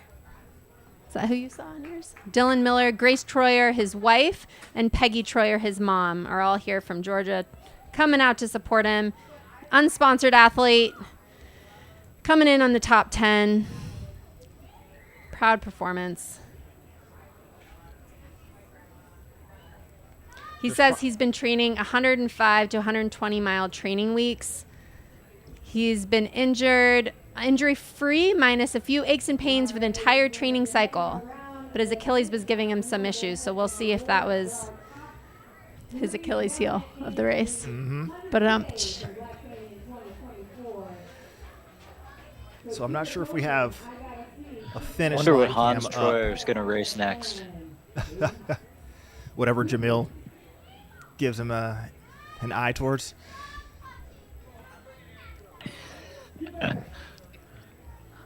So see Hans at Javelina. yeah, I don't feel like he's the mountain runner type. Yet. I think he's yet. Well, There you that go. I mean, just need a couple more books. That's what they said about Arlen, and then Yeah, that's a good point. here we are. So There you go. Great. Awesome. Yeah, so Chris will come over here eventually. I'm gonna give the key. I'm gonna give the key to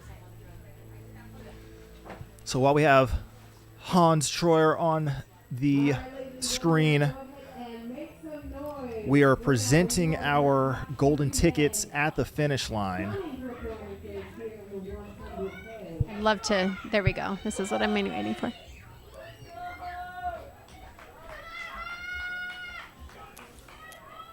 They gotta wait for Hans to finish.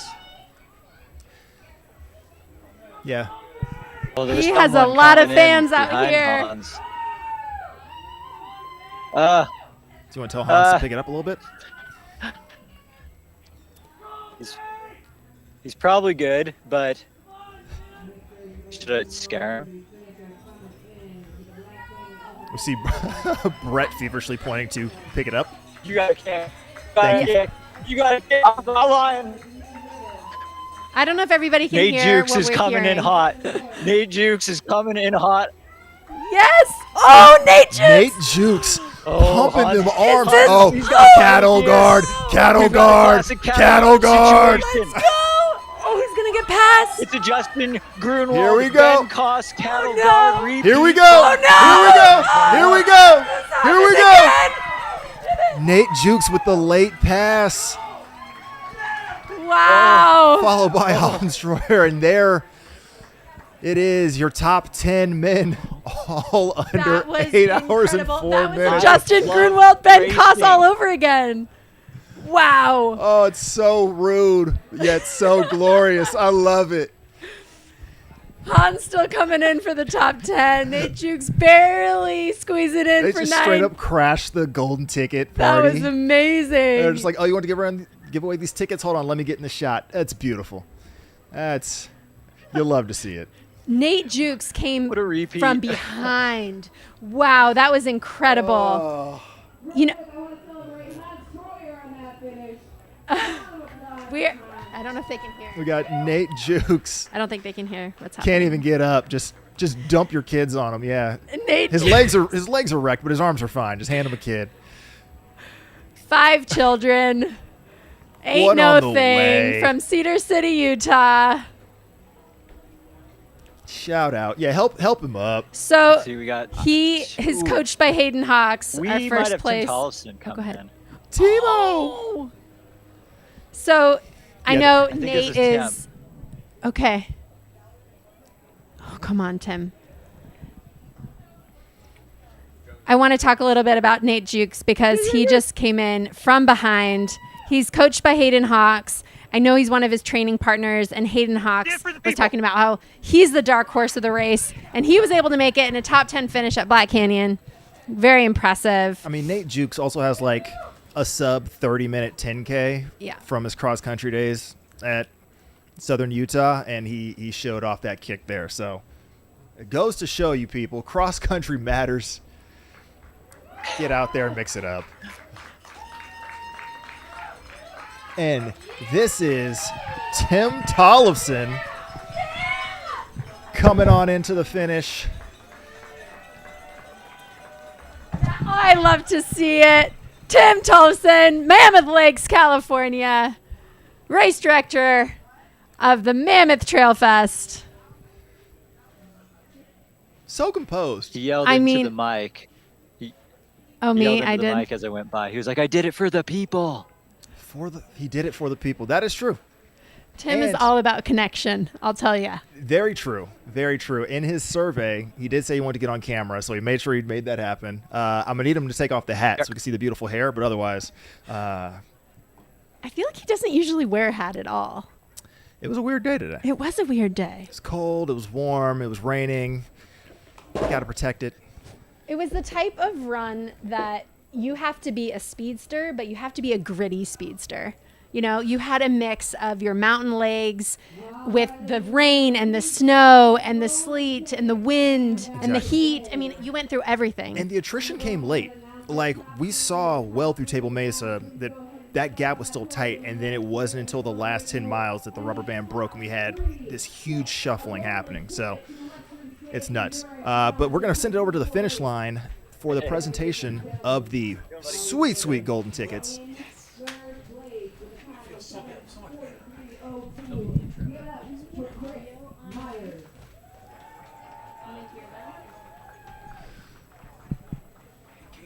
$7:43.02, your third place finisher at the Black Canyon Ultras 100K, Chris Myers.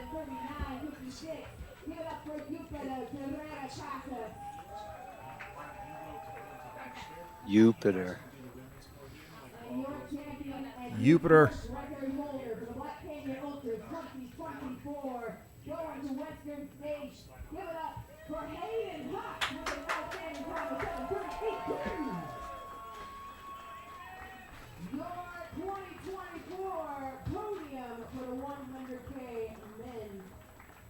Outstanding field. Congratulations, gentlemen. Big round of applause for you very fast building in the 100K. So as you may have heard from Jubilee, this is your podium at the Black Canyon Ultras 100K on the men's side. Third place, Chris Myers. Second place, Jupiter Carrera Casas. And your champion, setting a new course record by 2.5 minutes, Hayden Hawks. All three gentlemen accepting their golden tickets to the 2024 Western States, happening the last weekend in June this year. And if they bring the same heat that they brought today, I am already super excited for this edition. It's gonna be nuts. We're so excited for we're always excited for Western States. People tell us we're biased. We've got the king of Western States, the king fanboy of Western States. AJW is going to join us in studio here in just a little bit. I think we're also going to try to bring some of these guys in as well, post festivities on the podium to hear from them about their experience out there. But yeah, absolutely phenomenal racing, and all three of these guys are going to line up at Western States in June, and we can't wait to see it. Absolutely. Meanwhile, we are still watching the women's race. And between Rachel Drake and Becca Wendell, we would expect them to be coming through Doe Spring, one of the two or both, in about 6 to 8 minutes. So we've got this aerial cam towards the finish line as we have even more Nice work. men finishing with some big kicks here at the end of the Black Canyon 100K. But just Charging. 4.5 miles down the road, we got our eyes on Doe Spring as well to see how the front end of that women's race is shaking out. We know that Rachel Drake and Becca Wendell were in first and second, but we had a lot of shakeups that have occurred in the women's side. Lauren Peretz was in third by about 8 minutes at our last ping. Oh, he And just then a stopped for a 7-minute gap. kiss. I don't know if you saw that. I did see that, which we love, so here for it. And then, yeah, there was a 7-minute gap between the third place female and the sixth place female at the last aid station. So really looking forward to seeing how that continues to shake out as we get updates from Doe Spring here momentarily. And then if it plays out anything like this men's race has at the finish, there's going to be even more fireworks. So make sure you stay tuned, and make sure, hey, while you're on this YouTube link, just go ahead and take that mouse down a little bit, hit that subscribe button, and then go over and hit that little up like button so other people can find content like this, so that when you're in the office on Monday and everybody else is talking about the Super Bowl and you're talking about this race and everybody's like, what? They can find it easy. Right? It just starts populating their feed. Make it happen.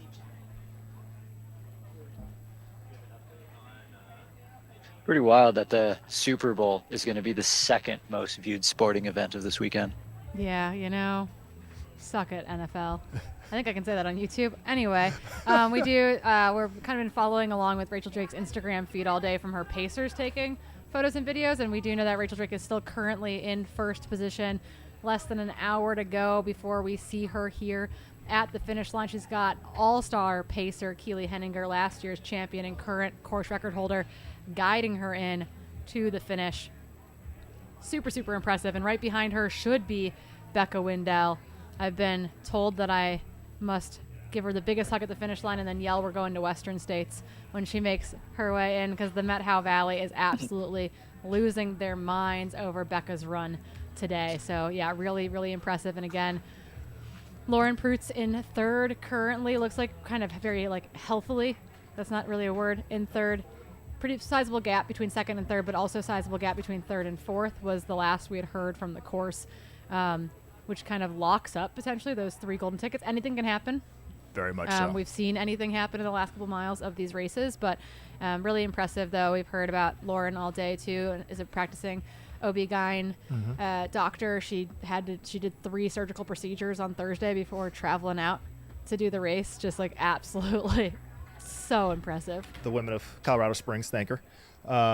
Yeah, and let's also take the long lens here towards course record on the women's side. 8:45:30 is the time that we're looking at. So looking for a Doe Springs hit here in the next couple of minutes, and then a 30-minute or so sprint towards the finish. And again, we've only ever had 5 women finish under 9 hours. So that's also something to keep in the back of your mind as you're watching at home, that we could have 1, 2, potentially up to 6 crack that 9-hour barrier here today as well. But if you're following along on the live results page, it now currently is missing our 3 top women on there. So it looks like, so people are panicking periodically about that. Where is Rachel? Where is Becca? Where is Lauren? They are all still 1, 2, 3. And then in 4 though is Jenna Bensko with Kat Drew in 4 and 5. So we've got a heated kind of women's battle going on for those final couple of positions in that top 5 group right now. And I have eyes on Tyler Green, and he looks super chill right now. So that bodes well. He's not freaking out. He's not anxious. Looks super relaxed. He is in a very stylish outfit, I must say. But he looks very chill. He might actually be following the live Instagram updates as well from the course. So, yeah, I think that they are very confident that first and second place are locked up between the 2 of them somehow, whether that's Becca, then Rachel, then Becca. Either way, it's nice to win, but second still feels good because you know you're getting that golden ticket if you want it. As you see more aerial footage of racers coming towards the finish line here at the Black Canyon Ultras presented by Hoka. Just been a spectacular day. And the depth was deep, as one Finn Melanson, who's somewhere out on course, would say. Yeah, we've got those look to be cowgill shorts making their way to the finish line, which means it must be Mr. Noah. Oh, we got someone coming. Yeah, we've got Noah's crew here by the cattle guard. Absolutely losing their minds for their boy Noah Deso. Yeah.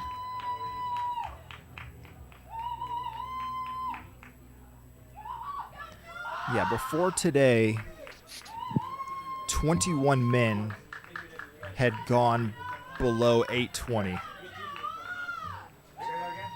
And we're going to be pretty close to knocking that out today alone. Nice work. We're actually gonna AJW is gonna bring in our second place men's finisher, Jupiter, who ran an absolutely phenomenal race. Still has his super fast super shoes on. Get a little post-race interview Countdown here up to in a the finish second. studio. Yeah, Brett, you coming back to us? I think I'm staying put here for a Okay. while. Yeah, we need you to be our eyes for Rachel Drake and Becca and Lauren and the whole gang. Are we gonna have a double interview? Yeah, I'll just we getting Hayden yell. too? Okay, you're gonna translate. Oh, we're gonna translate. Okay, we got a translator with us. Perfect. Great. Good. So you want to use that? Oh, okay. Should be live. Still live? Sweet. Okay. All you. All right, we are here with a man who just gave us a phenomenal. I don't even know how to put this. You moved up throughout the day. You weren't on most people's radars before today, and that's their bad, because you came in with just a phenomenal backstory and a plan to execute. Hooper, how are you feeling right now? Dice que viniste aquí fuera del radar de todo el mundo y que lo que lograste es impresionante, que sí, ¿cómo lo hiciste? Thank you. Dile que es la primera vez que he podido participar aquí en Estados Unidos. En septiembre participé en Pikes Peak, tuve un quinto lugar, pero he ido agarrando experiencia y este era el objetivo y gracias a Dios se logró. So it's the first time he has come to participate in the United States, and he had an objective that he was coming for, and he got it. In the pre-race survey, there was a question that's asked, "What's your why for doing Black Canyon?" And you said, "I want a golden ticket." Why does that golden ticket mean so much to you? ¿Por qué significa tanto para ti el ticket que te acabas de ganar? Porque en México he ganado todos los ultramaratones que hay y ya era momento como de dar ese paso para demostrarme que sí tengo el nivel para competir fuera de México, y hoy se logró ese objetivo. So he says he has won all the ultra marathons there's in Mexico. So it was about time to come here and try, like he has worked a lot. So it was about time to come here and do something here. So that's why it meant so much to him. Let's talk a bit about that community back in Mexico. How have they helped you to become the athlete that you are today? You've represented the country before on the world stage. How have they built you up to come here and have the performance you've had today? ¿Cómo te han ayudado en México a hacer eso que viniste a hacer? ¿Cómo te han ayudado a crecer? No hay mucho apoyo en el trail. El apoyo que recibo es de mis patrocinadores, la marca Buff, que estoy agradecido con ellos, a la empresa Gapper, bueno, a mis patrocinadores más que nada, a Azúcar y a Javier y Ivette, su esposa, que me han apoyado mucho, a mi familia, a mi esposa, a mis hijos, que son los que me impulsan día a día, y a todos los que hacen posible, igual al profesor Pedro, que me echó la mano para inscribirme a esta carrera y poder hacer esto el día de hoy. So sadly he hasn't received, there's not a lot of support coming from Mexico.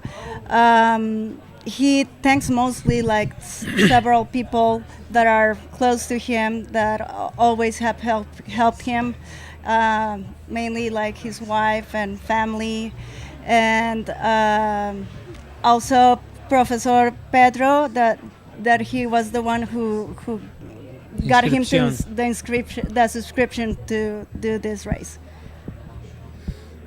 Do you have a message for your family as they're watching? Something you want to leave? You had mentioned your children. What do you think is their hope, or what do you hope the lasting impression of your performance here and your running legacy is with them?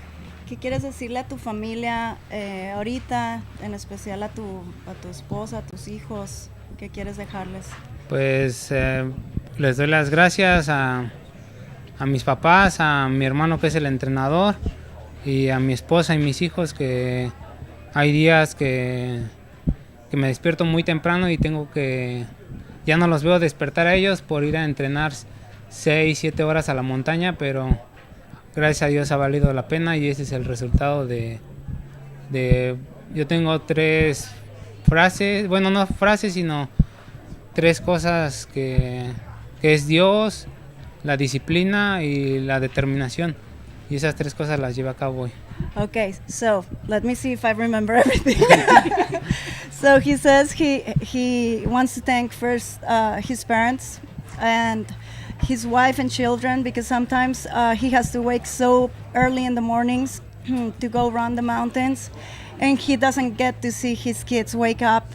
And so thank them for like putting and with that. And also he has 3 words in his head is God, discipline, and determination. So that's what has carried him over. I guess I have at least maybe one last question before we bring in Hayden Hawks to join us as well. Will be, you had a lot of fans in the chat. You had a lot of people cheering for you from all over the place. Super proud to have you representing Mexico here today, and I'm wondering, akin to giving that message to your family, what would you like to say to the people who are watched all day and cheered you on so hard and will cheer for you at Western States as well? Que dice que tienes muchos fans en el chat donde pasaron la carrera, que todos te están apoyando, ¿qué quieres decirles a ellos? Porque es mucha gente de diferentes lugares que te están apoyando. No, pues muchas gracias a todos los que me echaron porras y me mandaron su buena vibra, a mí y a mi compañero Héctor que está corriendo, y muchas gracias a todas las personas que me estuvieron animando y echando todas las buenas vibras, viendo toda la transmisión por más de 7 horas, 8 horas. Gracias. Y a todo México, gracias.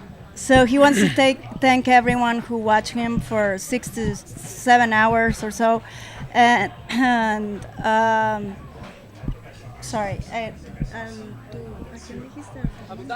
No, que gracias a todos los de México. Yeah, thanks to all the Mexican fans that were cheering him on and sending them their positive vibes to him. So, yeah. Also, his brother, that's his trainer. I forgot to say that.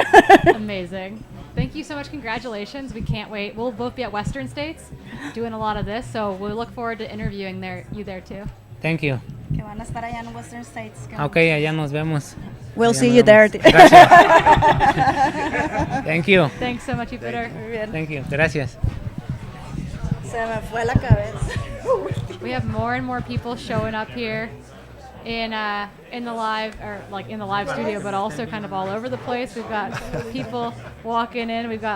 I see Tyler Green waiting for Rachel Drake to come in. I see Leah Yingling making it out of the field to cheer on people as well.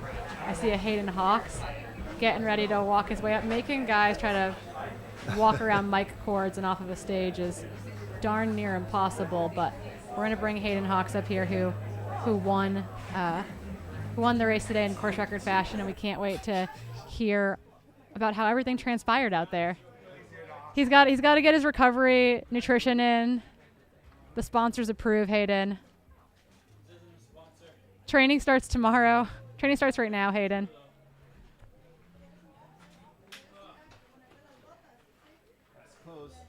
This is also the juncture where I will say bye goodbyes. Absolute pleasure. I look forward to doing it again soon. Everybody in the chat, thanks for vibing and keeping it tight. Please do so until 6 a.m. because we're going to be keeping it entertaining all day, all night. And make sure you show some love to all these runners, mid and backpackers that are still coming in. And this women's race is about to be absolute fire. So stay glued, stay tuned, stay classy. Yeah. We're also doing things like signing the backs of the couches in studio, which I think is really cool.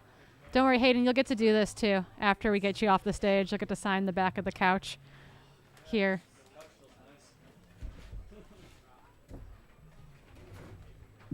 AJW, do you want to join me in Oh, I'm studio? running out of sun. Zach's going to join me in studio. Heck yeah. Cool. And we're going to try to we'll keep a split screen up. One of the finish as runners continue to come in, and one of us hanging out in studio. Bryn will have Chris. Chris will come through next, and Zach will stay out. Awesome. Wonderful. So Good. we'll get an Sounds interview good. with each of our top 3 men, and we'll do the same with the top 3 women as they come in as well.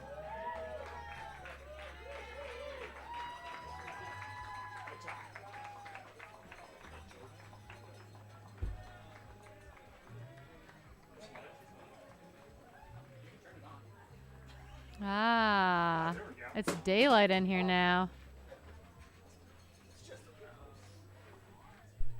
Getting Zach all set up, looking Professional. Just, been awake since 3 a.m. No big deal. You're doing great. Actually, that's the first question we can ask Hayden is what happened when we found out at 5 a.m. Right. the race was canceled. I think all of our mics are good in studio. We are switching to yes. Doesn't matter. I think he's moving still. All right, Hayden, can I get a quick mic check from you? Check. Check. Amazing. Okay, we are in studio with our men's champion, our new course record holder, Mr. Hayden Hawks. How are you doing? Hey, great guys. This couch is really nice. It's nice to sit down, after 7.5 hours. So really happy to join you guys. Are we going to be able to get you out of the couch later? I might fall asleep here tonight. So I got to wait for my wife to come in. She's still out there. So hang out with us for as long as you want. I'll be here for a bit. Maybe we'll throw you on the feed next to us and just let you just chat about your day. Hey. Random musings throughout the day. I can chat for sure. So I guess we were kind of joking, but I do mean it seriously. A lot of people might not realize that we had a 2.5 hour delayed start this morning. I feel like I was one of the first people to know, and I actually stopped my teammates from leaving the house like 5 minutes before they were supposed to drive to the start. I'm wondering what it was like getting your day started with a sudden announcement that you'd actually need to be keeping it chill for another couple hours before the gun actually went off. Yeah, I didn't mind it actually. I prefer running around 9 a.m. That's usually when I do most of my runs is around 9 or 10. And so it was perfect. The race started at 9:30, which is ideal for me. I have a really hard time. I'm not a morning person, so I have a really hard time getting up too early. How are you not a morning person with kids? Oh, well, I got a great wife, and so okay, that's fair. Huge shout out. But sometimes I get up, early to run with some of my training partners. But I actually was really happy because I went back to sleep, got another hour, and was able to start when I would usually run. All right, and as we let runners go by here, speaking of that late start, reason being for those who are just joining us is that there was some snow on the course. I'm sure it made for some very interesting conditions. How did the first handful of miles play out up until that first aid station where you had kind of a mixture of like a little bit of road, but then it went right into some single track? I'm sure it was muddy. What was your experience out there? Yeah, it was definitely muddy. It was really sloppy for about 10 miles or so. I made a decision at the start that I was going to go to the front because I just didn't want to have to fight the mud. Like, I wanted a clear path and to be able to see exactly where I wanted to go. I felt like if I was sitting behind everybody, I might have to hurdle some people. I might be more likely to fall or have mud kicked up on me. And so I just kind of made a decision that I was going to go to the front and just kind of do my own thing and run my own race. And I think it worked out pretty well. Like, I was able to get through it without falling or having any serious issues. But it definitely, I took a couple close, there was a couple close calls, but it was sloppy for sure. So moving out to the front, was there an attempt to control the pace at the front? Did you want to try to slow everyone down and wait for the dry stuff to really turn on the speed? Was there any planning that way, or were you just running your own race all day? I was just running my own race. I kind of had an idea of what I thought I could run. I knew that I was in course record shape. I wanted to run sub 7:30. I didn't quite get it, but I got close enough. And we'll give you a little bit of an excuse with the mud. We'll say that's a few minutes at least. But I just kind of stuck to that. Honestly, people kept putting in surges or pushes, and I would kind of back off just a little bit and run within myself. And it wasn't that I was ever like dying or struggling. It was more that I just felt that some of those pushes weren't sustainable. And so I just stuck to my game plan and ran my own race. Yeah, that's awesome. So no, there was no real ego in there of like forcing yourself to stay up front, but allowing yourself to run your own race and knowing that you'd be able to chase people down if you had to. Yeah, I mean, I knew I could win the race. Like I said, I knew I could break the course record. I knew I was in shape to do that. And so I knew that, like, if I stuck to that game plan, if somebody were to beat me, they were going to have to break the course record as well. And, you know, that's pretty challenging to do, especially a course record like Anthony Costalis set here, you know, last year. Right. Like, Anthony's a good friend of mine, and he set a really stout course record that I was able to chase after all day.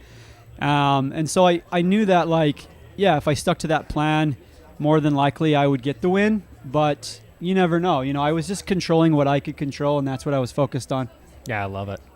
I guess kind of reflecting on that course record moment, we were watching the splits all day, kind of like behind the splits, and then all of a sudden you were like at or ahead of Tom's splits from last year, and then all of a sudden you were at Anthony's or just under Anthony's splits. So I'm wondering, I mean, you obviously ran a very, very strong like final 20 miles of the race, and we saw the hurt on the way in as well. We saw that you like really left it out there, and I'm just wondering, you know, how much of that was intentional versus how the race played out versus like coming into this as a rust buster is also really difficult. So just walk us through a little bit about how that gradual ramp up happened.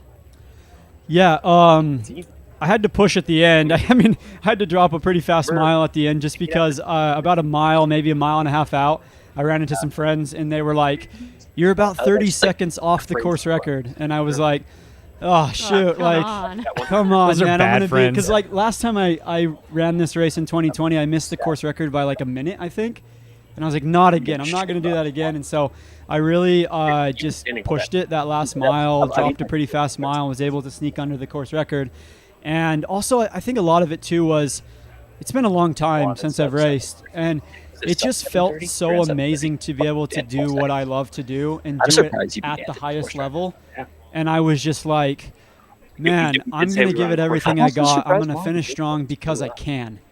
You know, I can do that, you know, now. And I wasn't able to do that in the past. And so that was just part of it as well. But I think I ran a complete race. You know, it might have looked like I ran a really strong last 20, but it didn't really feel like it. It more felt like I was just holding on. But that gap just kind of kept getting bigger, which was very surprising to me because it didn't necessarily feel amazing. That's fair. That's fair. And speaking of feeling amazing, you're coming back from surgery. As most people know, that this is your first race back since a knee surgery. How did the body feel?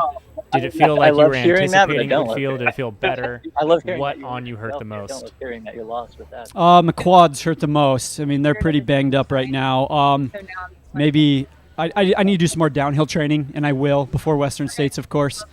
But I think the biggest thing was we went out pretty fast, you know, on that first 20 miles, and that was a lot of downhill there. Right. And I think fighting the mud, and, you know, I think it was Matt Seidel was just dropping the hammer, and I was like, holy crap, man, like this guy is flying. And I was just trying to hold on and kind of, again, do what I needed to do. But I might have ran that first half or that first 20 a little too fast, and that beat up the quads a little bit. And so, yeah, but other than that, like, it felt really good. There's a few things that I know I can work on, and I will, you know, going into Western States. Some people are going to be calling this a comeback. How do you feel about that? I mean, I've been doing this for 8 years. I mean, yeah, I guess it's kind of a comeback because I didn't even know if I was going to be able to do this 6 weeks ago, to be honest with you. 6 months ago, I was like, yeah, there's no way I'm going to run Black Canyon. So, yeah, I guess you can kind of say it's a comeback, but at the same time, I do think that I know what I'm capable of, and I was able to show it out there today. And, you know, big kudos to my coach, Robbie Britton, for preparing me and getting me ready, my strength coach, my physio. There's so many people that have helped me get to this point, and big shout out to all of them. I mean, you guys know who you are. Thank you so much for helping me. Paula and Paul, really good friends in Cedar that have just done so much for me. And of course, my wife and my family, my mom and dad. Well, so many people to name have helped me get back to this point. Yeah, we're excited to see you, man. Excited to see you at Western States. We know you took that ticket. That's going to be a phenomenal race for you. And that was beautiful to hear you thank so many people. Yeah, can't wait to interview you hopefully pre-race and post-race at Western States. So Looks like the First Lady's coming, huh? Rachel Drake Yeah. just flying. It's been a hotly contested battle between her and Becca Wendell.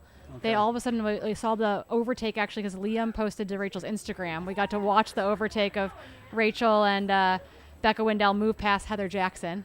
Oh, cool. And Heather's kind of faded back in the field. But yeah, Rachel Drake is looking on fire out there. Paced by last year's champ, Keely Henninger. I'm sorry? Paced by last year's champ, Keely. Oh, cool. Yeah, I love Rachel. She's amazing. Really big fan of her and her husband, Tyler Green. And so this is just so cool to see. For those of you who weren't watching the live feed, there was an awesome moment. I don't remember, Hayden, remember crossing that last river where you had a little bit of a gully to kick up out of. A little muddy, It was a little muddy through thing. there. First and second female, Rachel and Becca were neck and neck, and Becca took a little spill there, and Rachel just took off. Talk a little bit about those course conditions crossing through those rivers. How was that like? Was it muddier than you anticipated? Was it at a challenge? Did you feel comfortable with it? Yeah, the river crossings weren't anything, I actually enjoyed them because kind of cooled off the legs a bit. I actually took advantage of the river crossings. It got wet. It wasn't hot out there, but all those river crossings were before big climbs, and I knew that my core temp would rise just a little bit. And if I got myself cooled down a little bit, it would allow me to push that climb maybe a little bit harder and, gap the field a little bit, the guys behind me. And so I took advantage of those crossings, and it definitely helped a lot, I think, over the course of the race. Awesome. Well, one last thing before you go. We're starting a new tradition here. We need you to sign the couch. You are going to be the first podium signees of the back of the couch. So before you leave here, we got to get that signature. Thank you, Hayden, for joining us. Congrats again on a fantastic race, and I'm sure we are going to be talking to you again at the end of Western States. Thank you, guys. Take care. Yeah, train hard, travel safe. We'll see you soon. Alrighty, Hayden Hawks, what a champion. We can't wait to get him back on the interview couch. Probably not all that long at the big dance in June. But yeah, right now on your screen is Rachel Drake in the blue shorts and the white top. The yellow jacket on her right-hand side is her really good friend and training partner, Keely Henninger. And then coming by her, I believe, is a male athlete and his pacer. So that's what you're seeing, those 2 and 2 right there making their way in towards the finish line. Keely just pushing Rachel on. Becca Wendell, we believe, is still in second position. She'll be followed by Lauren Pruetz in third, and those will likely be your 1, 2, 3 golden tickets. But it's not over till it's over. Rachel Drake moving well. Her husband Tyler is waiting for her here at the finish line, looking calm, cool, and collected. I think I see Lou on the ground over there. Maybe Rachel's got a son who's a little over 1 year old.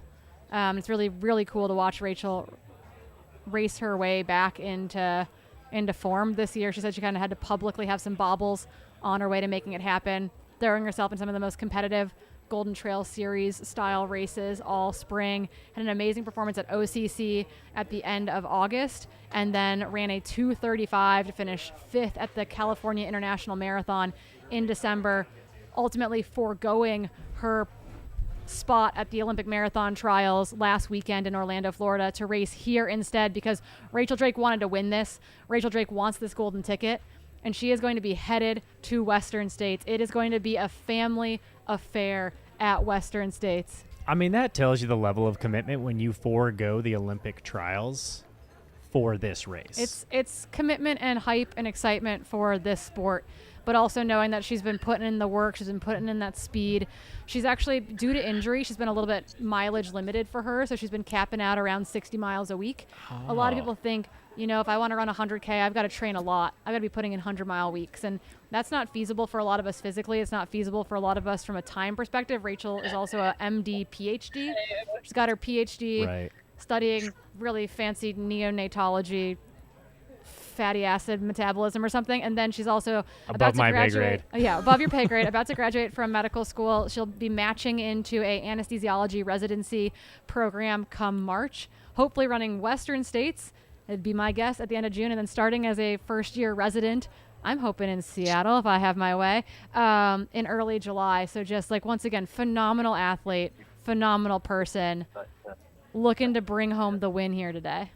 It's just been so exciting to watch her race all day. I mean, I get the pleasure of being able to sit behind the screen all day, so I don't miss a single step of the action. And it's just been a very well executed race.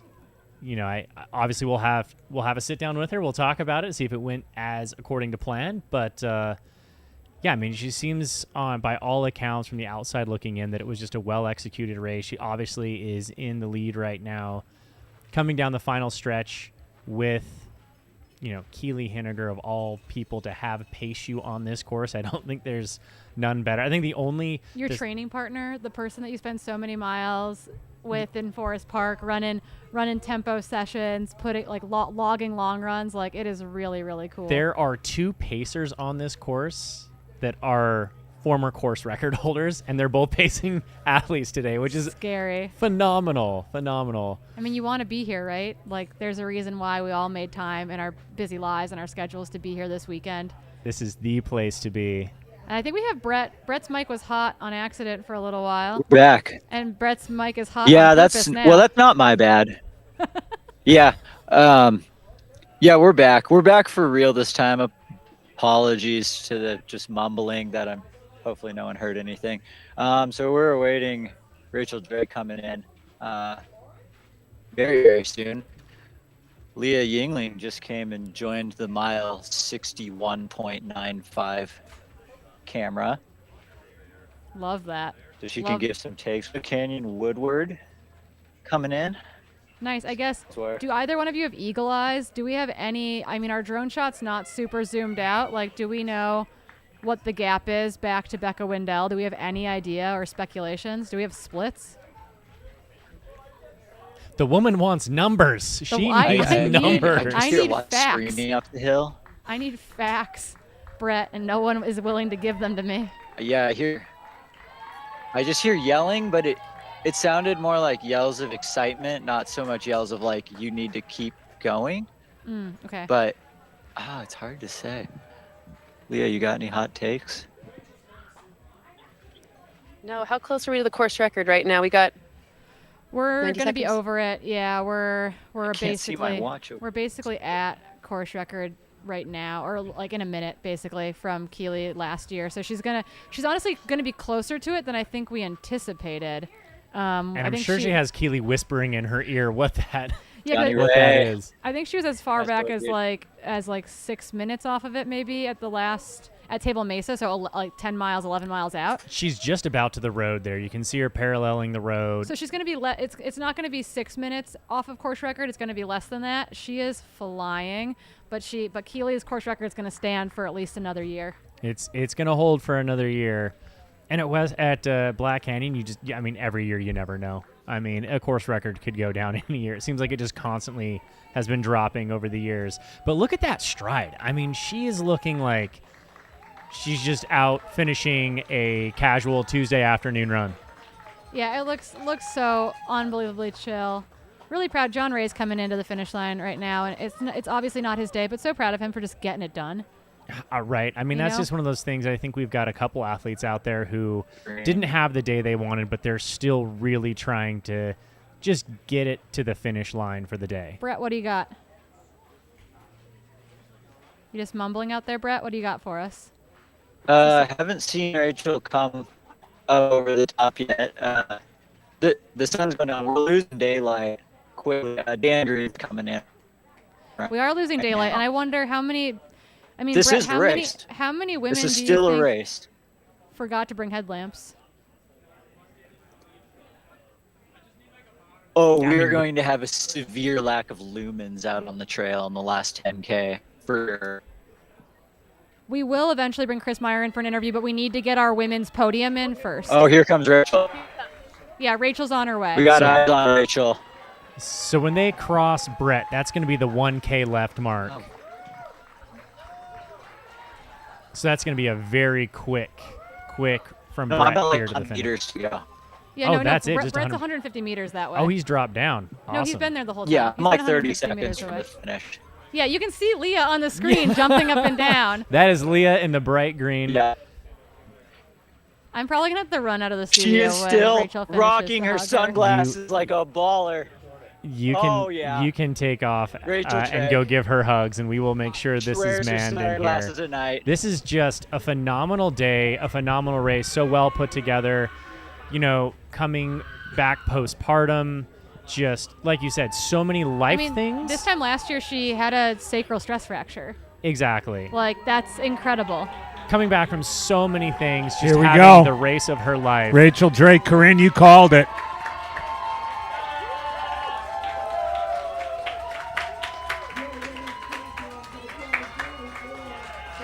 Ladies and gentlemen, that is your With blue. 2024 Black Canyon 100K female winner. Rachel Drake, Fantastic. With the blue baby. Oh, in her come arms. on. Tyler's going to be there in a second. Mike McMonigal going in for the shots. Oh, that's The fantastic. pride of the PNW is right. We're getting a lot of the pride of the PNW in the chat, and that is so, I mean, so between the two accurate. of them, you can't not root for either Rachel or Tyler in whatever race they're in. You just Yeah. gotta love those two. Yeah, 100%. They're a fan favorite for forever. We're gonna kind of keep splits open on the screen because we think that Becca Wendell shouldn't be that. There is Becca Wendell. Becca. Okay, Wow. Becca Wendell making her way in. I kind of wonder if David Roach maybe jumped in to pace her. I don't know if she's got a pacer with her or a camera runner. Maybe Simon jumped in to pace her. I think her husband's here crewing her, and it's possible that he jumped in for the final 10 miles. But Becca Wendell is making her way to the finish line for an absolutely stellar second-place performance. And an incredible second half of the race. Oh, I mean, she was Oh in my fifth gosh. at Deep Canyon Ranch earlier today. 3 minutes down at Rachel on that point. Close to Rachel, close to Heather. Yeah. Just a fantastic, That was an and on incredible the race. hardest, obviously, as you've said, Corinne, the harder half of the race. What an incredible second half. Bears well for Western So- States if she accepts so the ticket. Oh, You get she's to here for say the now. ticket. Brett, tell us what you need to say, Brett. We get to Rachel. We got- Rachel. Brett, that came in a little broken up. Can you try it again? Do we get to say at this point that Rachel Drake made the winning move coming out of the final river crossing? We can officially say that Rachel Drake attacked on the final river crossing when Becca Wendell took an oopsie, and it was lights out from there. She sensed blood and she went for the kill. Oh, Yeah. that's one for the history books. That's we amazing. accidentally caught that moment. Who knew? Accidentally, that was the whole reason we're out here is to That catch wa- those that moments. was intentional. We caught the distinct pass, the Yeah. accidental slip back into That's the why river. we got so many drone pilots. Ladies and gentlemen, that is exactly why we are trying to bring you these live streams, because there is so much that happens in this race in between. You know, I remember back in the day you had the Twitter updates, right? That like you'd wait 2 hours or more and finally get a Twitter update of like, or a Nice fuzzy work, grainy Cole. photo of what Dude, I'm happened. proud of you. But you didn't know what happened in between that time. You just saw placements. And this is so awesome Jocelyn. in our day and age to be able to watch these races unfold in real time, the moves that are made, the game plans that are executed. Oh, You know, people are out there cheering. you I just just love love it to see so much. Look at that. She's about to hit that first Hoka marker, which puts her about 500 meters out, I Yes. believe. And then there's a Yep. Hoka marker every Is 100 that where- meters. and I You think can that's where see us, Brett you can is, see our right? lights. No, Brett is 110. He's even 150 closer. meters Okay. away from us. Brett is in the goalie when you drop down and then Just you have to right make a now, little yeah. climb out. That's where Brett is. Brett, I don't think you're so far away. Everyone I else can does. literally hear you guys right now. That's That's okay, because we're Brett. in your You're- I can you're- hear everything you're saying. It's the I swear Brett to God. Horney Gully. Yeah, but Becca Wendell is about to What a lock great, in what a great ticket close for Becca. for Wow. Western States. The pride of the Methow Valley. We've currently lent her to Fort So Collins, who all Colorado. saw this coming? You're prepared. Becca Wendell. I think there's a handful of us who All know Becca right. Wendell. She's come up just short on a golden ticket before. Yeah. She's dealt with some pretty like kind of frustrating injuries over the last couple of years, but she's a total talent. She's run really well at a number of races outside of the PNW, including at like Canyons, endurance runs, 100K. Just missing that golden ticket to Emily Hoggood. Grinder or fast runner? Grinder. She's a grinder. She's a grinder, and Yeah. she led Grindstone 100K for the first 50K before having to withdraw due to like injury niggle. Oh, this last one that past Devin September. won. No, Oh. yes. Okay. We got so Becca Wendell Wendell coming in. Led that race. Yeah. We got 2 Hoka pylons to pass. Becca Wendell. Hoka the pylon prize. it's a unit of measurement now. It's the Hoka pylon measurement. Yeah, Tara Fraga says we did it. We saw it coming. That's right. So Yes. not only does Becca Wendell run for herself, but she shows up for her friends in her community. She showed up to Here comes crew and pace F2 of Tara the Black Fraga at Canyon Kodiak. 100K. Becca She Wendell. showed up at Javelina to pace her friend Steph Bennett to her first ever 100-mile finish. Nice. Like, this gal shows up. Brett and Leah out there cheering her on as she passes by. Here she comes. The crowd is starting to light up. She's got this last final little climb up out of here, which is so you much want to more throw an I daunting told than you it so looks. to the studio?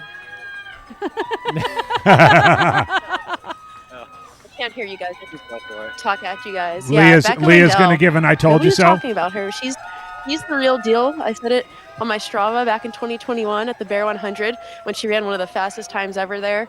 She's a queen, and Becca, you're amazing. This is multiple attempts for a golden ticket for her, and just what an incredible race. And What a there battle. she is. There you go. Ladies I have to deliver Becca some Wendell. hugs and some Leah very called specific it, messages as usual. from their fans. I'll be back in 2 shakes of a hat. You definitely go deliver those messages. You go do that, Corinne. It's fun here, but it's more fun out there. I mean, I'll be back. You can't kick me out of here. I can't wait to see the Fantasy Free Trail results. Oh, it's going to be so insane, Brett. You are absolutely right. The Fantasy Free Trail results, like, I think it is just going to be so many athletes just, like, knocked it out of the park exactly where we put them, and the other half just, like, all over the place. Yeah. It's going to be a barbell. Oh, yeah. Whoever wins, you gotta double the prizes. I'm going to say right now, did anybody have Jupiter in second place? Yeah. That would be amazing. That would be like Yeah, picking we'll have to go- we'll have like to go Loyola triathlon Chicago card for that that year. one. They beat UVA. That was one of those ones that I don't think that anyone saw coming. Not out of disrespect to him, but more so out of the fact that you can't find any results for him on Ultra Sign Up. He was flying under the radar. Only two results on Ultra Sign Up. I mean, I think everyone kind of looked at that as like, oh, maybe beginner's luck, maybe just a couple local races there in Mexico. Nothing that stacked. But today he proved himself today, and that finishing time he had, And he was waited absolutely no around. He joke. waited around for a little while, but not too much. Exactly. So by Bumblebee, he was in the mix, and then in that stretch between Bumblebee and Black Canyon City, he put his the nose in mix. it and let himself be known. Yep. Towards the end there, and really did a lot of hunting at the end. Just really kind of leaned in, Yeah. did some hunting. That is just absolutely phenomenal. All right, so with 2 women in, would this be a good time, you think, to bring Chris Myers in for I an think interview? we should get Chris over Bring to on do Chris. our interview. If you want to pop over on this side.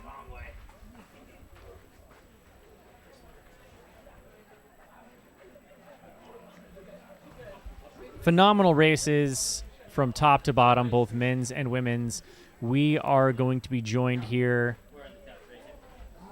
by Mr. Chris Myers, our men's third place finisher. Scoot on over this way. Come on closer, my guy. Grab that mic right there. That one right in front of you.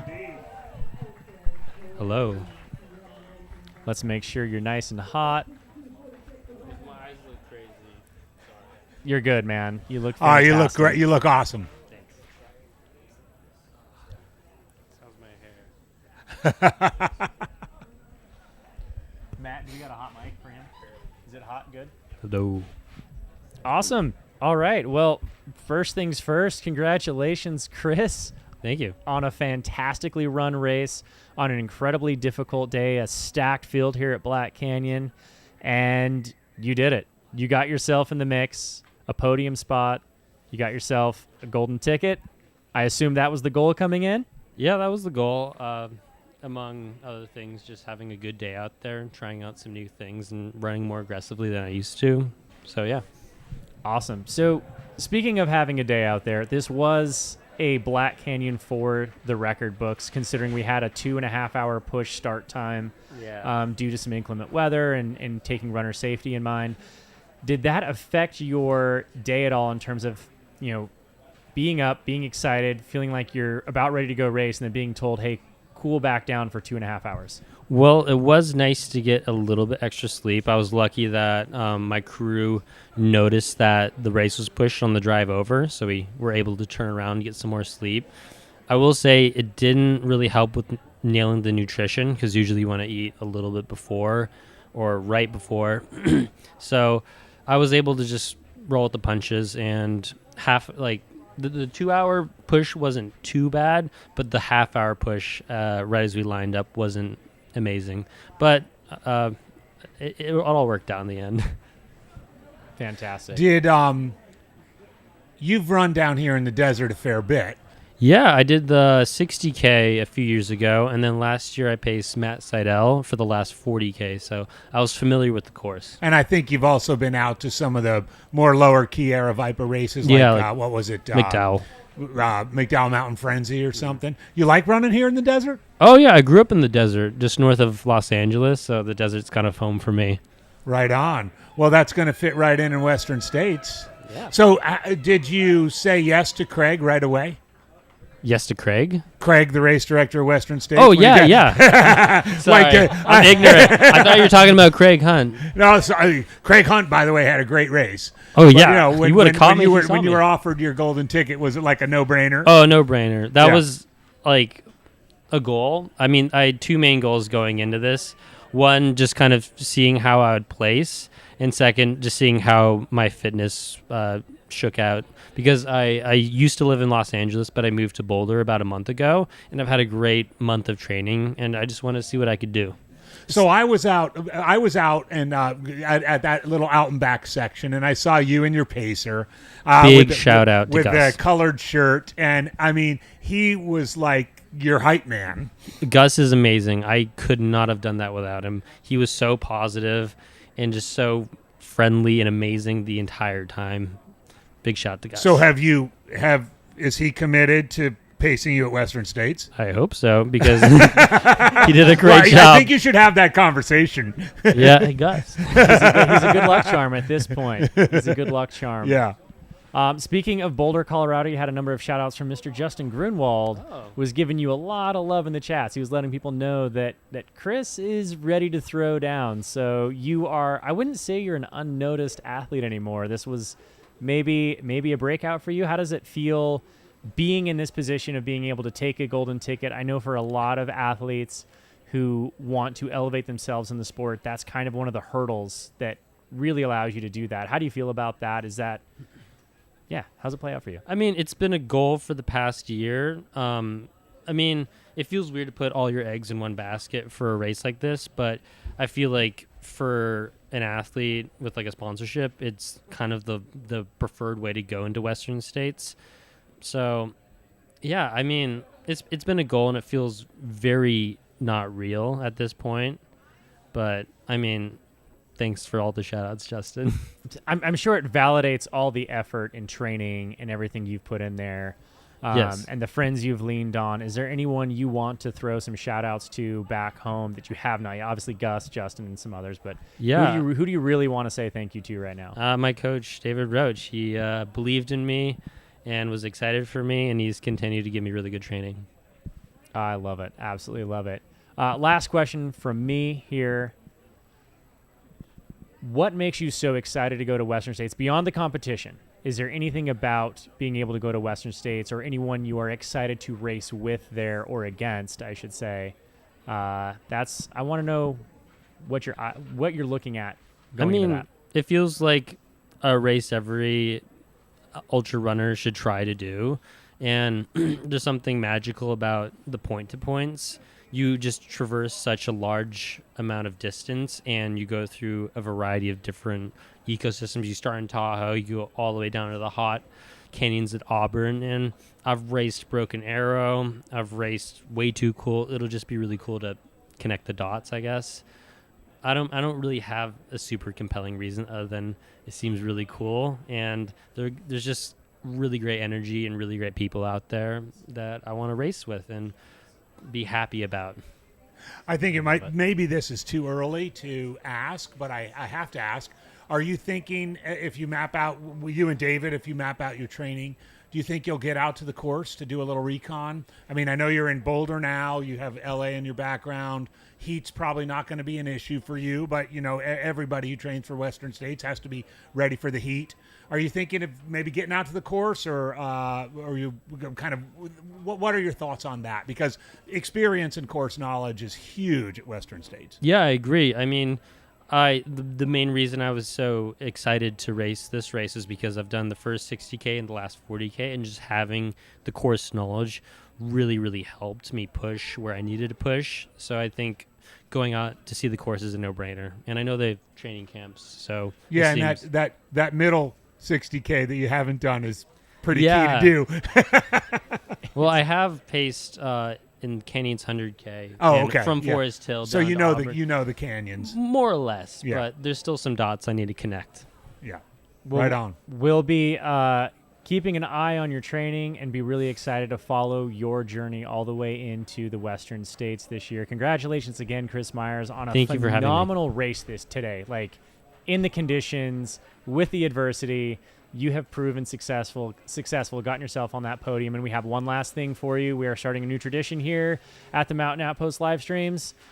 You get to be the final podium signee of the back of the couch. We are going to get every single signature Wow. we can. So this is one day we'll sell it off with your signature on it as the premier signature. I'm honored.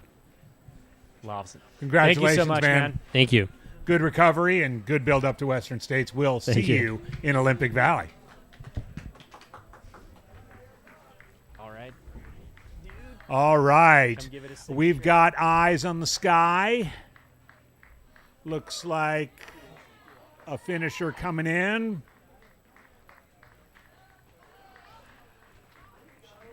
Welcome, by the way, to the Black Canyon 100K live stream. We are now 9 hours into our coverage. I'm Andy Jones-Wilkins, sitting by Zach Marion. Corinne Malcolm has gone out to say hello to some folks. Just a quick reminder, we are going to be on the air all the way. We are not one of those live streams that just stops when the fast people finish. We will be here, yes, of course, when night comes. We may not have as much of this beautiful drone coverage we're seeing right now. But we at Mountain Outpost News are committed to seeing every finisher through the finish line. And Chris Warden will be along in a little while. And then we've got a real treat for the overnight, starting at around 11 p.m. We will have Scott Trayer and Callie Vinson on to take us through the night, the true Aravaipa After Hours special. So stick around. We thanks to Zach and Jamil and Matt and Jordan and Chris and the team. What do we have here? We have the third female coming Our across. third female coming through, yeah. I'm not sure who that is. Let's hear if we can hear Brett. Do we have can't see eyes Brett, on but we can hear F3? Brett. Yeah, Brett, do you have that? Are you able to hear me? Yes, we can hear you. I don't have eyes on F3 yet. I thought rumor had it was Lauren Puritz, but not sure. Lauren Puritz, is she a I don't know Hoka how kit? up to date. Hoka kit? Oh, I can't remember. We got someone coming up over the crest right now, Lauren making their Puritz way would be down. part of the Aravaipa racing team. Yeah. Okay. Well, we're here some she's getting cheering some for I heard Lauren someone here. yelling, "Let's go, Lauren!" Yep, that's what we're hearing here. So I think this is going to be Lauren. Lauren Puritz. It's dark out here, guys. I can't see anything. I'm even with see you. you. I'm with you. We're We got a headlamp at least, so someone thought ahead. we're fishing in the dark for sure. Or maybe not. Maybe go stand by right. one of those Hoka pylons that's shooting off a little light. Yeah, here we There go. we go. They should be coming by you. Lauren Peretz. All right, we got confirmation. Black Lauren. Canyon Effery making their way. She's coming up that final climb here. For those of you can't see at home, but that last climb is just full of like it's big bouldery. It's bouldery. Yeah, It is and it's not typical easy. desert. It's like these round rocks. It is the most annoying size Yeah, softball old-fashioned creek bed. Yeah, it is it's bad. it's but here she comes. Where you're hearing it over Making there, her she way goes through that right finish through line. the finish. Oh, she's sprinting through. All the way through Lauren the Puritz, finish. There she absolutely. is. Ladies and gentlemen, that is our capstone on the 2024 Women's Black Canyon 100K podium right there. Lauren Puritz just really, literally pouring her all into the race and leaving it at the finish line. What a dynamic woman's race. Wow. I mean, from start to finish Yeah. today, it has been so exciting to follow. So fun. It's been, in my opinion, it's the race. It was the race to follow today. Well, and it you was said that from the beginning. You were way more interested in that. it than was the men's going to race. be the most changes. It was going to be, the I think the most strategic game plans, not just the brute force. Let's go for a hard run and see who holds on. These women came in with specific game plans, and our podium gals have absolutely executed on that. And there we go. I think we're gonna have Craig Thornley over there with his giant golden ticket, just ready to ask if she wants it or not. And wow, welcome to the Western States family.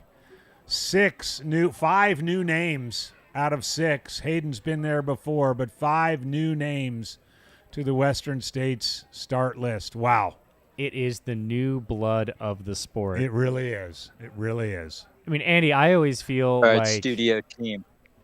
I always feel yes, like, Brett. Yeah, go Brett. We're gonna start breaking things down here, all of 100 meters away from the finish line. It's been really fun to watch people come through this final wash, but we've run out of light, and if I'm gonna provide any audio, I can do it from the studio where there's a couch. Awesome. Well, Brett, thank you so much, and you're going to feel the love in the chat. So, thanks a lot for everything, and we'll see you when you get those 100 yards up the hill. Thank you so much, Brett. Thanks, guys. See ya. Yeah, again, a phenomenal women's race, and as we were saying, I think that it is the new blood of the sport, and I think that's been kind of what we've witnessed year after year. And Andy, I started this sport back in 2012, I believe. 2011 might have been my first official ultra marathon, but when I really got into the sport was, I think it was around that, like 2011, 2012, getting eyes on the Unbreakable, documentary about Western States. And even from my day, which was just 12 or so years ago, 13 years ago, the sport has changed so much. Yeah. And it's been fun to watch different phases of athletes come in and go. We had the great Hal Corner in the chat today, who was on the Unbreakable documentary. And, even since I've been here, it's changed so much. And I know you have another decade of experience on me in the sport. What are you seeing in this new batch of talent coming in and throwing down at these races? Obviously, course records keep falling for a reason because it just keeps getting faster. What are you seeing in the sport? So I thank you for asking. And by the way, beautiful sunset out there in our Arizona skies. But number one, the youth movement. I mean, it was when I started in the sport in 1994, the finishers list was dominated by people in their, late 30s into their 50s. And now we're seeing, the likes of the 20-somethings and the 30-somethings, people coming straight from college and running the trails. And I think that's exciting and fun for the sport, and also creates a lot of dynamic because they might come into the sport go out of the sport for a little while and come back in. Rachel Drake's a good example of that. Yeah, absolutely. So that's one. Number two is just the innate intelligence of these athletes. You have athletes who grew up running track and cross country and maybe road racing and maybe marathons, and they're bringing a lot of that intelligence to trail running and ultra trail running, which we were in the old days a little bit like, well, we'll just see what happens. I remember my first training for my first 100-mile race. I went to some of the more seasoned veterans in Salt Lake at the time, Carl Meltzer, some of those guys, and chatted around. And the advice was like, just go put some steel in your legs. Yeah. And just go run more miles. And I think we've learned a lot by bringing in some of the youth of the sport and changing the perception of, okay, it's not just a long race, it's also a talented, speedy race, and it can be. And we've trained differently, and we keep seeing the results show up. And I think these what races. I've seen most of all, like since COVID, so the 01, 2, 3, 4, is, and this is the third piece, is this new generation of ultra runners race smarter. Absolutely. Okay? The women race smarter than the men. We've Have established always. that, and that's always been the case. But both the women and the men race smarter. I mean, when I saw, the 10th place woman finished Western States in 18:18 this past year, yes, it was a cool year and so forth. But Craig Thornley and I were chatting earlier today, and he wrote a blog post, a decade ago that said, all you got to do is run 18:30 and you can get top 10 at Western States. That's the men. Right. And because he was always chasing top 10, he got two Right. M10s. But the level of sophistication, not only, there's a lot of talk about the gear and the training and the technology, but also race day execution. And we saw that today. We definitely saw it today, and I think we'll continue to see it as the sport continues to evolve. But 10 years ago, so in those 15 years ago, those unbreakable years, you could almost guarantee, at any given time, who was in the top 10 at mile 30, pick your race, 4 of those people were going to be in the top 10 at the finish. Right. Not so anymore. No, absolutely not. We saw some jumbling around, but when we saw, as you pointed out, Hayden make that move today in the men's race, testing Hans, and Hans went with him. You could see the KG veteran doing it. He knew what he was capable of, and he ran completely within his limits and crushed it. And also, as he said here on the couch afterwards, that when he felt like the pace was getting too hot even for him, he backed off and didn't let his ego take him to the front of the pack and take him into the depths where he wasn't ready to swim just yet. And I think we're seeing a lot of that patience. The ego check is coming out, and I will always say I think that's why women run much more intelligent races than men, because they have less ego into it, or they don't let the ego control their race plan. They control their race plan, and that is such a smarter way to do it, because it would have been really easy for Hayden to say, at this point, I can hold this pace. If I let them go, I might not be able to catch them, and then go into the depths. And who knows how his race would have ended up. Like, we never know. We can only look back and prognosticate and guess and say, hey, this is what we think might happen. But yeah, I think that we're just seeing a lot more intelligence go into the sport and a lot more preparation. And, gone are the days of the Montrail shoes, the Montrail visor, and the Hammer energy gels. I'm sorry, I know that was your favorite back in the day. Not the Hammer gels, but I'll take the Montrail shoes. Did anybody love Hammer gels other than Mr. I will say one of the skills, sort of unwritten or untalked about, less talked about skills of ultra running, especially when you get to 100K and beyond, is patience. Absolutely. Is having patience. And we saw, particularly with the women's race with Rachel and Becca in particular, they patiently, yes, we knew Heather was going to go out. She went out, but they patiently ran their race. They didn't just as Hayden ran his race.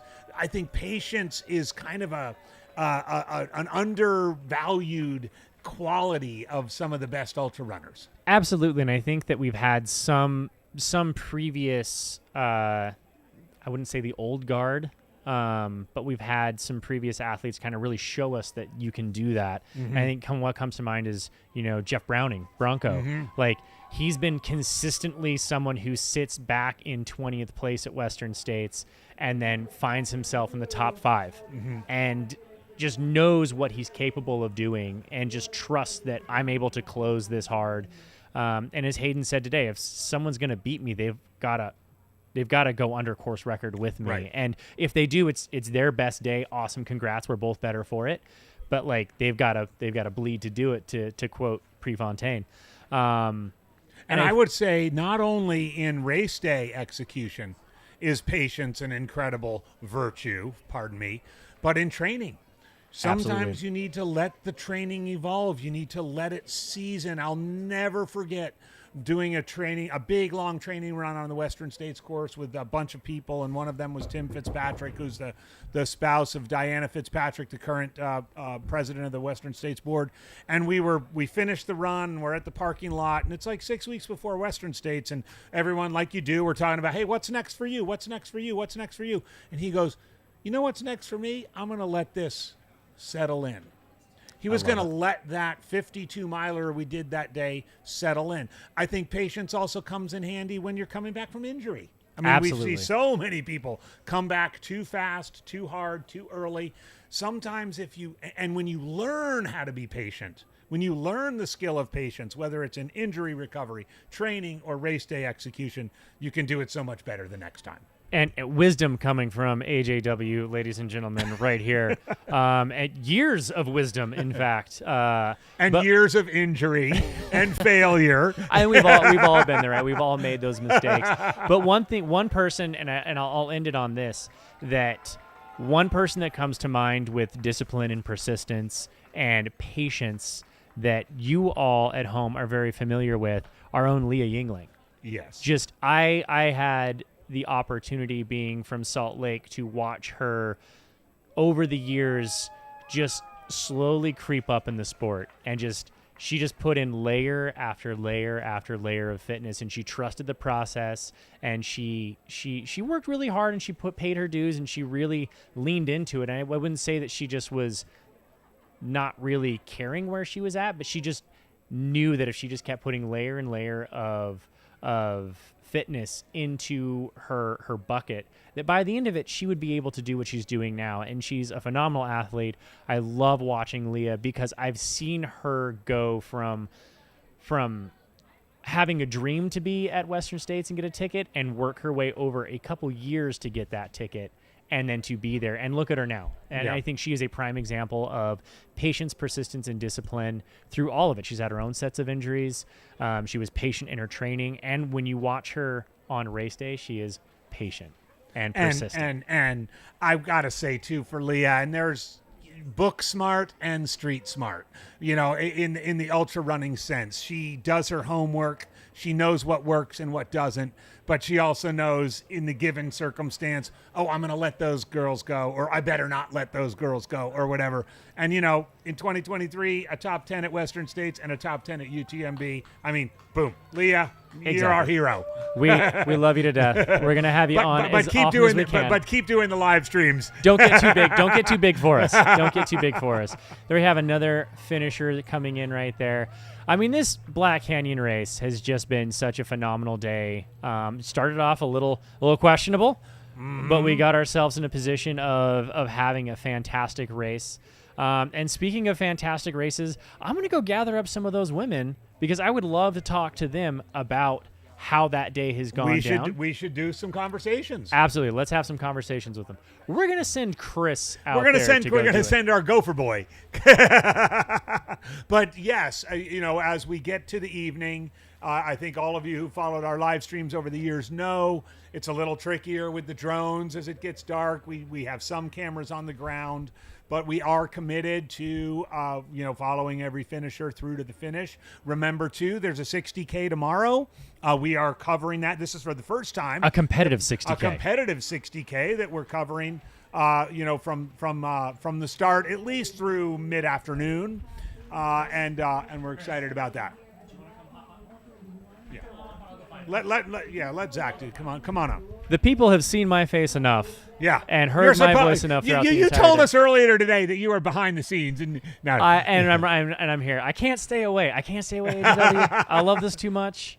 Well, and notice how we've lost Corinne and Katie, and they're just out. They're gone. They're gone.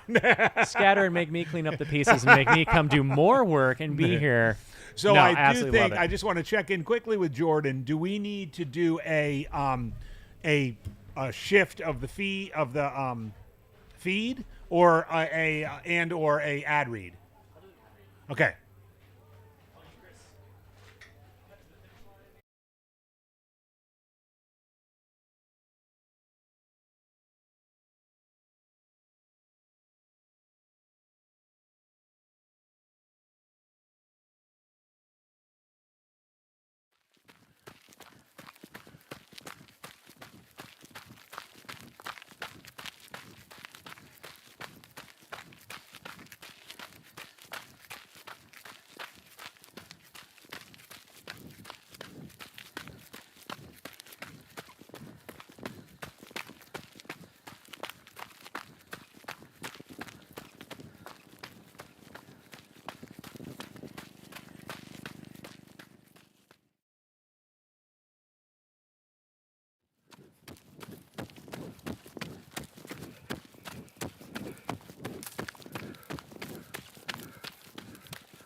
We are back. Andy Jones-Wilkins and Chris Warden. I know the light's not perfect, but hopefully you can see the screen. The golden ticket ceremony is taking place right now. Our three women all will be Western States rookies. I think they've all accepted their tickets. But Corinne and Katie will be on to interview them in a few minutes, and we'll get absolute confirmation. But judging by the look of my good friend Craig Thornley's face, they've all said yes, which relieves him of a couple of headaches. It also means their credit cards are going to get charged pretty soon. No. Oh, no, that's true. We should mention that because you've mentioned this before. One of the unique features of winning a golden ticket at an Aravaipa race, either the 6 tickets that are given out at Black Canyon or the 4 tickets that are the 4 tickets that are given out at Javelina, is that Aravaipa Running pays the entry fee for Western States, which currently is $410. So $4,100 of Aravaipa's money goes to support these athletes and their registration fees to Western States, which is just wonderful, and I wish more races would do it.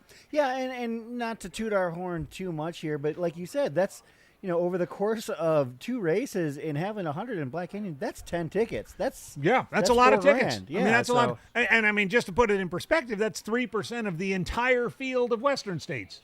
I mean, I know it doesn't seem like much, but I mean, those are athletes who typically are going to do well at the race, are going to bring attention to the race, who are going to bring attention to the golden ticket races from which they came. It's fantastic. And of course, as you mentioned, we're going to step aside here as soon as the women's podium is ready and comfortable to come up and hang out on the couch, and Corinne Malcolm and Katie Asmuth are going to come back on the live stream and interview them. And I think that that's the right move, and we'll step aside. One of the things that I love about being part of the Aravaipa Mountain Outpost live streams, and I know Zach in his new role is 100% aligned with this, as has been Matt for all these years, is that we are this is a community effort. Absolutely. You know, as if you've been watching for much of the day or see, you know, we have field reporters, we have drone pilots, we have commentators coming in and out. So literally while we're sitting here and you can hear the noise of finishers coming in, you know, Zach and Corinne are over here. They're gathering up the top 3 women to have their interviews. Katie will be along in a minute. Chris and I will step aside, but don't worry. Don't worry, you haven't seen The Last of Us, because Aravaipa After Hours, which is one of the great... After Dark. I always say after. Aravaipa After Dark is coming up, and we'll have a lot of fun on that. And a special treat this year, starting at 11 p.m. approximately. I think Chris will stay and keep the seats warm, so they'll have a triple play with Scott Traer and Callie Vinson. That will just be about... Apparently, they have some new things in store, and we'll see how that goes down. I want to recap the most recent finishers on Let's both do the that. men's and women's side. Please do.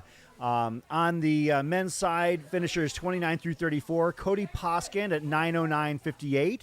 Andrew Bumbleow, the extremely fast marathoner we were keeping tabs on throughout the day, 9:12:39. Walker Yane, 9:21:49. Joseph Roldan, 9:22:41. Alex Miner, 9:26:01. And Simon Widman, 9:39:26. By the way, sub 10 on this course. I don't care who you are. That's a stout run. It's excellent. Yes, indeed. And yes, to indeed. follow up on the women who have finished recently, in fourth place, Jenna Bensko, 9:11:18. Catherine Drew, 9:15:20. Jen Demers, who was on our elite discussion panel yesterday, 9:17:38. And Tara Dower, somebody we're no stranger Tara. with, Right on. finishing 7th in 9:19:25. All right, Chris, we are getting the elbow to the ribs. That is fine we by are getting me. the elbow to the ribs. It is time to roll out of here. I don't know. Katie, do you want your computer? I am super excited. So you can see we Zach. are getting the hook. Zach is the giving Sandman us has the come hook. for us. So if we can head off of we'll basically go to a static shot and mute the mics, Maybe and we'll static, have the real static talent shot come on on the, here. and then we can have the talent come on. Katie, do you want your computer, or are you good? All right, we have Corinne and Katie do their thing. Yep.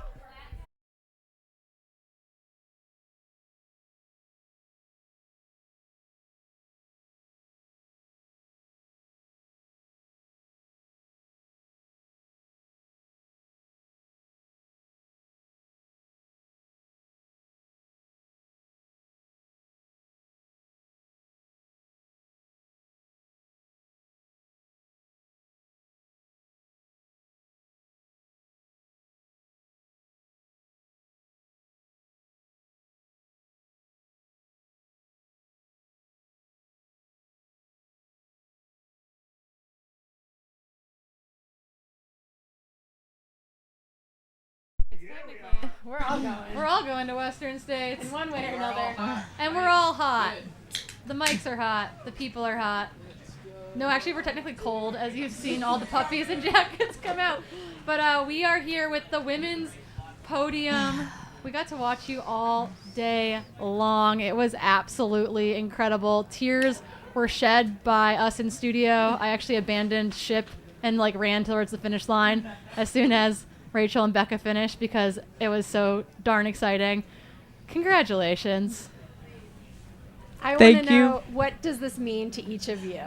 Because I know it was a really long journey, and you've gone, two of you have been through pregnancies, you've been through young children, you have been through medical school and about to be in residency, and I mean, there's been a lot of life that has been led to get to this moment. And it does feel like a moment of so many parts of your life has led to this performance.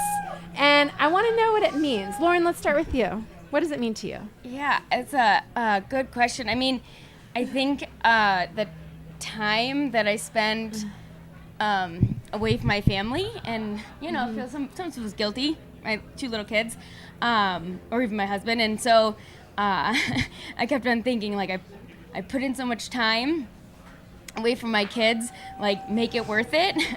And so I kind of repeat that to myself. So it just kind of feels like, I guess it was worth it. Maybe I don't know how to say that. My brain's not functioning, but yeah, it just feels really validating to have put in the work.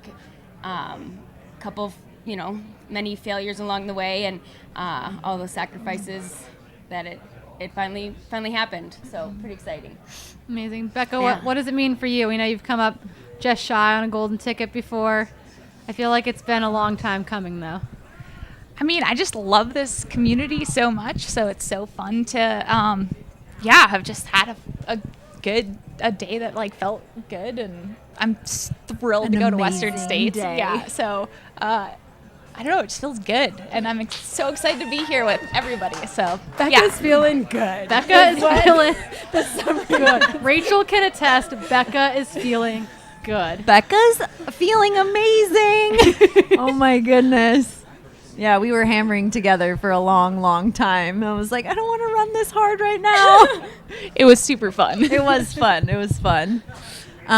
What does this mean to me? Well, around this time last year, I found out that I had a stress fracture. So it's just been a long journey to get here. And similar to you, I feel like I spend a lot of time away from my son to train. And you always think, okay, let's not have that all be for nothing. Let's let our training shine through and make our families proud. So I guess we'll talk a little bit about the duel that happened maybe out there. But Lauren, it seemed like there was maybe some shock and surprise of there being a golden ticket waiting for you at the finish line. Tell us a little bit about coming in and all of a sudden realizing that, you're going to Western States. Yeah, I don't know. I mean, I was just trying to get to the finish. To be honest, it was just like, I want this to be over. Where's the finish line? And my crew told me nothing, which is probably good because then it could have, I don't know, messed with my mind or something, but I just wanted to finish. So I didn't know who had passed me at 8 stations. You didn't know you were in third? No. I mean, I think... That's wild. What was it, at Table Mesa? I was in 4th, maybe? I don't even know. There's chaos there. Yeah, so it was just like, all right, we'll go. 12 miles, you can do 12 miles. And then I don't know like who had passed me or not passed me, so I was just focusing on the finish. That's an interesting pacing strategy. To not tell their runner. That's beyond lying. We've met some pacers who like to lie to their runners, and that's pretty next level. Yeah, also I mean, shows some confidence, right? Yeah, That they had I just you. kept asking them, how many miles do I have left? How many miles do I have left? And when they were like, we're almost at 6, and I'm like, almost? I need like point how much? And so I was just focusing on getting to the finish, and I kind of didn't want to know, I suppose. Because if I was real close and wasn't going to get it, then I'd rather not even had the hope, I guess. Yeah, we'll give a shout out. We just heard Riley Brady's name get shouted out. They just made their way into the finish, so big props to Riley Brady getting a hard day done. Katie, I want to hear about the duel. Or actually, I want to hear about how all of a sudden you guys came up on Heather Jackson and found yourselves at the front of the race real quickly. Let's hear about that pass. That's what I want to hear about. Were Well, there any words exchanged? Also, we only knew about the pass because Liam was Instagramming your entire race. Yes.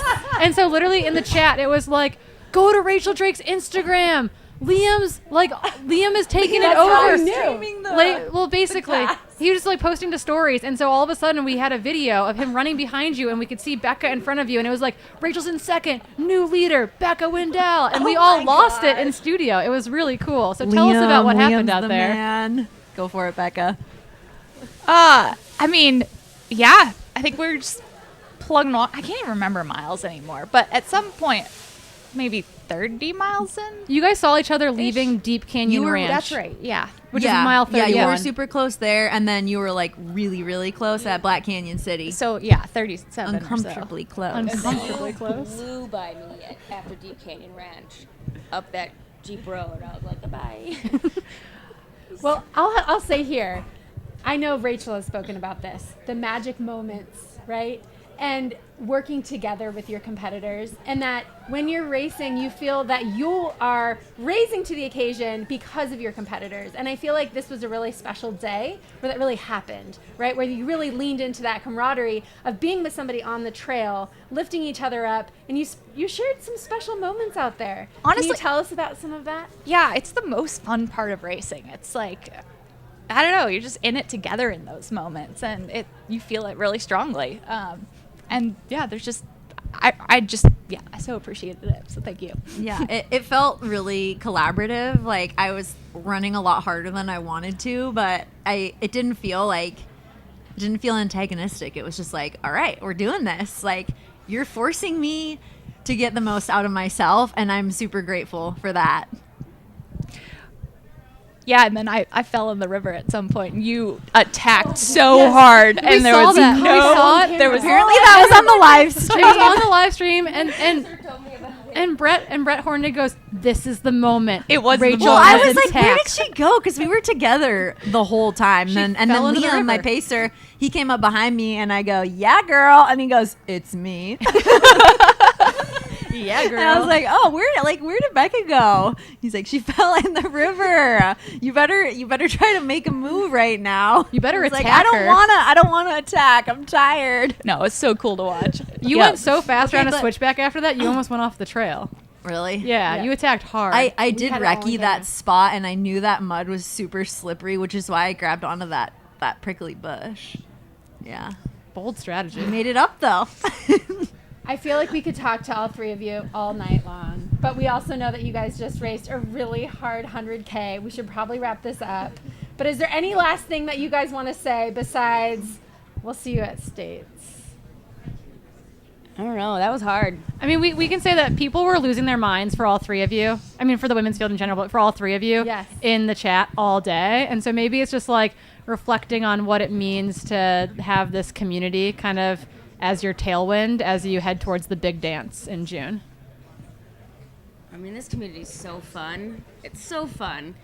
I don't even have words for it. It's just so cool to have like so many people you don't even know cheering for you. Yeah, it's so cool and supportive, right? Like, because then when she's passing me, I'm like, "You go get it, girl!" Right? Like, yeah, I love that everybody wants everybody to do their best so that they can do their best with them and kind of bring everybody up as opposed to kind of trying to do better by pushing other people down. It's so cool and it's fun and exciting to be part of. Yeah, ditto. Going into aid stations was just incredible. Like insane. the energy was amazing, and yeah, I mean, just personally too. Big thanks to my husband and friends and coach that came out. Yeah, it was just incredible. Yeah. Same. Best Ditto. community ever. And like people that are here and people that are back home. I mean, I think we all probably have just countless people we want to thank right now. But yeah, my people, you know who you are, and I love you so much. Well, awesome. I think we're gonna all let you guys get showered up, figure out where you chafed. Hopefully lay horizontal for a little bit and maybe get a little bit of sleep if you didn't have too much caffeine out there. And we cannot wait to see all three of you at Western States in June. Woo! Yes, Yes. celebrate this, get some downtime, and then the training begins. Thank you so both. We're going to go to I know, a static right, shot from the right. finish line, and in just a couple minutes, we'll tag back off, or we'll allow AJW and Chris to come back in here, and we'll continue the coverage all the way through till 6 a.m., so don't go anywhere. Wonderful. Before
All right, everybody. Wasn't that great to hear the interviews with that women's podium? What a race. That was a fantastic race. Yep. And one of the things that was amazing about the women's race was the fact that we didn't know what was going to happen for almost the entirety of the race. No, we really didn't. We were all operating under the assumption that Heather Jackson was going to set the pace and be the first person across the finish line, or at least one of the first couple. And we had quite a few surprises. And it was great to see the women's podium come to hang out on the couch with Corinne and Katie. Yeah, so, it was great. Looks like this is the Rob Martin cam. Is this Cottonwood Gulch or is this Table Mesa right here? This is Table Mesa. This is mile 51 on the course. So we talked about it yesterday, but let's give a little give the viewers a little understanding of Table Mesa, which is now kind of the the tailgate party aid station. Yeah, Table Mesa is now because of what happened in 2021 with pandemic protocols in certain areas of the state, in particular the county where Table Mesa or where Black Canyon City is. We were not allowed to have aid station crew at Black Canyon City. So the first time runners could actually contact their crew in person was at Table Mesa at mile 51. And so what happened inadvertently was that Table Mesa kind of became a huge tailgating spot, and it's remained so ever since. So the last 3-4 years, Table Mesa has kind of become like having a headquarters in that regard. So that's what we're seeing on the large screen here.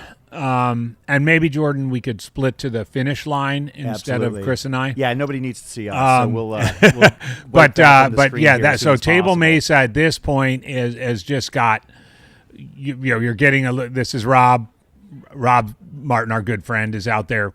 All right, and I'm going to kind of zip down the finishers that we've caught recently. I believe where I left off was Alex Miner in 40th place. I'm going to go down the women's side first. Anna McKenna in 8th place on the women's side, 9:28.24. Riley Brady, 9:33.53 in 9th. Marcy Klimek in 9:41.02. Arden Young, the most recent finisher on the women's side, 9:46.37. On the men's side, since we last touched base, Colin McFarland, 9:30.15. Chris Andrews, 9:31.37. Reed Burrows, 9:31.38. Brad Orr, 9:35.31. Simon Widman, 9:39.26. And Matthew Dube with 9:48.51. So our top 50 finishers, regardless of gender, all under 10 hours. I would love to see, actually, I'm going to, just while we're sitting here, I'm going to take a peek at like a sample prior year, such as 2023, and see if that, how that compares in terms of the number of sub 10 hour finishers. And I'd be really curious to see how they compare, because this field felt really fast. Yeah. And just while you're doing that, a reminder, we have both the men's and women's podium in place, and all 6 have at least verbally accepted their golden tickets from Western States Race Director Craig Thornley, who is here on site.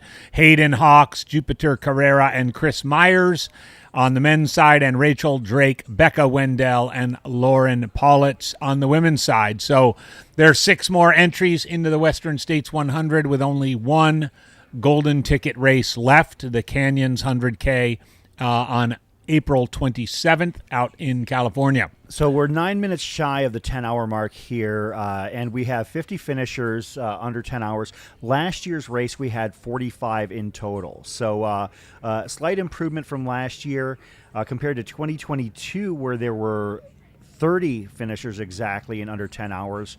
And in 2021, let's take a quick peek. It looks like there were, again, 30 finishers. So you said we're at 50.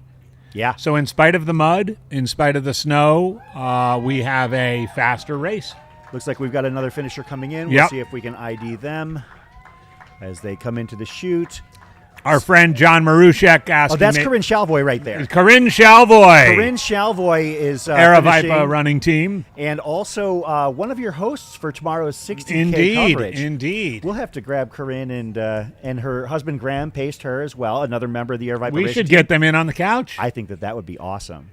I think that we definitely need to have Corinne and Graham on our couch to talk about their experiences. So what do you think? We've got a question of maybe turning Table Mesa into a version of Jackass Junction. In some ways, it kind of is Yeah. already. Actually, it's a crew-accessible Jackass Junction. Oh.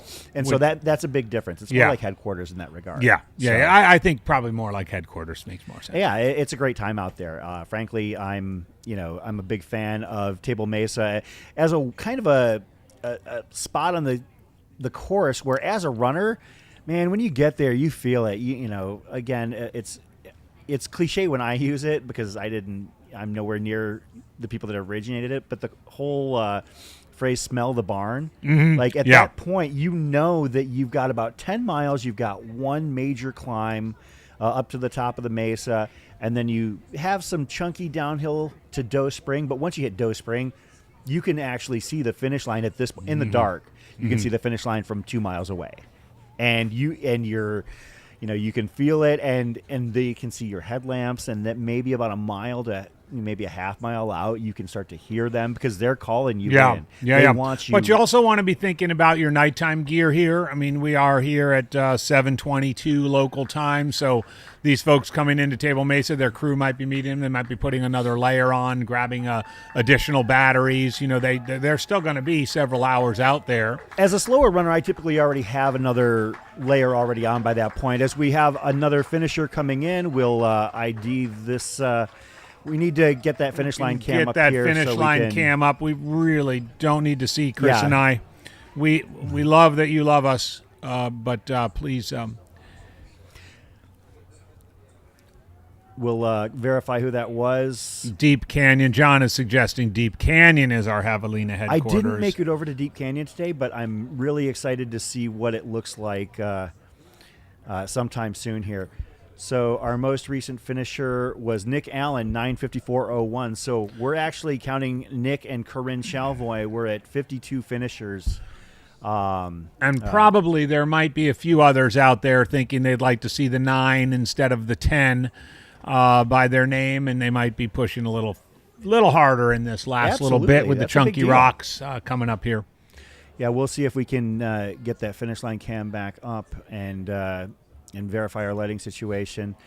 And while you do that, I'm going to see if I can grab Corinne Chalvoy. Yeah, absolutely. That'd be great. Grab Corinne and Graham both. I think Corinne that it would be. And Graham Paster. Yes. Correct. So AJW is going to step aside for just a moment. Are we able to get the finish line on the picture-in-picture? We're working on it. Okay, thank you. They're working on that. At Deep Canyon, I know they had a jumbotron out there for the crew and the viewers to follow the live stream, which was really neat. So, that was a nice feature. Looks like we've got runners hitting. This is Table Mesa 8 at mile 51, and we will be following runners as much as we can as they come in, keeping an eye on everybody. If we don't catch them on the course, we're going to do our best to catch them here at the finish line because we are going to stay live until the very end of the 100K tonight. AGW is going to stick around with me for at least a little while, and then he's going to give way to one of the more exciting tag teams in ultra running, Scott Trayer and Callie Vinson. For those of you familiar with their antics on social media and Instagram, there are a couple of local runners that are just in love with the sport, and I can't wait to see. I know that they actually crowdsourced a lot of information from the field, and they told me they got hundreds of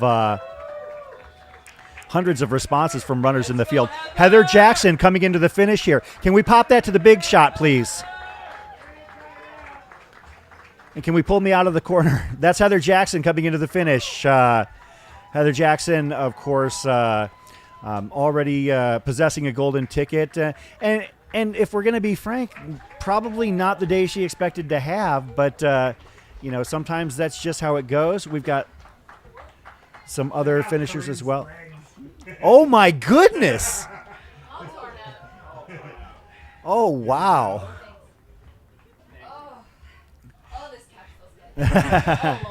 Dan's bringing her bag over. Okay, I'm gonna cool. just duck out for a second. Be right back. Okay, so we're gonna. Oh, they've got Heather. Yeah. We've got it's Air Vibe After Dark, where anything goes. Of course, we've got Heather Jackson here on the screen, and her final finish time. I'll pull that up here as soon as I can. It looks like it was just under 10 hours as well. And it looks like we just caught Mark Hammond finishing as well. Mark Hammond. We'll see if we can get verification on her time. But Corinne and Graham Shelvoy, first of all, Corinne, welcome back, and Graham, this is the first time you've been on the live stream. Hold with the us, mic right? up here, babe. Yeah. This is how we do. Sorry. I'm not as practiced as you are. Well, That's okay. we're glad you could join us. Yeah, Of thanks for course, having you paced Corinne here today for the second half of the race. 50K. I saw you out at Black Canyon City, with the much more demure Black Canyon Yeah, City. it was very demure. But how did your race go? Are you satisfied with how things went for you today? Yeah, I'm pretty stoked. I mean, of course I would have loved to run a little bit faster, but time-wise, but I feel like I ran a pretty consistent race and was able to really push at the end and pick a couple people off, and I don't know, Graham helped a ton. A little bit of low moments in the middle, but I'm really happy. I mean, I think I PR'd my course PR by a couple hours, so I'm pretty happy with that. That's fantastic. Yeah, no, I mean, to see you come in, I mean, you looked extremely strong at Black Canyon City, Thanks. and so did it pay to have a friend on course, as you said? You mentioned that you had a friend pacing you. Is this the first time that one of you has paced the other here, No, or for an ultra like this? No, or we've done a little bit of pacing, but Yeah, you want to... some. I think I'm trying to think of the first time when I won Uray 50 a few years back. She paced me for the second half. Okay. And obviously we had an amazing race that day. I paced her at Leadville a couple years ago, Which was a very different day and a very different pacing she experience. had a bit of a hard last 13 miles, which took like 6 hours. Yeah, it was but, brutal. I was in for it, and so it made our yeah. marriage stronger. It did indeed. So you heard it here first, folks. If you want to strengthen your marriage, pace your significant other, and if you can survive that, you can probably survive anything. Truth. Yeah, no, I mean, but what's it like to be? If you're pacing your significant other for this long of a time, I mean, there's got to be times, like, first of all, where you're like, you want to pull, you want to push a certain amount, but you don't want to push or pull, to the point where you break somebody or you, let's be frank, piss somebody off to that point. I mean, obviously your partner very well, but at the same time, have there ever been times where, like, maybe you're like, oh, that probably didn't go the way I expected, or maybe the motivation went a little bit sideways? Yeah, I mean, I think we communicate with each other really, really well. And a couple times today when I was leading, Corinne was like, hey, it's a little fast. I was like, hey, why don't you take the lead to make sure that I'm not kind of pushing you too hard. So I really kind of see it as almost like I'm not her husband at that time. I'm just her pacer. I'm trying to get her to the finish as fast as we possibly can, because I know that's really what she wants to do. And I think framing it that way has helped a lot. Yeah. And I think with any pacer, you got to be really able to just, if somebody's doing something that you're not happy with, you got to tell them, and the other person can't take offense to it. You got to kind of be a little bit selfish in that regard. And just if something's bugging you or if something's good, you need to communicate, more of that, please. Don't say that. And I think that helps a lot. So when did you realize that you were actually going to be able to make a move to kind of slide up the standings here? Because I think when I saw you at Black Canyon City, you were maybe about in the 16th, 17th, 18th range. You obviously moved up several spots after that What point. did I end up, Chris? Let me verify here I'm really quick. I want to know. We think we know, but no one has told us, so Yeah, we're I not know, sure. right? It looks like you ended up in 12th. Okay, awesome. So. Sweet. Yeah. Yeah, no, I just, I don't know. I think, I kind of try to just go with whatever the course was going to give me. The smoother sections, I really tried to take advantage of and run them as, try to pick it up during those. And then we just paid a lot of attention to picking up our feet. Obviously, Yeah. there was a little Yeah. casualty. We said it over and over and over. So I don't know if you can tell, if we can just go to the big screen in the studio for just a second. Corinne's knees look like hamburger meat. Thank you. That's lovely. But that's just part and parcel of the package, though. Yeah. I mean, it looks like you had a bit of a spill or spills out there. I Just mean, one. Just one. Just one spill. One It really must have been a solid doozy. one, Yeah, it was a right good after one. we saw you. Oh, really? Yep. Yeah, it was it right like- out of Black Canyon City when you actually turn the opposite direction. Yeah. And it's not particularly rocky, but I think I just clipped something. That's and when it happens. Yeah. Yep. Like it does. it happens when you least expect it, when the ground is relatively stable beneath your feet. I never fall when I'm like running on, really technical stuff. It's letting yourself kind of float for just a few moments, and all of a sudden things kind of go sideways. So I will switch back to the big shot on the finish line if we can here. But all in all, it sounds like you're pretty satisfied with your day. And the big question, though, Corinne, is do you have enough in the tank for one more ultra tomorrow? Go. If it's a talking ultra, I think I can handle it as long as I get a lot of food in my system. All right. And a little rest. So I just wanted to have confirmation that you were still rip-roaring and ready to I'm go. ready. I'm ready. Of course, for those that are going to be tuning in tomorrow, Corinne is going to be one of your co-hosts here, bringing you the Black Canyon 60K.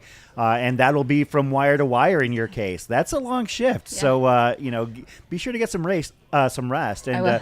Graham, obviously an excellent job pacing. It sounds like the two of you had quite a day out there. Thanks, babe. Thanks. Some highlights, Absolutely. some things that went sideways. But all in all, you're here, and if you're happy with your result, then we're happy for you. yeah, So. I mean, amongst this field of women, I think I'm stoked. Any last bits of advice for pacing a significant other? Just Oh, one last geez. thing. Yeah.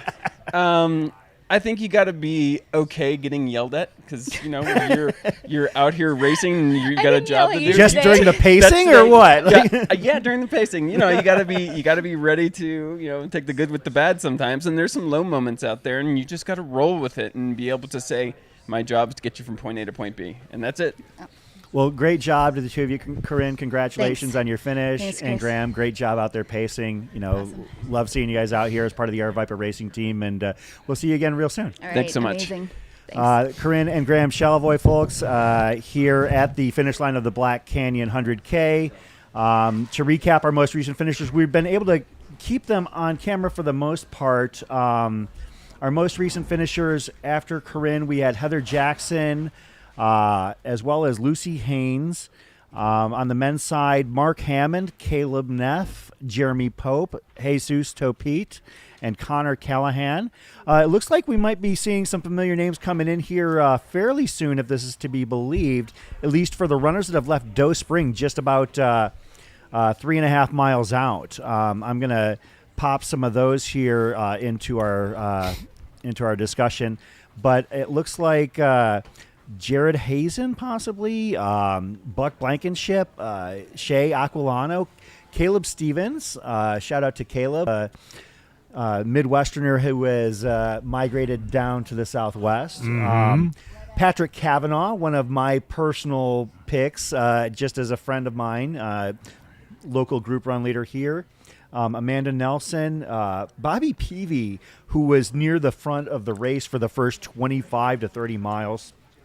When I saw him just outside of Black Canyon City, he looked like he had a little quadrophenia going on. He was very gingerly stepping, so it was nice to see him get it done. Sarah Beal, Abby Swift, not too far out. Kat Bradley has passed Table Mesa. We'll be keeping an eye to see when those runners come in here as well. For those just tuning in, our golden ticket winners, they did not drop down and they were not declined. Which was, indeed. I'll be honest, I'm a little bit surprised that none of them dropped down here this year. This shot is from Table Mesa 8. I see a friend of the program, Julian Galuzzi, in the background, but this is mile 51 on your big shot. The corner shot is the finish line. We're keeping an eye out on that. Special thanks to Jordan here in the studio, making sure that we do our best to make sure that we give everybody their props here. I love working with Jordan. He's just got a good spirit about him, and we bonded. We in, bonded Steamboat at Run Springs. Rabbit Run for sure. But yes, Donnie AQ, bring it home, Shay. I suspect that I didn't realize AQ that Shay had sprained an ankle. out sprained there. an ankle, so that's really good.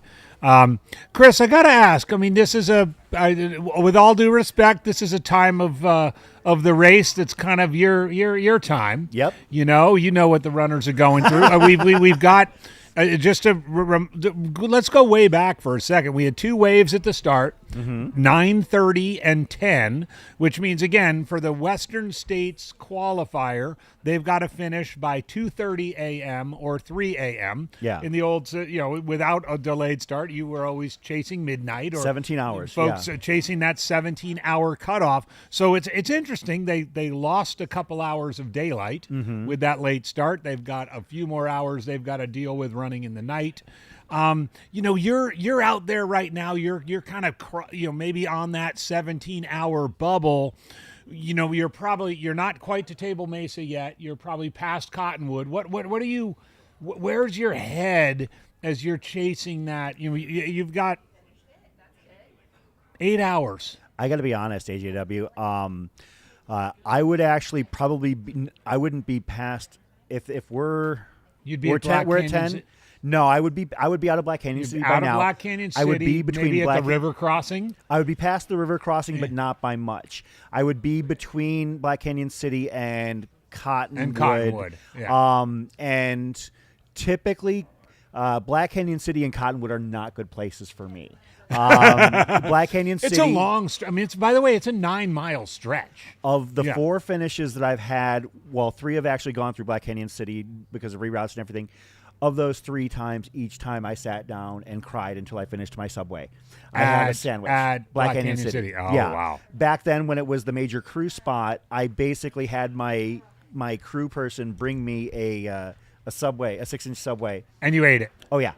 By the way, I got to stop. Chris Gatton, thank you. $50 donation thank you so to much. the good of the chat and to the good of the podcast and to the good of the live stream. Thank you so much. Crossing your medias there. Yeah, I said Donnie AQ. I have to say you must be related to Shay. I'm guessing just because of the AQ last name, but give us a little more on that. Maybe dad or brother or uncle or aunt or nephew or cousin.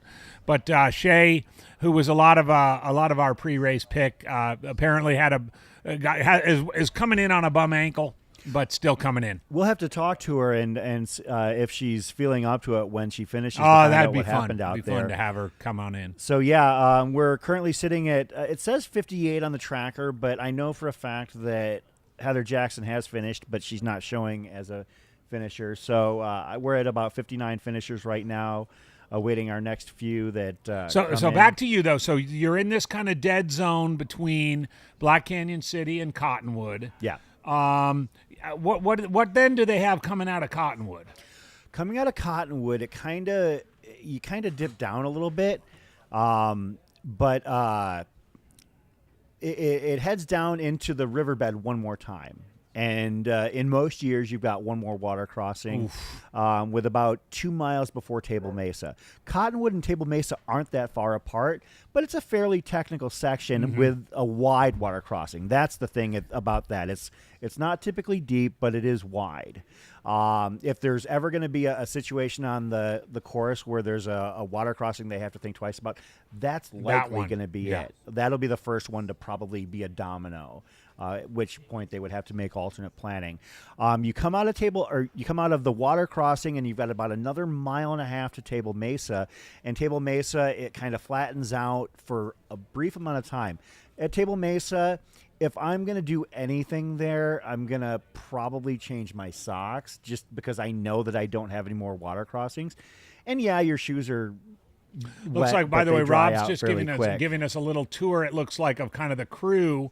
They can scatter all around. It looks like it. Oh, we lost it, but looks like they can scatter around at Table Mesa. There's a kind of ample places for crews to spread out and move around. Oh, we lost that. Yeah, it looks like we have a finisher coming in. I saw some lights heading in off in the distance. And some applause leads me to believe we do have our next finisher here. Our next finisher coming in. We'll verify if we can who that is.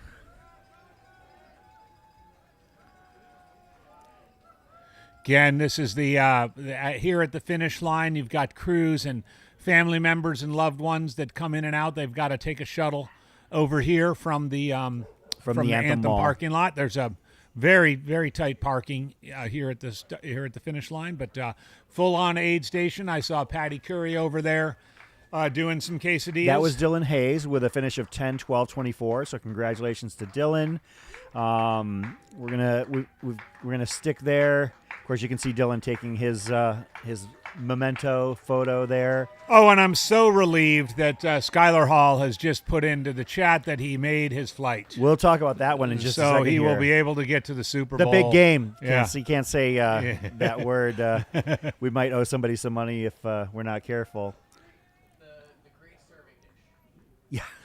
It's the big game going on in Las Vegas. Of course, as we mentioned, Dylan Hayes, we'll find out who our most recent finisher was as well. We've got about 60, 61 finishers at this point. Just over 10 hours elapsed, 10:13 to be exact. Again, for the first waivers that started at 9:30 a.m., second waivers that started at 10. We only did 2 waves to start today. Yeah, of course, original. So it's been a long day, and a lot has happened. It has been a long day. For those that are just tuning in, we actually had to delay the start of the race 2.5 hours. And some people were not quite understanding why. So it was delayed due to weather conditions, but not in regards to the runners. Travis thinking that maybe it was Hazen. Was that Tank Hazen right there? If you could check on the results. Yeah, Looks that like was Jared 10:13:12. Got it done. I'm used to seeing him wear like a white shirt or something like Yeah, that. that's good. Good, bold, hard finish for Jared. It has raced infrequently in the last several years. Glad to see Jared get it done. Obviously, I had him as a golden ticket finisher this race. That didn't come to pass for him. But there's no doubt that the talent is still there. I think in his case, it's just an issue of making sure that his body is back where it should be. But it definitely feels like it was yesterday that my phone lit up with Matt's text saying we were delaying the start for 2 years. I was sitting at a gas station on Union Hills Road and getting a cup of coffee, and I was like, "Oh, well, that's great." I was looking down at my phone as I got off the exit at Anthem. I was already. I was like, already "Okay, right there. well, this day is going to get a little longer." Thanks for confirming that, Travis. I appreciate it. But yeah, that was Jared Hazen, and then we just had another finisher as well. Going to keep an eye on. And by the way, thanks for those of you still hanging out in the chat. We'd love to hear if you're cheering for someone in particular. Give us a shout out if you know they're coming close to the finish. We've got this static finish line cam. Of course, in the dark, we don't have the drone footage out there or the field reporters out there, but we'll do our best to monitor their progress. So let us know who you're looking after, and if you'd like to give a shout out to them, and also let us know where you're from. Yeah, that's and what you're up to this evening. That's one of the beautiful things about Air Vipa After Dark is that we can kind of, get a little bit fun. Our most recent finisher, Chris Walsh. Congratulations to Chris. And it sounds like we've got another one coming in, judging by the applause. So Chris Walsh, congratulations. Chris Walsh coming to us from Canada, an international runner. Great job there. All right, Ryan Kramer. Samantha Fitzpatrick is cheering on Ryan Kramer. Looks like we had a couple of finishers here. We'll get IDs on those. Yeah, Kevin, Pat Werhane is definitely one of the next names we expect to see here. Yeah, should be close. Fairly soon, simply because there are about, from the looks of things, about 20-plus runners that have hit Doe Spring. Now, Doe Spring is the final aid station. about 3.5 miles from the finish, 3.6, because Mhm. I made the people promise when I asked them when I only had like 54 minutes to go before midnight. I said, "How far is it?" They said 3.6. I said, "You promised." They said, "Yes," and it was. And it was 3.6. But we've got about 20 people that are at or past Doe Spring. Paige Hawkinson rooting for Adam Rientz. Okay, so our from most Minnesota. recent finishers, Thank you very much. Brian Bobiak, 10-16-22, and Buck Blankenship was who was right behind him. Lily James cheering on Let's Go Lucy. And I like this one, Anna Huddleston. Shout out to Coach Shannon Howell. Shannon, the pride of Greenville is how you say it, South Carolina. So Shannon's wonderful, former Grindstone winner, 12th place Western States, just came out here with just a wonderful attitude and a lot of fun, and can't wait to see her finish. So Buck Blankenship finishing. Buck is a local runner from Flagstaff, Arizona, has had some impressive results in tougher races, and to be honest, that was one of the things that, like, if I'm expected to handicap something like I Am Tough or Uray, Buck Blankenship is right in that discussion. Right, He's got podium finishes at Mogollon Monster, Cruel Jewel. He does crazy stuff in the Grand Canyon with Rob Carr. And, all those guys are absolutely insane. But this race for Buck, to me, honestly, is just a little bit out of his wheelhouse because it's a fast race and it's a shorter race. Like, I'm used to seeing him, like when I follow his participation, it's usually in these ridiculously hard, long races. 100K, relatively with a net downhill, that's not normally his game. But maybe he's just wanting that Western States ticket. Josh Gudalik with a trio of friends, Derek McGarrigle, Kevin Brightbill, and Bradley Herbert from Coos Bay, Oregon, the coast of Oregon. Cheering on your wife, Andrew Ruthenbach, cheering on Ann Ruthenbach. Clinton Fry giving a big shout out to Wilson Deaton, friend and running partner. Couldn't make it here this year. Another for Shannon Howell and Bethany Lannon from South Carolina. I met Bethany yesterday. Cheering for Drew Padley from Houston. Table Mesa to Doe Spring, what's the distance? About 6.5 to 7, somewhere in there. Reed, I'm sorry, I'm going to mess this up, but Maniscalco, Coach Kristen Schindler crushing and coming into the finish soon. So let's keep an eye out for Christian Schindler. Absolutely.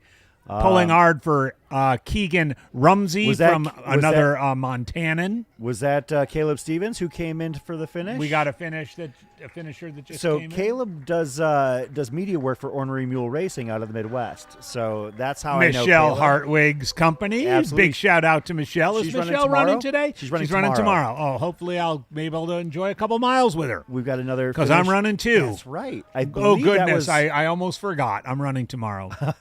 Well, that's why we're going to let you go a little bit earlier than normal. Otherwise, we'd keep you for Nicole Hancock cheering for night. John Hancock.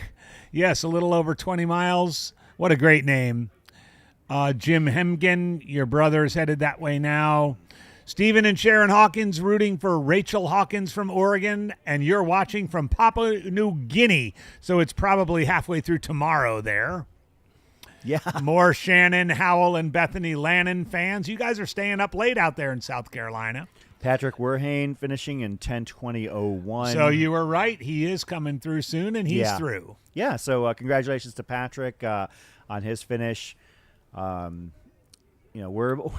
only realized we're about 65 or so finishers in out of 1,000 runners. We've got a long way Ornery to go, Mule folks. Racing, whoever that is noting that Caleb's parents are at the race to see his finish. So, Michelle, we will keep an eye out, and if he finishes under 10:50, it's a PR. I hope that Michelle is hanging out, like having a cup of non-caffeinated tea and just watching this like in a very relaxed mode. And now she can go to sleep knowing full well that her friend is now done with this race and got his Michelle, you can put your feet ticket. up and relax. It's okay. She outed herself. Of course. Of course. Of course. Well, I love how Michelle comes out here. She was out here at Crown King last year. She loves to come out and do the air viper races. Yeah, she spends a And by lot the of way, time out some here. of us should go back there and run some of her races, Hennepin and I some have. other ones. Yeah, you have. I actually, you got your money's worth the last time you ran Hennepin. I spent all the time I could on that course. All the time I could. So yeah, I mean, I've finished and been in the Western States Lottery 5 times. If I had to, like, I'm gonna do some on-air math here really quick. And well, a shout out to Lucy Bartholomew. I know that she is en route and is going to gut this out. Probably not the day she probably was hoping for and wanted, but we got another it's finisher the coming day in she here got, real quick. And you know that Lucy's going to cross that finish line with a smile. We got several. We got events a coming bunch in. of finishers here, so I'm going to pass this on to Chris. We got people chanting and singing and carrying phones, and that's Patrick Kavanaugh right there. That's Bubba, our friend in the trail running community. Oh, he was one of the folks you mentioned in your in my inspiring stories yesterday. Yeah, shout out to Patrick for his finish here. Let's see, that was Matt Luongo, Patrick Kavanaugh, and Edher Ramirez. We'll have to. I want to grab Bubba and have him. Let's come get. on here. Why don't you see if you can grab him? Absolutely. And I will continue to monitor the chat. Try to monitor the finishes, but I might ask you to catch up on the finishes when we get back here. But another shout out to Lucy Bartholomew. Christy Kennedy is coming to us from Australia, where I suspect it's also tomorrow. We love the Lucy fans. Lucy's spent a fair bit of time over here in the States. She loves to get down here to the desert in Arizona, and also is basically practically a part-time resident of Auburn, California, the home of Western States and the endurance capital of the world. More fans for Christian Schindler. And a question for AJW. Last year's Western States M1, M3 were 1 and 2 at BCU. Would love to hear other tales of BCU's success translating at Western States. I think there's a couple of things about that. Black Canyon, and I know that this was one of Jamil's goals when he first hatched the race 10 or so years ago, was to make it a net downhill point-to-point. If you did put the course profile of Black Canyon next to the course profile of Western States, while they're not identical, you would certainly see a lot of similarities. I also think that people come to Black Canyon, in the case of last year with Anthony and Tom, they came here to get those golden tickets, but they also were able to do so in a way that allowed them plenty of time to recover. How is it going to play out this year? I suspect that you will see the 6 golden ticket recipients of this year's race, probably 4 of them finishing in the top 10. I don't think any of those 4 will win, but I'm maybe going out on a limb there. But I certainly think 4 of them will be in the top 10. All 6 of them will finish. And it does translate really well. Right now they can regroup, recover for a couple of weeks, and get in a full training cycle before heading down for the big dance. Andre Lee, apparently Marine Corps veteran, Semper Fi, bib number 947. We've got a friend, Terry Moror from South Dakota, cheering us in, another Lucy fan. Jeff Hemgen is on his way to Doe Spring from Frederick, Maryland, a good mid-Atlantic running town. Amanda Nelson, first 100K trail race. Ornery Mule thinks it was Caleb. I'm going to double check that. It's looking like we've got Shea Aquilano next on our list, but it could have been that Caleb snuck in there. Jess Harrelson, Cheryl Harrelson, giving a cheer for Jess coming in from Montana. And I have to admit, I'm a Shea fan. Our colleague yesterday declared Shea the future of ultra running. Yeah, Shea, which is beautiful. So I did have some conversations with people at the finish line. talked with Patrick Kavanaugh and Caleb Stevens. They're going to compose themselves and come on over. So Caleb did come in. Yes. Caleb with a K. Yeah. Okay. Caleb. So Shay, you got it right, Michelle. Patrick, Adher Ramirez Is Shay as well. in? Shay is in. Did you talk to her? Yeah. And I always respected her, but at the same time, she had sprained her ankle 2 days before this race. Oh. I did not know that. So shout out to Shay for getting it done. So Amanda let's Nelson run through just those. finished Let's as well. just run through those finishers, though. So our most recent finishers, Matt Luongo, 10:22:28. Patrick Kavanaugh, 10:22:32. Ada Ramirez, 10:22:34. Caleb Stevens, 10:22:45. Wow, that was fast and furious. Yeah. Shea Aquilano, 10:24:15. And Amanda Nelson, 10:24:47. wow, that's a great one. And a lot of you fans in the chat, a lot of those finishers. Chris has suggested some of them come on over.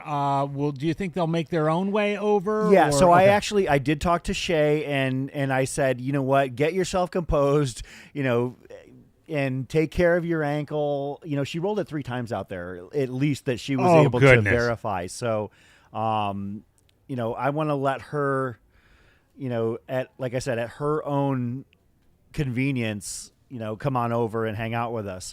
As we mentioned, Amanda Nelson was out there as well. Canadian runner. Amanda Nelson placed 3rd at the Desert Solstice 100 mile a couple years ago in 2022. That's tall timber right there. That's a sub 15-hour 100 miler. Absolutely. So not to mention, you got to get into that thing. Yeah, to get into Desert Solstice, it is no an joke to begin invitational. with. We've like got a true some, invitational. Yeah. So we've got some more finishers. So yeah, that coming was in a as flurry well. of finishes in that 10+ range. Another finisher coming in. There was a lot of love for Amanda Nelson out there. We will. And Shea Aquilano and Caleb. This is great stuff. And again, we love this time of night. Chris and I, yes, I know thousands of people tune in for the Golden Ticket race and the competition and the play-by-play of the elites. But, one of the things that we love here at Mountain Outpost is, bringing the race, everybody's race to everybody. And I know that some of you were a little upset that we didn't have the finish line cam on everybody as we were doing those women's interviews. And sometimes it's real tricky to balance, to juggle from one follow cam to another or from one field reporter to another. But, now we're here. We're hunkered down. We're hunkered down at the Black Canyon finish line. We're so happy to be on site. Last year we successfully convinced Matt to let us come out here. We did most of the broadcast from the studio, but we were able to come out here for the Black Canyon Golden Hour.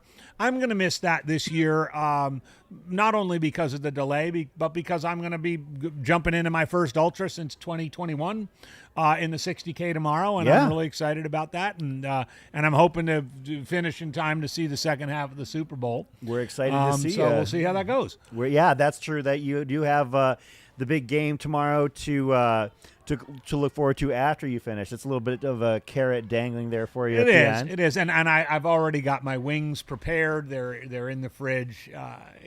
I'm a spicy buffalo wing guy. So, all right. So thank you, St. Lawrence Marathon winner Amanda Nelson is the Canadian record holder for 12-hour, 24-hour, 100-mile, and backyard ultra. So congratulations, Amanda. Yeah, Ryan, we were talking about a little bit earlier that this was the year where we had more finishers sub 10 hours than any other, at least going back several years. Yeah. And based on that, I'm going to assume that we had 58 finishers sub 10 hours. And we hadn't had any more than 45 in any recent previous year. And my guess is, I didn't go back and look, but frankly, I believe that you can just come on up and have a seat on the couch and grab a microphone at your convenience. We're glad to have you here. Thank you, AJW. I'm Andy. Good to meet you. And we are joined here in studio. First of all, I want to clarify, is it Aquilano or Aquilano? Aquilano. Okay. Well, Shea Aquilano, welcome. Thanks for joining us here. You've had a whirlwind of a weekend. Yeah, Yeah, I am. You, of course, we talked about when we were at the expo yesterday. I want to share this story because I love this story. Go for it. It makes me so happy. Unfortunately, we had another runner pull out of the race due to illness, and we wanted to make sure that we had a full women's elite panel to talk about their expectations and experiences. And your name was suggested and brought up, and we saw you, and I saw Corinne Malcolm walk over to talk to you about that moment, and you kind of froze. You were like I think it kind of sinking in that you were being invited to hang out at the big kids table. Totally. And also seeing your mom like beam with pride at that particular moment, it made me feel like, this is going to be awesome. So, we were glad to have you as part of the panel. I mean, to hang out and, you start out the weekend, I'm going to sit between Heather Jackson and Lucy Bartholomew. How'd that feel? Well, to be invited to sit next to some of my idols in the sport was like such a shock, and definitely appreciated that opportunity. Well, you've shown that you belong. That's what's important. And this race, this is your fourth time running Black Canyon, and at the ripe old age of 22, you're becoming a grizzled veteran of this race. First of all, what initially attracted you to Black Canyon? Number one, and number two, what keeps bringing you back? So I was originally, the race was suggested to me by a friend in the ultra running community. So I came out here. I have family out here, so it's easy. I can stay with them. And I've always heard really good things about this race and all the races that Aravaipa puts on. And from that first race, I've kind of never looked back. So I want to talk about that. I was out at the Coldwater Rumble, and you ran the 60K, right? Yes. And you basically ghosted Nick Curry. I think you know who Nick is, Jamil's brother, and one of the most like meticulous pacers. And that was an incredible, I know it was just a 60K. You were probably doing it as a tune-up for this. Yep. But like, if you look at that, did it go better? I know we're here to talk about Black Canyon, but I was like, whoa, did you just see what Shay did? Yeah, so I used Coldwater Rumble 60K as a tune-up race for Black Canyon and went into it with the goal to just run comfortable and practice my nutrition plan and my race strategy, and came away with it feeling really comfortable and like I was in a good spot coming into Black Canyon. So how did today go? So I actually... And you got to tell us about your ankle, because we've just learned from somebody named Donnie AQ. Oh, that's my dad. I kind of thought so. Yep. That you jacked up your ankle like just a couple days ago? Yeah, so I actually sprained it pretty bad on Thursday, so 2 days ago, and wasn't sure if I was going to line up in the first place, but decided, like, the curiosity was there. I would be disappointed if I didn't know how it would turn out. So I knew going into it that there was a big possibility that I might roll it again. I might have to drop. But I think that's kind of the fun part about why we race, because you never know what's going to happen. And I'm really glad I did. I rolled it again early on, like mile 10. In the mud and the slush and stuff. Yeah, so it kind of became just a race of attrition and cultivating resilience. So a lot of people came through very early on. Brett Hornig, one of our colleagues, mentioned at Bumblebee, he said, or actually it was even before then, it was at Antelope Mesa. He said a lot of people came through looking brown and red, and in brown some cases, shoes and it red was muddy. legs. Yeah, it was really muddy. Yeah, and it sounds like you had some issues, with your ankle out there, but it held together for 100K. I mean, with all of that and all of those factors, it sounds like you seem pretty satisfied with how your race turned out. Yeah, I mean, I definitely would have liked to compete the way I know I can compete if my ankle was 100%, but such is life. Like, I'm very happy with the way that I was able to push through and finish. I got to say, Shay, and I've just observed you over the last couple of years, but for me, someone who's been in the sport like 30 plus years, I've always put a tremendous amount of weight on the importance of wisdom and experience. And I know it might be a cliche, but you're wise beyond your years.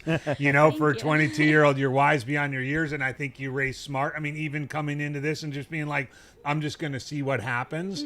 And I mean, I know you didn't come up on this couch to get advice, but I mean, I would say you lean on that and lean into the fact that you have, you know, a little bit of wisdom that might be beyond your years, and then use it, you know, for those other intangibles like gear and nutrition and training and cycles and which races you choose. Because I mean, I think the sky's the limit for you. And while you didn't get the golden ticket this year, I expect to see you in Olympic Valley one of these years pretty soon. So one day, that's the dream. Absolutely. Well, what's really exciting is to see that, you know, obviously, you know, this is your fourth time here. The progression is real. I mean, what was it, just over 12 hours that your first time running this a few years ago?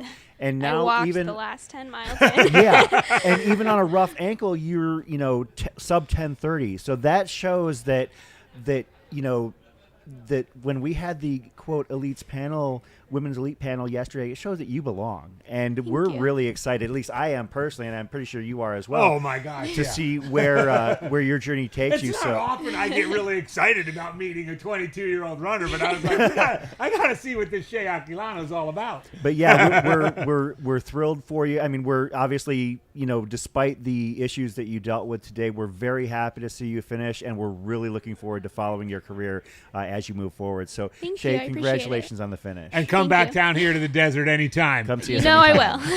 Awesome. All right, Shea thank you. Aquilano, one of the pre-race favorites by a lot of people on Fantasy Free Trail and other outlets, but due to some issues with her ankle, gritted out a finish. What a competitor! What a great! I mean, Corinne said the future of ultra running, and that was so much fun. That was a great one. Really fun. We did have another finisher, Amy Cameron, finishing in 10:28:34. I see our next guests plural coming over to hang out. I'm bringing up both of you, even though only one of you ran the race. Bring these guys up, but I want to just jump in and answer this question real quick. Can I confirm that Jupiter Carrera Casas is the first Mexican golden ticket winner? I would have to look it up. I mean, Jorge Pacheco is a Mexican citizen and has run Western States multiple times. I'm just not sure if he ever got in with a golden ticket. Yeah. All right. Well, so we've got. So I'm gonna take a veer off here, and I'm gonna let you run Absolutely. this one, and I will circle back. So because I think I know these monkeys, and I don't need. Oh, actually, you know what? Oh, what we're going to do is we're going to do a quick and do an stream ad switch. read? So Okay. get comfortable, guys, and in just a and then few I might be moments, back. we're going to spin back around. Can we wait until right after this finisher here so we can give them their props? All right, we'll figure out who this is, and as soon as we figure out a pause in the finishers, we will switch the streams here. So, couple of strong finishing runners here. Let me verify who they are. And Adam Reentz, 10:39:34, and Sandon Stokes, 10:39:44. Congratulations to Adam and to Sandon for getting it done here on a very sideways day in terms of the weather. And we're going to switch streams. You don't have to do anything. We'll do all the work for you. But when we come back, we're going to talk to a couple of locals who ran this race today. I believe both of you for the first time. So we'll talk with them here in just a moment.